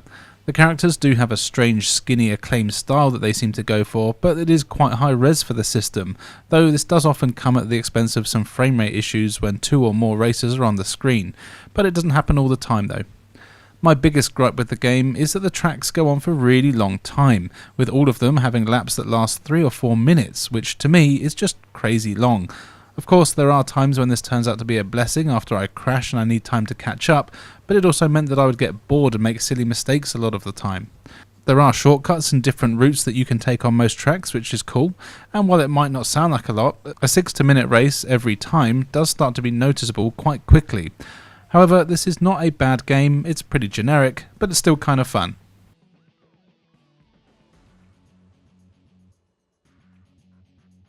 Baroque is an interesting action RPG that never left Japan, but has been given a translation that's available online, though I still don't really get what's going on half the time, or entirely what I'm meant to be doing. It's one of those overly complex and pretentious stories about life and death, and everything in the game has a meaning. You're on some sort of hollow soul and you have to enter a large tower where you need to explore as many floors as you can, finding weapons, armor and items to help you get stronger so you can take on the more powerful monsters the further you get into the tower. Each floor is randomly generated, so the game is different every time you play, though you do see similarities every now and then. The levels are packed with enemies and you can defend yourself with your bare hands or with one of the many weapons that you'll find on your journey. Combat is done in real time and you just press the circle button to use your weapon. They each have different stats like range, power and speed, and you get a mixture of bladed weapons, which are the most common, as well as projectile spell weapons that have limited use. Killing enemies gets you XP and you will level up as you go, boosting your stats and letting you do more damage and take more as well.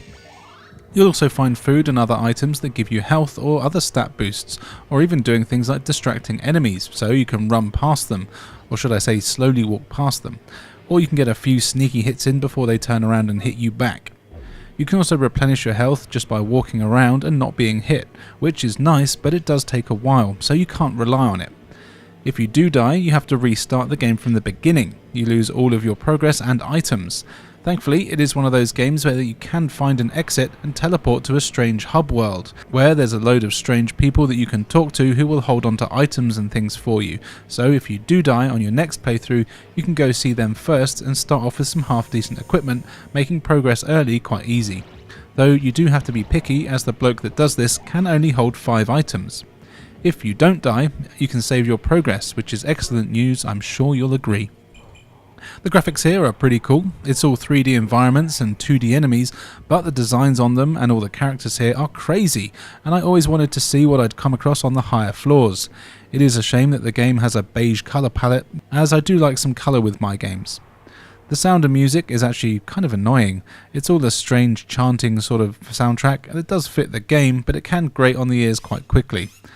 It's not easy here either, and you'll be dying quite a lot. I really do recommend going and storing items early on so you can level up quickly at the start of the game. I've never actually managed to make it past the 7th floor so far, but the game is really addictive and I keep thinking about going back and how I can do it better next time.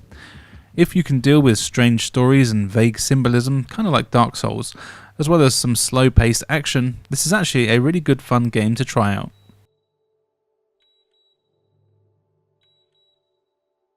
Command & Conquer has a queue in it, and it was one of the biggest games around when it was launched for the PC, so it was inevitable that it would get a port to some of the home systems, and amazingly the PS1 version is pretty damn good.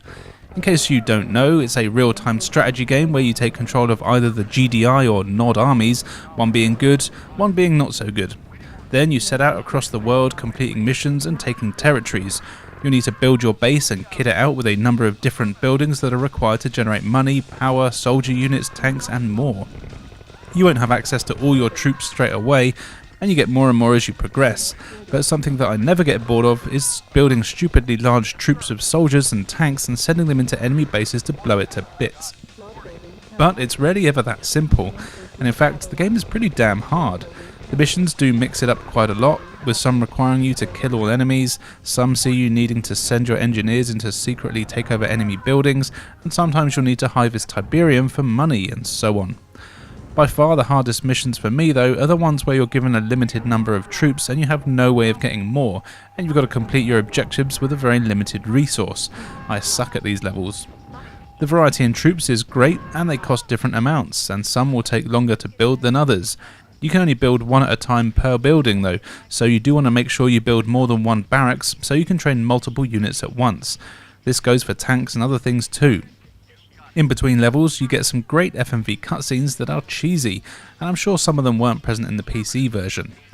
The main thing here though are the controls. Of course the PC version uses a mouse, and this makes it very easy to select units and give them directions, and amazingly this has been converted over for use with the PlayStation controller really well, with excellent responsive controls that are forgiving with needing to be exactly on a unit, but they also always managed to always seem to know what I was trying to do. It was rare that I had trouble highlighting enemies or my own units. If you are lucky enough to own the PlayStation 1 mouse though, you can use that for the game. I don't have one, but I imagine it makes things very good.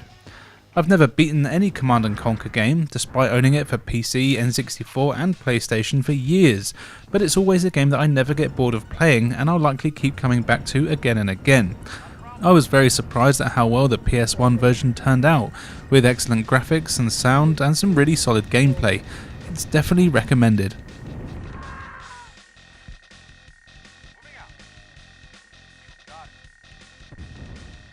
And finally for today, here is Donald Duck going quackers.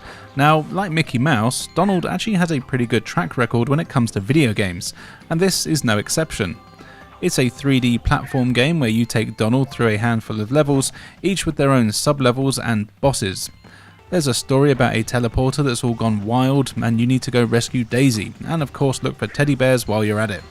The gameplay is mainly made of two styles. You've got Crash Bandicoot style, where levels are narrow corridors and you're running either away from the screen collecting stars and kicking enemies in the face until you get to the end, or sometimes you might be running towards the screen, in the classic being chased by something that every game of this era seemed to have.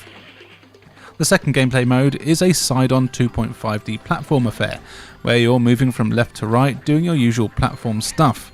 In these levels you can't move up and down, just left to right, but the gameplay basically remains the same.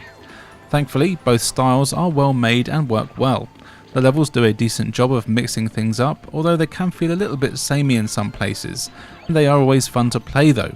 The bosses are really good, each one having a specific pattern to figure out that's nothing too taxing, but sometimes will take a few tries to beat. The platforming starts off easy here, but it does get surprisingly tricky in the later levels, but it is always fun to go through. The graphics are very good, with Donald looking excellent and having a ton of animation and personality. You can actually tell how much health you have left by how angry he is, and even how he moves. Now, while I would personally just have liked a health bar, this is a pretty cool way to do it. There's a ton of enemies here, and each world does have its own ones for you to kick to death. They do boil down to basically being the same enemy with a different look, but it's fine. The bosses though, as mentioned, are great, and the ones I saw looked awesome and kind of familiar too, like they're from the cartoons. The levels all look really good, with loads going on in the background, and there's just a general amount of good detail everywhere. Couple this with some solid, responsive controls, and the game is just fun to play. It's kinda easy and you'll likely breeze through most of it on your first try, or maybe that's just because I'm amazing, it's hard to say. But either way, if you're after a solid platform game, this is definitely worth checking out. Funky vertical scrolling shooter called Retro Force. You are part of the Retro Force, made up of 4 pilots who have to stop an alien invasion. The alien bastards have turned up and stolen some crystals, and you're trying to get them back, and you're sent to various time periods, and you've got to fight hundreds of enemies with some massive bosses in order to get the crystals back and to return to the correct time period. You get to choose from any of the 4 characters, and for the most part they play pretty similarly, but with slightly different loadouts. Each character has 6 weapons and a screen clearing bomb right from the get-go. There are 4 standard shots. You've got your usual laser, a spread shot, a lightning shot, and you can switch between these at any point. And as you probably already know, each weapon tends to have a time and a place that it's best suited for, so you'll be swapping between them quite often. You also have 3 different bombs, one that fires a bit in front of you, one that is slower and drops more below you but has a much larger blast radius, and one of them is more of a laser attack that just attacks directly below you in a very concentrated but powerful beam. All of these weapons can be power-up with items that you find, though these power-ups are actually quite scarce, so it's not easy to get to full power. But each one does become noticeably more powerful, and they are fun to use, but be careful as you will lose power if you die.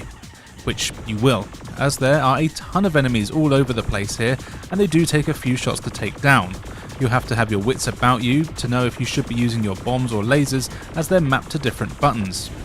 But what's cool here is that by pressing the L2 button, you can actually change your height between two planes, either ground level or the air. This means you can use your usual weapons to take out ground enemies rather than bombs, but you do have to be careful as you've got to load more obstacles to avoid the lower you are, as there are buildings, rocks, trees and other things not to crash into. Thankfully, the controls are decent, so avoiding things isn't too much of an issue, though your ship can be a little floaty and it doesn't stop immediately when you let go of the button, but this is something you do get used to fairly quickly. Graphically, the game is decent, and going through the different time periods is a nice way to keep things interesting. It's all polygons, and although they're pretty basic, I didn't really have any complaints, and I do really like the explosions here. You can even play this game with up to 3 friends in 4-player co-op, but of course I don't have any friends, so couldn't try this out. If you're a fan of shooters, then this is well worth a go.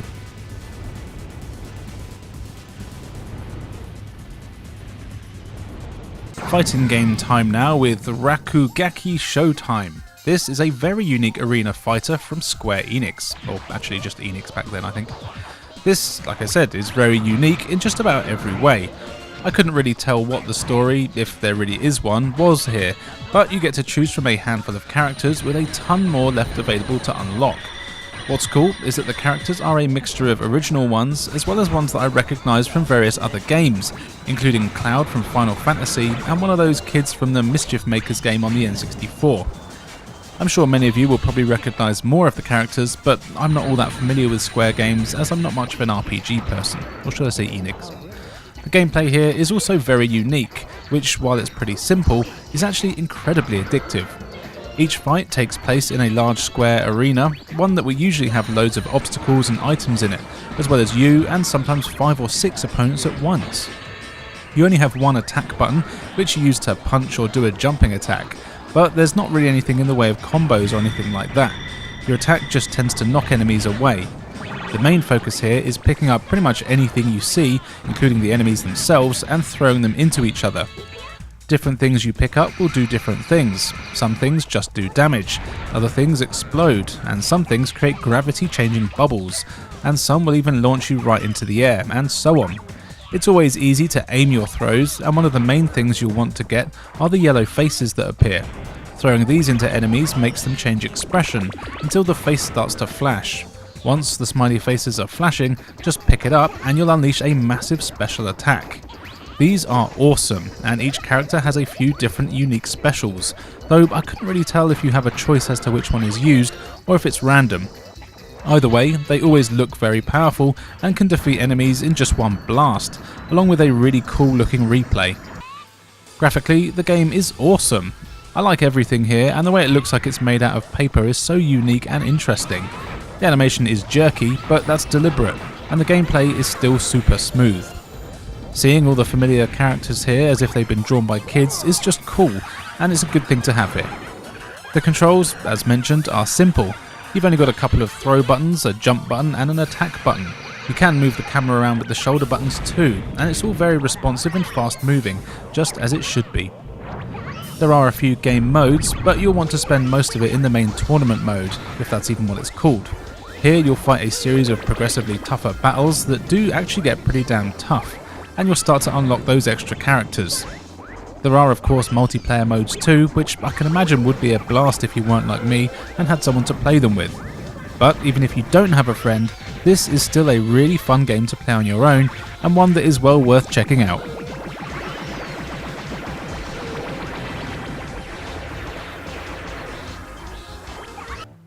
Wacky racing time now with Running Wild, a strange on-foot racing game starring a cast of anthropomorphic animals.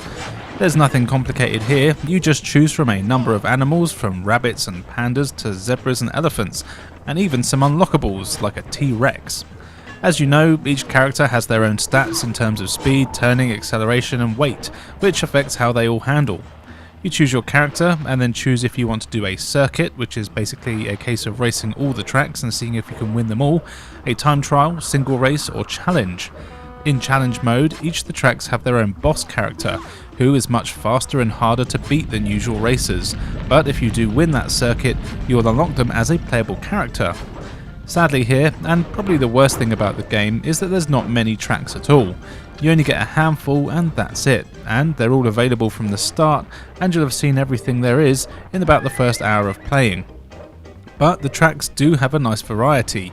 You'll be in cities, forests, snowy tundras, and even inside a volcano. The tracks are littered with obstacles that will slow you down, some being just part of the scenery, with others being weapons that other races can use against you. Of course, you can also get those weapons and power-ups and they'll help you out. Most of them are just out in the open, with green arrows that give speed boosts, ghosts that make you invincible, and a bird thing that lets you fly for a few seconds, making it easier to get past obstacles. You'll also see various spinning arrows of different colours, usually in a row. If you collect all of these, you'll get access to either more of the power-ups that you've seen before, or sometimes more powerful ones that you can use against the other racers, like a mud weapon that turns the track into mud for all of the other racers except you, and it slows them down. And of course you get the usual homing shot that can slow them down as well. It's not always easy to get the power-ups though, because there is sometimes some dodgy collision detection, but you will need them if you're going to beat the boss characters. Controlling your character is generally pretty good. You still use the X button to accelerate, but you also have a jump button, and you can do sharp turns with the shoulder buttons here. And you'll need to be doing a lot of jumping here as there's plenty of obstacles all over the place. And really, that's all there is to the game. It is a very simple racing game, but its crazy cast of characters and the fact that you're running on foot, for some reason, makes it really stand out to me. And it is actually genuinely fun to play. I really had a lot of fun going through it, and I think it is well worth a look. At first glance, you'd probably think it's going to be terrible, but actually, it's really not bad at all.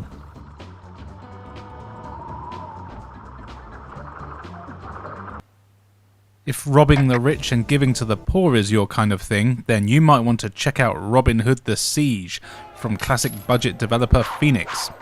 This is an incredibly simple gallery shooter game where you play as Robin Hood apparently, though you'd never know it as you don't actually ever see him throughout the entire game. You fight your way into Sherwood Castle to steal some dollar bills, y'all, after which you'll need to do it again in order to save Maid Marian, but again, you'd never know that as you don't even get so much of a picture of her at any point, just a bit of text saying that you saved her. But how does it play? Well, it's a gallery shooter essentially, so you control a cursor and each level throws dozens of enemies at you who will all come on the screen from either the left or right and run in a straight line. You just have to point your cursor onto them and press the shoot button and they all take one hit. If you run out of arrows, just press the circle button to reload. Done. You can also use the L and R buttons to move the screen left and right. There's 5 areas that you fight in: a forest, outside the castle, a small town, and then in the castle itself, which is in fact only actually 4 levels, for those people good at maths out there. To beat each level, all you have to do is survive a minute and a half, which really isn't very difficult. There's only a few enemy types. There's blue men who just run on the screen and run off again, red ones who run on and then they will stop to shoot you, and then there's the ones that are close to the screen who slash at you with a sword. And once you've beaten the game, you'll also get catapults that appear and take a whole quiver of arrows to defeat. None of the enemies are hard though, and they don't do much damage, and I never actually lost a level. Once you've beaten all 4 levels, the game just loops, gradually getting harder and harder, but realistically, if you're like me, you'll more likely get bored of it before you actually lose. The graphics aren't particularly impressive to look at and look like a bunch of stock images and animations. In fact, the enemies that are closer to the screen look awful. The perspective is also just seemingly random, with some people being bigger than buildings and some looking like they're about 1 foot tall. So why is this game here? Well, it is kinda shit, but it's actually still kind of fun if you like this kind of thing. It is a budget game through and through, so even before I played it, I had very low expectations, and to be honest, I did kinda get hooked and ended up playing through it nearly 5 times, which is only about an hour to be fair. Technically, it works fine. I mean, the controls are responsive and the hit detection is good, and if you want something to kill a couple of minutes, this is actually not the worst thing you could play. But if you want something that's actually substantial and feels like a proper game, then this probably won't be for you.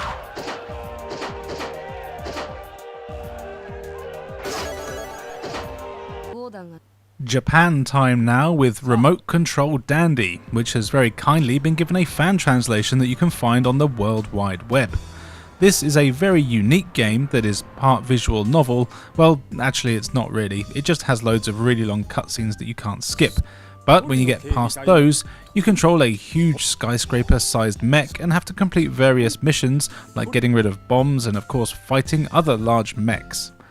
The story goes that evil mechs have started appearing all over the world, and no one knows why. You play as some posh kid who happens to be the heir of a mega tech company that produces good mechs. Well, it made one anyway. So, of course, rather than let the adults take charge of the mech and defeat the menace, it's down to the weird kid, and you have to learn to use the mech and save the cities that are under attack. It sounds kind of generic in terms of story, but the gameplay here is very different. You are always in control of the little kid, and you can run around some rather large open areas that are all under attack, but if you press the select button, then you take control of the mech, sort of directly and indirectly. You see, as the kid, you have a remote control for the mech, which conveniently is the same as a PlayStation controller. So you control the kid controlling the mech with a controller. Get it? Pressing select goes into mech mode, and here's where it gets interesting and really fun. You use the L and R buttons to move the left and right legs, so you'll need to learn to time this properly so you don't step too far with one leg and fall over. After a bit of practice, you'll get the timing down and will be moving around at some speed. You need to use a combination of both buttons to turn and crouch as well. Then you have the face buttons, which control your arms and other functions. You'll need to use some quite complex combinations of all these in order to move around the maps and fight enemies, as well as do things like pick up objects and take them to different places. But the interesting thing is that you can play the whole game from the kid's point of view, so you can only see what he sees. Now, you will automatically keep an eye on the robot while controlling it, but if it gets too far away from you or goes around a corner, you'll need to stop controlling the mech and control the kid so you can run closer or up the street to get a better vantage point so you can actually see what the hell's going on. This is a great way to keep the challenge fresh, as well as giving it some awesome cinematic views for the action. In fact, most of the time I was more concerned with making it look cool than actually being in a sensible place for the fights. Of course, needing to be in the right place to see what's going on can be tricky anyway, and it means that you will accidentally and inevitably do some damage to everything around you. This doesn't go down well with civilians, and you'll fail a mission if you do too much damage to the city. Also, each mission has a monetary reward, and any damage you do has to be paid for and comes out of your pay at the end of the mission. But you'll need your money, as you'll want to upgrade your mech to get tougher and more sophisticated abilities. The gameplay is really fun, and it does feel like you're controlling a massive mech.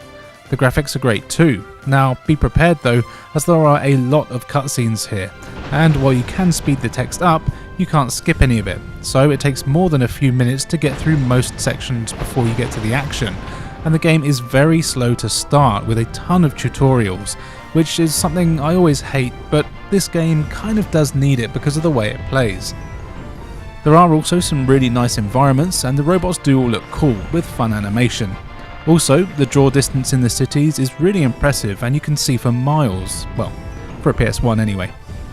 Everything here is voiced and it's all in Japanese, which is great, and the music is decent too. Overall, it's just a solid experience. This is a really fun, unique game that has a stupid name, but is great fun to play.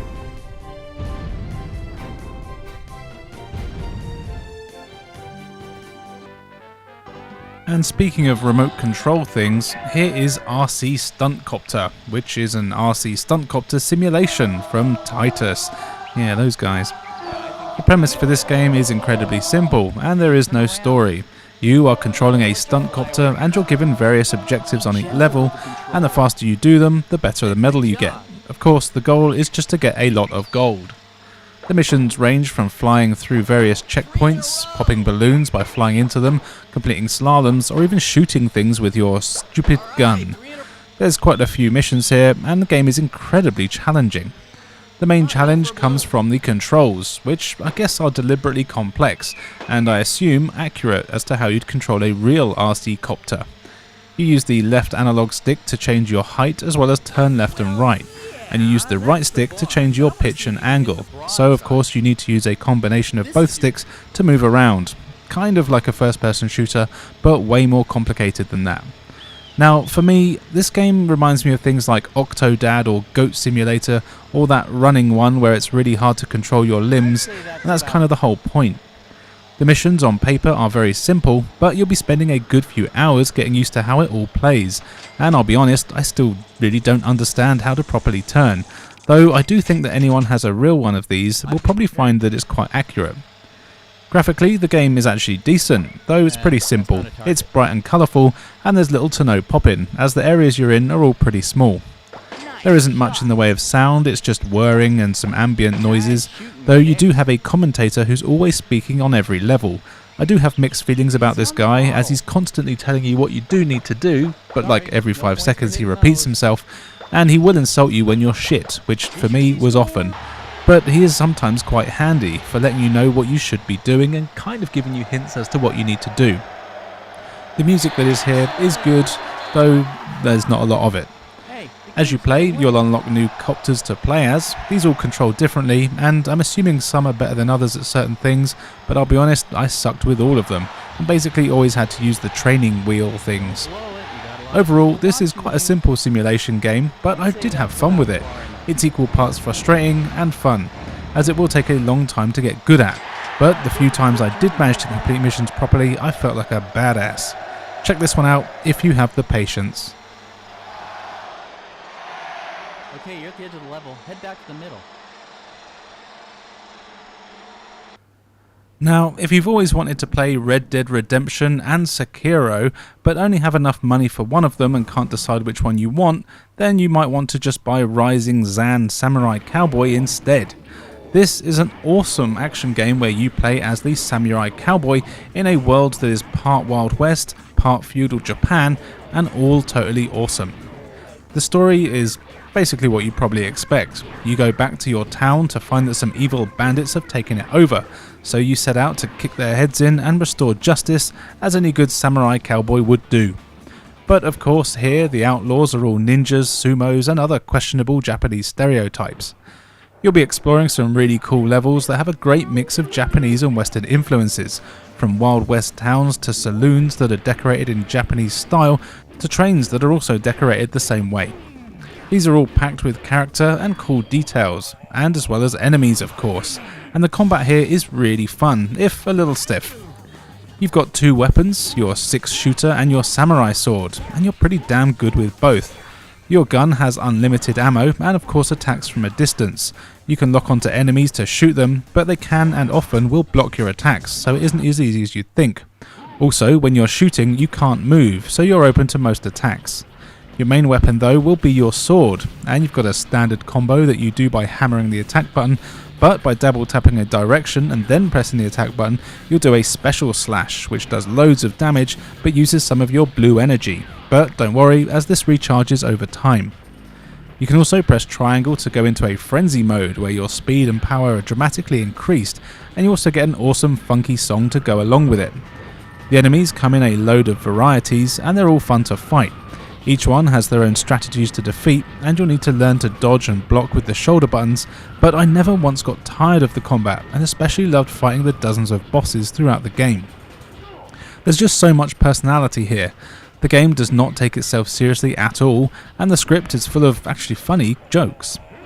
There's loads of quick time events here as well, but these are actually well done, and always get you a cool cutscene to go along with them. The graphics, as you can see, are fantastic. I really love the art style and the variety in just about everything here. The cutscenes are all well done and very hammy, and there's plenty of blood and gore in here as well, which makes the combat even more satisfying. You've got to shout out the music and sound here as well, which are all fantastic, with great voice acting and an awesome disco cowboy vibe. This was the first time I'd played this game, and I had an absolute blast. It's easily one of the best games I've discovered while making this series, and I would absolutely say that this is a must-have for any PS1 owner.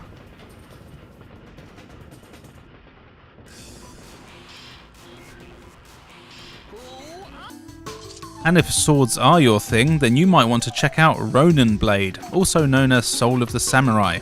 This is a 3D action game where you choose to play as either a male Ronin called Kataro or a female ninja called Lin. Guess which one I chose. The story is different depending on your character, but mostly boils down to a tale of corruption, deceit, lies, which is just another word for deceit I suppose, and revenge. The game is a large mix of exploration and action. You'll spend a lot of your time exploring towns and villages, talking to people and looking for clues, and finding out what you're trying to do. For example, early on you'll need to find an empty house where you've heard someone is hiding out, so you've got to talk to every villager you come across until you get enough clues to narrow down where this house is. Often this is literally a case of talking to every single person in the town, and then you know what's what. In between this though, you will be fighting an unlimited supply of enemy ninjas and samurai. You'll usually know when you need to fight, as you get a different loading screen when enemies are going to appear. Here you'll need to make sure to press triangle to take your weapons out before starting to attack. Then taking down enemies isn't really too much trouble. You've got an attack button as well as a block button, and you'll want to get used to blocking as counterattacks here are the way to go. You've got a few combos you can do, and you actually level up as you play and learn new special attacks. What I didn't expect though was the blood here, and although it's not massively gory, it is enough to really make your attacks feel like they're dangerous. In fact, the simple combat is actually really fun. You have a load of sub-weapons here too, most of which are throwing things, and you'll find these as you explore, along with health items, and you can easily swap between all of these and use them in the middle of a fight. It's great fun. The graphics here are really good, the world is all pre-rendered and fixed camera angles, but there's loads of enemies that all look decent, and your characters look good and the control well enough. My biggest complaint with the game is probably its lack of direction. You do get a map that fills up as you explore, but the only marker here is the one showing where you are. You don't get anything really to help you guide you to your next objective. This did mean that I was running around in circles a lot, pressing the interact button on everything and any one, which would eventually work, but I didn't always feel like I'd figured anything out or earned anything, more that I just sort of brute forced my way through the game. Having said that though, there are plenty of clues that you get from villagers, so it is more me being stupid and impatient. Also, thanks to the fixed camera angles, actually exploring can be tough, not being able to properly see where you can and can't go off the screen, as well as going around in circles by accident, even on some of the smaller areas. But again, those smarter than me, which I hope is most of you, won't have any issues. The most annoying thing for me though, which isn't actually a problem with the game, is that I was recording footage for nearly 2 hours of this before I realised that I hadn't actually pressed the record button, hence why there isn't very much variety here, sorry. Either way though, this is a really cool story-driven game that will last you quite a while and has 2 slightly different stories to play through. It is well worth your time.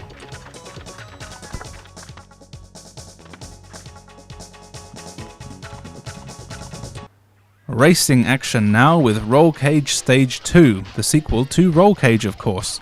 This is an arcade-style futuristic racing game where you choose from a load of cool cars and race around a load of really cool tracks, with your only goal being to come first in the tournaments, so you can unlock more cups and better vehicles.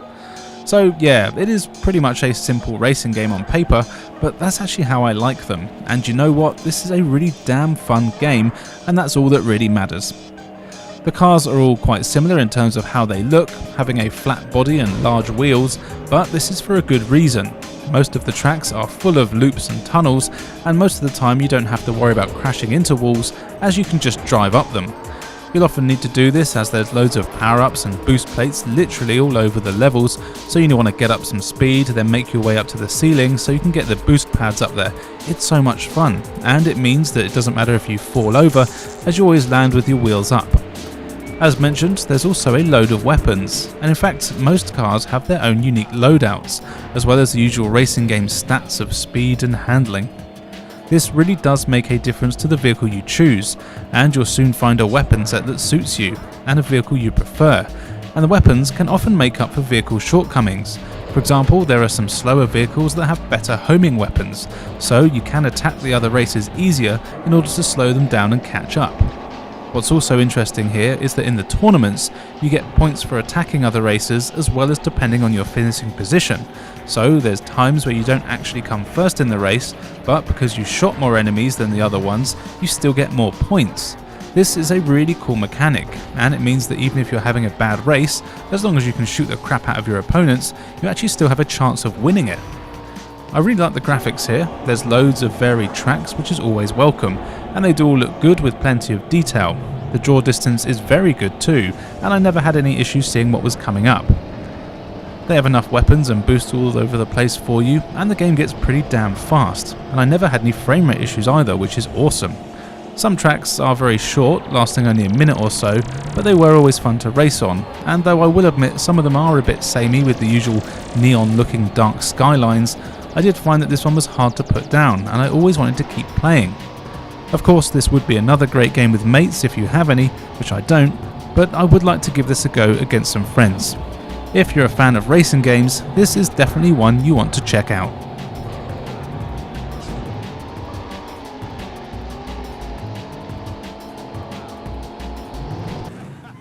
And finally for today, here is Rogue Trip Vacation 2012.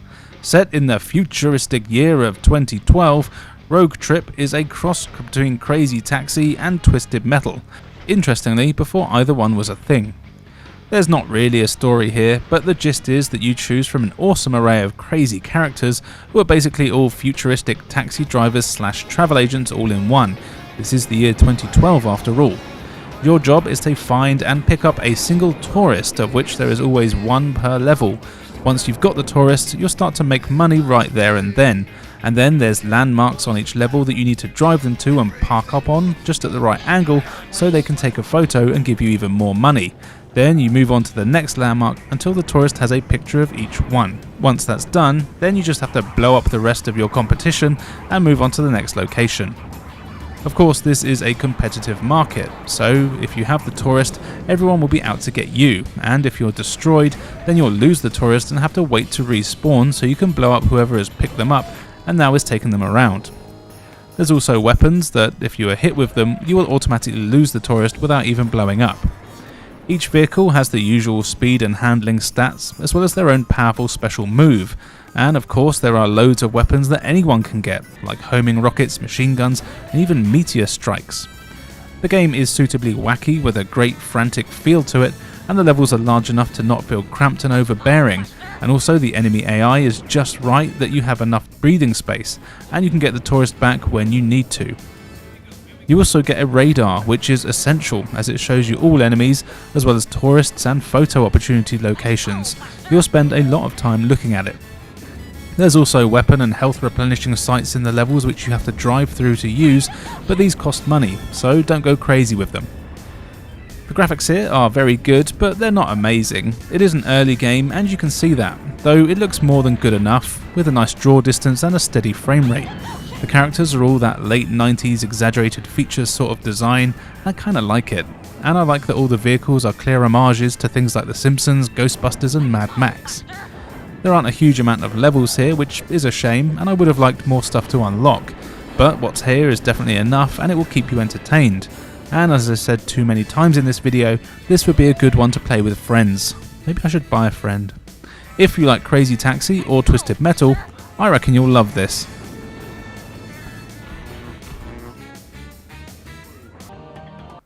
Let's start with some spooky dungeon crawling actions with Shadow Tower from those sadists at From Software. Shadow Tower is a first-person dungeon adventure where you explore a pretty large dungeon with multiple floors, each of which are packed with traps, gruesome enemies, puzzles, and of course items for you to find. Being a From Software game, the story is suitably vague and mysterious, but what we do know is that you're an adventurer who is determined to make it out of the tower alive. But yeah, good luck with that. Everything is done in a first person, and the game is deliberately slow paced and requires you to learn everything there very precisely. You can walk, attack, and interact with things, and that's about all you need to do. You can also look up and down with the shoulder buttons, which definitely comes in handy when attacking certain enemies. You start with the basics, no armor, and a pretty weak sword, but you'll soon find new armor and weapons as you progress, all of which will be needed and equipped manually. You can also equip different things to your different hands, which are each given their own action button. So you can have a sword and a shield combo, or two weapons, or things like a weapon and a torch, and you'll need to swap out what you're holding quite often, as certain enemies require different tactics or weapons to fight. Enemies you defeat will also drop items, including health and stat boosts, which are very handy. But again, you'll need to use all of these manually, so be sure to visit your menu often, as you can be poisoned or paralysed, and that's just not good for anyone. Enemies come in a lot of varieties. You get slime, spiders, bats, skeletons, giant fire-breathing skulls, and that's just the first few floors. The combat here is simple, but by no means easy. You've got just one attack button, well, technically two, as you have two hands to use. You press the designated button to swing your weapon, and that's it. You've got a meter at the top left of the screen, and that's your stamina. The higher that is, the more damage you do. So really, for every battle, you want to take a hit and run approach so you can do maximum damage. But the hit detection is kind of hard to figure out.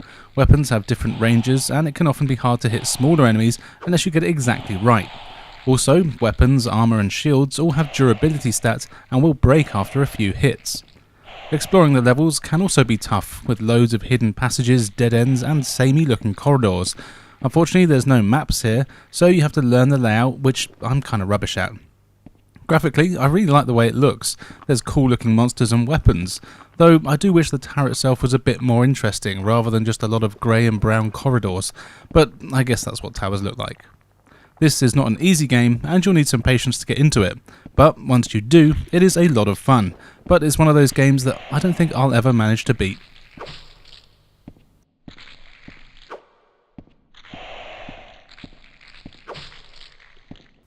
Fighting game time now with Shaman King. No, is it Shaman King? This is based on the anime of the same name, and will likely shock none of you when I say that I've never seen it before, but that doesn't really matter. As far as I can tell, this is a Japanese exclusive, which is a bit of a shame as there's a lot of story here and a ton of different game modes, but I have no idea what is going on in any of it. Though if you can read Japanese or know the story, you might already be familiar. From what I can tell, all the characters have a ghost avatar thing, presumably thanks to voodoo magic. Then between you and your ghosts, you fight a bunch of other people in the same situation. As with the usual fighting games, I'm guessing some of the people are your friends, and there's a flimsy reason why you're fighting them. It's usually mind control. Of course, that made up drivel only applies to the story mode, which is actually really fun, as you change form and character as it progresses, meaning that things don't get too boring. As well as that, you have mini-games every few stages that, if you beat them, will give you stat boosts. This is a really nice touch, even though I was never really sure what the stats were for. As well as the story modes, you've got a nice amount of other modes, which range from your usual tournament Street Fighter style, where there's no story, you just pick your favourite character and see if you can beat everyone else. There are loads of characters to unlock, which is nice, and a good reason to keep coming back. Though I do wish that there was a way I could just pay for the new characters with my credit card rather than having to actually play the game and unlock them. Maybe that's a feature games will bring in the future. Something that's really cool here is that you have a special bar indicated by a percentage as you fight. Your little ghost mate will shout a command at you, usually just a simple button press, and if you do it in time, you will build your meter up. Then you can use a more powerful special attack to get their own cutscene. I'll be honest though and say I couldn't actually figure out how to do most of those, though if I was able to read the text, it's likely I was told. But when my opponents did the same to me, it always looked really cool. Graphically, the game is very good, with decent pixel art and some fantastic animation all over the place. The cutscenes are still images, but they're very high quality. The controls are good and responsive, you got a few attack buttons, and doing combos and specials was pretty easy when you can figure them out. I really had a good time with this one, and my main complaint, which is a pretty stupid one, is that before each fight the characters take turns saying stuff, or should I say shouting stuff at each other, and you can't skip it. It's only 5 or 6 seconds, but when you've heard the same one 100 times, it does get a bit annoying. Other than that though, this is a really fun fighter that is easy to pick up and play, and a lot of fun to go through and unlock the characters.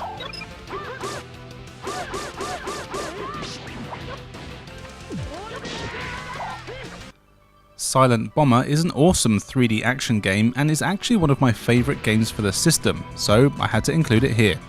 You play as the stupidly named Utah, who is a silent bomber. You're part of an explosive task force who are out to bring peace to the galaxy. Unfortunately, a bunch of bastards have created an army of robot soldiers and mutants, so you're sent in to bomb them. Silently, I'm presuming, but it doesn't look like Utah got that message. Now, I will try and explain the gameplay, which isn't actually that complicated, I'm just crap at explaining things. Every level has an objective, which is basically something that needs blowing up. Of course, it's not that easy, and you'll need to deal with hundreds of enemies, blockades, and massive bosses along the way. Thankfully, you have an unlimited supply of bombs, and you start out with 3 bombs. Pressing the square button will drop a bomb, and you can drop up to 3 at a time, either in different places, or you can stack them on the same spot for a larger, much more powerful blast. Alternatively, you can hold the square button to get a target reticle thing. Point that at an enemy or something that can be blown up, and you'll lock onto it. Then quickly hammer the square button to fire bombs into whatever it is you're locked onto. This lock-on mechanic does have a limited range though, and once all your bombs are placed, you just press the triangle button to detonate them whenever you want. None of the bombs will go off by themselves. Of course, for maximum enjoyment, you want to blow up as many enemies with as few bombs as possible to create combos, though this only gives you points and doesn't really do anything other than look cool. As well as your regular bombs, there's 3 special types. Fire, which does just that, it leaves a flame behind, dealing damage over time. Electricity, which can short circuit enemies, stunning them for a few seconds, and then there's a gravity bomb, which slows down enemies. You use your selected bomb with the circle button and can do any combination of all your bombs that you like, though the special bombs are limited and you'll need to collect them in the levels. As you explore and blow shit up, you'll also find mod chips. You want to find as many of these as you can, as they're used to upgrade the number of bombs you can drop, the range of your lock-on, and your shield, which basically gives you more health. These are automatically upgraded as you collect them, but what's cool is that you can pause the game at any time and reallocate the chips. So if you want to sacrifice health in order to drop more bombs or have a longer range, you can do that.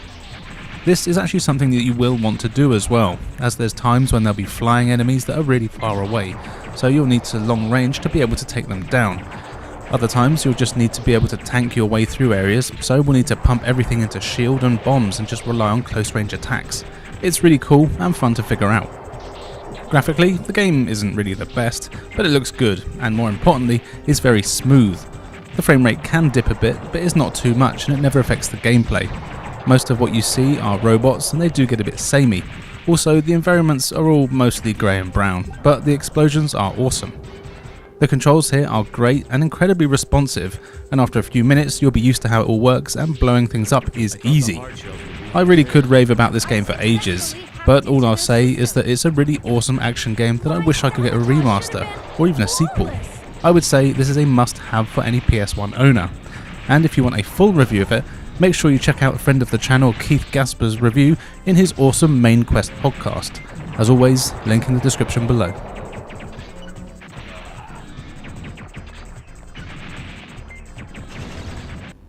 Here is Silverlode, a point-and-click adventure game that is set in the Wild West, and is a spooky tale of a town of Silverlode that's being harassed by some evil creatures, including werewolves, vampires, demons, and more. You take control of a character known only as the Gunslinger, and you meet some lovely people who are not in the best shape, and they warn you about Silverlode. But as you're a gunslinger, you throw caution to the wind in an attempt to see how you can make a quick buck off the plight of the people there. As it's a point-and-click adventure, you spend pretty much the whole game just moving a cursor around the screen. You've got the option to look at stuff, interact with stuff, or pick up stuff, and that's about it. But that's all you need in a game like this. You'll need to scour every inch of the screen in order to collect various items that you'll need to defend yourself, as well as gain access to new areas and puzzles. And the puzzles here are pretty tough and cryptic. Everything you collect is stored in your inventory, which appears when you move the cursor to the bottom of the screen. Here you can equip items by putting them in your hands or on your face if it's glasses, for a funky new hat. And you'll even need to defend yourself at times. The game has a ton of really cool cutscenes and locations, and you'll want to talk to everyone to get as many hints for where you need to go and what you need to do. The game does very little in the way of hand-holding, which can cause some frustration, as there were times when I was wandering around in circles for ages trying to figure out what the hell I needed to do and what combination of items I needed to get. Also, when using items and looking for exits, it's never actually that easy. There's no indicators on the screen as to where you need to press in order to move on to the next screen or pick up items, so I had to resort to just moving the cursor everywhere and hammering the X button. But once you do get used to it, it's really not bad. And in fact, I really got engrossed in the story and characters here, and there's a lot of that, and the cutscenes are especially excellent and have some really good spooky stuff going on in them. In fact, there is quite a lot of gore in here, and this is a great game for anyone that's into horror. The story takes you through all sorts of strange places, and you'll deal with damsels in distress, monsters, Native Americans, and all sorts of other strange folk, and I always look forward to seeing who I was going to meet next. Also, there are monsters lurking all over the place, and if you spend too much time in certain areas without the proper way to defend yourself, you'll get a cool cutscene where you're killed and will have to go back to your last save, so save often. Now, as it's a point and click game, that's really all there is to say about it, but I had a really good time with this one. It did take me a while to get into it, but once it got its fangs into me, I found it hard to put down. As I said before, this is definitely one that horror fans should check out, but do be prepared to sink a good few hours into it in your first playthrough.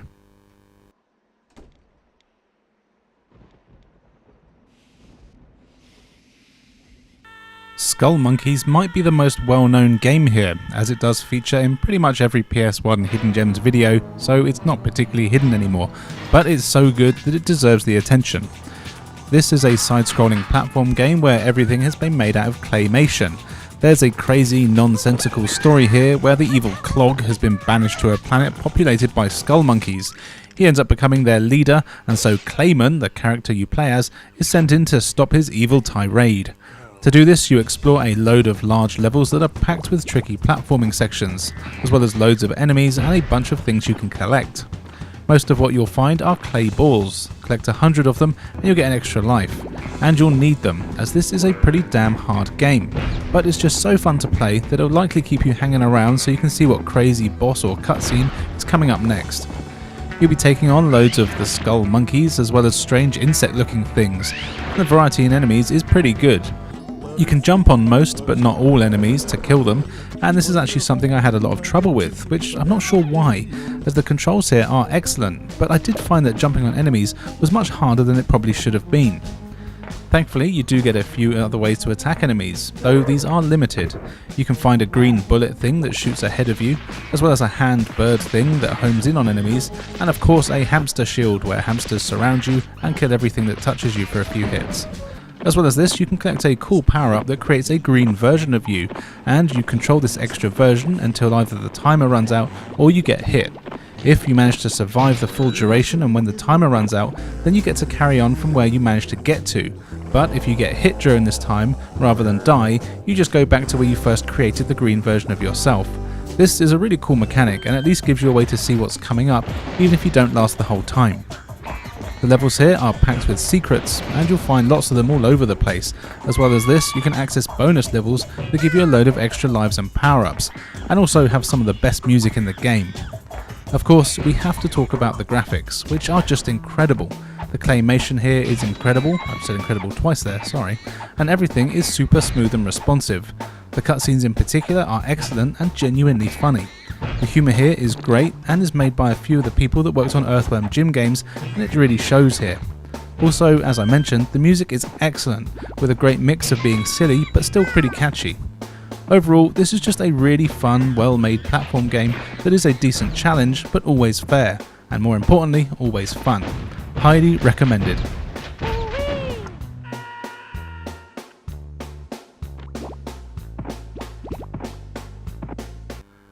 Skydiving is something that doesn't get enough video games if you ask me, so thank God for Skydiving Extreme. The story here, if you can call it that, is that there's a skydiving competition, and a bunch of teams from all over the world have entered and are determined to prove they're the best at falling out of a plane. So you choose your team and then jump out of the plane and follow the on-screen prompts in order to show off your moves and be the best. The game essentially plays like a rhythm game. As you're falling, on-screen instructions appear and tell you what buttons to press.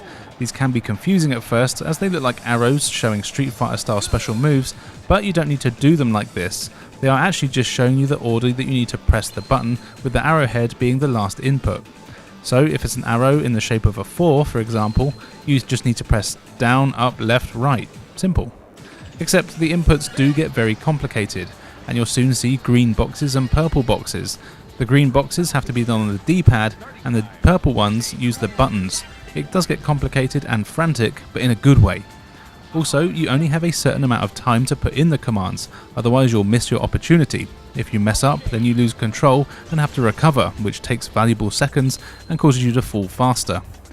Your opponents are also falling at the same time as you, and doing the moves correctly will slow your descent. You have a height bar showing how high you and your opponents are, and of course whoever's bar depletes the first is the loser. Another thing is that putting in the correct inputs fills up your attack bar. This has 3 notches on it. You can use an attack by pressing L1, and this gives your opponent a very complicated input that they have to complete in a very short time. Of course, your opponents will use attacks on you as well, but if you manage to defend it, you get a decent bonus. The higher your attack bar is, the more complicated the attack you do is for your opponent. It's actually really fun and would be awesome against a second player, if only I had a friend. Graphically, the game is decent. Each level has its own setting and weather, and though you won't be paying much attention, they do look decent. Watching your team do their elaborate formations is really cool, but you do see the same ones pretty much every level, though mixing up who you play as does change this. The controls here are fine, as they're just simple button presses, but it's not easy, and even the normal difficulty puts up a hell of a challenge, and you need to be on your toes to make it through. It's a super simple arcade style game that would be perfect for a game night with mates. It's one of those games that you kinda look at assuming it's gonna suck, but then it's actually really kept me coming back for more. Definitely a hidden gem.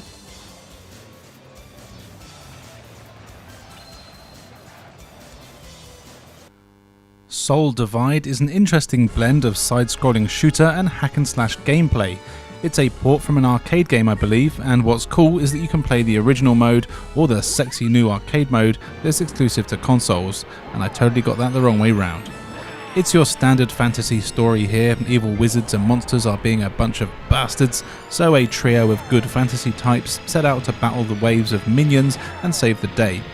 The gameplay here though does play quite differently to most side-scrolling shooters. You can choose from one of 3 characters, each of which has the usual stats that you already know about, and you can shoot an unlimited amount of bullets at enemies, but these are actually pretty weak, and the game has a focus on melee combat. Your melee attacks are much more powerful, and you can do some cool combos, but of course it does mean getting up close and personal, which is dangerous. The enemies will drop health power-ups that do restore life, and some of them even extend your life bar, which is handy. They also drop magic and new spells. This is really cool, and your magic meter fills up when you kill enemies too. The more full it is, the more powerful the magic spell you can use. And there's loads of them. You start with a flame shot, but by collecting scrolls you can unlock new spells to use. You get lightning, freeze spells, wind, you can slow down time, and there's even a death spell that kills everything in one shot, even bosses. Spells are always displayed on the screen in power order, and the more powerful they are, the more magic it costs to use them. So you've got to decide if you have enough time and life to build up your spell meter to use one devastating attack, or just to make do with some of the weaker but less costly ones. And you can even swap between your spells with the shoulder buttons, but be careful, as the most powerful ones, you can only use them once per level. This is not an easy game, and there's a ton of enemies on the screen at all time, and they all fire a ton of projectiles at you that are hard to avoid. This is partly because you're a massive sprite and don't have much space to move around in. Thankfully, you do get a life bar, so you can take a fair few hits, and you do get a few lives as well. There are unlimited continues, but something that I found strange and didn't quite understand is that early on in the game, if I continued, I'd start right from where I left off, but then after a few levels it would take me back to the start of that very stage, and stages often have multiple levels within them, and multiple bosses. In fact, the levels in general are actually kind of odd. Some of them only last just a minute or so and have 3 or 4 enemies before you move on. It is kind of odd and does give the game a bit of a stilted feel to it, and it didn't flow as well as it could. But I did really love all the bosses and enemies here, so I wanted to keep playing to see what crazy bosses would come up next. Graphically, the game is a bit of a mixed bag. It's all pre-rendered sprites which look good, and I really like the design of most of the enemies and bosses, and it really gave me some Ray Harryhausen vibes, which is definitely a compliment, but the animation on some of them is just kind of wonky. You do also have the arcade mode here, and it's pretty much similar, but it has worse graphics and a different magic system. Personally, I didn't really like it as much as the arcade mode, but both are fun to play. If you're a fan of shooters, this is worth a look, as it isn't the same as the usual ones, but it's also not easy, so be prepared to get a bit frustrated.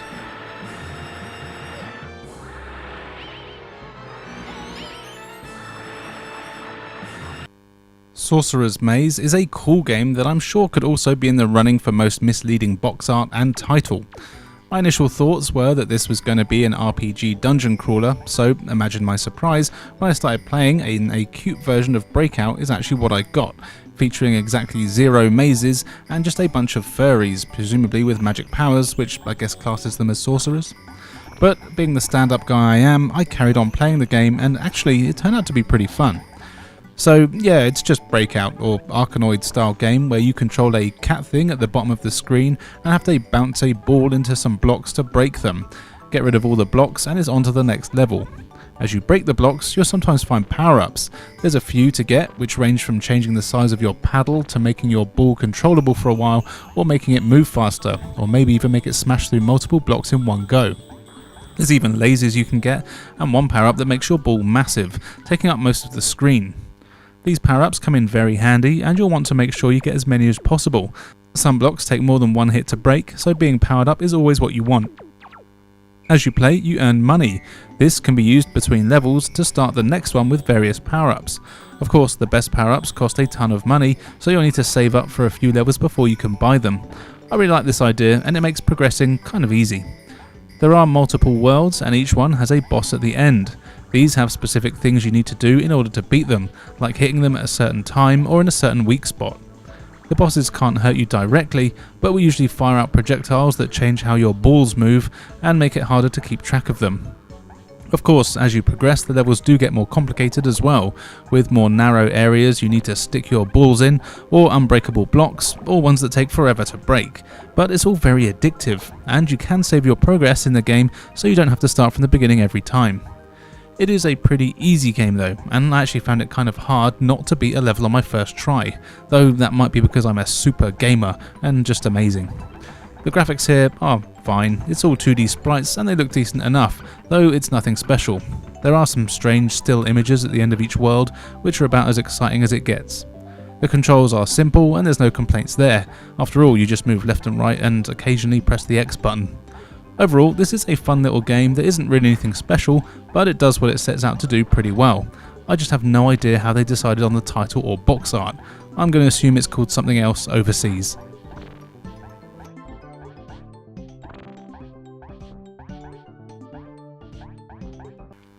Space Shot is a side-scrolling shooter with the usual side-scrolling shooter story of an evil race of alien thingies that are armed to the teeth with robotic creations and minions who are on a mission to take over just about every planet on the market.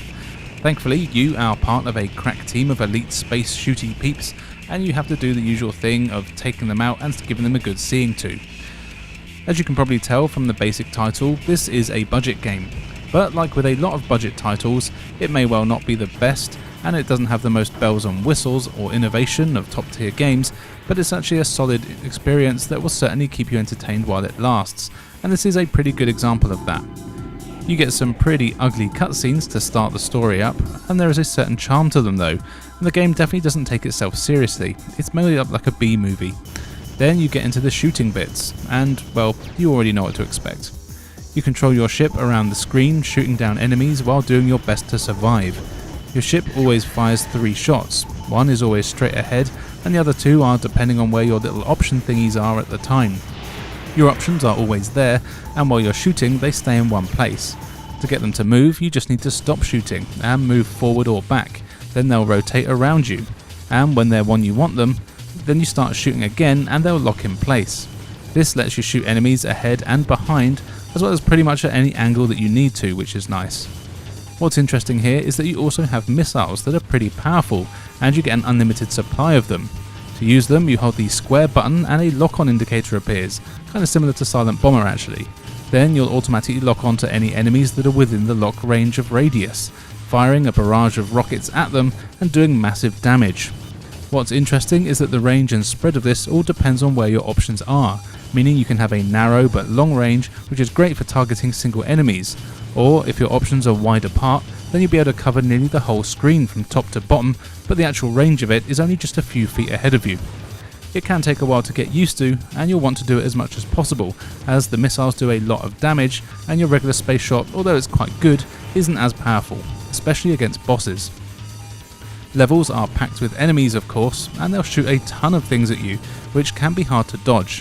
Thankfully, you can actually take a few hits before you die, and you have a few lives to play with, though if you do use a continue, you will have to start from the beginning of that level. Strangely, there's no power-ups at all in this game, which is very odd for a game of this style. There's no new weapons or even speed-ups or things that replenish your health. Thankfully, you do move at a decent enough pace, and the weapons that you do have are pretty effective as they are. Graphically, the game is nothing special, and it's actually kind of ugly, but it does the job and more importantly, runs pretty smoothly all the time. Everything is made up of polygons, including the backgrounds, which isn't always that common. The main thing is that the enemies, including most bosses, are kind of boring, blocky things that just don't have much personality. But the gameplay is actually still pretty fun. I've never been that good at shooters, but I do tend to enjoy playing them, and this one was no exception. Give it a go if you're a fan of the genre.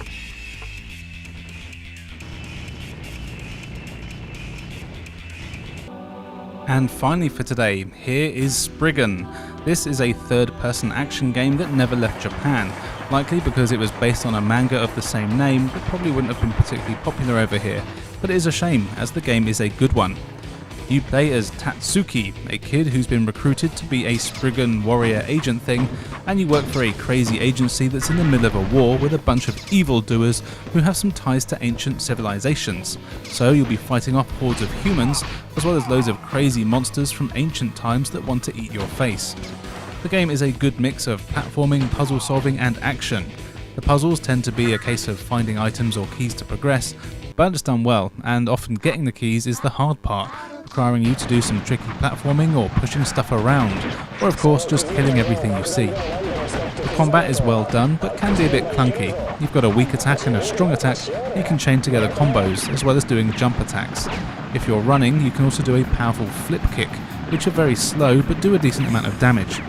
There's also a ton of ranged weapons for you to use, from pistols and machine guns all the way to things like rocket launchers.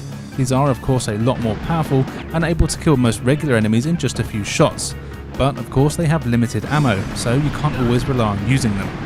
You do also get knives and other melee weapons that do a lot more damage than your fists, but these are slower to use and you can't use the same combos. What's cool is that you can always punch with your weak attack, and then your weapons that are equipped are used with the strong attack button, so you can always find a nice combination that works well for you. And on the subject of combat, it is pretty tough, often thanks to enemies also having ranged weapons, so you might need to get up close to them, but also because they don't always register when you hit them with your melee attacks, meaning they'll keep attacking you while you'll flail at the air. When using guns, it is also quite hard to aim. You can use L or R to look up and down, but there's no dedicated aim button, and there's also no crosshair on the screen. You just basically shoot at the centre of the screen, so that's where you have to aim. It is hard to get used to, but you do eventually. Thankfully, most enemies drop power-ups that come in the form of ammo or health, but also you get new weapons. Any weapons you find can't actually be used on the level you pick them up on. Instead, you've got to finish that mission and then they become selectable in the loadout at the start of the next mission, which is how this works. Before each level, you choose your weapons, and you can also upgrade your strength, health and EP, which lets you do some crazy attacks later on. The graphics here are great, with all the characters and enemies looking very good with cool animation and a fair bit of detail. Also, there's a load of cutscenes, which are all sadly in Japanese, but still fun to watch and have a real anime vibe. The controls can take a bit to get used to, as they are a bit stiff, but with a little practice, you'll be able to spriggan around all over the place, taking out enemies like there's no tomorrow. This is a really fun game, and I'm surprised it didn't get released over here, as I think it would have been quite popular. It's even made by From Software, and you can really see some of the designs of the enemies, which look like they could have come straight out of Shadow Dungeon. Definitely check this one out if you can, it's a lot of fun.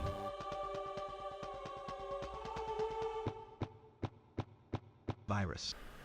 First up is Tiger Shark, a really cool but hard as nails 3D action game where you are the titular Tiger Shark, an aquatic boat submarine hybrid thing that is armed to the teeth with rockets, machine guns, EMPs and even more rockets. The story goes that the Russians are being naughty, you don't say, and they have a load of underwater bases, power plants, ships and subs of their own, and they're using them to get up to no good. So you gotta go blow them up, which is much easier said than done, but it's still fun nonetheless. Each of the quite numerous levels sees you exploring above and below the surface of the water, taking down outposts or using your EMPs to knock out certain ones that you're not allowed to destroy. Thankfully, controlling your ship is actually really good. It's fast, responsive and pretty nimble. And thank God, as there are a ton of enemies all over the place, and they'll be on you like flies on things that aren't pleasant. Even the early on levels are very tricky with the number of enemies coupled with the PS1 era draw distance, meaning that you can't always see what's coming up, or sometimes even when you do see the enemies, they'll end up vanishing as they get further away from you, only to suddenly appear in front of you, blasting homing rockets at you. Thankfully, your weapons are decent. You get an unlimited supply of a laser gun, which does well enough against most enemies, but for the bigger ships and enemy bases, you'll want to use your missiles, which you do have a limited supply on, but you can find more throughout the levels, so don't worry too much. Aiming these against anything that's moving is pretty hard though, as they take a while to travel and enemy patterns are unpredictable, but stick with your laser and you'll generally be fine. Unfortunately, the missions here are all pretty much the same, with only a few things being added in, like having to make sure certain things don't get blown up, but for the most part you're doing the same objectives on every level, but the layouts are quite different, with more mountains and obstacles being in the way, or even with the water being frozen on the surface, making it hard, or sometimes impossible, to find a way to the land bases. The graphics are decent enough, but you can only see a few feet ahead of you, which is a shame, and the sound and music are as generic as they come. But that doesn't mean it's a bad game. In fact, it's pretty damn fun. It will kick your ass a lot, and I had to resort to cheats on some of the higher levels, though with more practice I know I could do it. Worth a look if you like this sort of thing.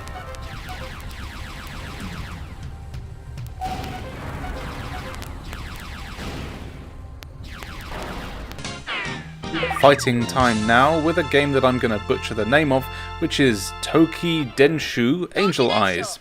This is another one of those Japanese-only fighting games with an all-female roster, and who knew I'd be playing so many of them when I started making this series. Not sure if that's a reflection on the PS1 or on me. Oh well.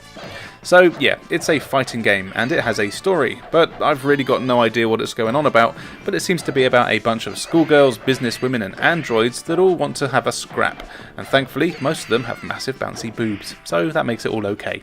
You get a pretty decent roster here, and there's even quite a few unlockable characters to get, which is always nice. You can take part in an arcade mode or a story mode, the only difference being that at the end of arcade mode you unlock artwork, whereas with the story mode you get a cutscene between each fight, and that's where you unlock the new characters. All the characters are actually pretty decent. The game uses the Street Fighter control method, which is the best one if you ask me, with light, medium and strong attacks, as well as special moves that can be done with quarter circle motions or holding back for a few seconds, that sort of thing. The moves are pretty easy to pull off and the controls are responsive. What's strange though is the fact that the game has a few different art styles in it. You've got your standard hand-drawn sprites, which look decent with some great, bouncy animations. Each one looks unique and an overall good anime style. Then some of the characters, which as far as I can tell are either always robots or angels, are pre-rendered and look like they should be in a totally different game. This is a very strange choice, and these characters don't animate that well, but thankfully they do control the same and still have decent hit detection. It just looks more like a Mugen thing where they've been mashed together from different games. Now, I'm sure if I could understand the story, there's probably a reason for it. The fighting here is good though, and it's easy to pull off combos and most of the special moves, though I did find some super specials were hard to do. It's also not easy, with bosses putting up a hell of a fight, often feeling quite unfair actually, but stick with it and you'll beat the bitch. This doesn't really do anything too drastic that you haven't seen before, but it's still a solid fighting game that I really enjoy playing, and you know what? You might too.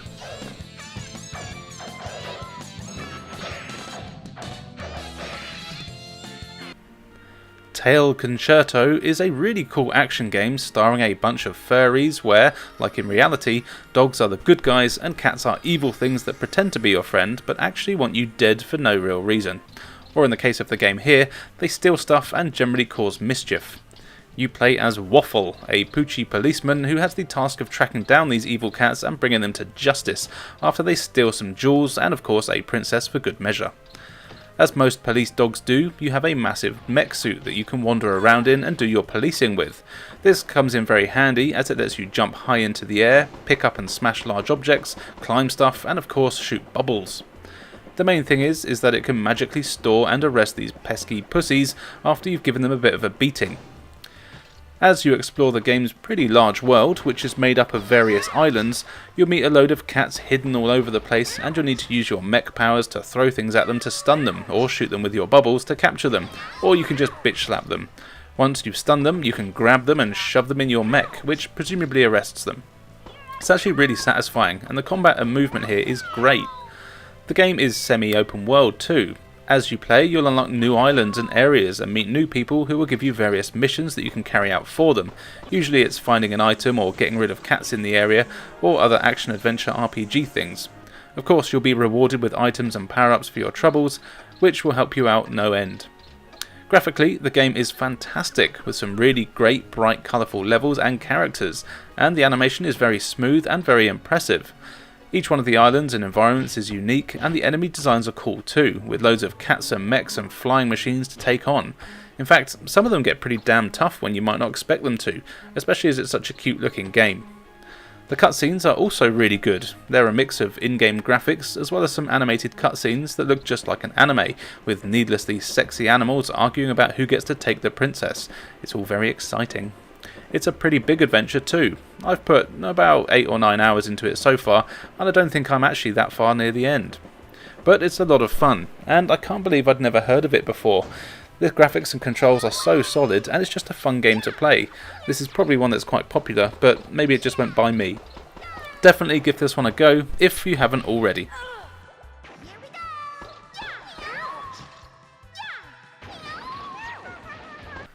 Time for a different tale now, with Tale of the Sun, though it's still spelled as an animal's tale for some reason. Anyway, this is a very unique game where you play as a caveman or woman, or should I say cave person, and you're basically immediately left to do whatever the hell you want in a pretty large open world. You can explore everywhere, and you'll find plants and animals all over the place. You want to pick up the plants and eat them. They give you strength, but each plant does a different thing, so some will make you faster, some stronger, and so on. You can sort of tell which one is which when you eat it, as your body will flash in the area that it's affecting you, so if your arms glow, you know you've gotten stronger.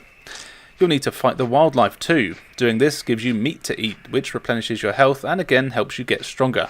Eventually you'll fight mammoths, though it's not easy to get to this point, and when you do, they drop their tusks, which you can take back to your base to make a tower. Make a tower big enough and you beat the game. It is a really simple game, and it's actually one that you can beat in about an hour when you know what you're doing, but it's never really the same every time you play it. Some of the locations and things are in the same place, and you'll find power-ups and rock formations that contain other items to use, but finding the animals and other things like that isn't always the same. It's kind of hard to put this game into a category too. It's basically a 3D action adventure with light RPG elements, but it knows what it is, and it's not particularly complicated, and it's one of those games that's meant to be played in short bursts.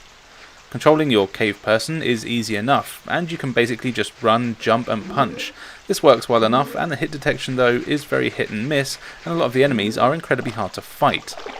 The graphics are pretty simplistic and actually kind of ugly, the enemies in particular having little to no detail on them, which is a real shame, though it does mean the game is always running at a good speed. One mechanic that is a little annoying is that you need to sleep, which I guess does make sense, though you don't have a sleep meter or stamina bar or anything like that. Instead, when it's time to sleep, your character does just fall asleep there and then, even if you're in the middle of fighting a bear, and they don't give a crap. And that's really all there is to the game. You just run around, powering yourself up, and hunting for animals. I guess it's pretty accurate to how cavemen probably would have been. It's one of those games that doesn't really have a major goal. Instead, you're just meant to play it casually and throw it on here and there for a quick blast. I do enjoy playing this one, but I can tell it's a game that a lot of people probably won't like. Though, if you are like me and enjoy games that are quirky and try something new, then this is well worth checking out.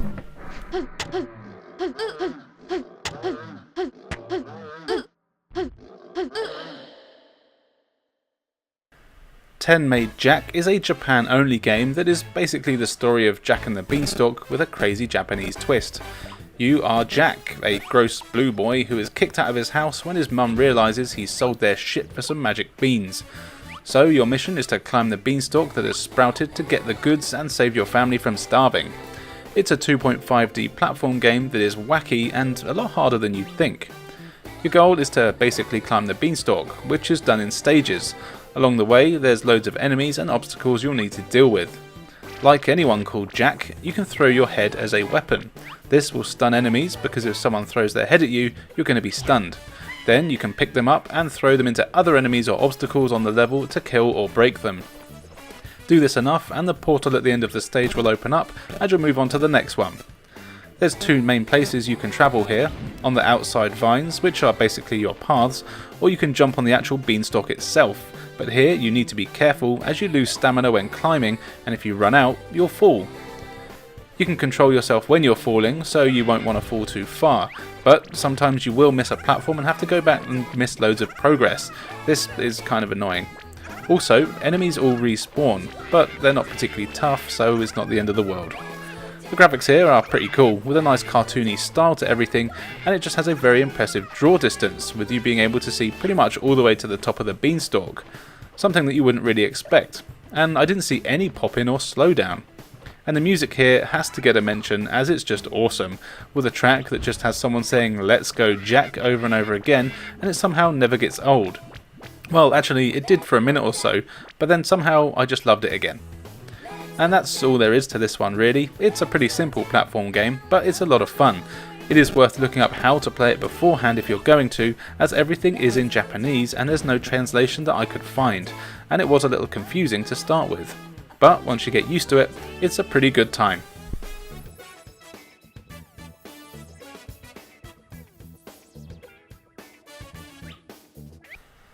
Now, I'm going to butcher the name of this game here, and it's something like Tenhi wo Karao. It's another Japanese exclusive, this time from Capcom, and it's based on a manga series that those strategy games about romancing a kingdom on the NES are. Thankfully, this isn't one of those boring strategy games though. Instead, it's a classic Capcom beat-em-up, like Final Fight, though it's not as good, or as classic. You choose from one of 5 characters here, each with the usual stats and speeds, and then you set out across what I'm assuming is China, chopping people up. It starts off great with you riding a horse with a massive blade on a stick. You'll be killing people left, right and centre with your one attack button, but this is Capcom, so it's just so satisfying to do it. You'll eventually lose your horse, and the game goes to a more traditional beat-em-up, with the usual gameplay here. It doesn't really do anything new, other than having a few different attacks you can do, kinda like Street Fighter, but these moves aren't actually that handy, and I found they were more hassle than they were worth to use most of the time. Each level ends in a massive boss fight, and these guys are really tough. They have a massive life bar, and shockingly will beat you in just a handful of attacks. Your best bet is to do the old hit and run tactic. The regular enemies don't put up too much of a fight, and are only really a problem thanks to the sheer number of them that you have to fight. What's funny is that you can really see they reused assets from other games here, as I'm sure I recognise a lot of the enemies from Final Fight and even Captain Commando. I wonder if they're just descendants and this is actually set in the same universe, just in the past. Or I could be wrong and maybe this game came out before those ones. The levels here aren't too long, and they're kinda samey, with you going through forests and towns and not really anything else. And the game is kind of easy. You do get a handful of continues, and thankfully you can also change character between continues, so you can try them all out in one playthrough. But the game only lasts about an hour, and then you will have beaten it. Though that's normal for this type of game, and is actually usually welcome, as they can get quite repetitive if they go on for too much longer. And there's not much more to say about it, to be honest. It is your standard beat 'em up game, but it's a solid one. If you like games like this, then the chances are you're going to have a good time with it. The graphics are decent, and it is cool to have so many characters to choose from. Give it a go if you think it looks fun.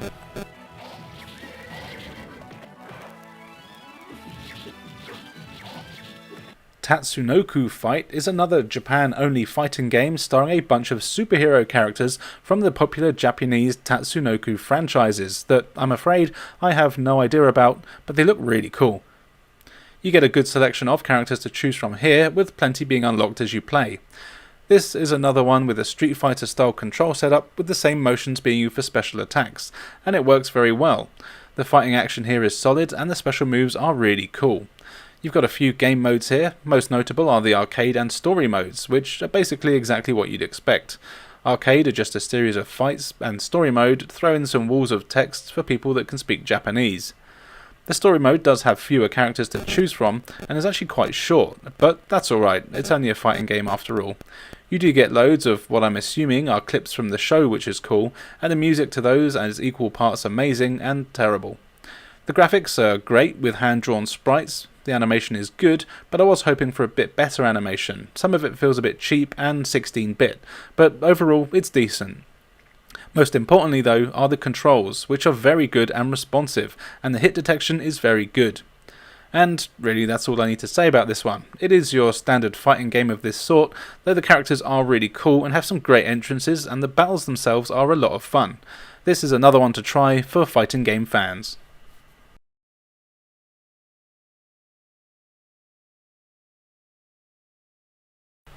Terracon is a really cool, unique game that I'd never heard of, but some of my awesome viewers were kind enough to recommend it for me, so I gave it a go.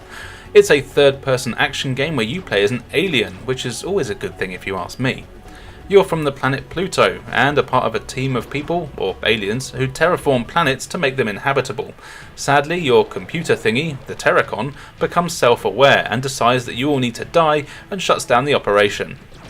You and a few others survive and carry on doing what you do, all the while getting powerful enough to stop the evil computer. This is a pretty massive game with dozens of levels, though they're all fairly short once you know what you're doing, but it doesn't mean they're easy. You'll need to explore each level looking for red energy to power up your weapons, as well as launch codes for that planet's defense system, so you can fire missiles at the evil Terracon spaceship and blow it to bits. The levels all have enemies that are out to stop you though, and you'll often need to battle them to get health, ammo, and of course some bigger bosses that are keeping hold of launch codes you need. You do get a few objectives on each level too, ranging from building bases to finding dropships and defeating the enemies that are on the levels, and building structures and bases is actually a big part of gameplay. To do this, it's pretty simple. You can always see the outline of where buildings should be, and you need Genergy, which is actually what the red stuff is called, in order to shoot at the outline. This makes the building appear. These buildings don't actually do too much, though sometimes they will create shields or something that you can use as cover. Most of the time though, they're just part of your colonising effort, and they'll be needed once you've gotten rid of that Terracon bastard. You'll also use the Genergy to defeat enemies, and the game has a really good lock-on mechanic when fighting enemies that makes it easy to outrun them while attacking. It's really well implemented and makes the combat intuitive and fun. There's also times where the enemies will destroy parts of the levels, mainly things like bridges etc, so you need to go and repair these. It's never that complicated, but you'll need to find the Genergy and have enough to do it. Some levels also have vehicles that you can get around in, and of course they give you more firepower and health. These are fun to ride in. Controlling everything is very smooth and responsive, and the game actually feels quite far ahead of its time in terms of how it plays, and the graphics here are also really good. The cutscenes have some incredible animation using the in-game engine, and the characters and humour are all really good. Your character, Zed, is very likeable and just a cool guy. What's also impressive here is the draw distance. You can see miles into the distance, and the game always runs at a decent frame rate, though it does have a bit of slowdown when the action gets too manic. Which it often does, as you get loads of enemies that come in the form of insect things or robots or combinations of the two. It's always fun to see what each level has in store, and all the planets you explore are all different and unique. The game really is the definition of the hidden gem. It's one of the best looking games on the system, I'd say, and the gameplay is just as good as the graphics. It's not easy, but it is really fun and will definitely keep you entertained all the way through. This is definitely a must-have for PS1 owners, but for some reason it was never released in North America, so you'll have to play this any way you can.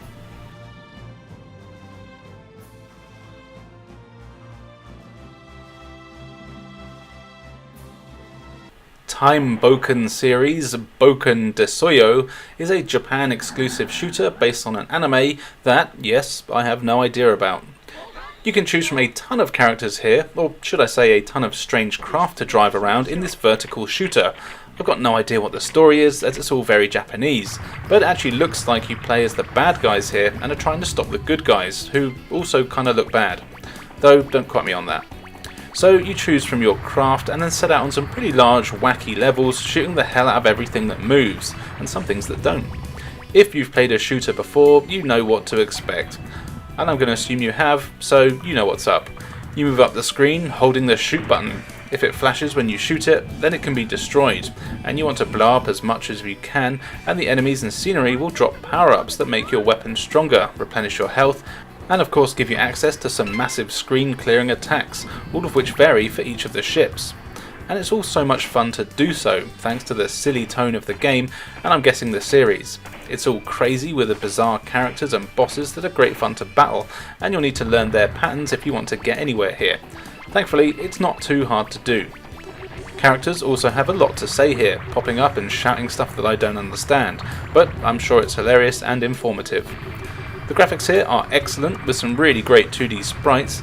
The weapons are all awesome, and I really like the design of the enemies here. There's loads of animated cutscenes too, which I'm guessing are right out of the series. The controls are solid and responsive, though I wasn't really sure how to use my specials properly. There seem to be a few different ones that you can do, but I couldn't figure out how to change which one I did. Sometimes I'd change into a giant mech, and sometimes I'd just throw a boring bomb, even with the same ship. I'm sure it's a simple thing, and it's something that's somewhere that tells me how to do it, but I probably just couldn't understand it. Even so, I had a blast playing this game. It was loads of fun, and definitely one I recommend.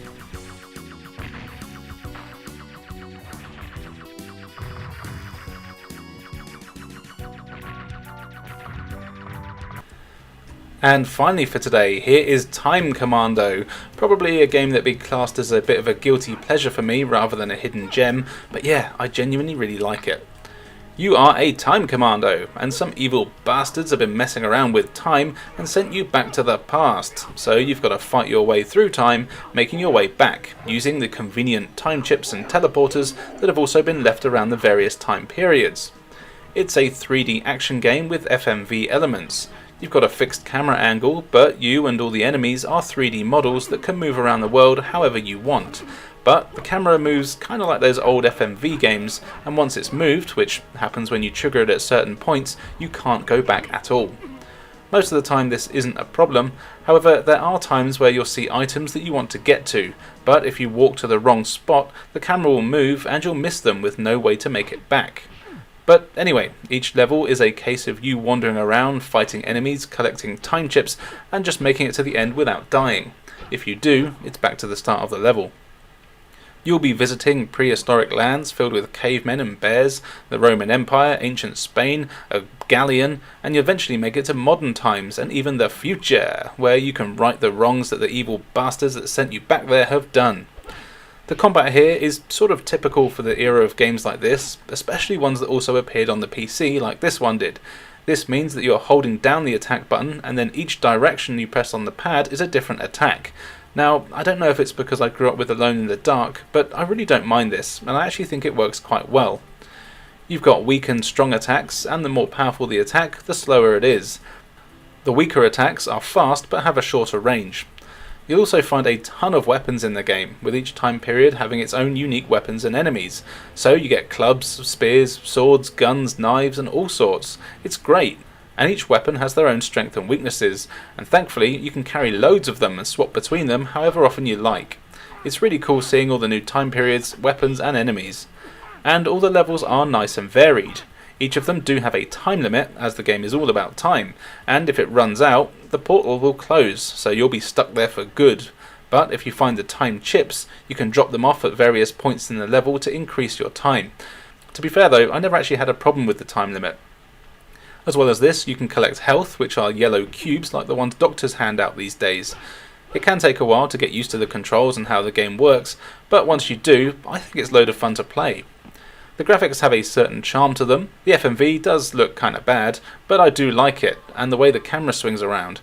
The character models are also kinda bad, and the animation is just laughable most of the time, but again, for some reason, it kind of has a charm. It is quite a tough game while you get used to it, but the whole thing can be beaten in under 3 hours when you know what you're doing, and I really would recommend giving this a try. I think it's a great, campy game that has the same appeal to me as a crappy B-movie does. Check it out if you can.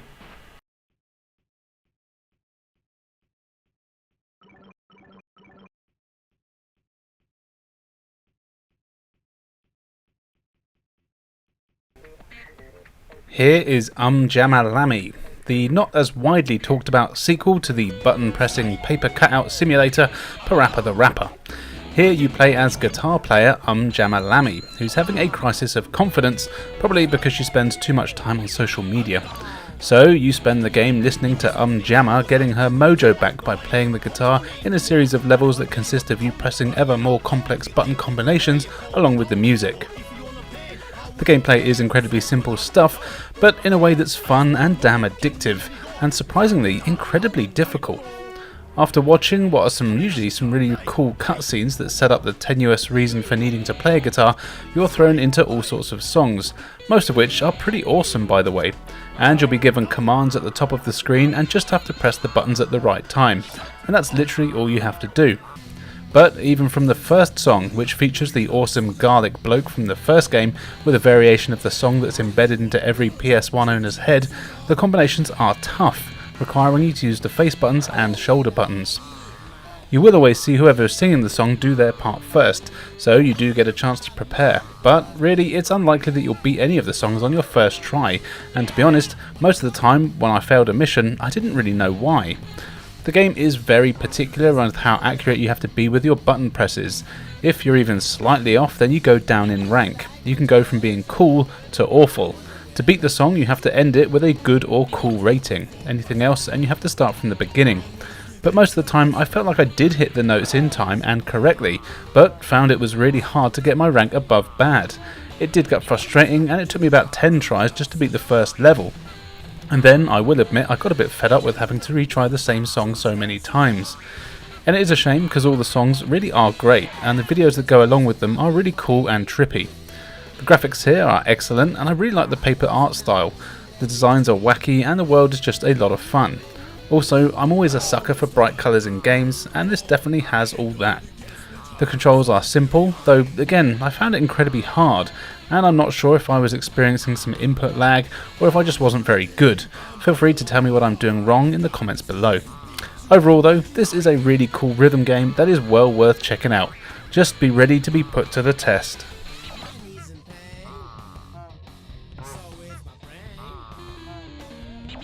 Fighting game time now with Ultimate Fighting Championship. This is of course a simulator for the popular face punching activity. You get to choose from a pretty decent roster of what I'm presuming are all a bunch of UFC professionals, and then you step into the octagon to punch each other in the face. You've got a decent amount of game modes, from just the single fights to tournaments, and a career mode. You can even create your own fighter, if you can be bothered with that sort of thing. I cannot. And when you get into the fighting, it's actually surprisingly in depth.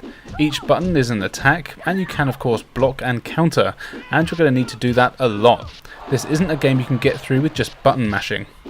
You'll need to switch between attacking the body as well as the face, and you can do quite a few punches and kicks. Grappling is also a large part of the game, where you can get your opponent onto the floor and pummel them into a bloody mess, or if you're lucky, break one of their limbs and make them submit. If there's no KO or submission by the end of the match, it goes down to points, though this never happened for me. The game looks surprisingly decent, with some detailed character models, and they each have good animation too. And the control is actually quite good, but there is a lot to learn. This isn't a game you can just jump into straight away. You'll want to do Big John's training first. Basic punches and kicks are easy, but you need to be good at defense and offense, which is what makes it really tough.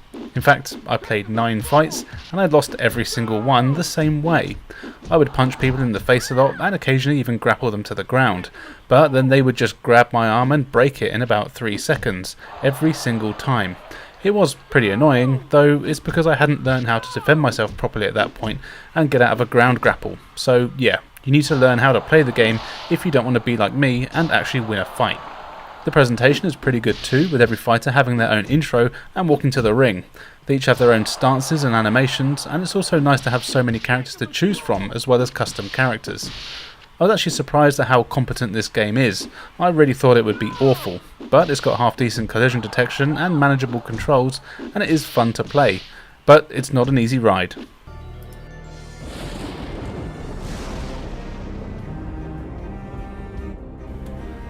Time for the stupidly named unknown variable Raven's Ridge. This is sort of an educational point-and-click adventure puzzle game where a bunch of punk kids that are rejects from the Are You Afraid of the Dark TV series sit around a campfire and tell strange stories to one another. Then you choose from a few locations to explore, each of which contain things you can click on that will either show you a short educational video, which may or may not include clues for puzzles later on, or in fact you might get to do a puzzle. The puzzles are all in the form of things like word and maths problems, and usually involve you controlling a cursor, or sometimes a character or vehicle, in a very basic game. You'll need to find hidden words or select the correct definition of a word in order to fix computers or guide things through mazes. It doesn't make a lot of sense, but neither does eating a mushroom and tripling in size, so we'll forgive it. You also get trivia questions that you need to answer, and as a lot of these puzzle games with trivia, they're often based on American history, so I didn't know much of it, but that's not really a problem, as I didn't want to play this game anyway. I just needed something to pad out the video. Now, even as an educational title, this game is pretty clumsy and slow-paced, and I can imagine even kids would have a hard time finding it interesting. The variety in games is fine, but there's little to no direction for most of it, and you're just left to point the cursor at everything and hammer the X button until something happens. When you do finally get to a game, they're really dragged out and laborious, and you're often given lots of options, which normally would be great, but here it's all just quite tedious. So yeah, this isn't really a game I'd recommend, but it starts with the letter U, and I didn't have anything else to include, so here it is. But hey, you know what, it might be your sort of thing.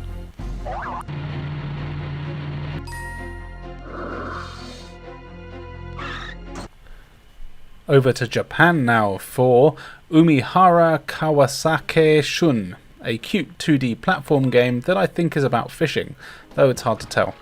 Here you play as a kid armed with a fishing line in a world populated with evil fish monsters. You need to use your fishing line to catch the fish, as well as use it as a grappling hook to navigate the levels. I've got no idea why, as it's all in Japanese, but it's actually really fun. The levels are all pretty small, with the main focus being that you have to grapple all over the place to find the exit door on the stage. As you progress, more and more obstacles and gimmicks, like moving platforms, are introduced. What's cool is that between levels, for the loading screens, you get a demonstration of the new things being introduced, to give you an idea of how they work. You'll need to use your hook a lot here, and it can be hard to get used to. Also, the physics aren't great, which doesn't help, but they are perfectly manageable. You can attach it to any surface and then press up or down to let out more line, though it took me way longer than it should have done to realise that you have to press up to let out more and down to reel it in, which is the opposite of what I expected.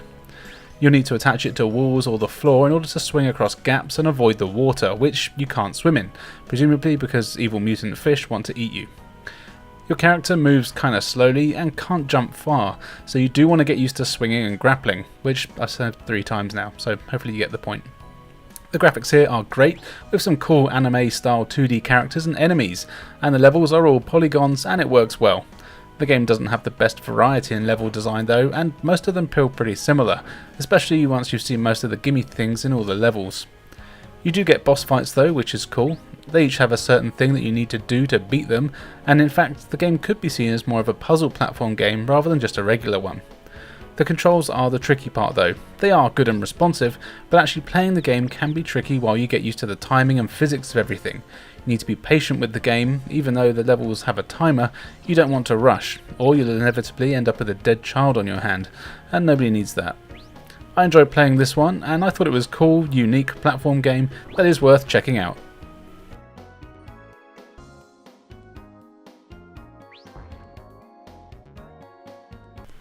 Also from Japan is, are you ready for this? Uchu Senkan Yamato Iu no Kiseki, which translated means I don't have a fucking clue. Though I'm fairly sure this is based on an anime that, as you know, I will have never heard of. This is more of an interactive movie thing than a fully playable game. In fact, in the hour and 20 minutes that I recorded footage for, all I actually did was press X to move the text on.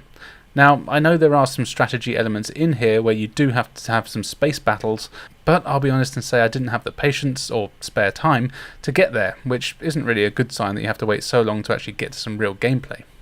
Now, here's a revelation though. I actually attempted to use the Translate app on my phone to follow the story here, and it was very confusing, so I kind of gave up on that.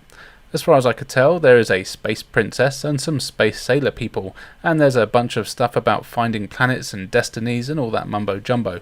It was a fairly standard melodramatic anime fare where all the men are terrified of women and space ghosts appear all over the place. In fact, I have to say, the story was actually pretty cool, and the cutscenes are all fantastic, with some excellent animation and incredibly detailed graphics. And this is actually what made me want to follow the story, as not long into the game you see ghosts appearing and scaring the shit out of the crew of a spaceship, and I really wanted to know why, though I couldn't quite figure it out. All of the game is voiced too, and this is always a nice touch, even if you can't understand it. And really that's all I can tell you about this one, as it is all in Japanese, which is a shame, as the story does seem pretty cool and I would like to check out some of the strategy elements. It is incredibly slow paced with more story than actual gameplay. This isn't really something I'm a fan of, as I do want to shoot stuff in the face, but I know there's plenty of people that enjoy these types of games, and I do think if it was translated I would go back to it to play it through. If it looks interesting to you, then give it a go, but probably not good for anyone who doesn't speak the language.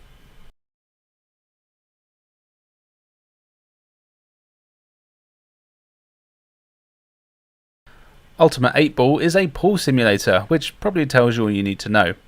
As you'd expect, you get to choose from a few game modes here, from various different types of pool, and then you can choose to play a single match against a friend or the computer, or you can enter a tournament and see who's the best stick ball pusher in the dingy clubs that you play in. Now, here's a secret for you. I actually really like pool games, and have done since I first played Virtual Pool on my PC. That game is awesome. And this one is actually alright, but not as good as Virtual Pool. The gameplay and physics are all pretty solid. The game attempts to be played in a first-person sort of view, which you would expect, and it does kind of work, but sadly you have no control over the camera whatsoever, meaning you can't ever get a great look at the table. You can go to an overhead view, but that's about it. I would have preferred to be able to zoom in and out properly, but hey, what do I know. Despite this, after a few minutes, you'll find it easy to start hitting balls in pockets.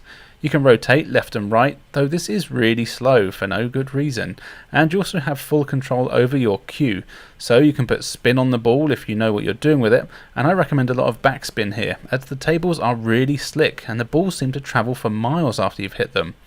And to actually hit them, you just line up your shot and press X. A power meter comes on screen and you press it again at the right time for the amount of power you want. This works fine, but again I would have preferred a more manual approach where you can pull the stick back yourself to choose the power. Ah well, this is fine. Pressing L2 lets you move left and right a tiny amount, and this is essential for making precise shots. But often the lack of a proper camera control means that you sometimes can't even see the pockets you're aiming for. You've got a load of computer characters to play against, and they're all actually pretty damn tough. The AI here is kind of hit and miss though. Even the easiest opponents manage to 8-ball me instantly sometimes, not even giving me a chance to take one shot, though other times they couldn't hit a ball to save their lives. Now each opponent does have different AI, but it was still strange. You do have to practice to be able to beat people here, and thankfully there is a training mode that talks you through how to play, as well as all the different rules for the different versions of pool, none of which turned out to be the same as the way I play it down the pub with my friends, so this game must be wrong. The graphics here, they're fine. You do get a variety of locations and opponents, and the tables all look nice enough, and the balls actually look round, which I suppose is a good thing. The controls are okay, but they're a strange combination of being too basic, as well as being a bit overly complex, but they do work. Overall, this is a half-decent pool game. I enjoyed playing it, even though the AI really needs to sort its shit out. This would be fun to play with friends, and it actually lets you play with more than 10 people in tournament mode, if you're into that sort of thing. Check it out if you like playing with balls. Funny, aren't I?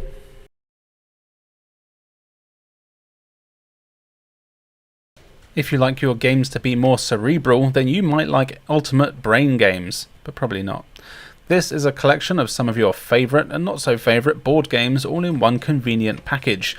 You can even create your own avatars to make things even more exciting. Let's check out the games. You've got Sink Ships, which, yes, is battleships, but without the licensing. You play as some Spanish Armada style shit. It's pretty good.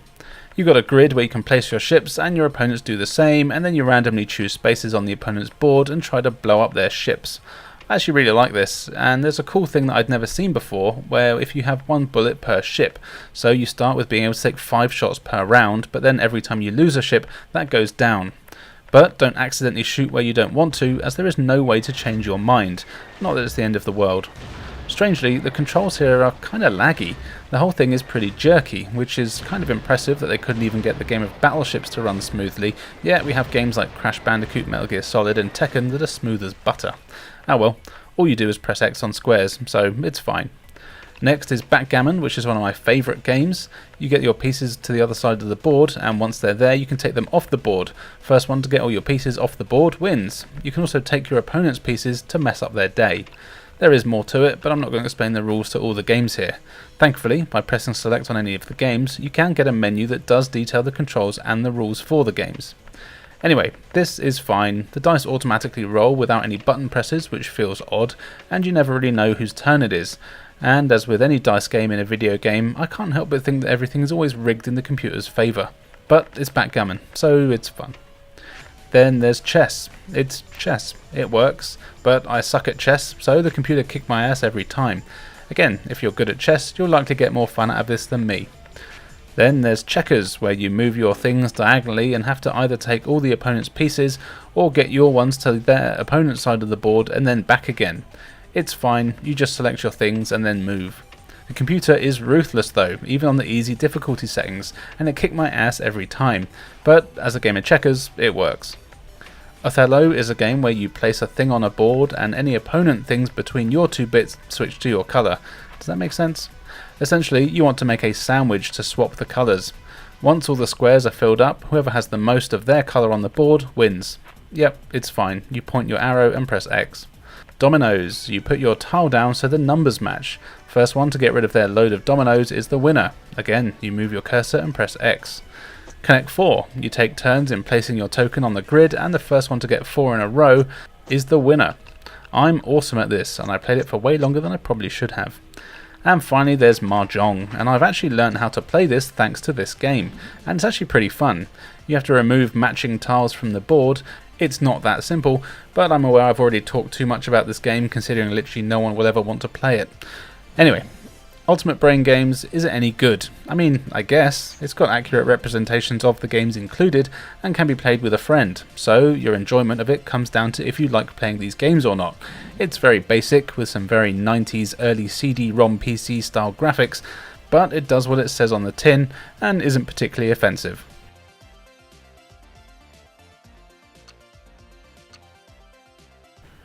Time to hit the streets with Urban Chaos. This is a 3D action-adventure game where you play as sexy future cop Darcy Stern. Your city is being overrun by criminal gangs, so you pretty much set out as a one-woman army to take down drug cartels, weapon smugglers, and even city-destroying missiles.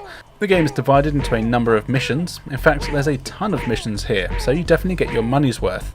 Each one is a fairly large 3D sandbox area where you're free to explore everywhere as you're given a number of mission objectives to complete, which range from killing people to finding items and, of course, as you're a cop, arresting people. In fact, a lot of the challenge here comes from the fact that quite often you can't just run in guns blazing, as you need to keep some people alive so you can interrogate them. Or sometimes what's really cool is that you can just sneak up to them, and if they don't see you, you can listen in on their conversations and they'll find out where their boss is, or even where they're hiding weapons or where their hideout is. You'll be running around the levels doing platforming to get where you need to get to, and you can even drive cars to get there even quicker. But I found I didn't really bother with this and just ran everywhere. Thankfully, you get a radar which highlights your objectives as well as any nearby enemies, and you'll be relying on this a lot, as the levels are large and often quite hard to navigate, partly due to some dodgy level design and partly due to a short draw distance, and also partly due to lack of camera control. You will want to explore a lot as well, as you can find items that permanently boost your stats, like giving you more health, speed, stamina and attack strength. Often these are hidden away in alleyways where you wouldn't normally go, but some are out in the open.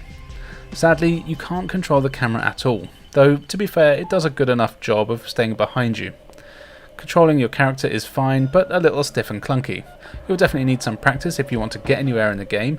You can run, jump, climb, shoot, kick, punch and throw, but it's tank controls, which are kind of fine but do make the combat tricky. And the combat is actually surprisingly in depth. You can fight multiple enemies at once and you lock onto one of them, but you are able to attack in any direction, so if you're surrounded, you're not out of luck. Doing combos requires precise button presses, so you can't just mash the attack button. Also, if you knock down the enemy, you can arrest them rather than kill them. This is recommended as you tend to get better items from searching them this way, at least you seem to when I was doing it. You also get a load of weapons to use here, from baseball bats and knives to machine guns. These are all good, and although you don't get too much ammo, the auto-aim is decent and helps a lot, but you want to save these for when enemies also have guns, otherwise you're screwed. Graphically, the game is decent. The draw distance isn't the best, but everything is very well detailed and it runs surprisingly smoothly. I do wish there was more variety in enemies though, as you seem to fight the same 3 or 4 blokes for the whole game. Overall, I am a fan of this one. It is bloody hard and takes a lot of practice even to get past the first few levels. I've actually had this on the PC since it was released in the big box, and I loved playing it back then and I still get a kick out of it today. This is one that I think would be really great if they did a remaster of it and gave it some quality of life improvements. Check it out if you like a tough bit of justice.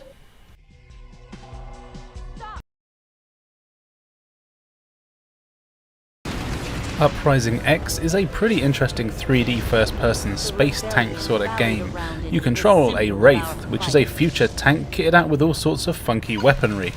Your mission is to assist the rebellion in stopping the evil Imperion forces from using their planet-destroying weapons.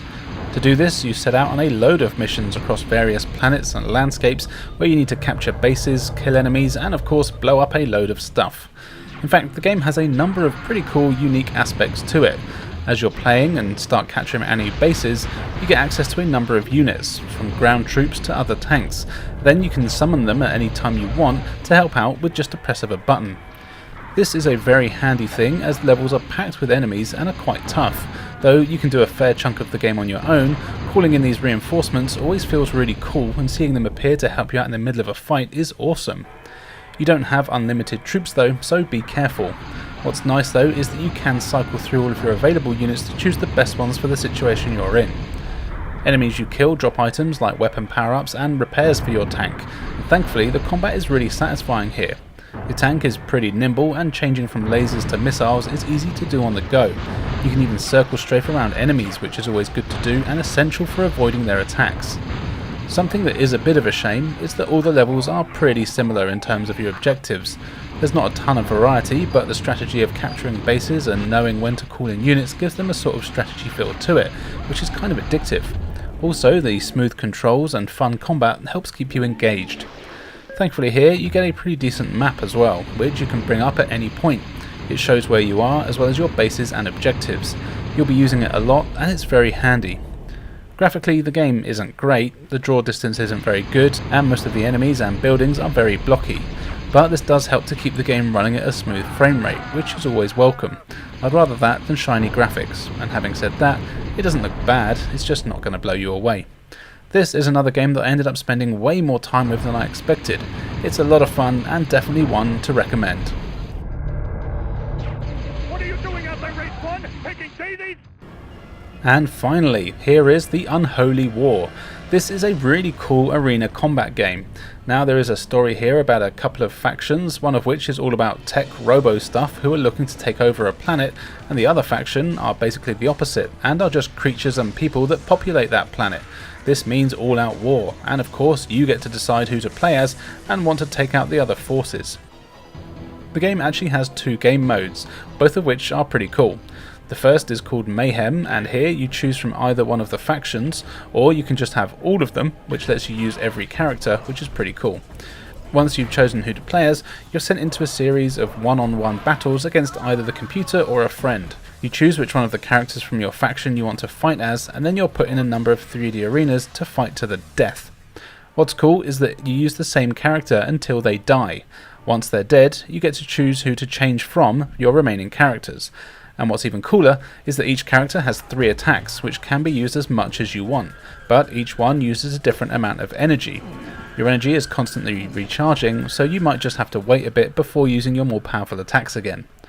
Also, some characters are noticeably better against other ones, and this is a key component to the game, as you'll always want to use the right characters for the right battles. Now, it is possible to win any fight with any character, but it can be damn hard if you have, say, a slow ground character against a fast flying one that you can barely touch. This makes the battles tense, and you really need to learn who is best to fight against who.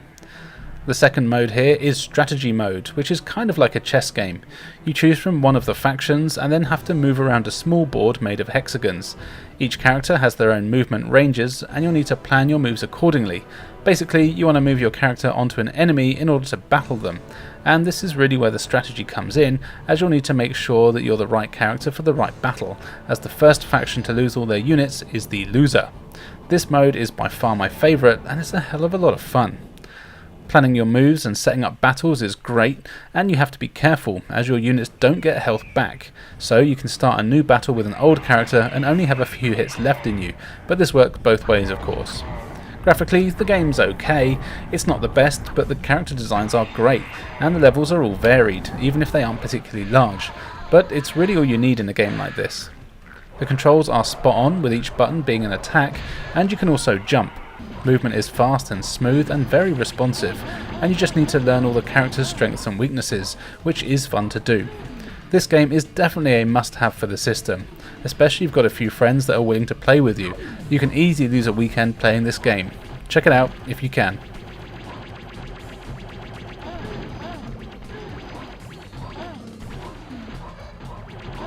Let's kick things off with V2000, a 3D shoot-'em-up where you travel back through different time periods, stopping an evil race of time-travelling bug alien things who are hell-bent on killing off humanity.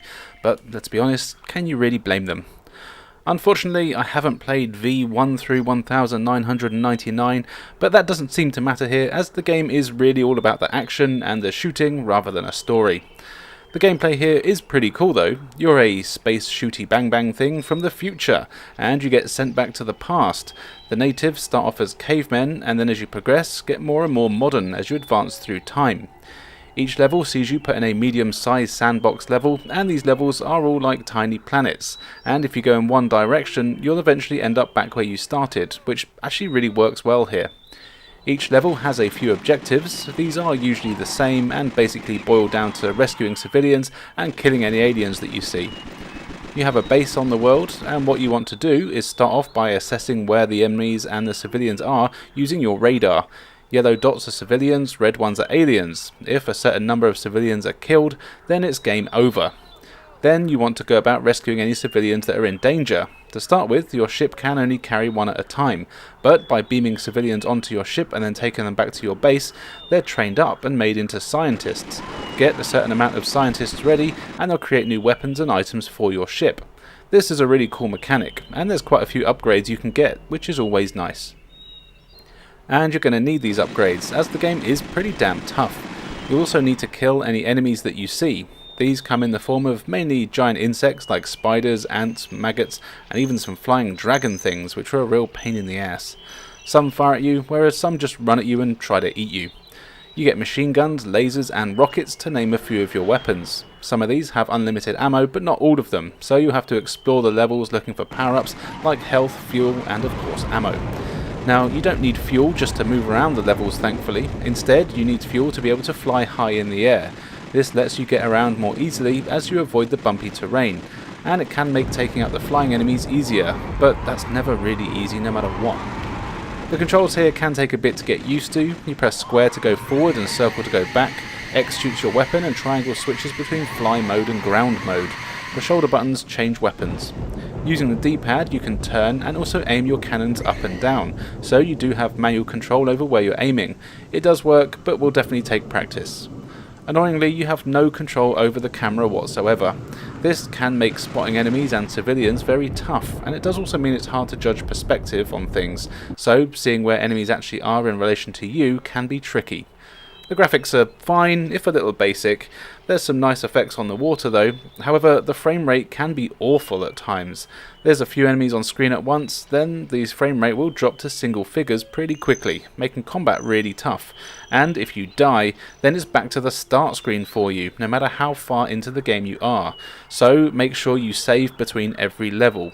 But not just giving you the option to retry is just so cheap.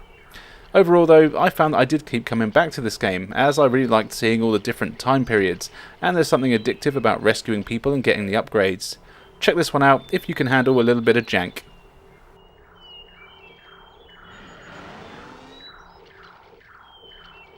Fighting game time now with the imaginatively named Versus. This 3D one-on-one fighter is all about gangs fighting over their turf, and you've got a surprising amount of characters here. You have 4 gangs: the streets, the beach, the hood, and campus. Each of these gangs has 4 members to choose from that you can play as. Each gang also has 3 stages based on their cliché that you can play on too. So you choose your fighter and then you do the usual fighting game thing of stepping into an arena and beating the snot out of each other. For your attacks you have a punch, kick, and hard attack and a block button. Time your blocks correctly and you can do a counter, which is really cool but definitely is hard to do. Hammering the same button over and over does a basic combo, but there's also a load of other moves you can do with all the characters, depending on the directions you press and the combination of buttons. With a bit of practice you can do some pretty cool looking combos, throws and counters, and you will need the practice because the game does not want to give you a damn chance. When I started playing, the computer just absolutely kicked my ass. The AI is relentless and aggressive and will counter and block most of your moves. And to be honest, this never really changes, it's just that I managed to figure out some cheap ways of winning. Basically, if you use crouch attacks, the computer seems to struggle with blocking them, letting you start a combo, and you basically have to always be aggressive where possible, otherwise the computer will just constantly attack you and you won't have time to breathe. But after I got used to it, the fights actually became pretty fun and tense. There is no option to change the difficulty, so you just have to get good, as the kids say these days. The variety in characters is decent enough too, with wacky over-the-top designs, and I usually prefer that in a fighting game. You get a few game modes, but all of them are just a case of beating everyone up. All that changes is who you fight and how many times, and if you even have a life bar, but that's all to be expected. Graphically, it's a bit of a funny one. It's incredibly blocky, but I actually really like it when older games look like this. The models are pretty detailed though, and there's some cool lighting. Also, the animation is super smooth, and it always runs really well. The controls are responsive, but can be hard to learn, especially for counters and blocking, though I think this is partly because the computer doesn't give you a chance, but there is a training mode, so you can just go there and practice. The sound of music is alright, if a little generic. If you're after a new fighter, then this isn't a bad one to check out.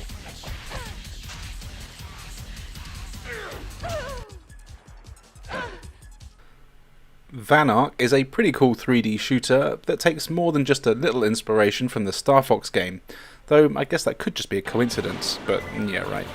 It's a space shooter, and you'll never guess what the story is. Yeah, evil alien robot things and innocent creatures that live on a bunch of planets are in need of murdering in the name of justice. Every level here is on rails and lasts around 10 minutes. Levels are actually all really cool. There's normally loads going on in them, and they're usually things like jungles, fire planets, ice planets, and of course you make it into outer space too. Your ship is pretty damn nimble, though criminally you can't do a barrel roll. You've got a standard laser as well as rockets that you have to lock onto enemies with before you can fire them. You can only shoot a couple at a time, but with both weapons you can just hold down the fire button and they'll shoot when needed, which is handy.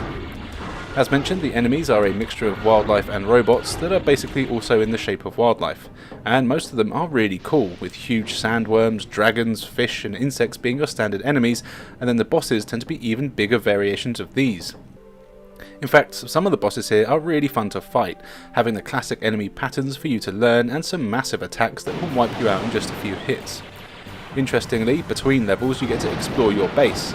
Here you can talk with the rest of your crew and build up relationships with them.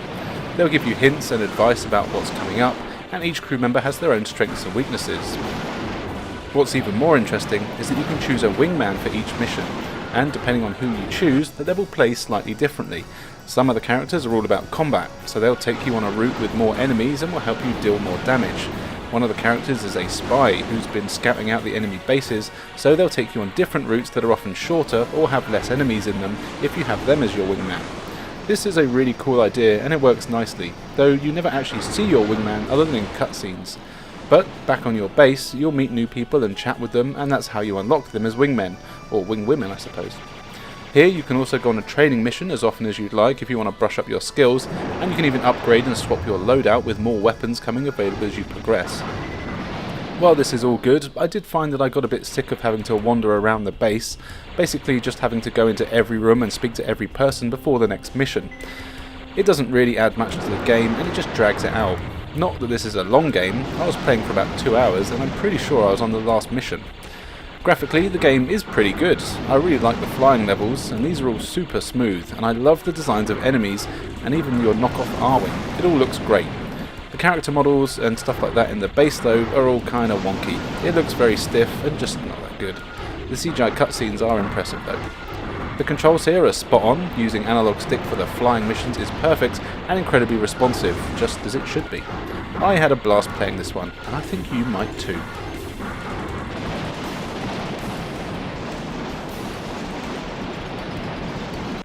Time for some spooky shit now with Vampire Hunter D, based on the anime. That I have actually seen, and it's pretty damn good. The story here isn't the most in-depth, but it does the job. A rich man's daughter has been kidnapped, and you're offered a ton of money to go get her back. To be honest, that's really all you need, but of course it does get more in depth as you play, as the man's son has also hired a bunch of vampire hunters that you'll be competing with. Some are kinda friendly, but of course some want that money all for themselves and will do what they can to stop you. The game plays like a mix of Resident Evil and a very early version of Devil May Cry, and I'm honestly quite surprised at how well it all works. It's a 3D action game, as you've seen by now, with a fixed camera. You have to explore a pretty large mansion filled with monsters, puzzles and secrets galore, and you do the usual thing of finding items and pushing things around so you can find keys and open up new areas of the castle. What makes this more of an action game than a survival horror though is the combat and movement. The game still uses tank controls, but they're much faster and more responsive. You also have a jump button, meaning there's some light platforming here, but never anything too major. And the combat is mostly melee, with your sword being a primary means of attack. You have some basic combos, but will learn more moves as you go.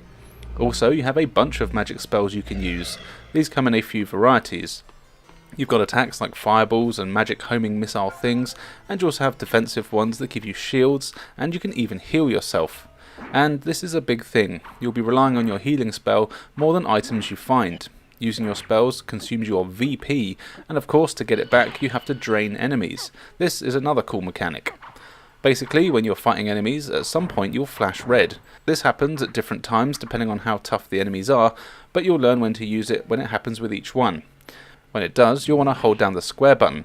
This lets you drain the life force from an enemy and replenishes your magic points.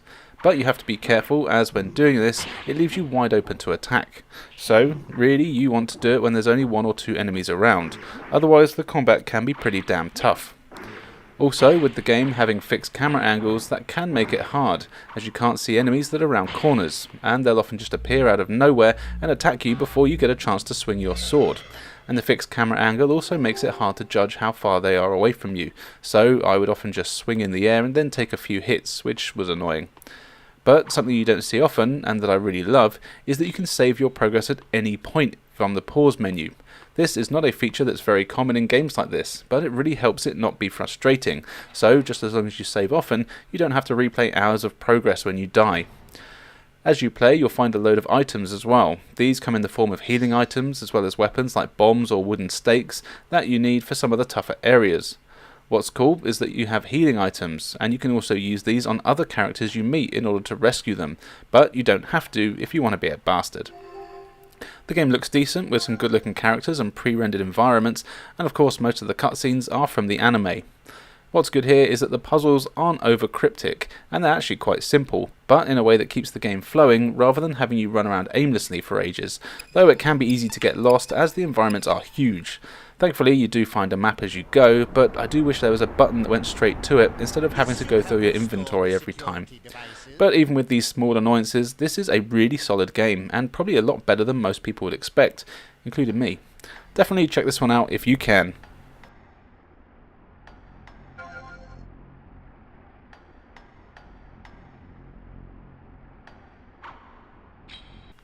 If you want to get wet, then maybe the generically named VR Sports Powerboat Racing will be for you. It's exactly that, a powerboat racing game. You select from a number of powerboats that may or may not be based on real ones, that's really not my forte, and then you choose from a few cups, all of which will be featuring locations that are real places, like the UK, America and Brazil, and you do some exciting high-speed races while landmark spotting. It's fun. Now, this is definitely a budget game, and you can really tell, as it's pretty bare bones in terms of content, presentation, and just about everything, but it is functional and does what it sets out to do reasonably well. When you're selecting your craft, you're not given any stats for them, which is kind of strange, especially as they all do play quite differently, with the handling and speed being noticeably different between a lot of them. But to start with, you're likely to just choose the one that looks the coolest. And then you choose your course and aim to get the most points by the end of a series of races. The actual courses themselves are pretty good. They're wide enough to get a few people in them at once, which isn't always the case with some of these games. Sometimes their narrow tracks are barely giving you enough space for a single person to get past, so it's nice to be able to weave around a bit. There's also quite a lot going on in them. You get a decent variety of locales, and they do all look good enough. The pop-up isn't too bad, and you can always see quite far ahead, so you know which way to go. And you do also have a handy dandy map. What's also nice is that in some of the courses the route changes on each lap, and I always appreciate it when games do this sort of thing. It helps keep you on your toes. There's jumps and obstacles all over the place too for you to leap off or just avoid. When you're in the air, you can use the shoulder buttons to adjust the angle of your ship, so you can either land softly or go underwater for a bit, though going underwater isn't recommended as it really slows you down and you never actually have to go under anything. In fact, you can actually change your pitch at any point depending on the waves. This can adjust your speed, so get practicing with it early on. The controls here are decent enough. It's a water racing game and the physics can be a little wonky and floaty, but for the most part it all seems to work kinda well. It also looks good enough, though you do get a bit of slowdown when there's a few races on screen at once. I actually didn't really like this one when I first started playing, especially as the camera is positioned annoyingly low and I couldn't find a way to change it other than being first person view, which I don't really like in racing games. It just feels strange. But once I was used to that and I got the hang of the physics, it actually turned out to be a surprisingly fun little racing game.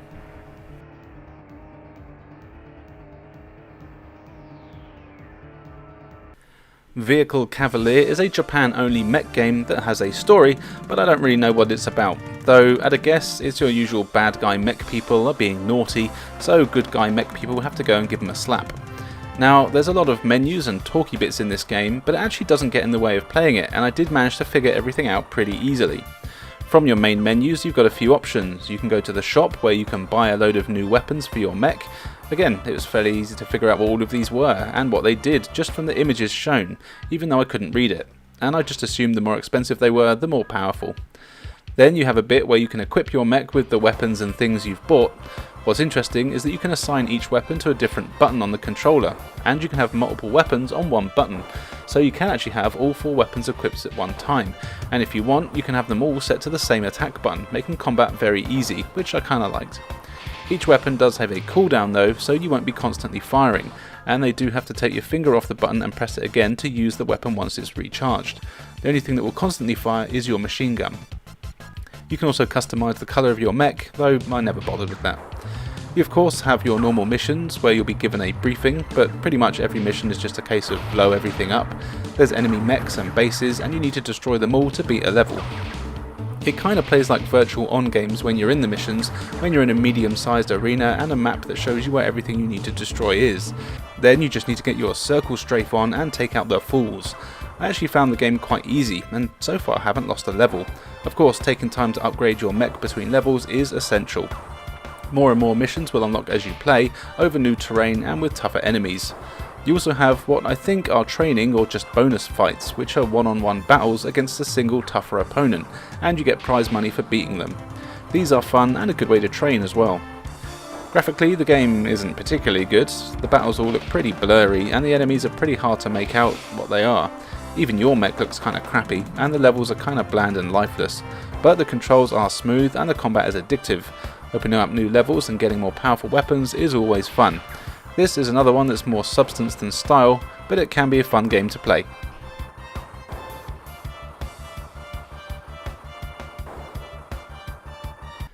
Here is Vib Ribbon, an interesting rhythm game that is very simple, but like all good rhythm games, it doesn't take long before it gets pretty damn challenging. So yeah, here you initially choose from one of 3 difficulties, and each of these difficulties has a couple of tracks for you to play through. You play as a cool looking wireframe thing, a sort of frog rabbit creature, and he's cool. He walks along a line and various obstacles appear on that line, depending on what it is if you press one of 4 buttons, either L, R, triangle or up on the D-pad. Not sure why they went with these buttons, but it works and actually feels right when you're playing. If there's a Sonic style loop, then you want to press the R button. If there's a block to jump over, you press L. If there's a hole in the ground, you press the D-pad up, and if there's spikes on the ground, you press triangle. Simple. The speed of the track determines the speed of the obstacles coming at you, and this of course is where most of the challenge comes in. But in the upper difficulties, these obstacles are combined, so you might see a loop with spikes in it, which means you have to press R and triangle at the same time. Or there might be a tall block with a hole in it, so you press L and up at the same time. It gets very confusing and the game never reminds you of the buttons you need to press, so you really need to learn it. For every one you get right, you get a little dot around you. These dots go completely around you, and then you transform into a bigger creature. If you miss too many, then you transform into a smaller creature until you become a weird worm thing. Miss too many here, and it's game over. On the harder tracks, you'll be transforming a lot. The default tracks here are very Japanese, and I kinda like them. However, the main draw is that you can actually use your own music CDs with the game, and it builds the level around the tracks themselves, kind of like an interactive equalizer.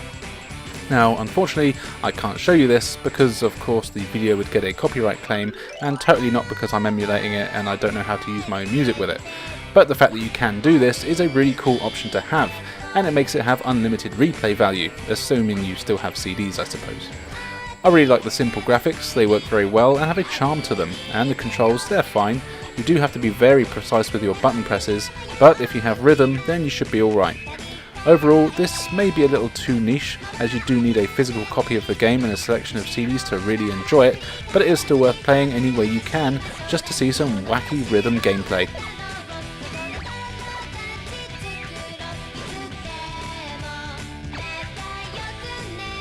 Viewpoint is a stupid name for a game, but for some reason they went with it, so here we are.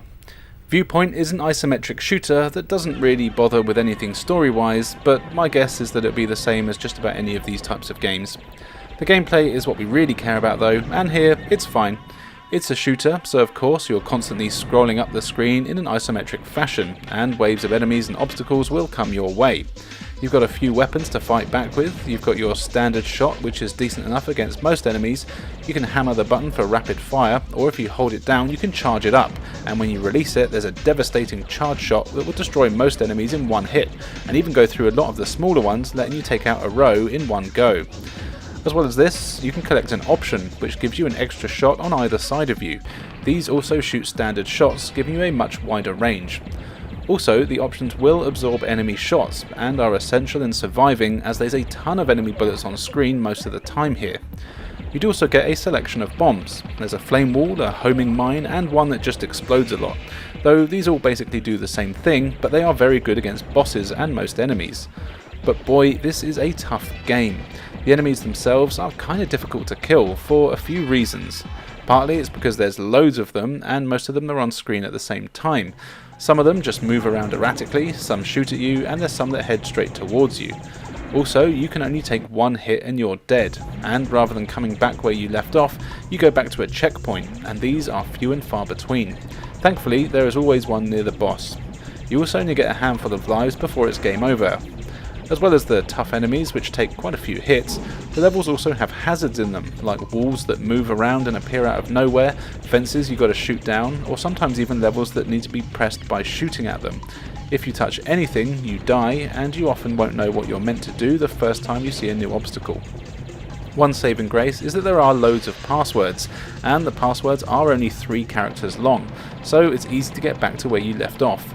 Though the loading that happens when you die is a real pain in the ass, especially as you can easily die just a few seconds after spawning, and it takes longer to load than you actually live for. I did find a couple of shield power-ups which helped a bit, but they barely lasted. Ironically, or maybe the whole point of the name, is that the viewpoint is actually what makes this game so hard, I think. It's really tough to judge where you are in conjunction with the enemies and their bullets. It also makes shooting them tough, as it's hard to line yourself up with them. Basically, the game is fucking hard, and I only managed to get to the 3rd level. The graphics here are alright, they're all pre-rendered, but I do have some issues with a lot of the enemies. Mainly the fact that I'm like, what the hell are they? They're just random shapes. Like, what's the spinning discs with a dot meant to be? What are the random slinky cube things?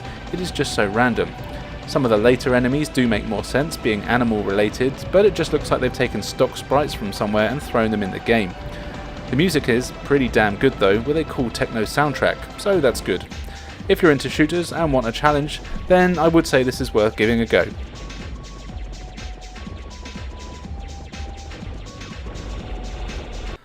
Virtual Pro Wrestling is another Japan-only game, and is actually a very early version of what would eventually become the beloved WCW and even WWF games on the Nintendo 64, and it's something you can really see here. So yeah, it's a wrestling game, and it's one with a ton of options that are all in Japanese, but feature your single matches, championships, tag teams, etc, etc.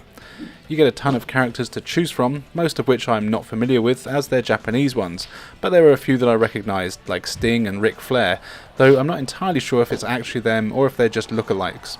Either way, it doesn't matter, as every character is pretty fun to play as. The actual wrestling is very solid here, and while it's not quite up to the standards of the later WCW games, it's still a lot of fun. You've got your standard punches and kicks, and holding down the button does different moves, and you also have a dedicated hard attack button. Pressing different directions also does a few different attacks. In all, there's a surprising amount here. And then there's the grapples. You've got a grab button, and tapping it does a light grab, and depending on the direction you're pressing when you tap it, you do a different move. You can also hold down the grapple button for a harder grab, which does more powerful moves, but is much slower, and these are actually very hard to pull off. When an opponent is on the ground, you can do a range of attacks and submission moves, and you can throw them into the ropes or corners for even bigger attacks. Really, the range of moves you can do is very impressive. Blocks and counters are also very important here, and you'll want to do as much reversing as you can, as the computer is pretty damn tough to fight. They'll counter a lot of your moves, and I found that doing hard attacks was tricky, as they just get up straight after being knocked down, or they just wouldn't be stunned long enough to use one. For me, the best tactic was to use submission attacks. Instead of a health bar, you've got a spirit bar, which changes depending on how well you're fighting. The better your spirit, the easier it is for you to counter and reverse moves, and you're also even a little faster too. It also determines how long you're stunned for, and how long it takes you to break out of holds. You can taunt your enemies, which is a good way of getting some of your spirit back. The graphics here are surprisingly good. You can easily see all the polygons that make up each character, but they look decent and animate really well. In fact, I'd say that this is actually better looking than some of the N64 ones. The controls are good, but you will definitely need to practice to learn how to do all the moves and how to drag your opponent around the ring like you need to, but it is loads of fun to play.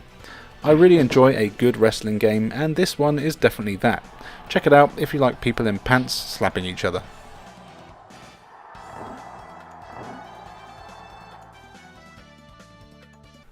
And finally for today, here is Virus, It Is Aware.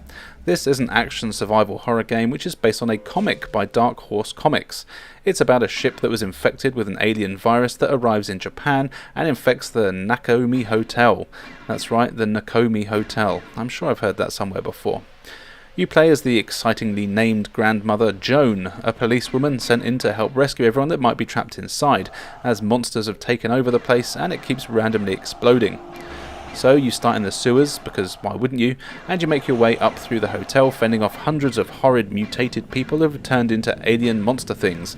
It's kind of like a very early Dead Space. No it isn't. The levels aren't particularly complicated, and really it's just a case of getting into each room, clearing it of enemies, finding switches to push, and then repeating. But that's alright, I kinda like it, even though it is pretty basic and janky.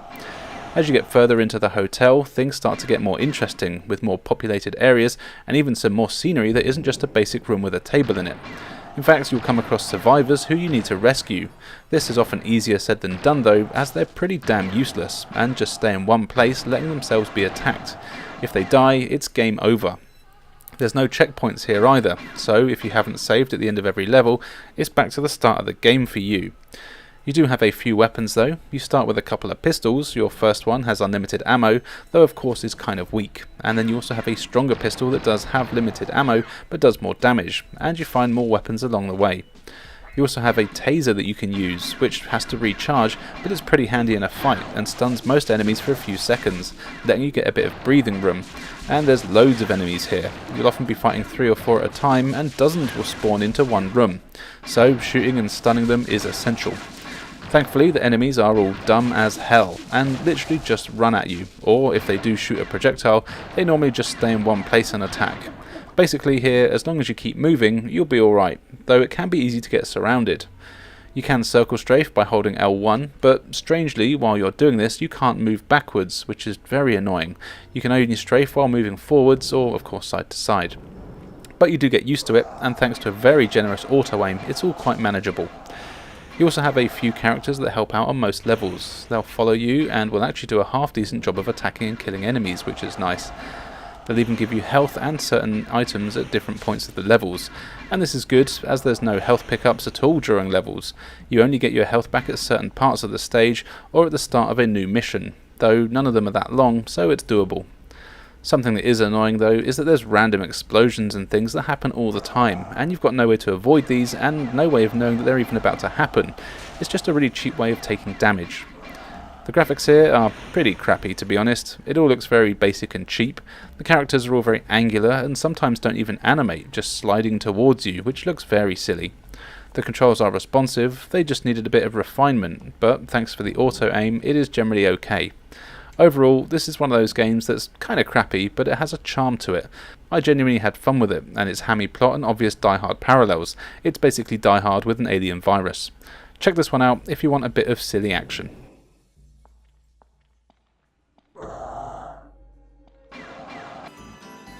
We are starting in the magical world of Disney with Walt Disney World Quest Magical Racing Tour, a game that has a name far too long for its own good. So it's a kart racer featuring some of the lesser known Disney characters.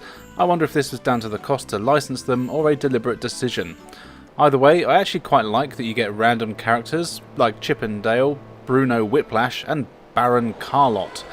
There is a flimsy story here as to why everyone is racing, and it's basically because the fireworks machine at Disney World has been destroyed by accident thanks to Chip and Dale. So for some reason everyone gets in their karts so they can drive around and find the parts while shooting each other with wacky weapons. So you choose your wacky racer and then you set out across a bunch of races, each of which are based on worlds in Disney World, which actually might explain the characters because I think they're from Disney World rides, but I've never been. And this is where a lot of the appeal came for me, as all of the worlds look really good. The races are reasonably long and the laps even vary every now and then, and they all have such a nice distinct look to them. It really does a good job of having varied, interesting courses. Of course, as it's a kart racer, the races are also littered with weapons and boosts that you're going to need if you want to get anywhere, as the computer AI is very tough. In fact, for a Disney game that is presumably aimed at younger audiences, this is a damn hard game. You need to not only win the races, but also collect items that are hidden in them. It's kind of like a watered down Diddy Kong Racing. So it will take a fair bit of practice of learning the courses before you're able to beat this one. The weapons you get are your usual fare with things to shoot and homing shots. You also get weapons that turn everyone into a frog for a short time, and a shield and invincibility. These all come in pretty handy, and the worse you're doing, you tend to get better weapons, which is fair. Something else I like is that every race puts you in a different vehicle that's relevant to the world you're in. Now they don't actually control any differently from what I could tell, and it is down to the character that you choose. But it's a nice touch and a good way to keep you invested in seeing what's next. Of course, you also have multiplayer here and time trials, so you can take on a friend and practice the tracks at your leisure. Graphically, the game looks really good. As I've said, the variety is great here, and all the characters look just like you'd expect on a PS1. There is a bit of texture warping, but the draw distance is impressive, and the game always runs quickly and at a pretty fast pace. Combine this with some pretty tight control, and it makes playing the whole thing just good fun. The only real downside is just how tough the computer opponents are. They're fast, they rarely make a mistake, and are annoyingly accurate with their weapons, so don't expect an easy ride. However, this is still a decent kart racer, and I found that it's a tough one to put down.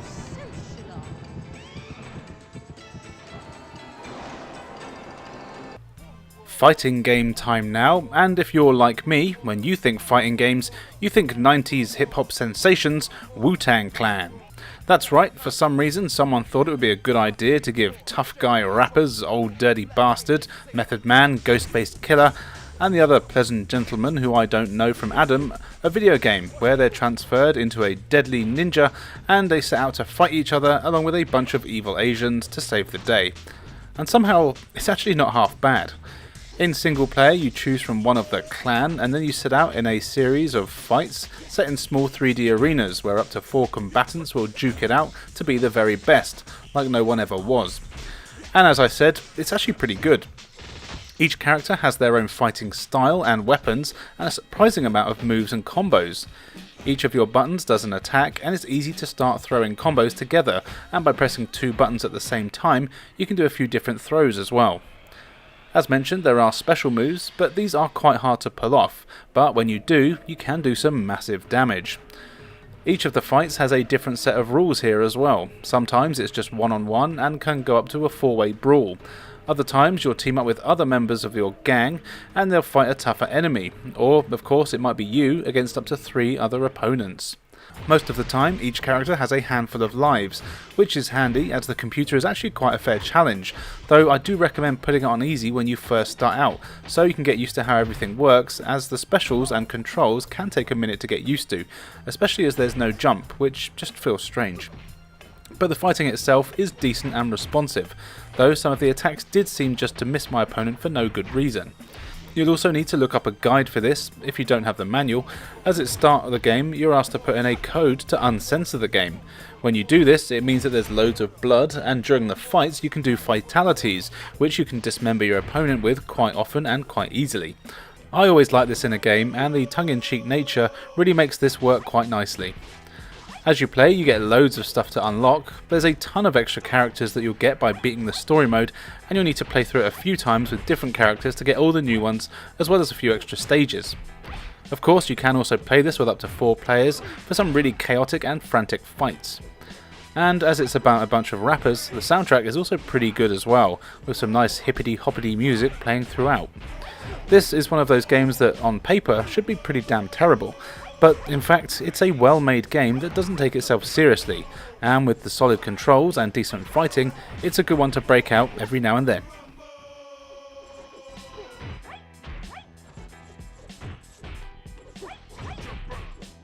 Wargames Defcon 1 is a surprisingly good game, very loosely based on the awesome 80s movie starring Sarah Jessica Bueller.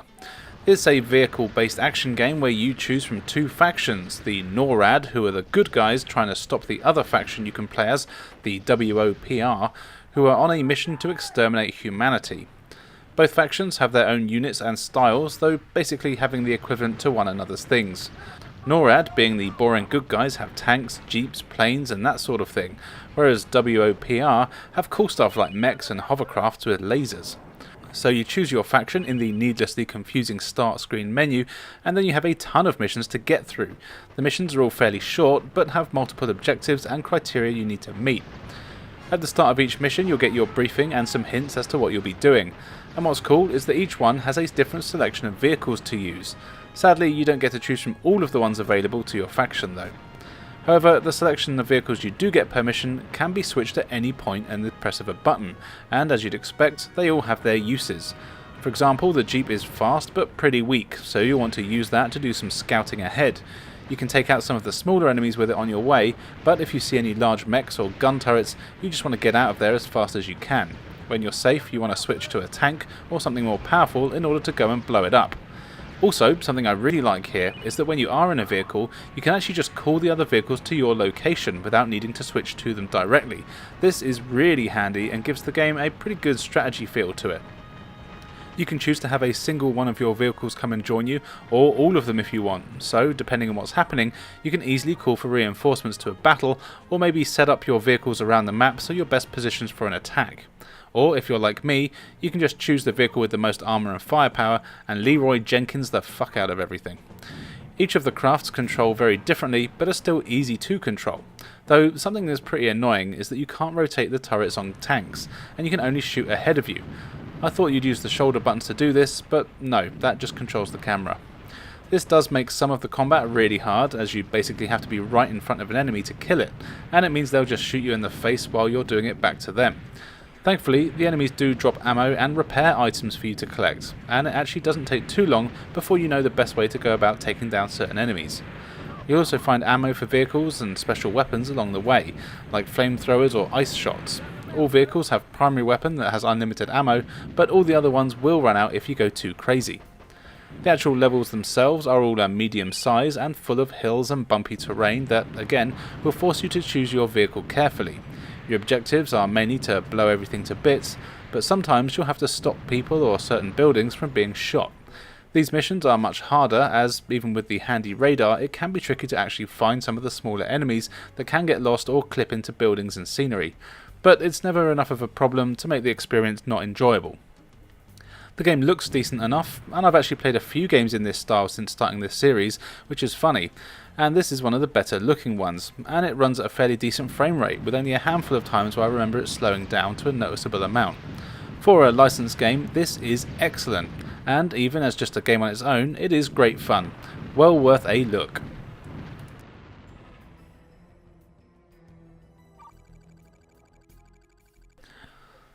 World Destruction League Thunder Tanks came out at a time where arena-based vehicle combat was all the rage, and it's another fun entry into the genre. This one is set up like a TV show, where you choose from the usual bunch of characters that middle-aged people in the 2000s thought were edgy. So you've got punks, bruiser-looking convict people, sexy women in skimpy outfits, so basically all the stuff I'm into. All the characters have their own unique tank, and then you're put into a number of different arenas filled with destructible things, and you have to complete whatever your objectives happens to be for that one. Most of the time you're just blowing everyone to bits, which is always fun, but other times you'll need to play some Capture the Flag, King of the Hill, and so on. It's nice that they mix up the gameplay here, so it's not all just shooty shoot, even though you do a lot of that no matter what game mode you're playing. As you progress, the objectives get more complex, and you have more than one opponent all battling it out for the top spot. Scattered throughout the levels are gun turrets, cannons, and other destructible items. The turrets and cannons attack anyone that goes near them, not just you, but you can blow them up, so don't worry too much about that. You'll also find some power-ups in the levels for health, etc., but most of the time you won't need them, as it doesn't always matter if you actually die, unless the objective is specifically not to die. Weapon-wise, you're actually limited to 1 or 2 that each tank has, and that's about it, which is a bit of a shame, but the tanks do all play quite differently. Some are small and nimble with some excellent handling, but of course their weapons are weak. Then you've got the opposite with tanks that are huge with massive powerful cannons, but they'll have trouble with cornering, speed, and overall just getting around.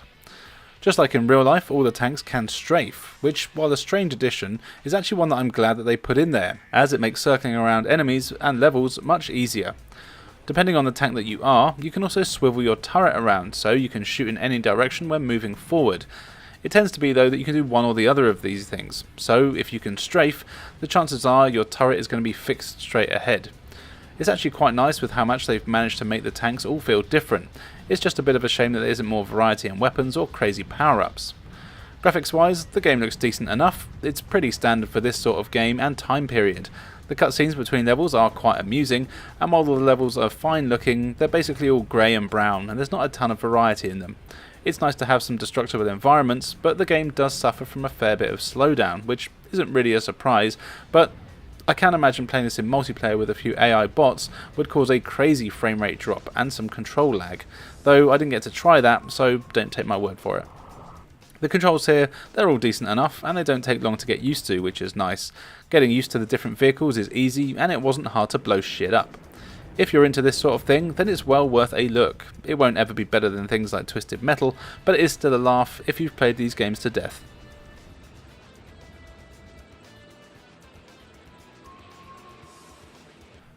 WWF In Your House is a game I used to play all the time at my friend Nick's house, and in fact when I found my old PlayStation 1 gathering dust at my parents' attic last year, this was the disc that was actually still in the console. Unfortunately though, the console was ruined. Sad times. Anyway, this is the sequel to the WWF WrestleMania game that was released on the arcades as well as on the 16-bit platforms. It's a mixture of wrestling and your traditional fighting games, and when you get used to how it all works, it is a hell of a lot of fun, even if it is bloody hard. You get 10 characters to choose from, including Shawn Michaels, Bret Hart, The Undertaker, Goldust, and even Triple H back when he was in his regal phase known as Hunter Hearst Helmsley.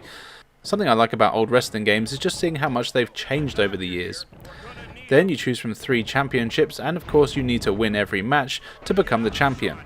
Though, as I mentioned, this is definitely not your traditional wrestling game, and it actually plays a lot more like a fighting game. The action is deliberately wacky and way over the top, you can move all around the ring, and you have a hard and weak punch and kick, as well as a block and run button.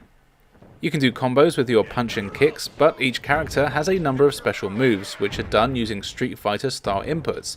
Actually, I should say they're done using Mortal Kombat style inputs, as this is a game made by Midway and Acclaim.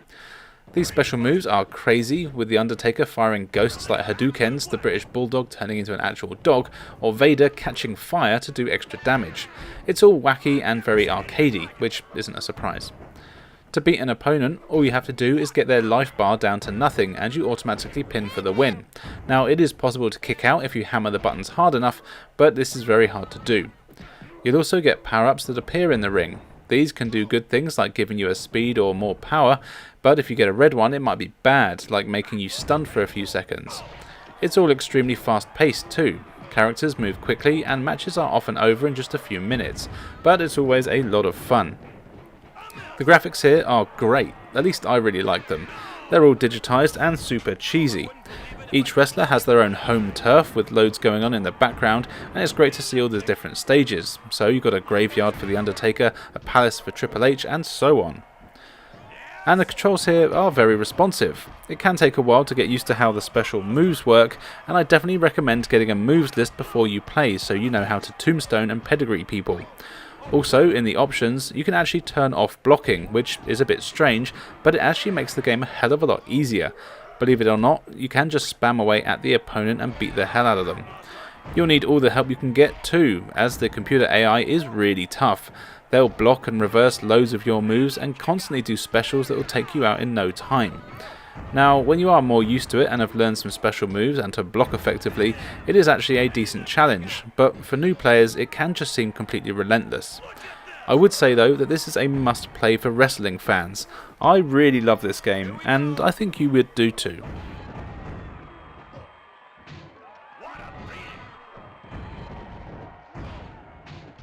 And if you are into muscle men with no shirts on, then you might want to check out Warriors of Might and Magic, a spin-off from the awesome Heroes of Might and Magic strategy games.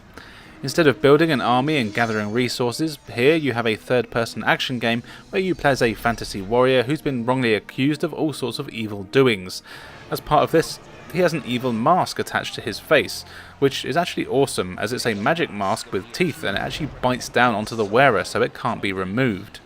If this wasn't enough, you're also dropped down into a giant pit that's filled with evil monsters, and just like in Ash in Army of Darkness, you've got to fight your way out. But here, instead of deadites, you've got a ton of goblins, dragons, skeletons, and more monsters that are out for your blood.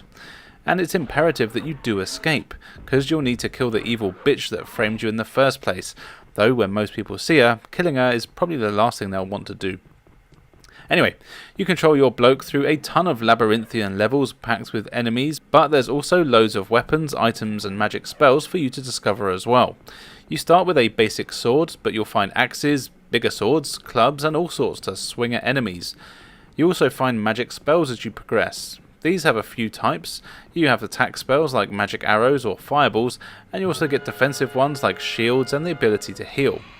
You'll need to use all of these in combination with one another in order to get through some of the levels, which are all quite long and have plenty to do in them.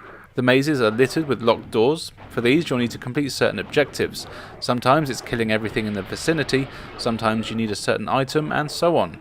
It's always forcing you to explore as much as possible, and also includes a fair bit of platforming as well. And surprisingly, it's all done very well. The platform is basic, but you can run, jump and climb on most things, and I never had any issues with it. As you kill enemies, you'll level up. This only affects your health and magic points. For more powerful attacks, you need to find the other weapons. Most of these are found by killing many bosses that you find in the dungeons, and the bosses are all really cool to fight, but they can be pretty tricky. Thankfully, the game is pretty generous with its save points. These come in the form of portals scattered throughout the levels. You can save as often as you want, and I recommend doing so. There's usually one strategically placed near a boss fight, or close to places where you might instantly die, which is nice, and it means you never get too mad when you die over and over. The graphics here are excellent, the cutscenes in particular are great, and I really like the animation, especially the way that your guy runs, and it really makes him look like you mean business. The enemy designs are really cool as well, and the variety is surprisingly good, with new enemies appearing all the time. And something that's a nice touch is that when you meet a new enemy, the camera always zooms in on them and tells you what they are. I like that a lot. The controls here are great, making combat easy, but it's still challenging. You can attack, use magic, block and dodge all at the press of a button, and climbing is automatic when you jump at a surface that is climbable. You can even lock onto enemies, which is really handy, and you can see roughly how much health they have left by the colour on the circle underneath them. When I first fired this up, I expected it to be an average game at best, but actually this is a total hidden gem. It looks great, plays really well, and it's just a really cool game. It's definitely one that you should add to the collection.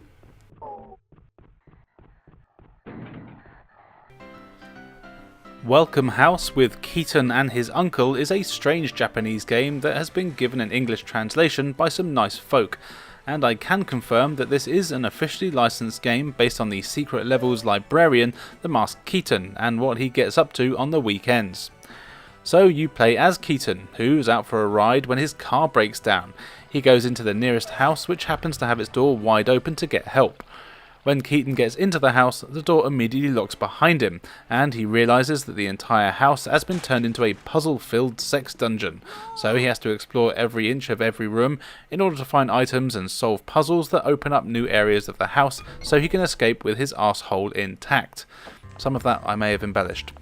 So this game is essentially a 3D puzzle game. It actually plays kind of like Resident Evil if you just took out the zombies. It's got a fixed camera and you just walk from room to room, examining everything you can. You'll need to find some well hidden items and then work out where you need to combine them and use them in order to open up new rooms, get machines to work, or get access to a different item altogether. It is a deliberately slow paced game. You can only walk, but this does kinda help, as there are times where you need to avoid stepping on certain parts of the floor. But Keaton himself is actually pretty handy. You can easily climb onto objects and never get stuck on things, which is nice. The game has a really good sense of humour, and it's very cartoon-like in its comedy. For example, if you try to escape through a window, they'll slam on your hands and you'll see some cool animations. This happens a lot all over the place, and when you trigger a cutscene, it's always good fun. It does make exploring the house very interesting, and it means that you don't mind having to examine everything, as you will see quite a lot of different unique animations. As with a lot of games like this, the fixed camera angle can sometimes mean that you miss things that can be interacted with. Thankfully though, there is a map that you get from the start, and it gives an indication of rooms that have something that you might be interested in, though not always, and also it doesn't always mean that you have what you need in order to get whatever the map is trying to point out, so don't rely on it too much. The game does look a little ropey and cheap, kinda like Keaton himself, but it does actually suit the aesthetic and tone of everything, and I wouldn't say it's bad, but it does remind me of old games like Alone in the Dark, in the way that everything moves and how the characters are made up. The controls here, they're fine, you just have to walk around everywhere, and that's about it. Then you can interact and combine things in a series of menus, simple stuff. It's a really cool puzzle game though, and it's pretty damn cryptic, so be prepared to spend a few hours with this one. I never found anything too annoying though, and the progress was steady and the pace was decent. Well worth a look if you're into odd puzzle games. It did also get a sequel, but that one hasn't had a translation yet, so I haven't given it a try. Hopefully someone will sort it out, as I would like to give it a go.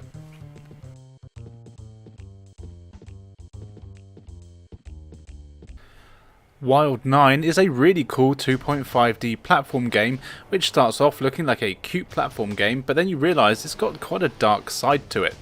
You play as the stupidly named Wex Major, who somehow gets lost in a random galaxy and manages to make friends with a ragtag bunch of space freaks. It's basically Guardians of the Galaxy. You become the Wild 9. Of course, in space there are evil bastards, and one of them is up to no good. So you set off to stop him with your crazy gravity arm weapon thing, which the bad guy wants for his own evil purposes. The gameplay here is very unique. You explore some pretty damn large levels over a bunch of different planets.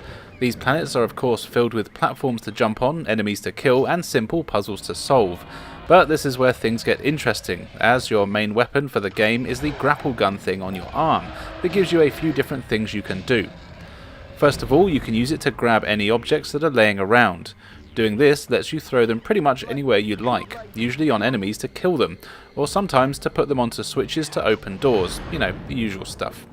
You can also use it to grapple onto certain hooks and surfaces, allowing you to swing around the level to reach higher places, and often these things contain extra health, lives, powers, and so on. Of course, you can also use it to grapple enemies. Once you've grabbed one, you can slam them into the ground a few times to kill them, which is really fun, but be careful as you can only use it on one enemy at a time, so don't get surrounded. But depending on the situation, you might want to do something different with the enemy. For example, if there's an obstacle like machinery or like a giant fan that's blocking the way, you'll want to grab an enemy and throw them into it to block it with their squishy body so you can get through. What surprised me is that the game is pretty damn bloody, with enemies exploding into fountains of blood when you do this. There's also spikes in a lot of levels, and to get over them you normally have to create a bridge by slamming enemies into the spikes, so you can jump on their corpses to get across. Or sometimes there's just traps on levels. With these you'll want to throw enemies into them so they die, and it always leaves a trail of blood. It's great. You basically get to use the grapple gun kind of like you would in real life, and most of the time it works, and you'll be solving short puzzles with it to get to the end of each level and move on. Some levels also have your teammates in them, and you'll need to rescue them. They don't really do that much once you've rescued them, which is a shame. It would have been nice to be able to switch characters, but well. There are other weapons you can collect, like missiles and grenades. These have limited uses, but are pretty powerful, and are often required to blow up certain bits of scenery or enemy generators. The graphics here are fine, but I'd say they're below average. It doesn't look bad, but everything is very jaggedy, and it made it hard to make out any detail, but it does run smoothly and has a decent variety of worlds. The enemies are just sort of blobby though, and I often couldn't tell what they were meant to be, which is a shame. The game does have a good sense of humour though, and it plays the gore in a funny way, being over the top, but it doesn't mean you should take it lightly, as it's pretty damn challenging. It took me a few lives just to get through the first level while I got used to all the mechanics. But the controls are good when you're used to them. Every button does do something, which sounds like a stupid thing to say, but it's never just a case of running in and grappling. You'll need to be doing all sorts of things at the same time to take out enemies, navigate obstacles, and do everything you need to do. But it's just so much fun. The game is an absolute blast to play, and definitely one you should take a look at if you haven't already.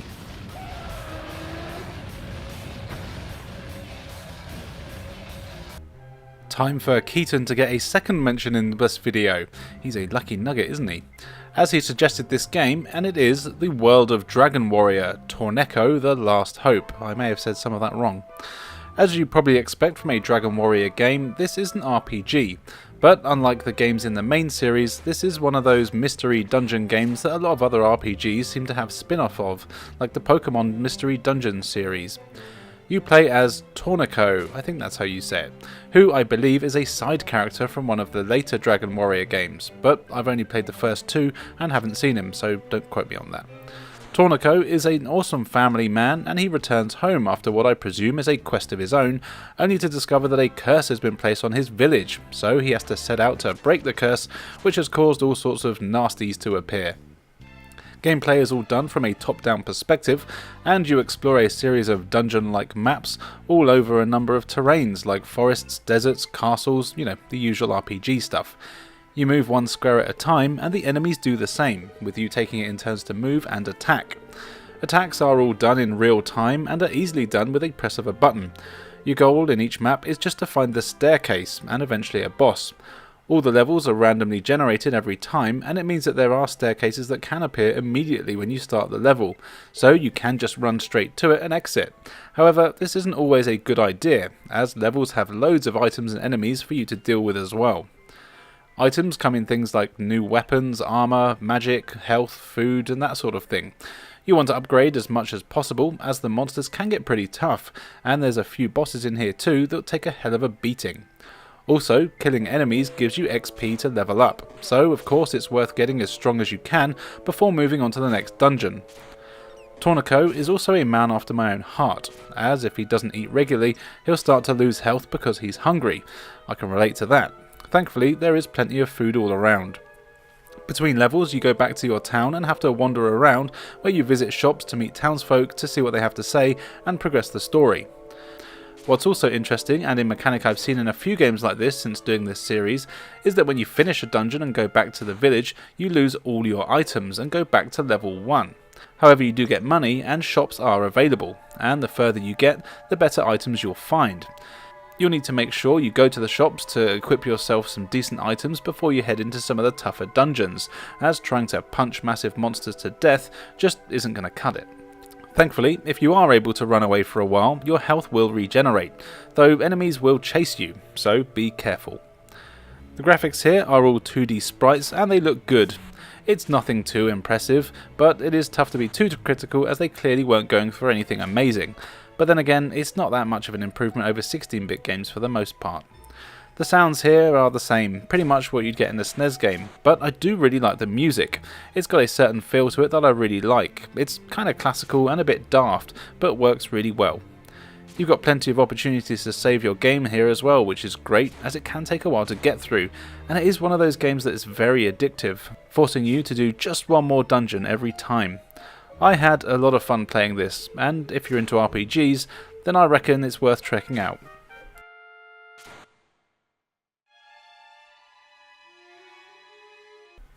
And finally for today, here is World's Scariest Police Chases, based on the hit TV show of the same name. As you'd expect, the story is exactly that. In fact, really, it's not a story at all, but rather a series of scenarios where you're a cop and you're chasing down a variety of dirty criminals in order to bring them to justice.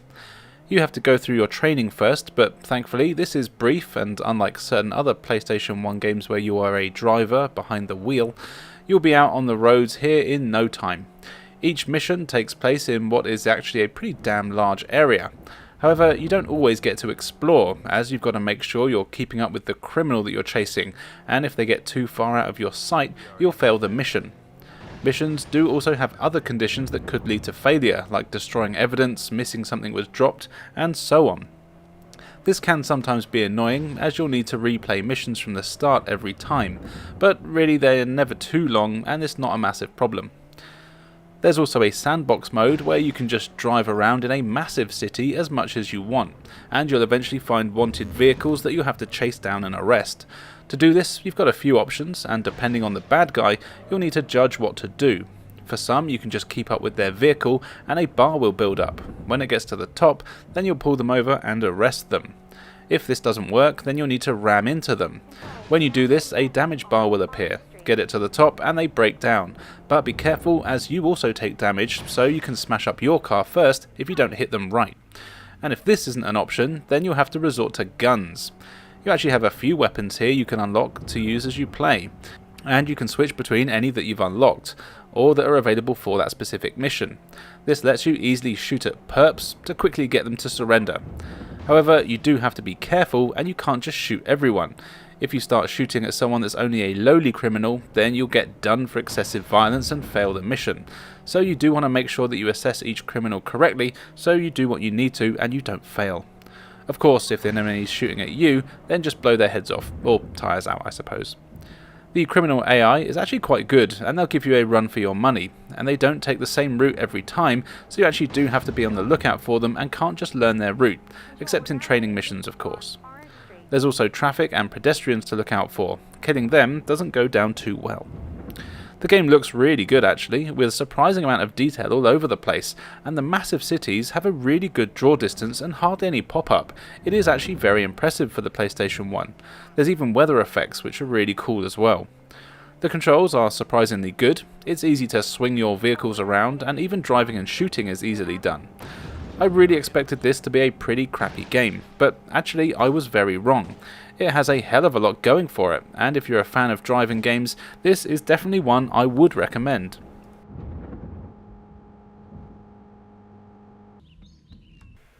We are starting with a shooter called Xevious 3D/G. This is an updated version of the arcade classic shooter. There's actually a few different games on the disc, so you'll definitely be getting your money's worth here. The main one here is of course Xevious 3D. It's a vertical shooter with all your normal tropes. You're heading up the screen and waves of enemies will come at you just about everywhere. Enemies range from evil looking spacecraft to those random shapes like they seem to have in old games. You know, there's the classic spinning disc of death and sometimes just a square thing. You also have ground enemies like tanks and boats and even buildings and gun turrets. Thankfully you're fully equipped to be able to deal with all these things. You have your usual shot that fires straight ahead of you. This is your main weapon. But you can also drop bombs to take out ground enemies. You can see where bombs are going to land by the indicator on screen, and you'll need to be pretty accurate with it if you want to hit things. It does home slightly on some enemies, so it's not too impossible. You can also find other weapons in the levels. These come in red, green and blue variety. Red is a homing laser style weapon that locks onto a few enemies at a time, both ground and air based. It is of course very accurate, but the weakest of all the weapons. Then you have a green laser which is really powerful but will only shoot right ahead of you, and there's the blue spread shot. This does decent damage and is handy for clearing out lots of enemies. These are all in containers and you'll need to shoot them to collect them. and you can see what colour weapon is in the container, so you can only get the ones that you want. If you collect a few of the same colour, it powers up the weapon, which is pretty cool. The levels here are varied enough, going over fields into enemy bases, pyramids and so on. They are all fairly basic, but this is a 3D version and it has a few cool places where the camera changes to a different angle, so it's actually behind you. I wasn't expecting this, so it was nice when it happened and actually made me want to see what else was coming up. It's not an easy game though, as you'd expect. There's a ton of enemies always firing at you, and some of them are really hard to avoid, especially the bosses. Thankfully you do get a few lives and you don't go back too far when you die. The graphics here are kinda crap. They're very basic 3D models with minimum animation, and you can tell it's a budget game right from the off. The controls are fine, they're responsive, but your ship is pretty slow, which doesn't help with avoiding the shots. Of course, there are a few other versions of Xevious on the disc. These are just the arcade versions, and they are kind of fun. It's cool to play these and see the changes that have been made to the new version. You can see that the remake is pretty damn faithful. The three versions are all quite similar to each other, but with a few graphical changes and quality of life improvements, like not going back to the start of the level every time you die. This really is one of the most basic shooters that I've ever played, but it is enjoyable. It's nice to be able to compare different versions, and if you're a fan of the original arcade, then you can probably enjoy this a fair bit.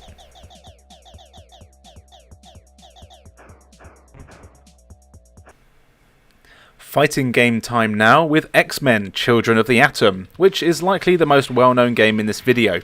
It's a one-on-one fighting game from Capcom, and I believe it was the first to start using the now classic art style that was later used in the Marvel vs. Capcom games. Now, let's face it, you all know the drill here, as it's a Capcom fighting game. There is a flimsy story that involves the X-Men all having to fight each other, eventually coming up against the evil Onslaught in order to save the day. But the story is basically irrelevant, let's face it. You choose from a pretty decent roster of characters, with your well-known ones like Cyclops, Wolverine, Storm and Rogue, and then you have a nice selection of the lesser-known ones like Silver Samurai, Spiral and Omega Red. And yeah, I'm sure if you're an avid comic reader, none of these are lesser known, but I don't care. The characters all have their own unique playstyles and movesets, and if you've ever played a Street Fighter game, then you'll be right at home here, with special moves all being done the same way as in those games, and it doesn't take long to figure out if your character is a charge one or a quarter circle one. The fights are all fast and frantic. Characters move quickly and can double jump and even high jump to create some really tough battles. And that really is the theme of the game, tough. The computer barely gives you a chance, even on the lower difficulties. I was getting my ass kicked a lot, and while I'm definitely not the best Street Fighter player out there, I'd say I should be good enough to not struggle in the first few stages. You can really see the arcade roots here, and the computer will definitely be eating your fake quarters with this one, performing massive combos from the start and blocking or dodging loads of your attacks. But it just comes down to practice and learning the characters. You will need to learn this game more than a lot of the other Capcom fighters if you want to get anywhere. Thankfully, the fighting is just so damn fun that you won't really mind. Now, you can really tell that this was the first game of this style for Capcom, and it definitely isn't perfected at this point. There's some noticeable frame rate issues here and there, and I even had a few collision detection problems, but it is still a high quality fighter. I haven't actually played the arcade version, or the Saturn version for that matter, so I can't compare it to those, but this is still a decent fighting game that would be especially good to have tournaments with friends on a Friday night. And really, that's all I think I need to say about this one. You know what it's all about, and it is definitely worth a look if you can find it.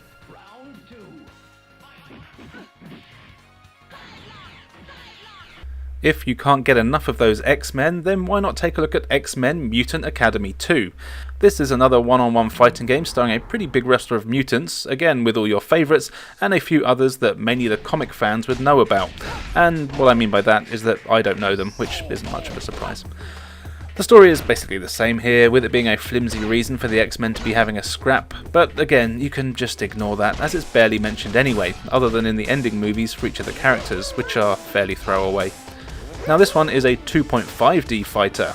Everything is made up of polygons, but the game is played purely in a 2D plane, so there's no strafing or circling here. What surprised me the most though is that the combat is way faster and more responsive and just fun to play than I ever expected.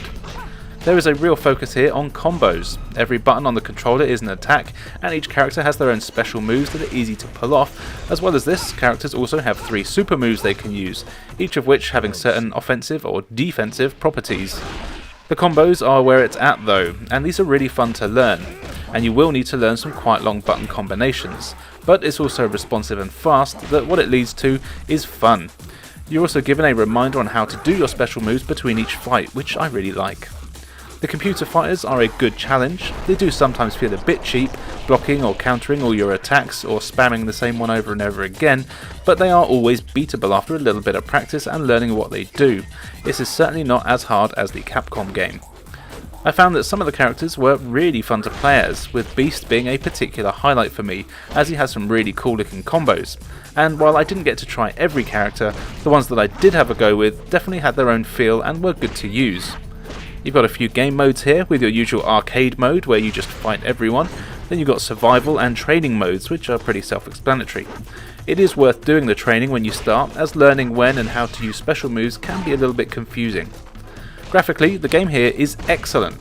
The character models are fantastic and the animation is incredibly smooth. I was so surprised at how well it actually plays.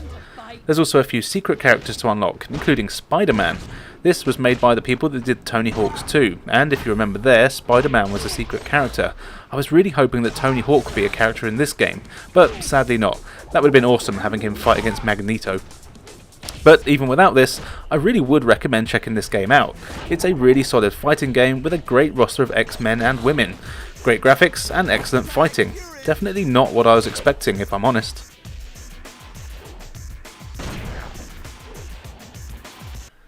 X-Blades with a Z is an extreme skating game where you get to choose from a whopping 2 characters, Kevin and Stephanie. Exciting. Then you set out on a handful of small levels where you have to attempt to do tricks to score points, collect items and even race some other punk kids so you can unlock the next stage. It doesn't matter which character you choose as they both play identically, but basically it just means you choose to be a boy or a girl. However, no matter who you choose, you're going to have a pretty bad time. The levels here are all pretty short, taking about 5 minutes to get through, and you always play the same level twice in a row. The first time you get a designated number of points, and then you get a race. The levels have ramps, grind pipes and obstacles for you to avoid, but doing tricks and jumping over things, and in fact just controlling your character in general, is not fun to do at all. But I have to include it here as there weren't really enough games starting with X. It tries to have a similar control scheme to the Tony Hawk games, but it just doesn't work very well at all. Here you jump with X, you press triangle to grind, but you can only do this at certain times, unlike other skate games where you can grind on just about anything with an edge. Instead here, you have to be designated on a jumping grinding thingy. But even just doing this is a pain. You have to press and hold triangle and a direction. If you just press triangle on its own, nothing happens. And to be honest, even when you do, it still doesn't really do anything. And most of the time, I wouldn't grind unless I landed exactly where the game wanted me to. Then there's the normal tricks. These are also a pain in the ass to do, though you do kind of get used to it. You have to jump, then hold the circle button and press a direction on the D-pad, with each direction being a different trick. But it's so awkward, and you can only press circle when you're quite high in the air in the middle of your jump, and you can't press anything at the same time. Basically, the controls suck. The levels are set up so in theory you can jump from a ramp to a grind rail for combos, but it's just so unresponsive that you won't want to bother. I found that if you do the same 500 point trick on one spot until you get all the points you need, and then just make your way to the end of the level, you'll basically be fine. It's a cheap way to do it, but hey, it means I don't have to play it properly. Even turning slightly is way more effort than it should be, which makes the racing stages, which are all the same as the point stages but with different obstacles, a pain. Now, the racing levels are definitely much easier, as you don't have to worry about points. It's just a case of getting to the end, and it's not particularly difficult, it's just kind of boring. There are things to collect on the tracks, and the idea is that you have to collect everything in one run. I never managed or cared enough to actually do this, but I guess it would add some replay value, and I'm assuming it unlocks things, but again, I didn't care enough to check. The graphics here, they're fine. I know they're not particularly good, but they're definitely the best thing about the game. It does run quite smoothly, and in its defence, it did have its moments where it wasn't too bad to play. This is definitely a game aimed at kids, but it's one that will definitely frustrate them, with the bad, confusing controls and tedious repetition that means they'll likely be playing the same stage over and over while they get used to controls. No, I wouldn't recommend this game, but hey, it starts with an X.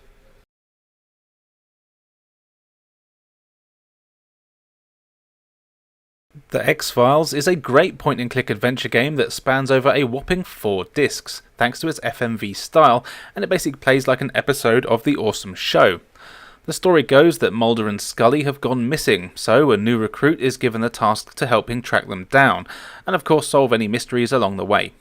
Superintendent Skinner comes along for the ride, which is cool, as I always loved his character in the series, and having him with you for a lot of the game is a nice touch. Of course, the game uses all the actual actors from the series, as well as a good number of randoms for the game parts, which does kinda show, but it still manages to keep the feel of the series with dark, smoky environments and shady looking people all over the place that you know are holding back way more information than they're sharing. The gameplay here plays like your classic point and click game. You just move a cursor around the screen and it will change to various things to let you know you can either move to a new area or interact with an object. You'll need to explore every nook and cranny of every screen to make sure you find all the items you need, as if you do miss one thing, then you can easily spend hours going back and forth trying to see what you've missed. When you meet a character, you often have a large number of things you can say to them. For the most part, you do just need to go through every dialogue option to make sure you hear all the clues, but sometimes you're given a choice of how to respond, and you can choose to be nice or be a dick. As far as I could tell, there wasn't really much difference here, though I haven't actually finished the game yet, so maybe it does make a difference later on. You will of course find items too, which you'll need to use at various parts of the game, either to give to other characters or sometimes to unlock new areas, etc. It's normally fairly obvious what you need to use and when, and for me, finding what you needed tended to be the issue.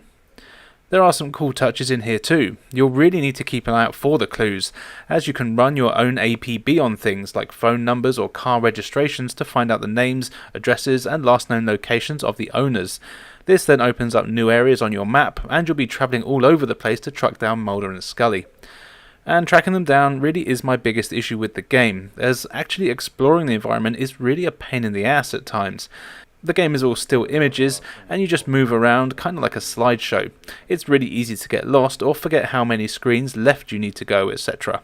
Of course, it is just a case of exploring until you get back to where you were, but there were times when I actually forgot that where I was and was lost in the FBI office, which is where you spend most of your time. This was kind of frustrating, and I just felt like I was wasting time, and I'd have to resort to a guide. Though I do think this is partly deliberate, as the game is actually very short, and could easily be beaten in about an hour or two once you know what you're doing. I am tempted to go through the whole thing with a guide just to see it all, as I am a massive fan of the show, and I really like the story here. Graphics wise, I mean, it's an FMV game, so technically it looks great, but there is a fair bit of grain on the videos which can make it hard to make out some of the objects that are very small on the screen that you need, but it's all real life things, so can't really slag it off too much. One of the problems with games like this is there's not really much in the way of replay value here, as once you know what to do, it's not like there's anything else you can go back to do, but the fact that the story is intriguing means that if you're a fan of the show, this is well worth a look.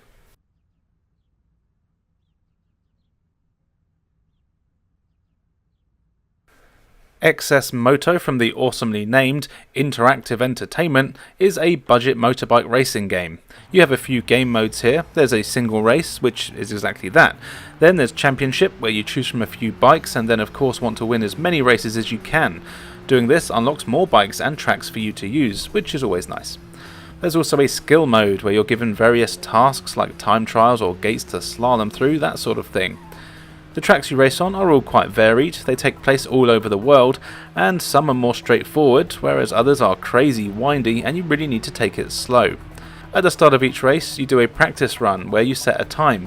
This determines where you start at the beginning of the actual race. Now, you can actually skip these, which I was kind of glad about, and I found that I did this as racing on your own is never that fun if you ask me, and all that happens is it puts you at the back of the pack.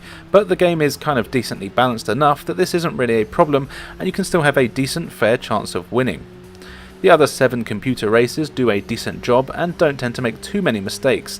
However, if you know the tracks, you can often beat them quite easily on corners. Just don't get cocky like me and send yourself flying off the track when you're trying to do this. Surprisingly, and there seem to be a lot of surprises for this letter, the controls and actual racing here are very well done. I mean, it's by no means the best racer on the system, but handling on your bikes is decent and it feels natural. The collision detection is fair, and I never found that I went off the rails because of any bullshittery. Only me shittery. What I also kinda like is that the game helps you out on the cornering if you want it to, automatically slowing you down in places so you can learn how to play each corner. This is a really handy option. Something that took me a while to learn though is that even if you set your gears to auto, you still have to put yourself into first gear when you start a race with the shoulder buttons. This is so, if you're good, you can get the revs in the right place for a boost start. I was never good enough to do this. Other than that though, there really isn't much to this game. It's a budget title through and through, and it shows. As other than a few game modes, tracks and bikes to get, it's just a basic racing game. But that's not to say it's bad, as it really isn't. In fact, graphically, it's actually kinda good all things considered. The draw distance is excellent, and the detail on everything is surprisingly good. It is funny when you see the other races though, as when they're too far away, they're just big square blocks until you get pretty close to them, but that doesn't affect anything. As mentioned, the controls are decent enough, and overall, you could do a hell of a lot worse than this game if you're into your motorbike racing.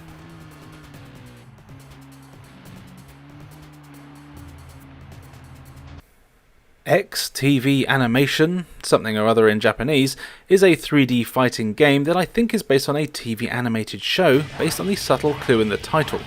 This is a cool 3D fighter where you choose from a decent roster of characters who all have psychic powers, and I'm pretty sure represent their TV counterparts as well. As you'd expect, you get the usual elemental differences, with some being fire focused, others water, wind, electric, etc. This is cool, and the characters all have a decent amount of personality. There is a story here, but that's all in Japanese, but I'm sure it sets the scene well enough for everyone to have a fight. The fights themselves are all quite unique, and all the characters are constantly flying, so it almost feels like a basic Dragon Ball Z game, though ironically it's actually better than any Dragon Ball Z game for the system. Interestingly, the battles here are all fought in 3D box arena things above the cities. You have free reign of the arena, but you can't leave it. However, if you do enough damage, you can smash your opponent through it. The controls are kinda simple, but kinda not. You have your basic moves, which are just basically a punch and energy attack, and then you've got another button that does psychic attacks. You can hold this for more powerful attacks, and then of course you have a dodge move, as well as a cool dash you can do. There's special moves for each character, but I found these very hard to pull off, and I definitely recommend looking up a guide if you don't have the manual. I couldn't figure out any of them pretty much without this, and even when I did have one, I found they were still hard to get to work. But even without them, the combat is good fun and fluid enough and does a decent job of making you feel powerful. You have a strange combined health and psychic meter that takes a while to figure out, and you can power up your psychic attacks to be more powerful, but it means you have less health, as the bar starts to split at 50-50 between health and psi abilities. This is a cool mechanic, and if you're good and confident, it means you can do some devastating moves, but risk only being able to take a few hits. Graphics here are pretty damn good, and the whole thing is very smooth, which is cool. I didn't see many of the super moves, but the ones I did all look suitably epic. Sound and music are basically what you'd expect, but nothing inoffensive.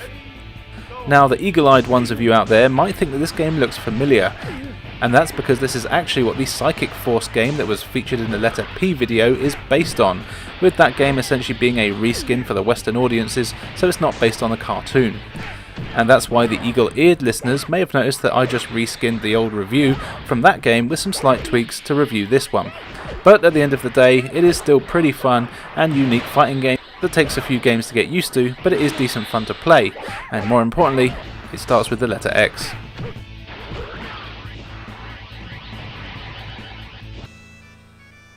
Xenogears from Squaresoft is a really cool RPG for the system that I'm sure is probably very popular, but I never hear anyone talk about it.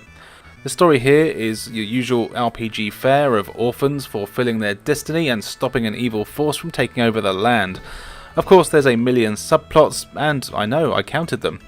And there's a lot of them being about overly dramatic idiots, weddings, clans, and people that have lost their pets. Over the course of the game, you will of course need to sort all this shiz out.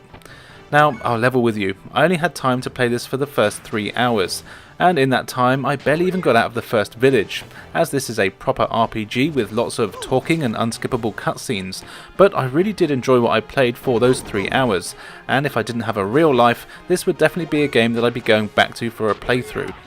Your main guy, Faye, has to explore some really cool looking 3D environments where you'll need of course to talk to everyone you see about their boring lives. Then you've got to visit shops, buy items and weapons for your journey. You start out in a small town where you have to run errands, and it doesn't take long for you to get out into the wilderness where you start getting your random battles. And the battles here are really cool. You've got action points at the start of the game, and each button is a different attack. Each attack using a different number of action points, and this means on your turn you can combo as many of the moves together as you want, as long as you don't exceed the number of action points that you have. I really like this, and it's something I haven't really seen in an RPG before. It makes the battles feel a lot more interactive, and you have to be sure to time everything very well. The enemies look really cool here, with some excellent 2D sprites with some cracking animation. Enemies will drop items for you to pick up, and you'll find more stuff in chests as you progress. The only thing that I did find a bit annoying is that some of the random battles were too often. Literally you'd move 1 or 2 steps after a battle and have another one. This could be quite tedious. The main thing here though is that a bit further into the game where you find yourself in charge of a massive mech and you have to start fighting other massive mechs.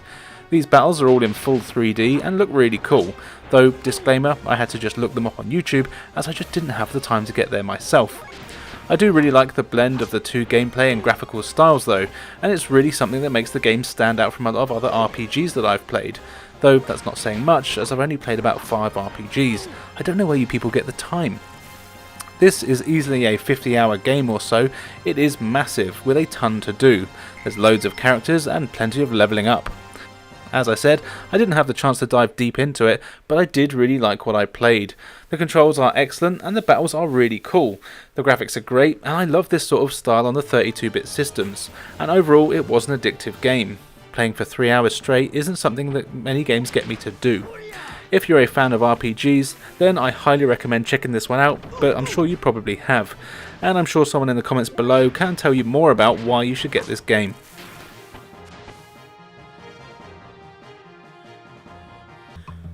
XS Airboat Racing, as far as I can tell, isn't a sequel to the previously shown XS Moto Racer, and is instead a budget kart racing game starring the Miracle characters, who I've actually seen in a few games on the PlayStation. Maybe I should look more into them one day and see what they're all about. So yeah, this is a very budget game and it shows, but it did have a moment or two of very brief fun hidden away in there. There's no bells or whistles, this is just a case of choose a character from a fairly okay selection and then choose your favourite bra size from A, B or C cup and then do some racing. In order to unlock the B and C cup though, you actually do have to beat all the ones before them, forcing you to play through every race. Though in a racing game, why wouldn't you want to do that anyway? The races themselves are actually quite fun, despite the game's clear lack of just about anything. The tracks are all quite varied actually, and in fairness to the game, they look pretty good, with some fun scenery and a load of different locations. I like this and seeing what was coming up next. As it's a kart racer, the tracks also have a handful of weapons you can use. You get rockets to fire ahead, bombs to drop behind, boosts and shields. To be honest, these are mostly useless, and although I did use them a couple of times to get ahead, you'll never really find yourself relying on them. Besides weapons, there's not really any other thrills here to be had. The races are just a case of getting to the end. You can accelerate, brake and turn, which makes sense in a racing game, but there's nothing ever exciting happening, and it tends to be that when you get in front, you'll just stay there, and that's about it. It's a very easy game. But that's alright, as it means you can unlock every secret character and other cup in no time at all. In fact, you'll be able to get just about everything here in around an hour, probably less. There is of course the multiplayer to try out if you don't like your friends. But the actual gameplay really isn't the worst out there. The controls feel pretty stiff and turning is kind of floaty, but it is manageable. Though the collision detection is very dodgy and you'll come to a dead stop almost every time you get anywhere near the side of the track. So don't try to take corners too crazily, you want to stay as central here as possible. Graphically, the game is what you'd expect. It's not the worst I've seen, in fact it's probably not even the worst in this video. But it is very cheap looking and you can see that it was a rush job. But again, it's a budget game, so what do you expect? The sound and music are pretty bad. The music tracks are short and loop often, and there really isn't much in the way of sound here to speak of, though that may be not a bad thing. Overall though, there is just really no reason to pick this up. I wouldn't say it's terrible, but it certainly isn't good. It might be okay for kids, as they're stupid and just like bright things that look cute, but then again, so does my mother, and she's awesome. So yeah, ignore this game, but if you have to have it, I'm sure you'll find it fun for an hour. XCOM Terra Unknown is a port of the popular strategy PC game where you're in charge of Earth's defense forces against an alien menace, which kind of explains the story. Aliens are a very real threat, but here, rather than being a one-man army with a pistol and a knife against an entire advanced alien race, instead you have to set up bases all across the world, gather resources, scout out aliens, and take them down. The actual aim of the game is to find the source of the mothership of the aliens, which could be anywhere on Earth, and then have enough firepower to take it down. It is an incredibly in-depth strategy game that, for me, was entirely overwhelming at first, so I had to go and read a how-to-play guide.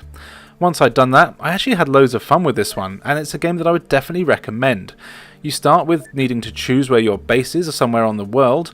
Once you've done that, you can send out a small number of ships anywhere you like to patrol areas. If your scouts find an alien craft, you can send out your interceptors, which are much faster and have more firepower, and then they'll fight the alien ships. You can either shoot them down or give them a warning, or just see what they're up to. If you do shoot them down, then you send in your ranger ships to the crash site to look for survivors and fight any that are causing trouble.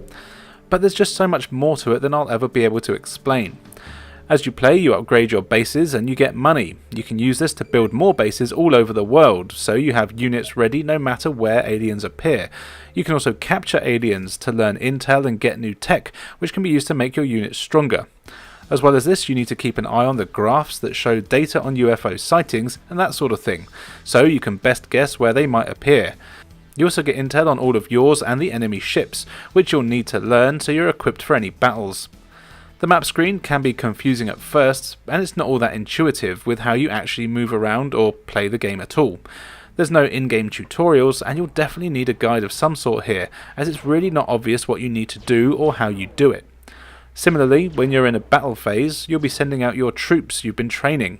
Here the game turns into a turn-based affair, where you have to move around the scenery and of course attack any enemies. You can really tell this was a PC game, and there are dozens of buttons and icons all over the screen that are used for pretty simple things like just moving around.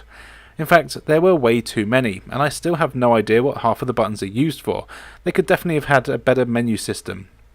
But once you get used to how everything works, it does become very addictive, but never easy. This is a really tough game. Graphically, the game looks like a DOS game, which makes sense as that's what it was. The map screen is very jerky and it controls pretty badly, but it does the job. The action scenes are much better, but still not too impressive, even for the time. Controls wise, if you can, use the PlayStation mouse. I was using a controller, and to be honest, it was a pain in the ass, so I checked and it is compatible with the PlayStation mouse, which would make the game a hell of a lot better to control and a lot more fun, but I can't use one of them, so I didn't get to try it. Overall though, this is an excellent strategy game, but it is not one for the faint of heart. There is a hell of a lot to learn here, but the game does not hold your hand, so unless you're a proper fan of simulation games, or are happy to learn a lot of mechanics and in-depth menu systems, then this is definitely worth playing. But if you are someone who wants instant action, then this likely won't be for you.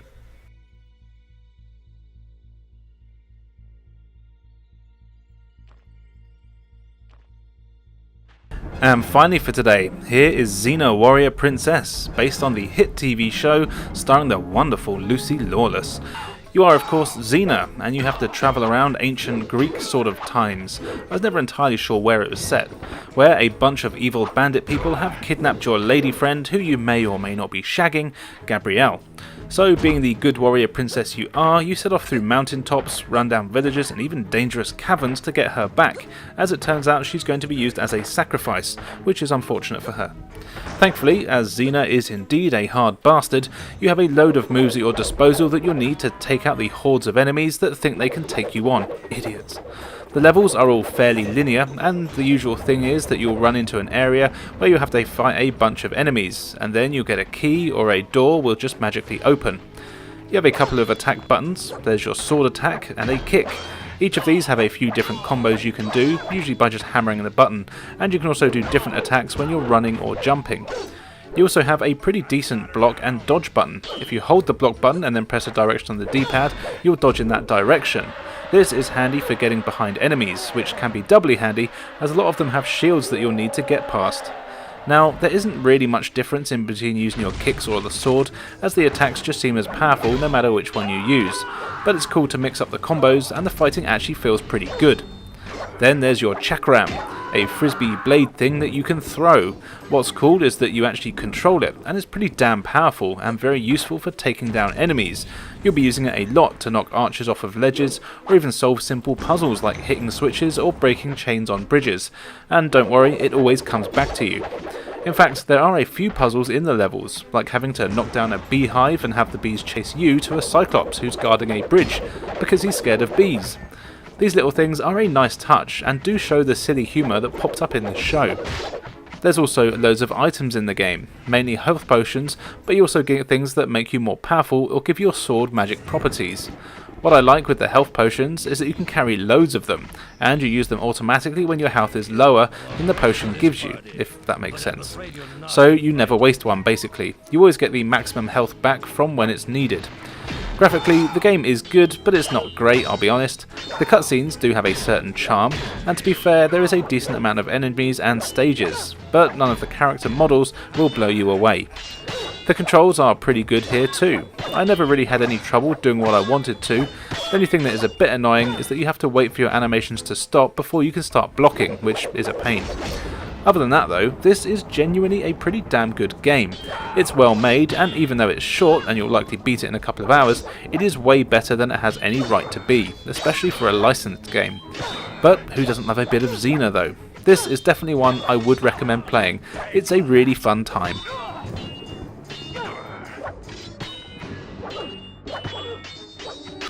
We are starting with Yeah Yeah Tennis from Sunsoft, which back in the NES days would almost guarantee you'd be getting a good game, but sadly they did have a bit of a decline. Anyway, this is a tennis game, and a pretty basic one at that. You're given a few options. You can do single match, circuit or practice. Then you have quite a few characters to choose from, who each have their own strengths and weaknesses when it comes to speed, power, technique, and their preference on playing up close to the net or nearer to the back. So you choose your character, and then from a selection of courts, again each of which affects the play in different ways, some offering more speed and bounce, and then others are not so much. And then of course you play tennis, but not very well. Each of the buttons on the controller is a different type of hit, though only two of them seem to be any different from one another. You've got a regular hit, and then pressing triangle does a lob. Now I'm sure there is probably a slight difference in the other ones, but I really couldn't notice it.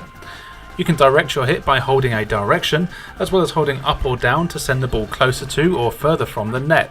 Basically, you want to try and put the ball where your opponent isn't. But this is much easier said than done, thanks to the unresponsive controls, a very short reach, and the fact that the ball often just goes straight through your character. Your timing here has to be perfect, or you're just going to be swinging wildly at the air and not hitting anything. Even serving is a lot harder than it needs to be, and I found I'd always get at least one fault. Even after practicing, I could still never get the timing right just for regular hits or serves. The circuit mode has a couple of interesting mechanics, and you get to distribute some ability points so you can adjust your character to your playstyle, but the computer AI, even on the lower difficulties, rarely seems to mess up, making it incredibly hard to score a single point, or 15 points I suppose as it is. The graphics here are fine, the game has the fun chibi style to everything, and the animations etc are decent enough, but this does mean that you have stubby arms and your reach is just not very good, but at least there is a variety in courts and players though, eh? This can be played with up to 4 players in a game of doubles, but the fact that it isn't just very fun to play, and it fails with some things that are fundamental for a tennis game, means it really isn't one I'd recommend. Play Super Tennis on the SNES instead.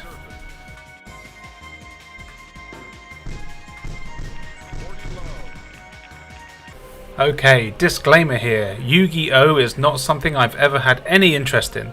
I don't really like these card battling games in real life or in video game worlds, so you really have to take everything I say here with a pinch of salt, a large pinch, or you could just ignore it completely, which is probably recommended. Yu-Gi-Oh! Forbidden Memories presumably follows the story of Yu-Gi-Oh! And his mates, and at the start of the game you see some evil git getting his hands on some magic power thing. The game then switches control and lets you have a look at a few places on a small map, where you'll be buying and collecting cards, putting together your deck, progressing the story, and of course having exciting card battles, though the exciting bit isn't that true. Once you've spoken to all the characters around you, you'll eventually get asked to have a battle. Here you're taken to a 3D board arena thing where you can choose your cards to battle against your opponent. You can have up to 40 in your deck at a time, and they all have all sorts of different stats. You have power and defense, as well as a type like earth, fairy, flying, or that sort of thing. Then you have cards that just give you stat boosts, and other ones that will power them up. You can also have magic cards, which can affect the whole playfield. And if you're not careful, you can even mess yourself up by using these. On each turn you have 5 cards to choose from, and you have to choose one of those 5. If you have more than that on the board already, you have to either replace one of the cards you already have out, or if you're lucky, you'll get a card that can merge with one you already have, making it even more powerful. This makes choosing what cards you use quite tactical, as you don't want to always have the best ones in your hand out there, as you might be forced to replace them with weaker cards later down the line. You take it in turns with your opponent to place a card, and you can choose to put them face down so it's a surprise when you're attacked, or if it's a card you want to scare them with, you can put it face up so they know not to mess with you, though I don't really see why you do this, as it just makes them easier to counter. Cards placed face down remain a mystery until they're used to attack or attacked by an enemy. But I still don't really know how to win a battle. I fought someone and absolutely kicked their ass, defeating all of their cards, but I still lost the battle. I'm guessing I've got to do something else with getting them across the board or something, but I didn't really care enough to check. Also, when you put a card down, you get to choose a planet name to go along with it. I've got no idea why, but I'm sure it's exciting. There's no battle animation as such, you just compare the 2 cards and the weakest one bursts into flames. The magic cards have a little animation, but that's about as exciting as it gets. I do really like most of the artwork on the cards though. It is really cool, and I'd actually like to see some of the characters as playable ones in their own games instead of a boring card game. Between battles you just look at still images and read the waffle that the other characters are saying. It was never very interesting. So yeah, as I said, I really don't care for this sort of thing. So for me, this was a load of boring old rubbish. However, if you're a Yu-Gi-Oh fan, then you might be looking at this and think it looks awesome, and you're likely screaming at me for not understanding it. And you know what? I don't care. If you're into this, then I'm sure it's alright, but if you're not, here is probably not the best place to start, as there isn't even a tutorial. So yeah, I'll leave this one for you to decide.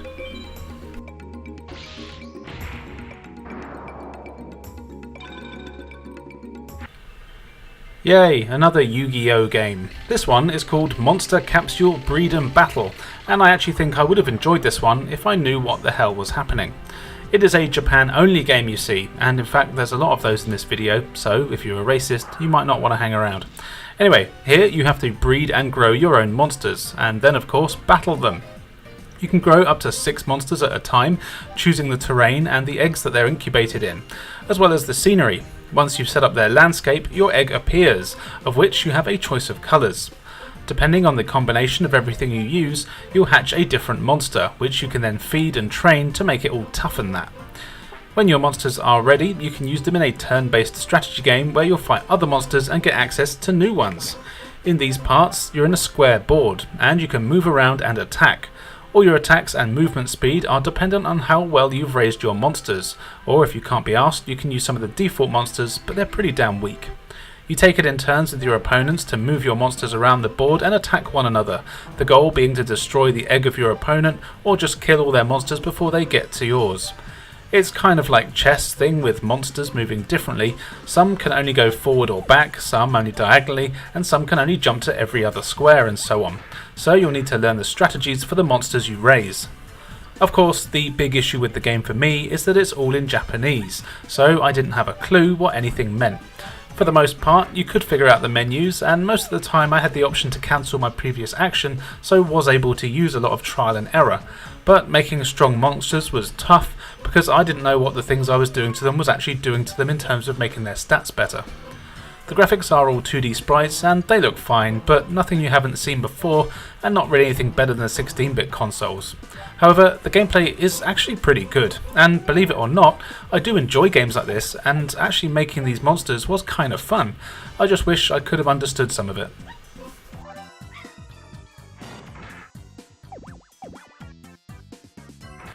Now, if you're ready for me to butcher some Japanese, here is Yiliyama Dori Tankanati, which, according to Google, means something along the crow's curse. This is one of those games that's quite difficult to get anywhere in if you don't read Japanese, which is a real shame as I love the style and theme of this one. It's a survival horror and you play as a bunch of punk school kids who are walking their awesome dog but happen across a crow. Then the screen went all weird and some text popped up that I couldn't read, but I got the feeling it wasn't good. The next thing I knew, I was choosing from one of the 3 characters in their high school, but didn't have a clue what I was meant to do, and it was disappointing. You control your chosen character and walk around some pretty large areas all on a 2D plane. As you do this, you'll find things to interact with or collect, and of course there's a ton of characters everywhere for you to talk to, though I never knew what they were saying. I presume a lot of it was just general bants, but some of it was probably just clues or telling me what I needed to do, which would have been handy. As it's a 2D plane, getting around the environments could actually be kind of tricky, as it'll often change perspective and it was hard to know which direction I was going at times. Even getting around the school at the start of the game was tricky, but manageable. I do really like the graphics here. They're sort of digitised but then drawn over it from the looks of things, and it means the game has some really cool animations, and the game is a bit of a survival horror like I said, and at times it did have a bit of a spooky vibe to it. The controls can be quite stiff and unresponsive thanks to the animations. This is a game though that you have to play kind of slowly and take your time with it, otherwise it will just feel like you aren't doing anything when you press buttons. You do have to move at the game's pace, not your own. But sadly, as it was all very text heavy, I couldn't really get anywhere, but I really would have liked to, so if there's a translation around, please do let me know. There are playthroughs on YouTube I could watch, but I don't really want to spoil it for myself, and I'm holding out and hoping this one does get a translation. If you can read Japanese, I would recommend giving this one a go.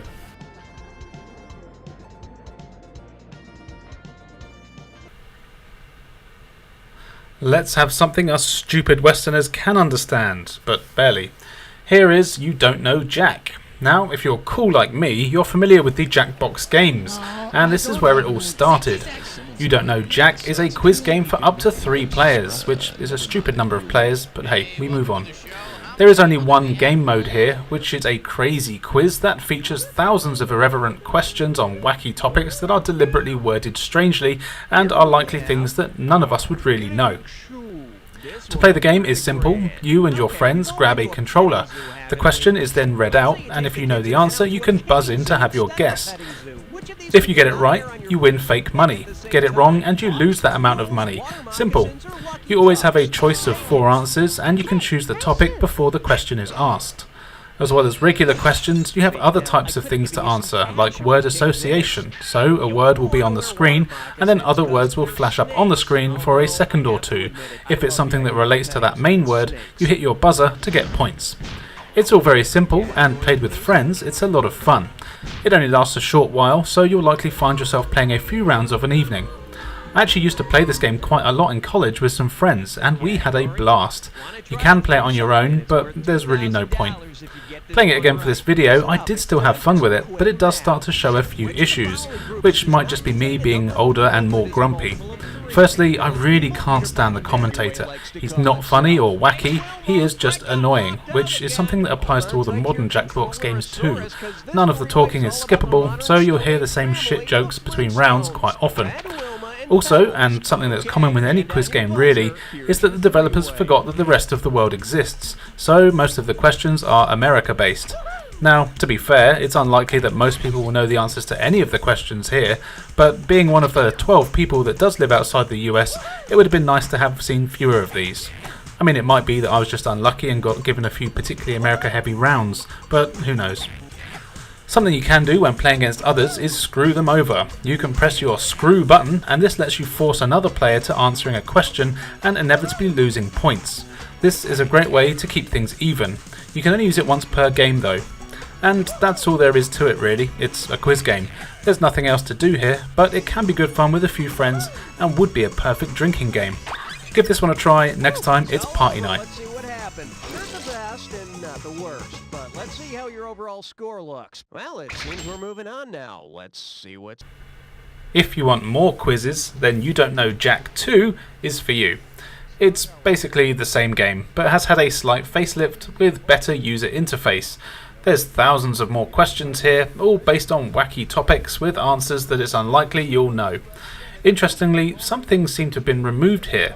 You don't have the option to choose the category you want to answer anymore, which is a bit of a shame, and there seem to be fewer question types, with it basically just being multiple choice and not much else. There's not really any point in me saying anything else here. Everything I said about the first one pretty much applies here. It's fun with a couple of mates, but not something you'll play on your own. Again, if you like silly quizzes, you'll get a bit of enjoyment out of this one. Category's gonna be, if I could turn back time, I'd still be an old coot. You get it right, I'm putting you up $2,000. Here. Time for some more language butchering now. Here is Yugen Geisha Chikyu, another very Japanese game, and one that is pretty much impenetrable if you don't speak the language.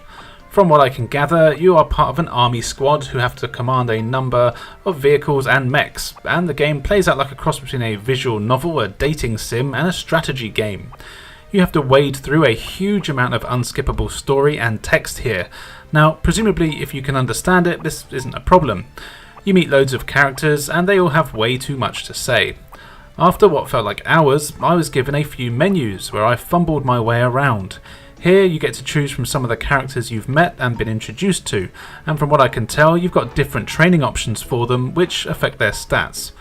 I don't know exactly what I did, but I'm sure it's something that would come in handy for the next part of the game, which is the turn-based strategy side of things. In these parts you take control of a few different units, and your job is to blow up enemies, escort units, and do generally things that good guys do against bad guys. These all play out in a turn-based fashion, so you choose your units you want to move, and you position them in the best places to attack, and so on. Again, I had a bit of trouble navigating the menus, but it didn't take too long before I was able to remember where I needed to go to select or move or attack or anything like that. And generally, I do actually like these sorts of games, so I didn't mind doing it.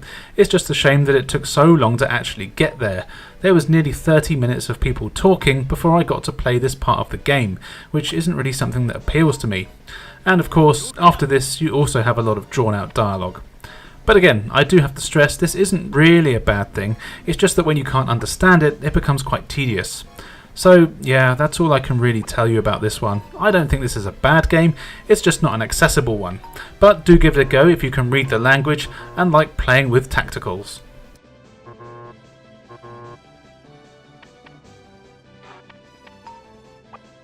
And now for the last game I could find that started with a Y, and it's another Japanese one. Here is Yusha o Gaogai Ga.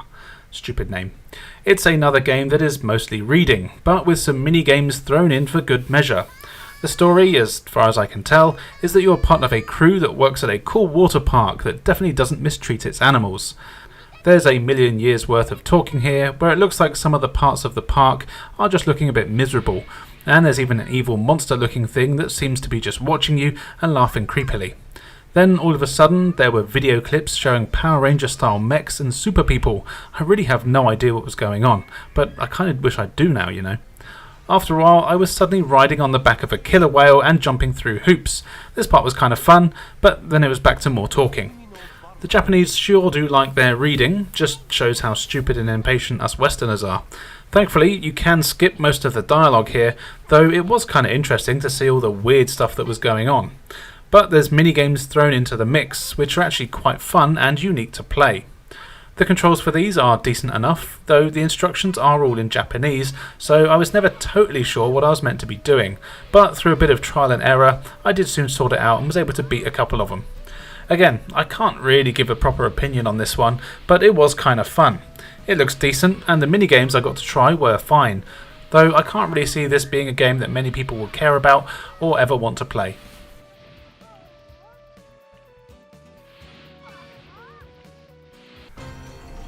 Right, let's have something we can all understand. Here is Ray Crisis, which some of you more intelligent viewers might notice doesn't start with a Y, but it does have one in it, and we need 10 games.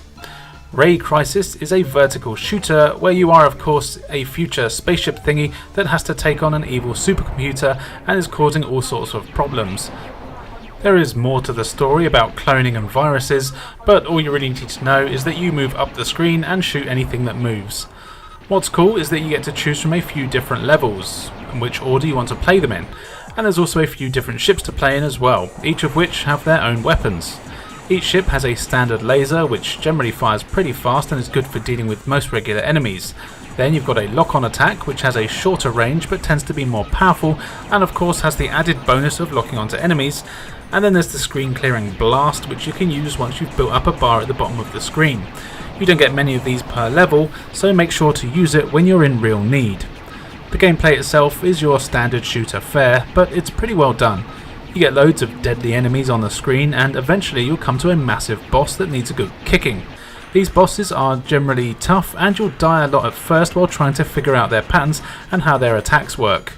Controlling your ships is great and very responsive, and most of the weapons are good to use. There aren't any new ones, but you do get power-ups for the ones that you have to make them stronger or fire more bullets. You do have to be very careful as you can only take one hit before dying, but most of the enemies will take a handful. Thankfully your hitbox is pretty generous, so you can get pretty close to the bullets and not have to worry about cheap deaths. I really like the graphics here too. The robot enemies aren't really anything you haven't seen in a million other games like this, but they still look cool and blow up nicely, and the amount of bullets and lasers all over the place is funky and colourful, which is always nice. Overall, this is a pretty standard shooter, but it's well made and a lot of fun. You'll be able to beat it in less than an hour thanks to the unlimited continues, but it's got a nice bit of replay value with choosing your routes and a handful of ships on offer. Worth a look if you're into shooters.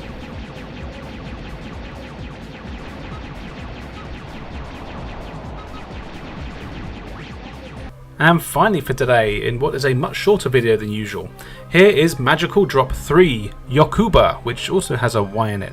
This is a cute, challenging puzzle game where you have a ton of different game modes, characters and scenarios to choose from. There really is a lot in here. But no matter which one you choose, the gameplay is largely the same. Basically, you have to grab the coloured balls that are coming down from the top of the screen, and then you have to place them on balls of the same colour to get rid of them. How many you need at any one time to make them disappear and the layout in which they need to be in all varies depending on the level and scenario you're on. Sometimes it's only 2 or 3, or sometimes you need loads. Oh, and beware, I probably will be saying balls a lot here. Now, this might seem the same as a puzzle bubble game, but it's actually quite different in the way it plays. How it works here is that you choose your character, and then you control a little jester at the bottom of the screen. The jester person can grab balls from the board above, and can actually carry as many of the same colour as you want.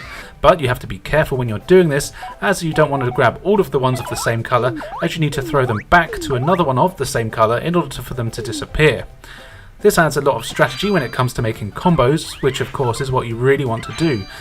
Doing this makes your opponent's balls drop faster. And of course, the first one to get their balls in the bottom first is the loser. Or maybe they're the winner, depends what you're into I suppose.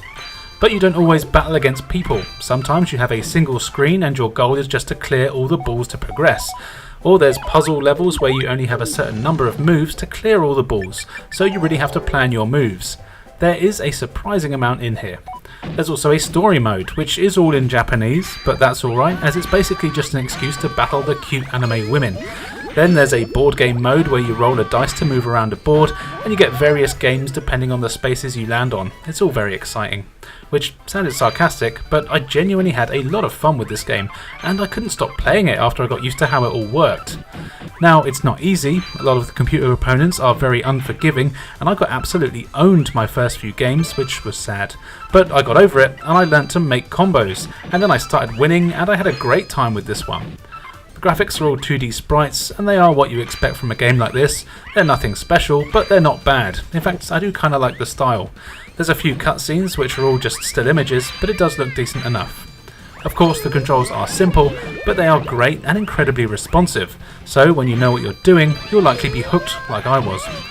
Overall, this is just a fun puzzle game that has a ton of content, some really fun gameplay, and is a game I would actually recommend if you like this sort of thing.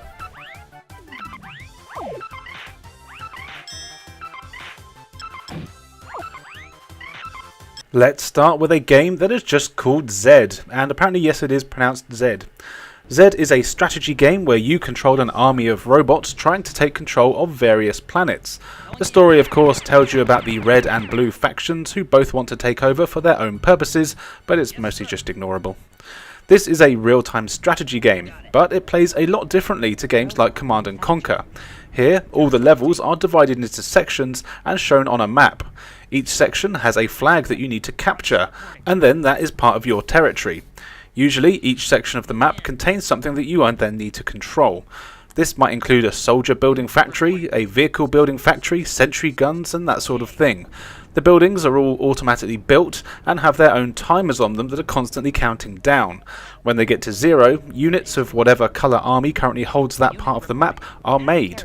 So basically, you don't manually create units or vehicles, they're just constantly pumped out on a timer, and who they're for just comes down to whose flag is in the ground. Your objective on pretty much every level is to destroy all the enemy units and capture or destroy their base. But this is definitely a lot easier said than done. The enemy army AI is always super aggressive and quick off the mark. It's unlikely that you'll beat many of the levels on your first try. There's a surprising amount of trial and error here. You'll need to learn which part of the maps to capture first and which units are best to get the job done. You'll get vehicles, and these are vital as they give you a massive speed and power boost. So if you can get them early on, you can do a hell of a lot of damage in quite a short time. But make sure you leave troops behind to defend your flags, as to capture them, all that needs to be done is someone else touches it. And you can do this when there's enemy units still in the territory. It's literally whoever touches it most recently that gets it. As you get further into the game, more units and vehicles come available, but the challenge never lets up. This is a hard-ass game. Graphically, it looks fine. It's all 2D sprites and doesn't really do anything too special. The cutscenes are cool, pre-rendered ones that look decent enough and have your typical 90s 2D humour, which means they're not funny, but, you know, A for effort. The controls, even with a controller, are fine. Now, you can actually use the PlayStation mouse with this game, but I can't get that to work with my totally legit copy. However, it would make everything infinitely better. Having said that though, even with the controller, it's perfectly playable. There aren't that many functions, as it's just a case of select your units and tell them to attack or capture flags. This means they've used the buttons on the controller to snap to nearest units or enemy bases or their units. It takes a bit of getting used to, but works pretty well when you do. But yeah, the mouse, if it's an option, would be much better. The game does have a pretty slow pace to it, with no option to speed it up that I could see. That was the main problem I have with the game in fact, and it's actually one that I remember having with the PC version when I owned that one years ago. It can make levels feel really like they're dragging, and some will take literal hours to beat thanks to the combo of slow movement and really hard AI. But that shouldn't put you off. If you're up to the challenge, this is a really fun game of what is essentially a massive capture the flag game. If you are into strategy, then I do recommend giving this a go.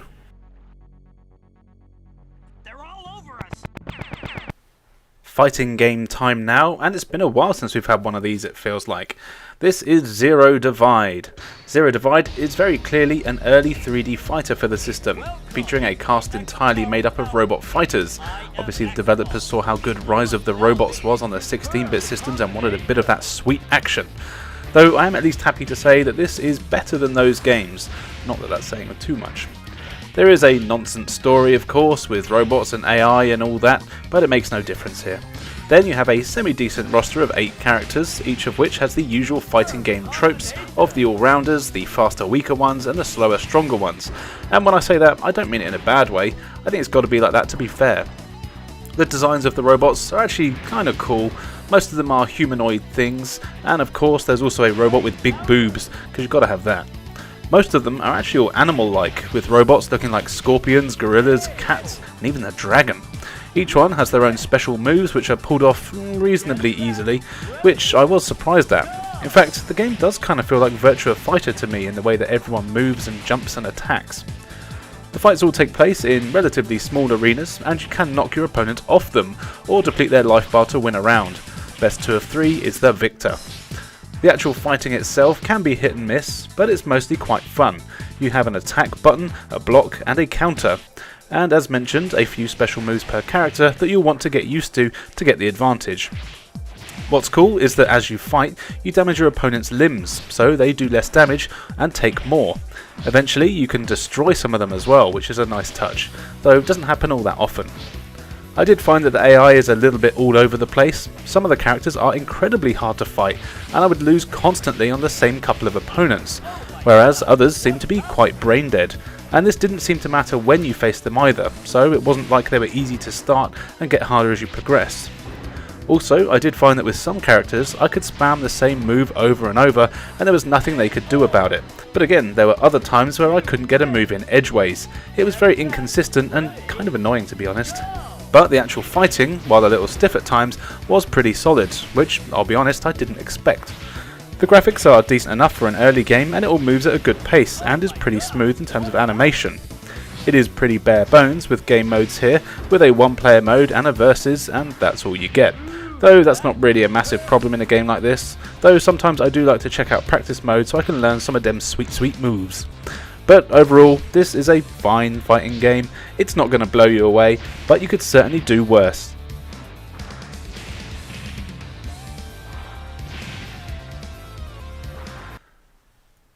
Zero Divide apparently did well enough to get a sequel, cunningly titled Zero Divide 2. The game is largely the same, but with a few tweaks here and there. First of all, the graphics and animation are noticeably better, and I actually really like how it all looks. The animation is very smooth and looks even more like Virtua Fighter in the way that everything moves than the first game did. You get 2 extra characters, which isn't a whole lot, but hey, I'll take it. The fighting action is largely the same, with fights taking place in arenas where you can sometimes knock your opponent off them for the win, if smashing them to bits isn't on the cards. But you do have to be careful, as I did find that I threw myself off the level quite a few times here by accident when I was trying to do that. The controls and speed of the game have all been given a noticeable tweak for the better here as well. It feels much more responsive to play and it's easier to put together some pretty decent combos, making the fights feel more technical and not just a case of mashing one button over and over. In fact, I didn't even find myself trying to do that here. The limb damage is back and it looks much cooler as you actually see parts of your opponent flying off all over the place. It really makes your attacks feel like they're doing something. There still isn't much in the way of content here, other than a few new characters. There's no funky game modes, but with the really fun fighting and unique roster of characters, this is actually a fighting game that I would recommend checking out. No, it's not going to be better than Tekken or Virtua Fighter, but it is well made and definitely a bit of fun.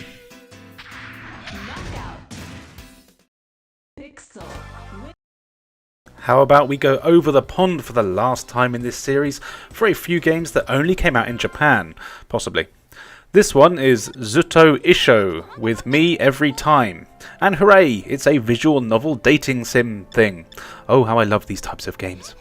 Now, I can't really tell you too much here, as everything is in Japanese, but it was either this game or a ton of Zoids games, and I know some people like these visual novel dating sims. Sadly, I couldn't make heads nor tails of the story here, but you get to choose from a few girls. I wasn't entirely sure if that's who I was playing as, or if it was the ones that I was going to try and bang. I mean, I'm assuming that's the end game here, right? So I chose from 3 creepily underage looking ladies, and then I skipped through a ton of text. Eventually you get to a calendar screen, and from what I could figure out, you populate this with a range of activities that take place during the day, and then depending on the choices you make, your stats will change. I wasn't really able to tell what any of this did, and I could rarely tell if what I was doing was good or bad. You're given choices all the time, and you have to properly figure out what's going on. This is a game that you can only really play if you're able to read Japanese. It looks decent enough with your standard anime characters and graphics.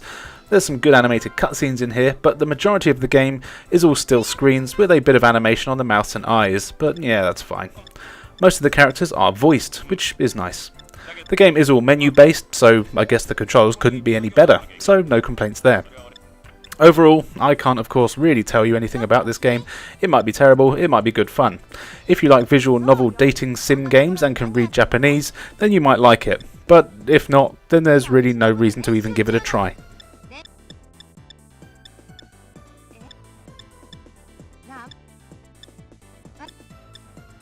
The stupidly named Zil Ol, which I may have said wrong, is an RPG adventure that, once again, is all in Japanese, which is actually a real shame as I had a bit of fun with this one, but just had a hard time getting anywhere because of the language barrier. Here you actually get to create a character, which I'm sure is nicely done, but again I wasn't really able to do much more than get a basic person. Then it appears to be the usual RPG fare with you having to save the land from a big baddie.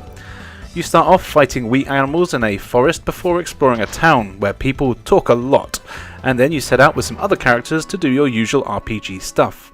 But I really did enjoy what I was playing, and even though it was very slow progress for me as I never really knew what I was doing or who I needed to talk to or where I needed to go, I was able to get somewhere just by brute forcing it and could figure out what some of the menu bits were for. You do the usual thing of battling to level up, and here you increase your stats, and there's a big emphasis of boosting your magic. Now this could have been down to the character I created, and it might be different depending on who you choose. When you're not in a town, you don't get a bunch of random battles.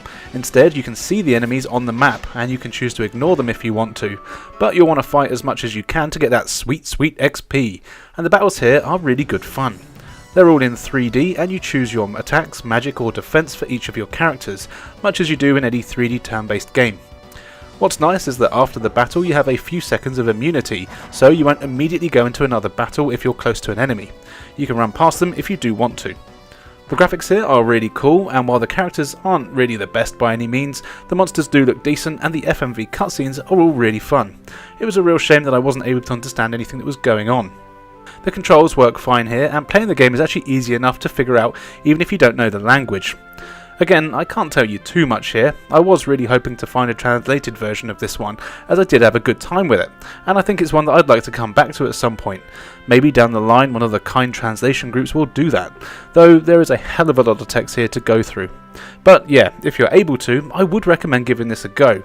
It seems like a really cool RPG that's fun to play, and has more than a whiff of inspiration from the Final Fantasy games.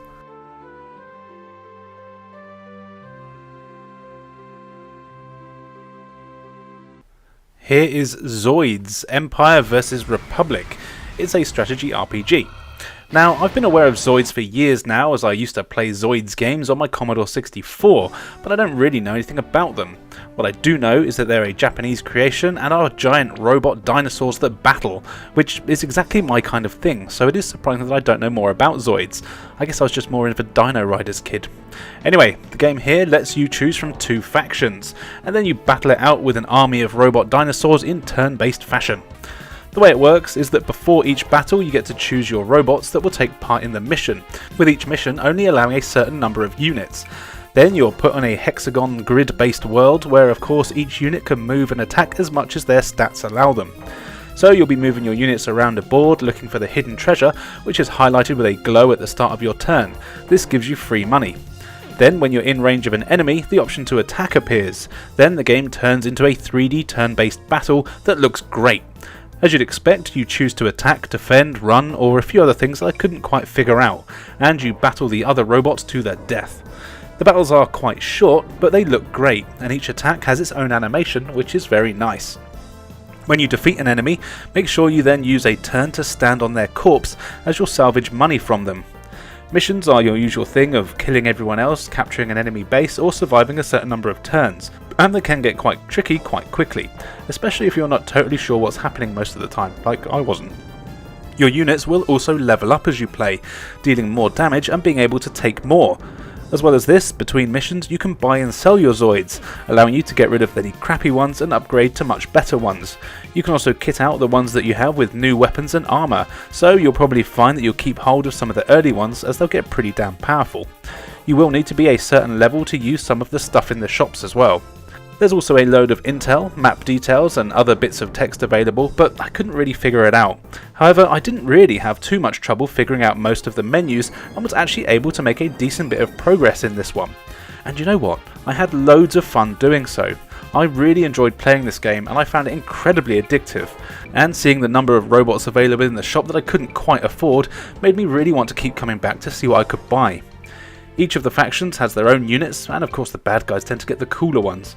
But there's T-Rexes, Triceratops, Stegosaurus, Diplodocus, and more, just to name a few.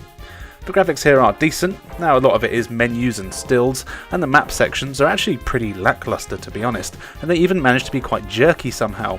But the actual robot models look great, and I really like the battles. They don't drag on, which is nice, and it all plays at a decent pace. The music here is pretty damn terrible. I'm assuming it's from the anime, but it's only a few really short loops and it starts to drag pretty quickly. But that isn't enough to not make this game fun, and I really enjoyed playing it. This is another one I wish had an English translation. I very rarely play RPGs because I don't have that much time and I can't really get stuck into them, but this is one that I would be very tempted to give a proper go if I could.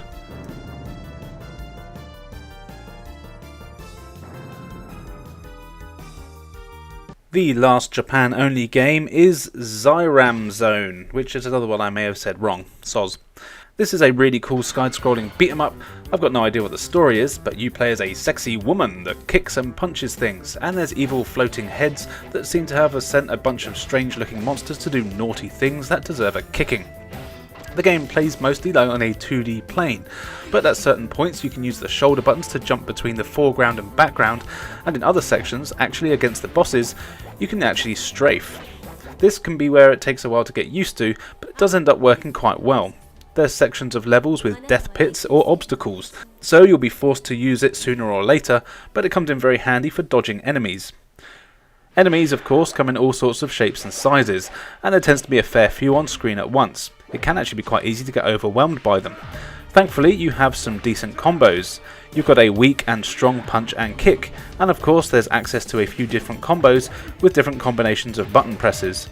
You also have a few special moves you can do using Street Fighter style inputs. Thanks to the game being on a 2D plane, you press up to jump, but this actually works and makes it easy to do your moves. Now, I will say that the control can be a little stiff, and it's one of those games where you have to wait for animations to finish before you can do anything else. So I did find that I was attacking air or the complete wrong direction a lot of the time, but that's just me being impatient more than anything. Something else I like is that the camera moves around depending on the action and the part of the level you're in, and it can give you some cool angles to watch yourself kicking butt, or having yours kicked if you're not good, like me. Eventually you'll get to a boss, and these fights are really good. You'll need to block by holding away from the enemy and then learn their patterns, as some attacks can't even be blocked. When you beat them, you capture them in some sort of digital cage thing. It's like the game is set inside a computer, which it might be, it's hard to tell. Graphically, the game is decent. It doesn't have a ton of detail, but what's here is good enough, and the enemies are all quite angular, but it looks fine. The levels are nicely designed, and the camera moving around really helps keep things interesting. The controls are decent, they are a little bit stiff, but they work well. You should be able to play this game without any problems. More importantly though, this is a game that you don't need to speak the language to play. It's easy to understand and fun to play. And yes, it's another one that I would recommend.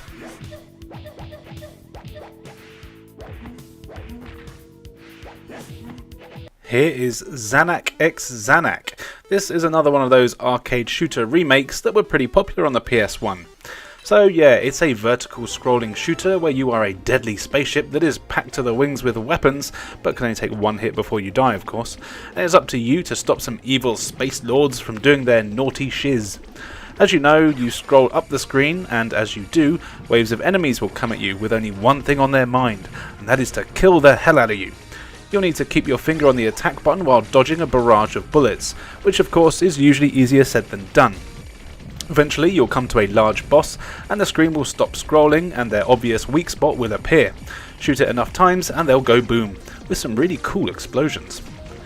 Something that I really like here is that there's never a break in the action. Well, there is, but not that often. The game just keeps scrolling onto the next stage of each world while making each one feel pretty big. Now you will move to different planets, so that's when you get the breaks. The levels themselves have the usual feel of space, rocky, fire and grassy things, you know the drill, and they do each have their own enemy types and of course a boss at the end. The length of the level differs though, with some being noticeably shorter than others. You do get a few different weapons here. Each one is represented with a number, which I don't really like in games to be honest, as I have a shit memory and I can never remember which one is which. But if you do collect the same number multiple times, it will power up that weapon and give you more bullets and power.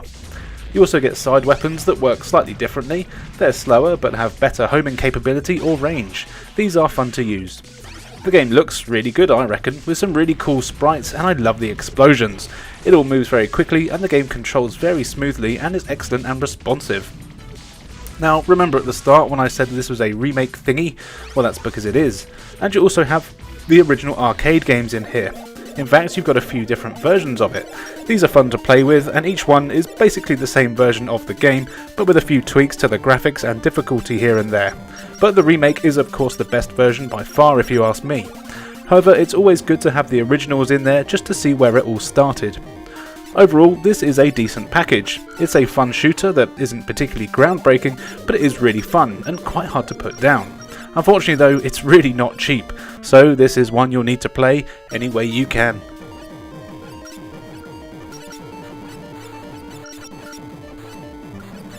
Here is the stupidly named Zubumafu, and I don't think I said that right, but I'll get over it. It's a 3D platform game for kids, based on what I'm assuming is a pretty popular kids show. Now, even though this is for kids, I do have to admit, I kind of have a soft spot for games like this, mainly because I bloody love animals. There is a story here, it's Lemur Day, and you are Zobu the lemur, and you have to arrange the party, which involves going to find your friends and more importantly, collect as much food as you can so everyone doesn't get feral on your ass. It's for kids, so it is a very simple game. There's only 5 levels here, and they all play basically exactly the same. You've got an isometric 3D view, and as Zabu you have to explore each stage, which range from jungles, the outback, swamps and tundras, where 50 bits of food are hidden. As well as this, one of your animal mates is also knocking about on the level, and you'll need to find them to invite them to your party. So you'll be looking for an elephant, kangaroo, sea lion and more to get them to the party. To beat each level you have to find your mate and at least 25 of the hidden fruits. So you'll be climbing trees, jumping around ruins or icy tundras and more to do this. Each level also has a ton of other animals in them. Most of these are harmless, but when you go near them you learn some cool fun facts about them, which I really appreciate to be honest.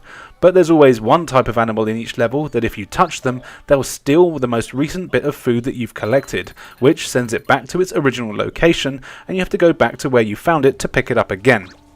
Thankfully, these animals don't really chase you or anything, they just tend to walk in a pattern, so they're quite easily avoided. What's also cool is that you'll need the help of your animal friend in each level to reach some of the fruit, like the kangaroo who can jump really high, or the elephant who you can ride on his back to reach higher places, or even the sea lion who can swim and get the ones out at sea. It's pretty cool. And that really is all there is to the game. It's very simple, but it's for kids, so it makes sense. Surprisingly, the controls are pretty decent, and while I did have a couple of problems with some sections thanks to the perspective, it was never really a problem, and the graphics aren't bad. You get some cool FMV here as well, showing you some of the funky animal facts. And that's about it. Of course, this isn't exactly the best game in the world, but it's an educational title, and for that, it's actually pretty good. And I think that it is a game that kids would have a really good time playing, and might actually learn something. Not like Fortnite. What's that game ever taught anyone? Answers in the comments below. It gets me more views.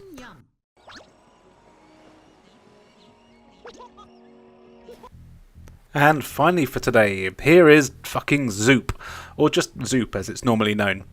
Zoop is one of those games that in the 90s was somehow everywhere. It's on just about every system, and I can remember seeing so many adverts for it, acting like it was the second coming of Jeebus Christie. But what exactly is it? Well, it's a puzzle game, and a pretty simple one, but to be fair, a lot of the best puzzle games are the simple ones.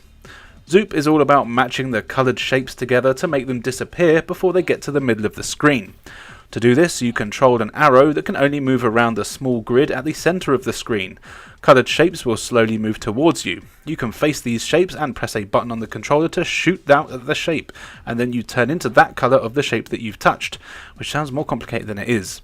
Then you can fire yourself at any other shapes that are the same colour to make them disappear. You go through any shapes that are the same colour as you at that time, but when you touch one of a different colour that might be behind the one that you were shooting at originally, you'll turn into that colour and swap the colour of the shape to whatever colour you were before. So basically it's a game of quick reflexes and colour matching, and as you get more points everything speeds up, and you really have to keep on your toes, looking for ways to get rid of the most colours and making sure that you don't change into a colour that is of no use with no more shapes to get rid of. I've probably made that sound a lot more complicated than it actually is. It's probably just easier to watch the footage.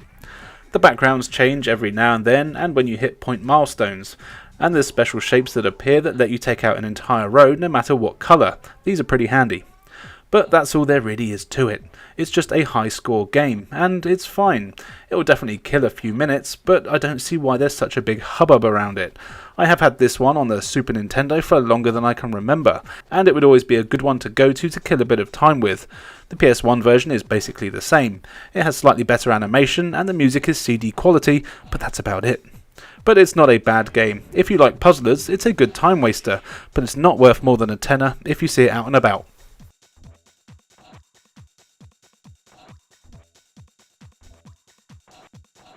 Let's start with One Extreme. It's a funky extreme racing game, and you can tell that just from the way it's spelled incorrectly. The game is packed with a ton of different racers, each of which has their own stats in speed, handling and even health. As well as this, they each have different stats for the various modes of racing you have here. You see, as this is so extreme, you can choose from everyone's favourite extreme sports modes of transport: a bicycle, some rollerblades, a skateboard, and of course the street luge, which is random, but I kinda like it. The game plays out exactly as you'd expect. You choose your racer, what you want to race with, and the track. Then it's off to the races. There aren't a ton of tracks to choose from, but the ones you get here are fairly varied, with tracks from all over the world that feature a load of jumps, hazards and twists and turns. The tracks themselves are fairly wide, thankfully, and there's 16 racers at any time in one race. What's cool is that, a lot like the Road Rash games, you can attack your opponents as well, giving them a swift kick or punch if they get too close. This is always fun to do, but yeah, they'll do it back, so watch out. And you do have to watch out, as the opponents here are all pretty tough, and it is actually hard to win a race, at first at least. As you play, you earn money, and you can of course use this to buy better equipment with higher top speeds, better handling and all that jazz. You'll need to do this, as you don't really stand a chance of winning anything with your default equipment.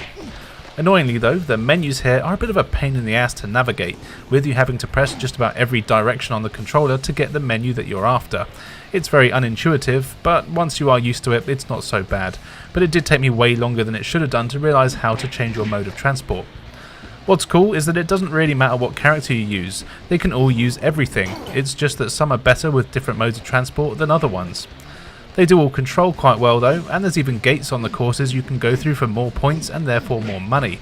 This is easy to do, though I did sometimes smash my face into them rather than going through them, but really that's on me. The graphics aren't too great. They're all pre-rendered characters on some pretty ropey 3D levels. It's not terrible, but you can tell it is an early game for the system. The controls are actually quite good. I actually like how it controls, and it helps a bit with the cornering, leaving you more room to deal with any obstacles that are in the way. Overall, this is actually a pretty fun game, with a decent amount of variety. The fact that you aren't in cars means there isn't the fastest game out there, but it is good enough once you've upgraded your equipment a bit.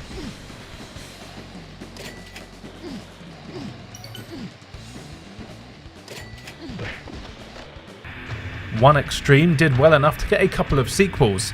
I've skipped the second one here, but here is the third one, 3 Extreme. Very imaginative. It's pretty much more of the same here. You choose from a roster of characters, but for some reason they've taken out the option to choose what you ride on. Instead, each character either has a bike, skates or skateboard, and that's it. You can't choose one character and then a different mode of transport, which is a little bit odd. Also, and more tragically, they've gotten rid of the street luge, which is criminal. The actual gameplay is basically the same though. You choose your character and compete in a series of races, earning dollar bills which you can use to buy new equipment. More courses and characters do become available as you play. They've changed the graphics here, and it is all 3D polygons, and it still doesn't look particularly great, but it's definitely a bit of an improvement. I think it is anyway, I can't really decide. They've actually added a few new things though. You still have jumps and ramps here, and you can actually do proper tricks now, which is kinda cool. They're easy to pull off, and you just need to make sure you have enough air to complete the trick so you don't land on your ass or face. The tracks are all decently varied, though I was a bit disappointed with the one that keeps showing you signs for a zoo, but then you never actually go in the zoo. I was expecting a bit more crazy in the variety, but it was still kind of fun. Overall, this is very similar to the first game, but it's definitely an improvement. It's a shame they took out some of the features, but they left the combat and the decent control, which is all that really matters. So yeah, I'd say give it a go if you do like racing games.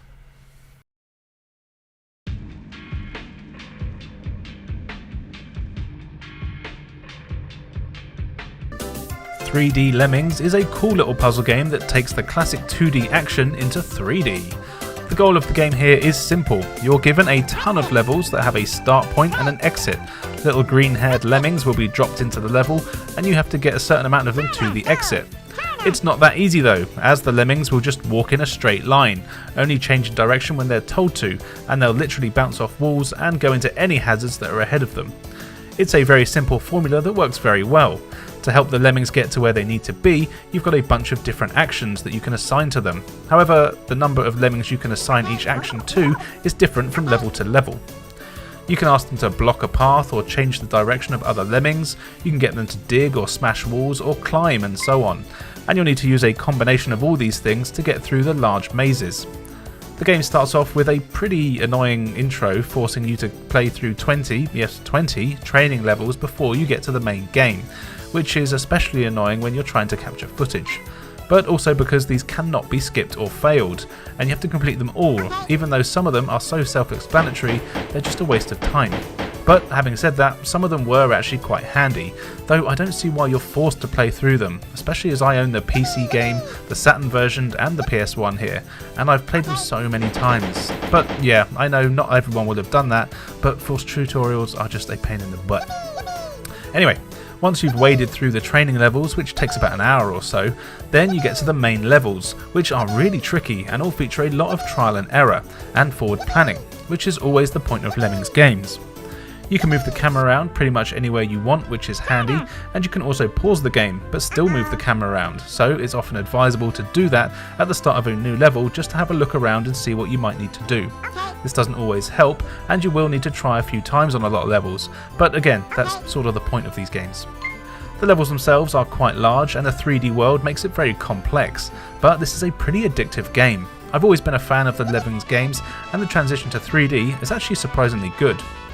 The graphics here are fine, the lemmings are all pre-rendered and have some cool animations, and the levels are all 3D and they look alright, but there isn't a ton of detail. The controls here are probably the biggest issue. They are pretty clunky and can feel quite unresponsive at times. There are so many buttons needed just for moving the camera that it gets very confusing at times, especially when you're trying to scrabble around to find a certain lemming that you need. You never control the lemmings directly, you can only assign them tasks. You do this with R1, which I sometimes forgot and would instinctively press X, which actually moves the camera down instead, so I'd lose my position and sometimes kill a lemming or two, where they weren't told to stop from walking off a cliff. But once you do get used to it, it is a lot of fun and can easily take up hours of your time. I would recommend the PC version over this one for better graphics and camera control, but really this isn't a bad version at all, and I did get hooked once I'd done those bloody training levels. Well worth a look if you like your puzzle games.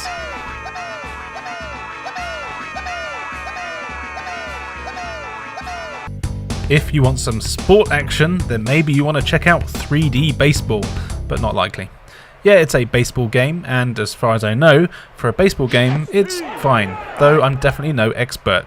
I do have to say though, I actually quite like playing baseball games, and this one was easy to pick up and play, and kept me entertained for a little while. You pick your team from what I assume are all super popular teams from around the world of baseball, so America. Then you take it in turns to hit the ball, or catch the ball. Now, I'm not going to try and explain the rules, as I'm pretty sure any of you watching will know way more than I ever will. But this plays like a solid game, all things considered. Bowling is easy, you press a button to throw it, and direct it a little with the D-pad. If they hit the ball, you'll control the nearest catcher person, and it's actually very easy to control where they run and throw any caught balls too, which is nice. Then when you're batting, you just have to position yourself and swing and hope for the best. If you get it right, you'll get a home run. Go you. I did find, however, that the computer AI is pretty damn good at fielding and would catch me out almost every time. It was really hard to score any runs, though I do imagine that with a bit more practice I would get better at aiming my hits, and of course would probably get some home runs only from then on. That's all there is really to the gameplay. It's very simple. You have a few modes where you can play a single game or a league tournament thingy if that floats your boat.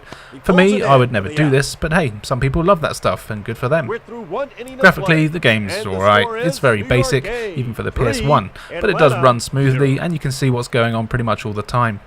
The controls are simple and there's not really any complaints there. I actually like that it's not overly complicated.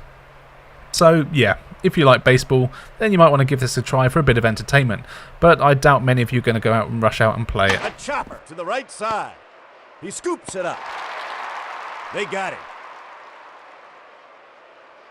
Bernie!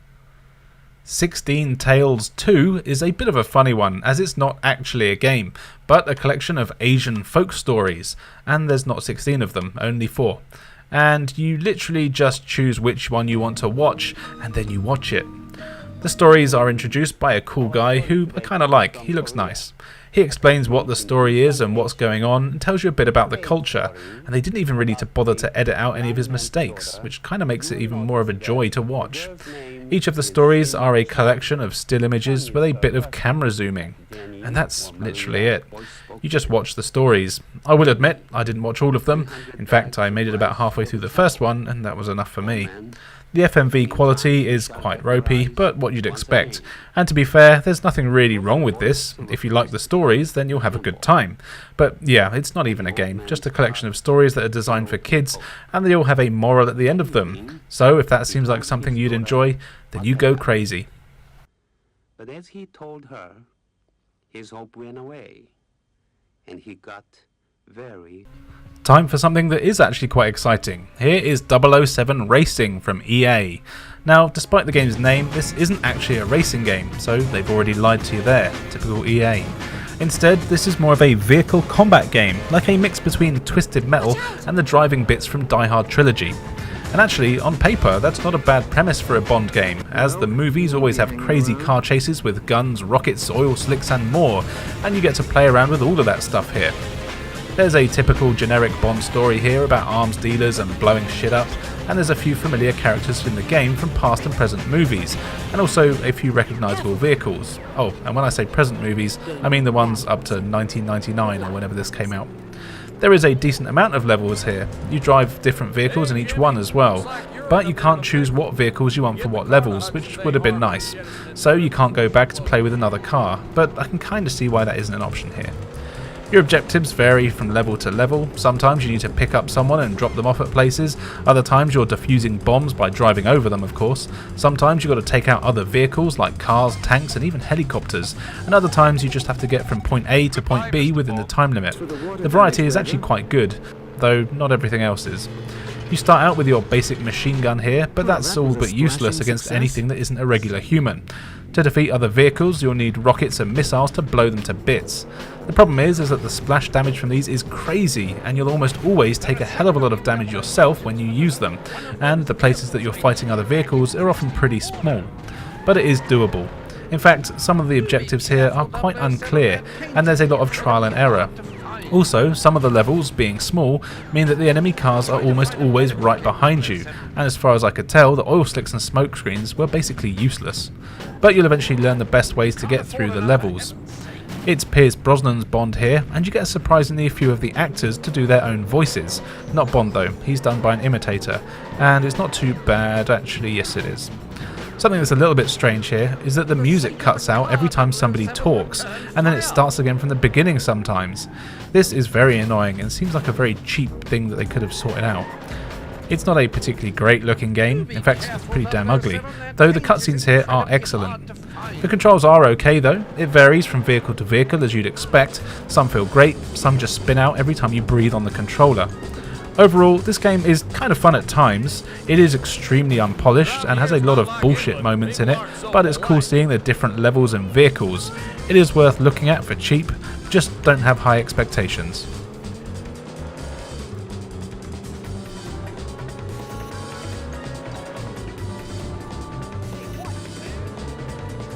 Forty Winks is a charming 3D platform game where you play as either Rough or Tumble, who I hope have reported their parents to child services, because that's not okay. You choose which one to play as at the start of the game, though there's not really any difference between them that I could really tell. The story here is that the Winks, with an I, protect kids from nightmares, and some evil bastard has decided to kidnap them all. So kids' dreams are getting turned into nightmares, and you have to go into the dream world to defeat the monsters that have taken the Winks and rescue them. Your adventure takes you through some pretty cool, quite large levels, from Halloween-themed places, space, deserts, underseas, and even prehistoric ones. Each world is divided up into different levels, and each of which have a certain number of Winks that you'll need to find.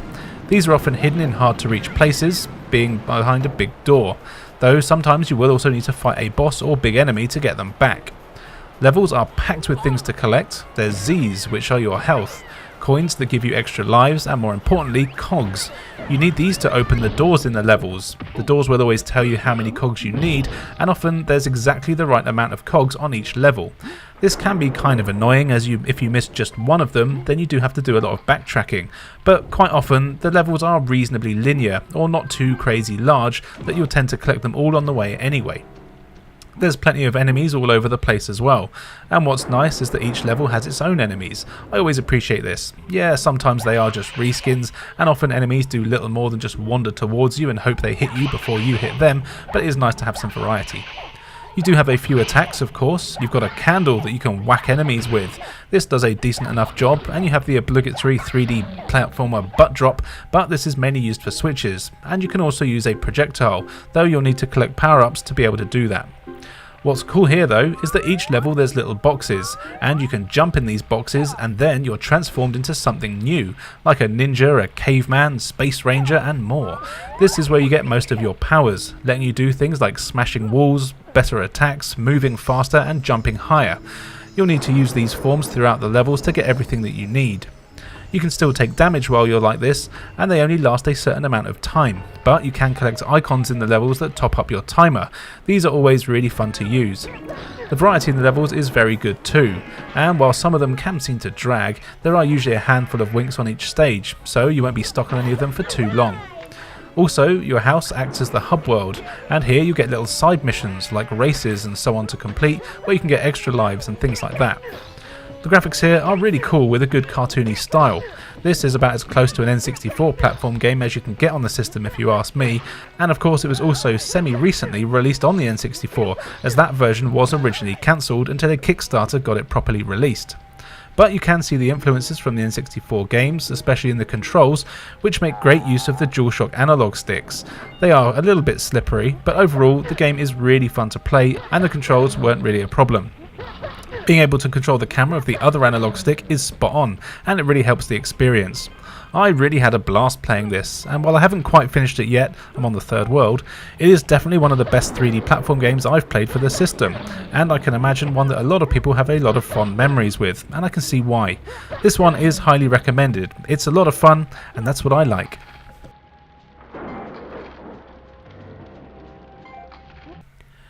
Here is the Japan-only 70s robot anime Geppy X the Super Boosted Armor. Japan always gets the best names for games. It's a side-scrolling shooter, and you won't believe it, but I actually looked it up. It's not actually based on an anime, instead it's just a parody of 70s mech anime stuff, which is really cool if you ask me. It has some pretty impressive cutscenes that really do look like they're from a real anime, but sadly it's all in Japanese, so I can't tell you what the hell is going on, but thankfully that doesn't affect the gameplay. You control a mech which has 3 different forms. Each of the forms has different weapons. You've got your usual lasers and rockets, and there's a couple of attack buttons, each one doing a different attack. One of the forms is also a melee version. You can hammer your attack buttons for a stream of bullets, or hold them down for a charged, more powerful attack. You can also press circle to change which way you're facing, so you can attack in front and behind you. As you'd expect, the levels are packed with enemies, and there's usually some really cool designs, a lot of which are based on animals it seems, especially the bosses, which are really fun to fight. In fact, that just sums up this game. It's just really fun. It doesn't really do anything particularly new, but what it does do, it does very well. The levels are just the right length, and they've got some cool in-game video bits which are actually quite funny, with a useless teammate trying to help all the time but just getting owned. It really helps keep you wanting to play to see what crazy stuff is going to happen. The game is actually kind of long as well, and is over a whopping 4 discs, though admittedly this is mainly down to the amount of cutscenes in the game, which are all fully animated. But that's not always a bad thing, as even though I can't understand them, they're still fun to watch with a load of crazy shit going on that only happens in things from Japan, and I love it. Something else I like is that it's not one-hit deaths here. You actually get a health bar, and enemies drop extra health for you every now and then, as well as power-ups that make your weapons more powerful until you're an unstoppable killing machine. As you can see, the graphics here are decent, with a mix of pre-rendered sprites and 3D polygons. It works well and run decently. I didn't notice any slowdown, which is nice. The controls are also excellent. It's easy to get around and attack. One of your forms is a melee mech that punches and kicks. That one I did find kinda useless, as you do have to get very close to enemies, so I never bothered using it, though I'm sure it's probably the most powerful one. Other than that though, this was a really fun game to play. Like I said, it won't do anything to blow you away, but it does everything right where it counts, and it's just an enjoyable time. Definitely recommended.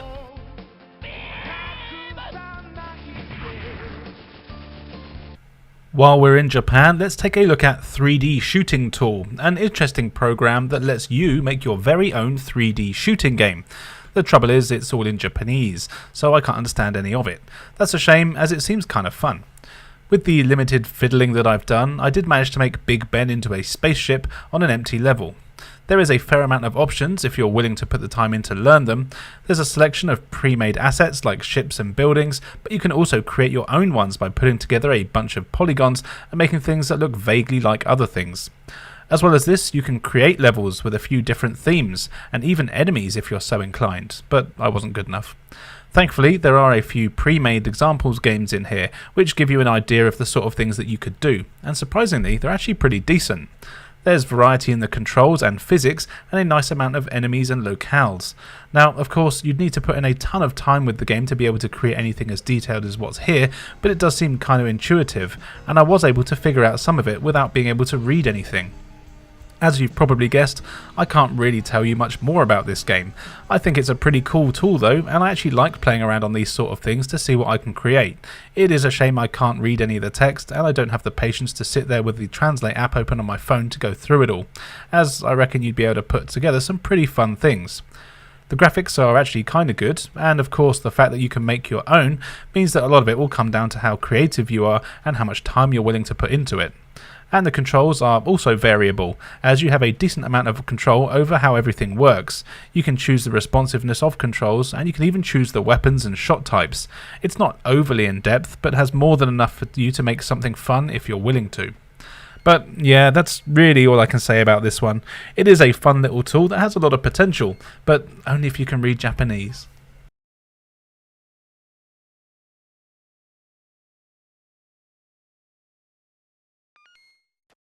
And finally for today, here is 102 Dalmatians. This is another 3D platform game based on the straight-to-DVD movie, sort of.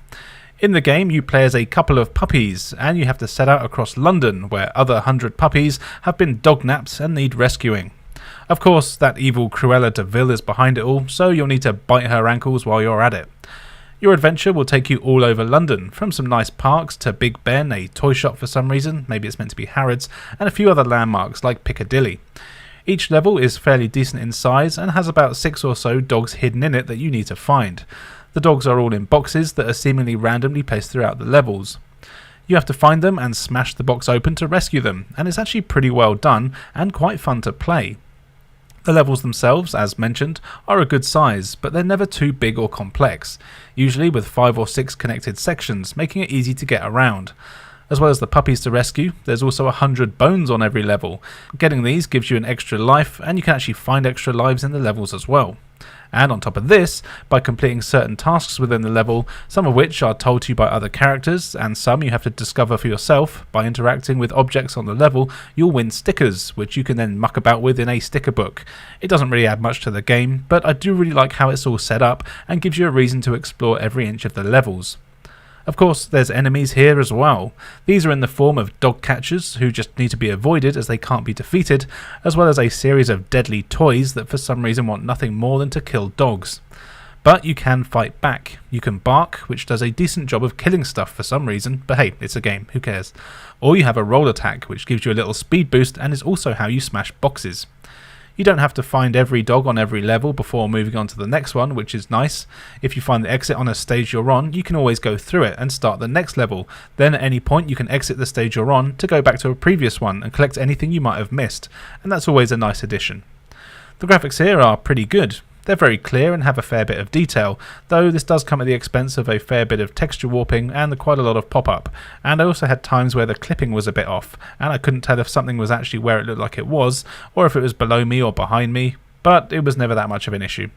Also, and quite surprisingly, the camera is pretty decent here. You can't use the analog sticks unfortunately, so you have to use the shoulder buttons to move it around, but it is smooth and it doesn't get stuck too often. I never really had a hard time controlling it. I mean, an analog option would have been much better, but beggars can't be choosers. The controls themselves are also decent. The game is responsive and it's easy to do everything you need to do here. No complaints there. Now, this is clearly a game aimed at a younger audience, but I did still have a fair bit of fun with it. The Collectathon gameplay is well done and the graphics are good, and the level design means it was actually one that I wanted to keep playing. Believe it or not, I would actually recommend giving this a go if you're a fan of 3D platform games and you've already finished 40 Winks.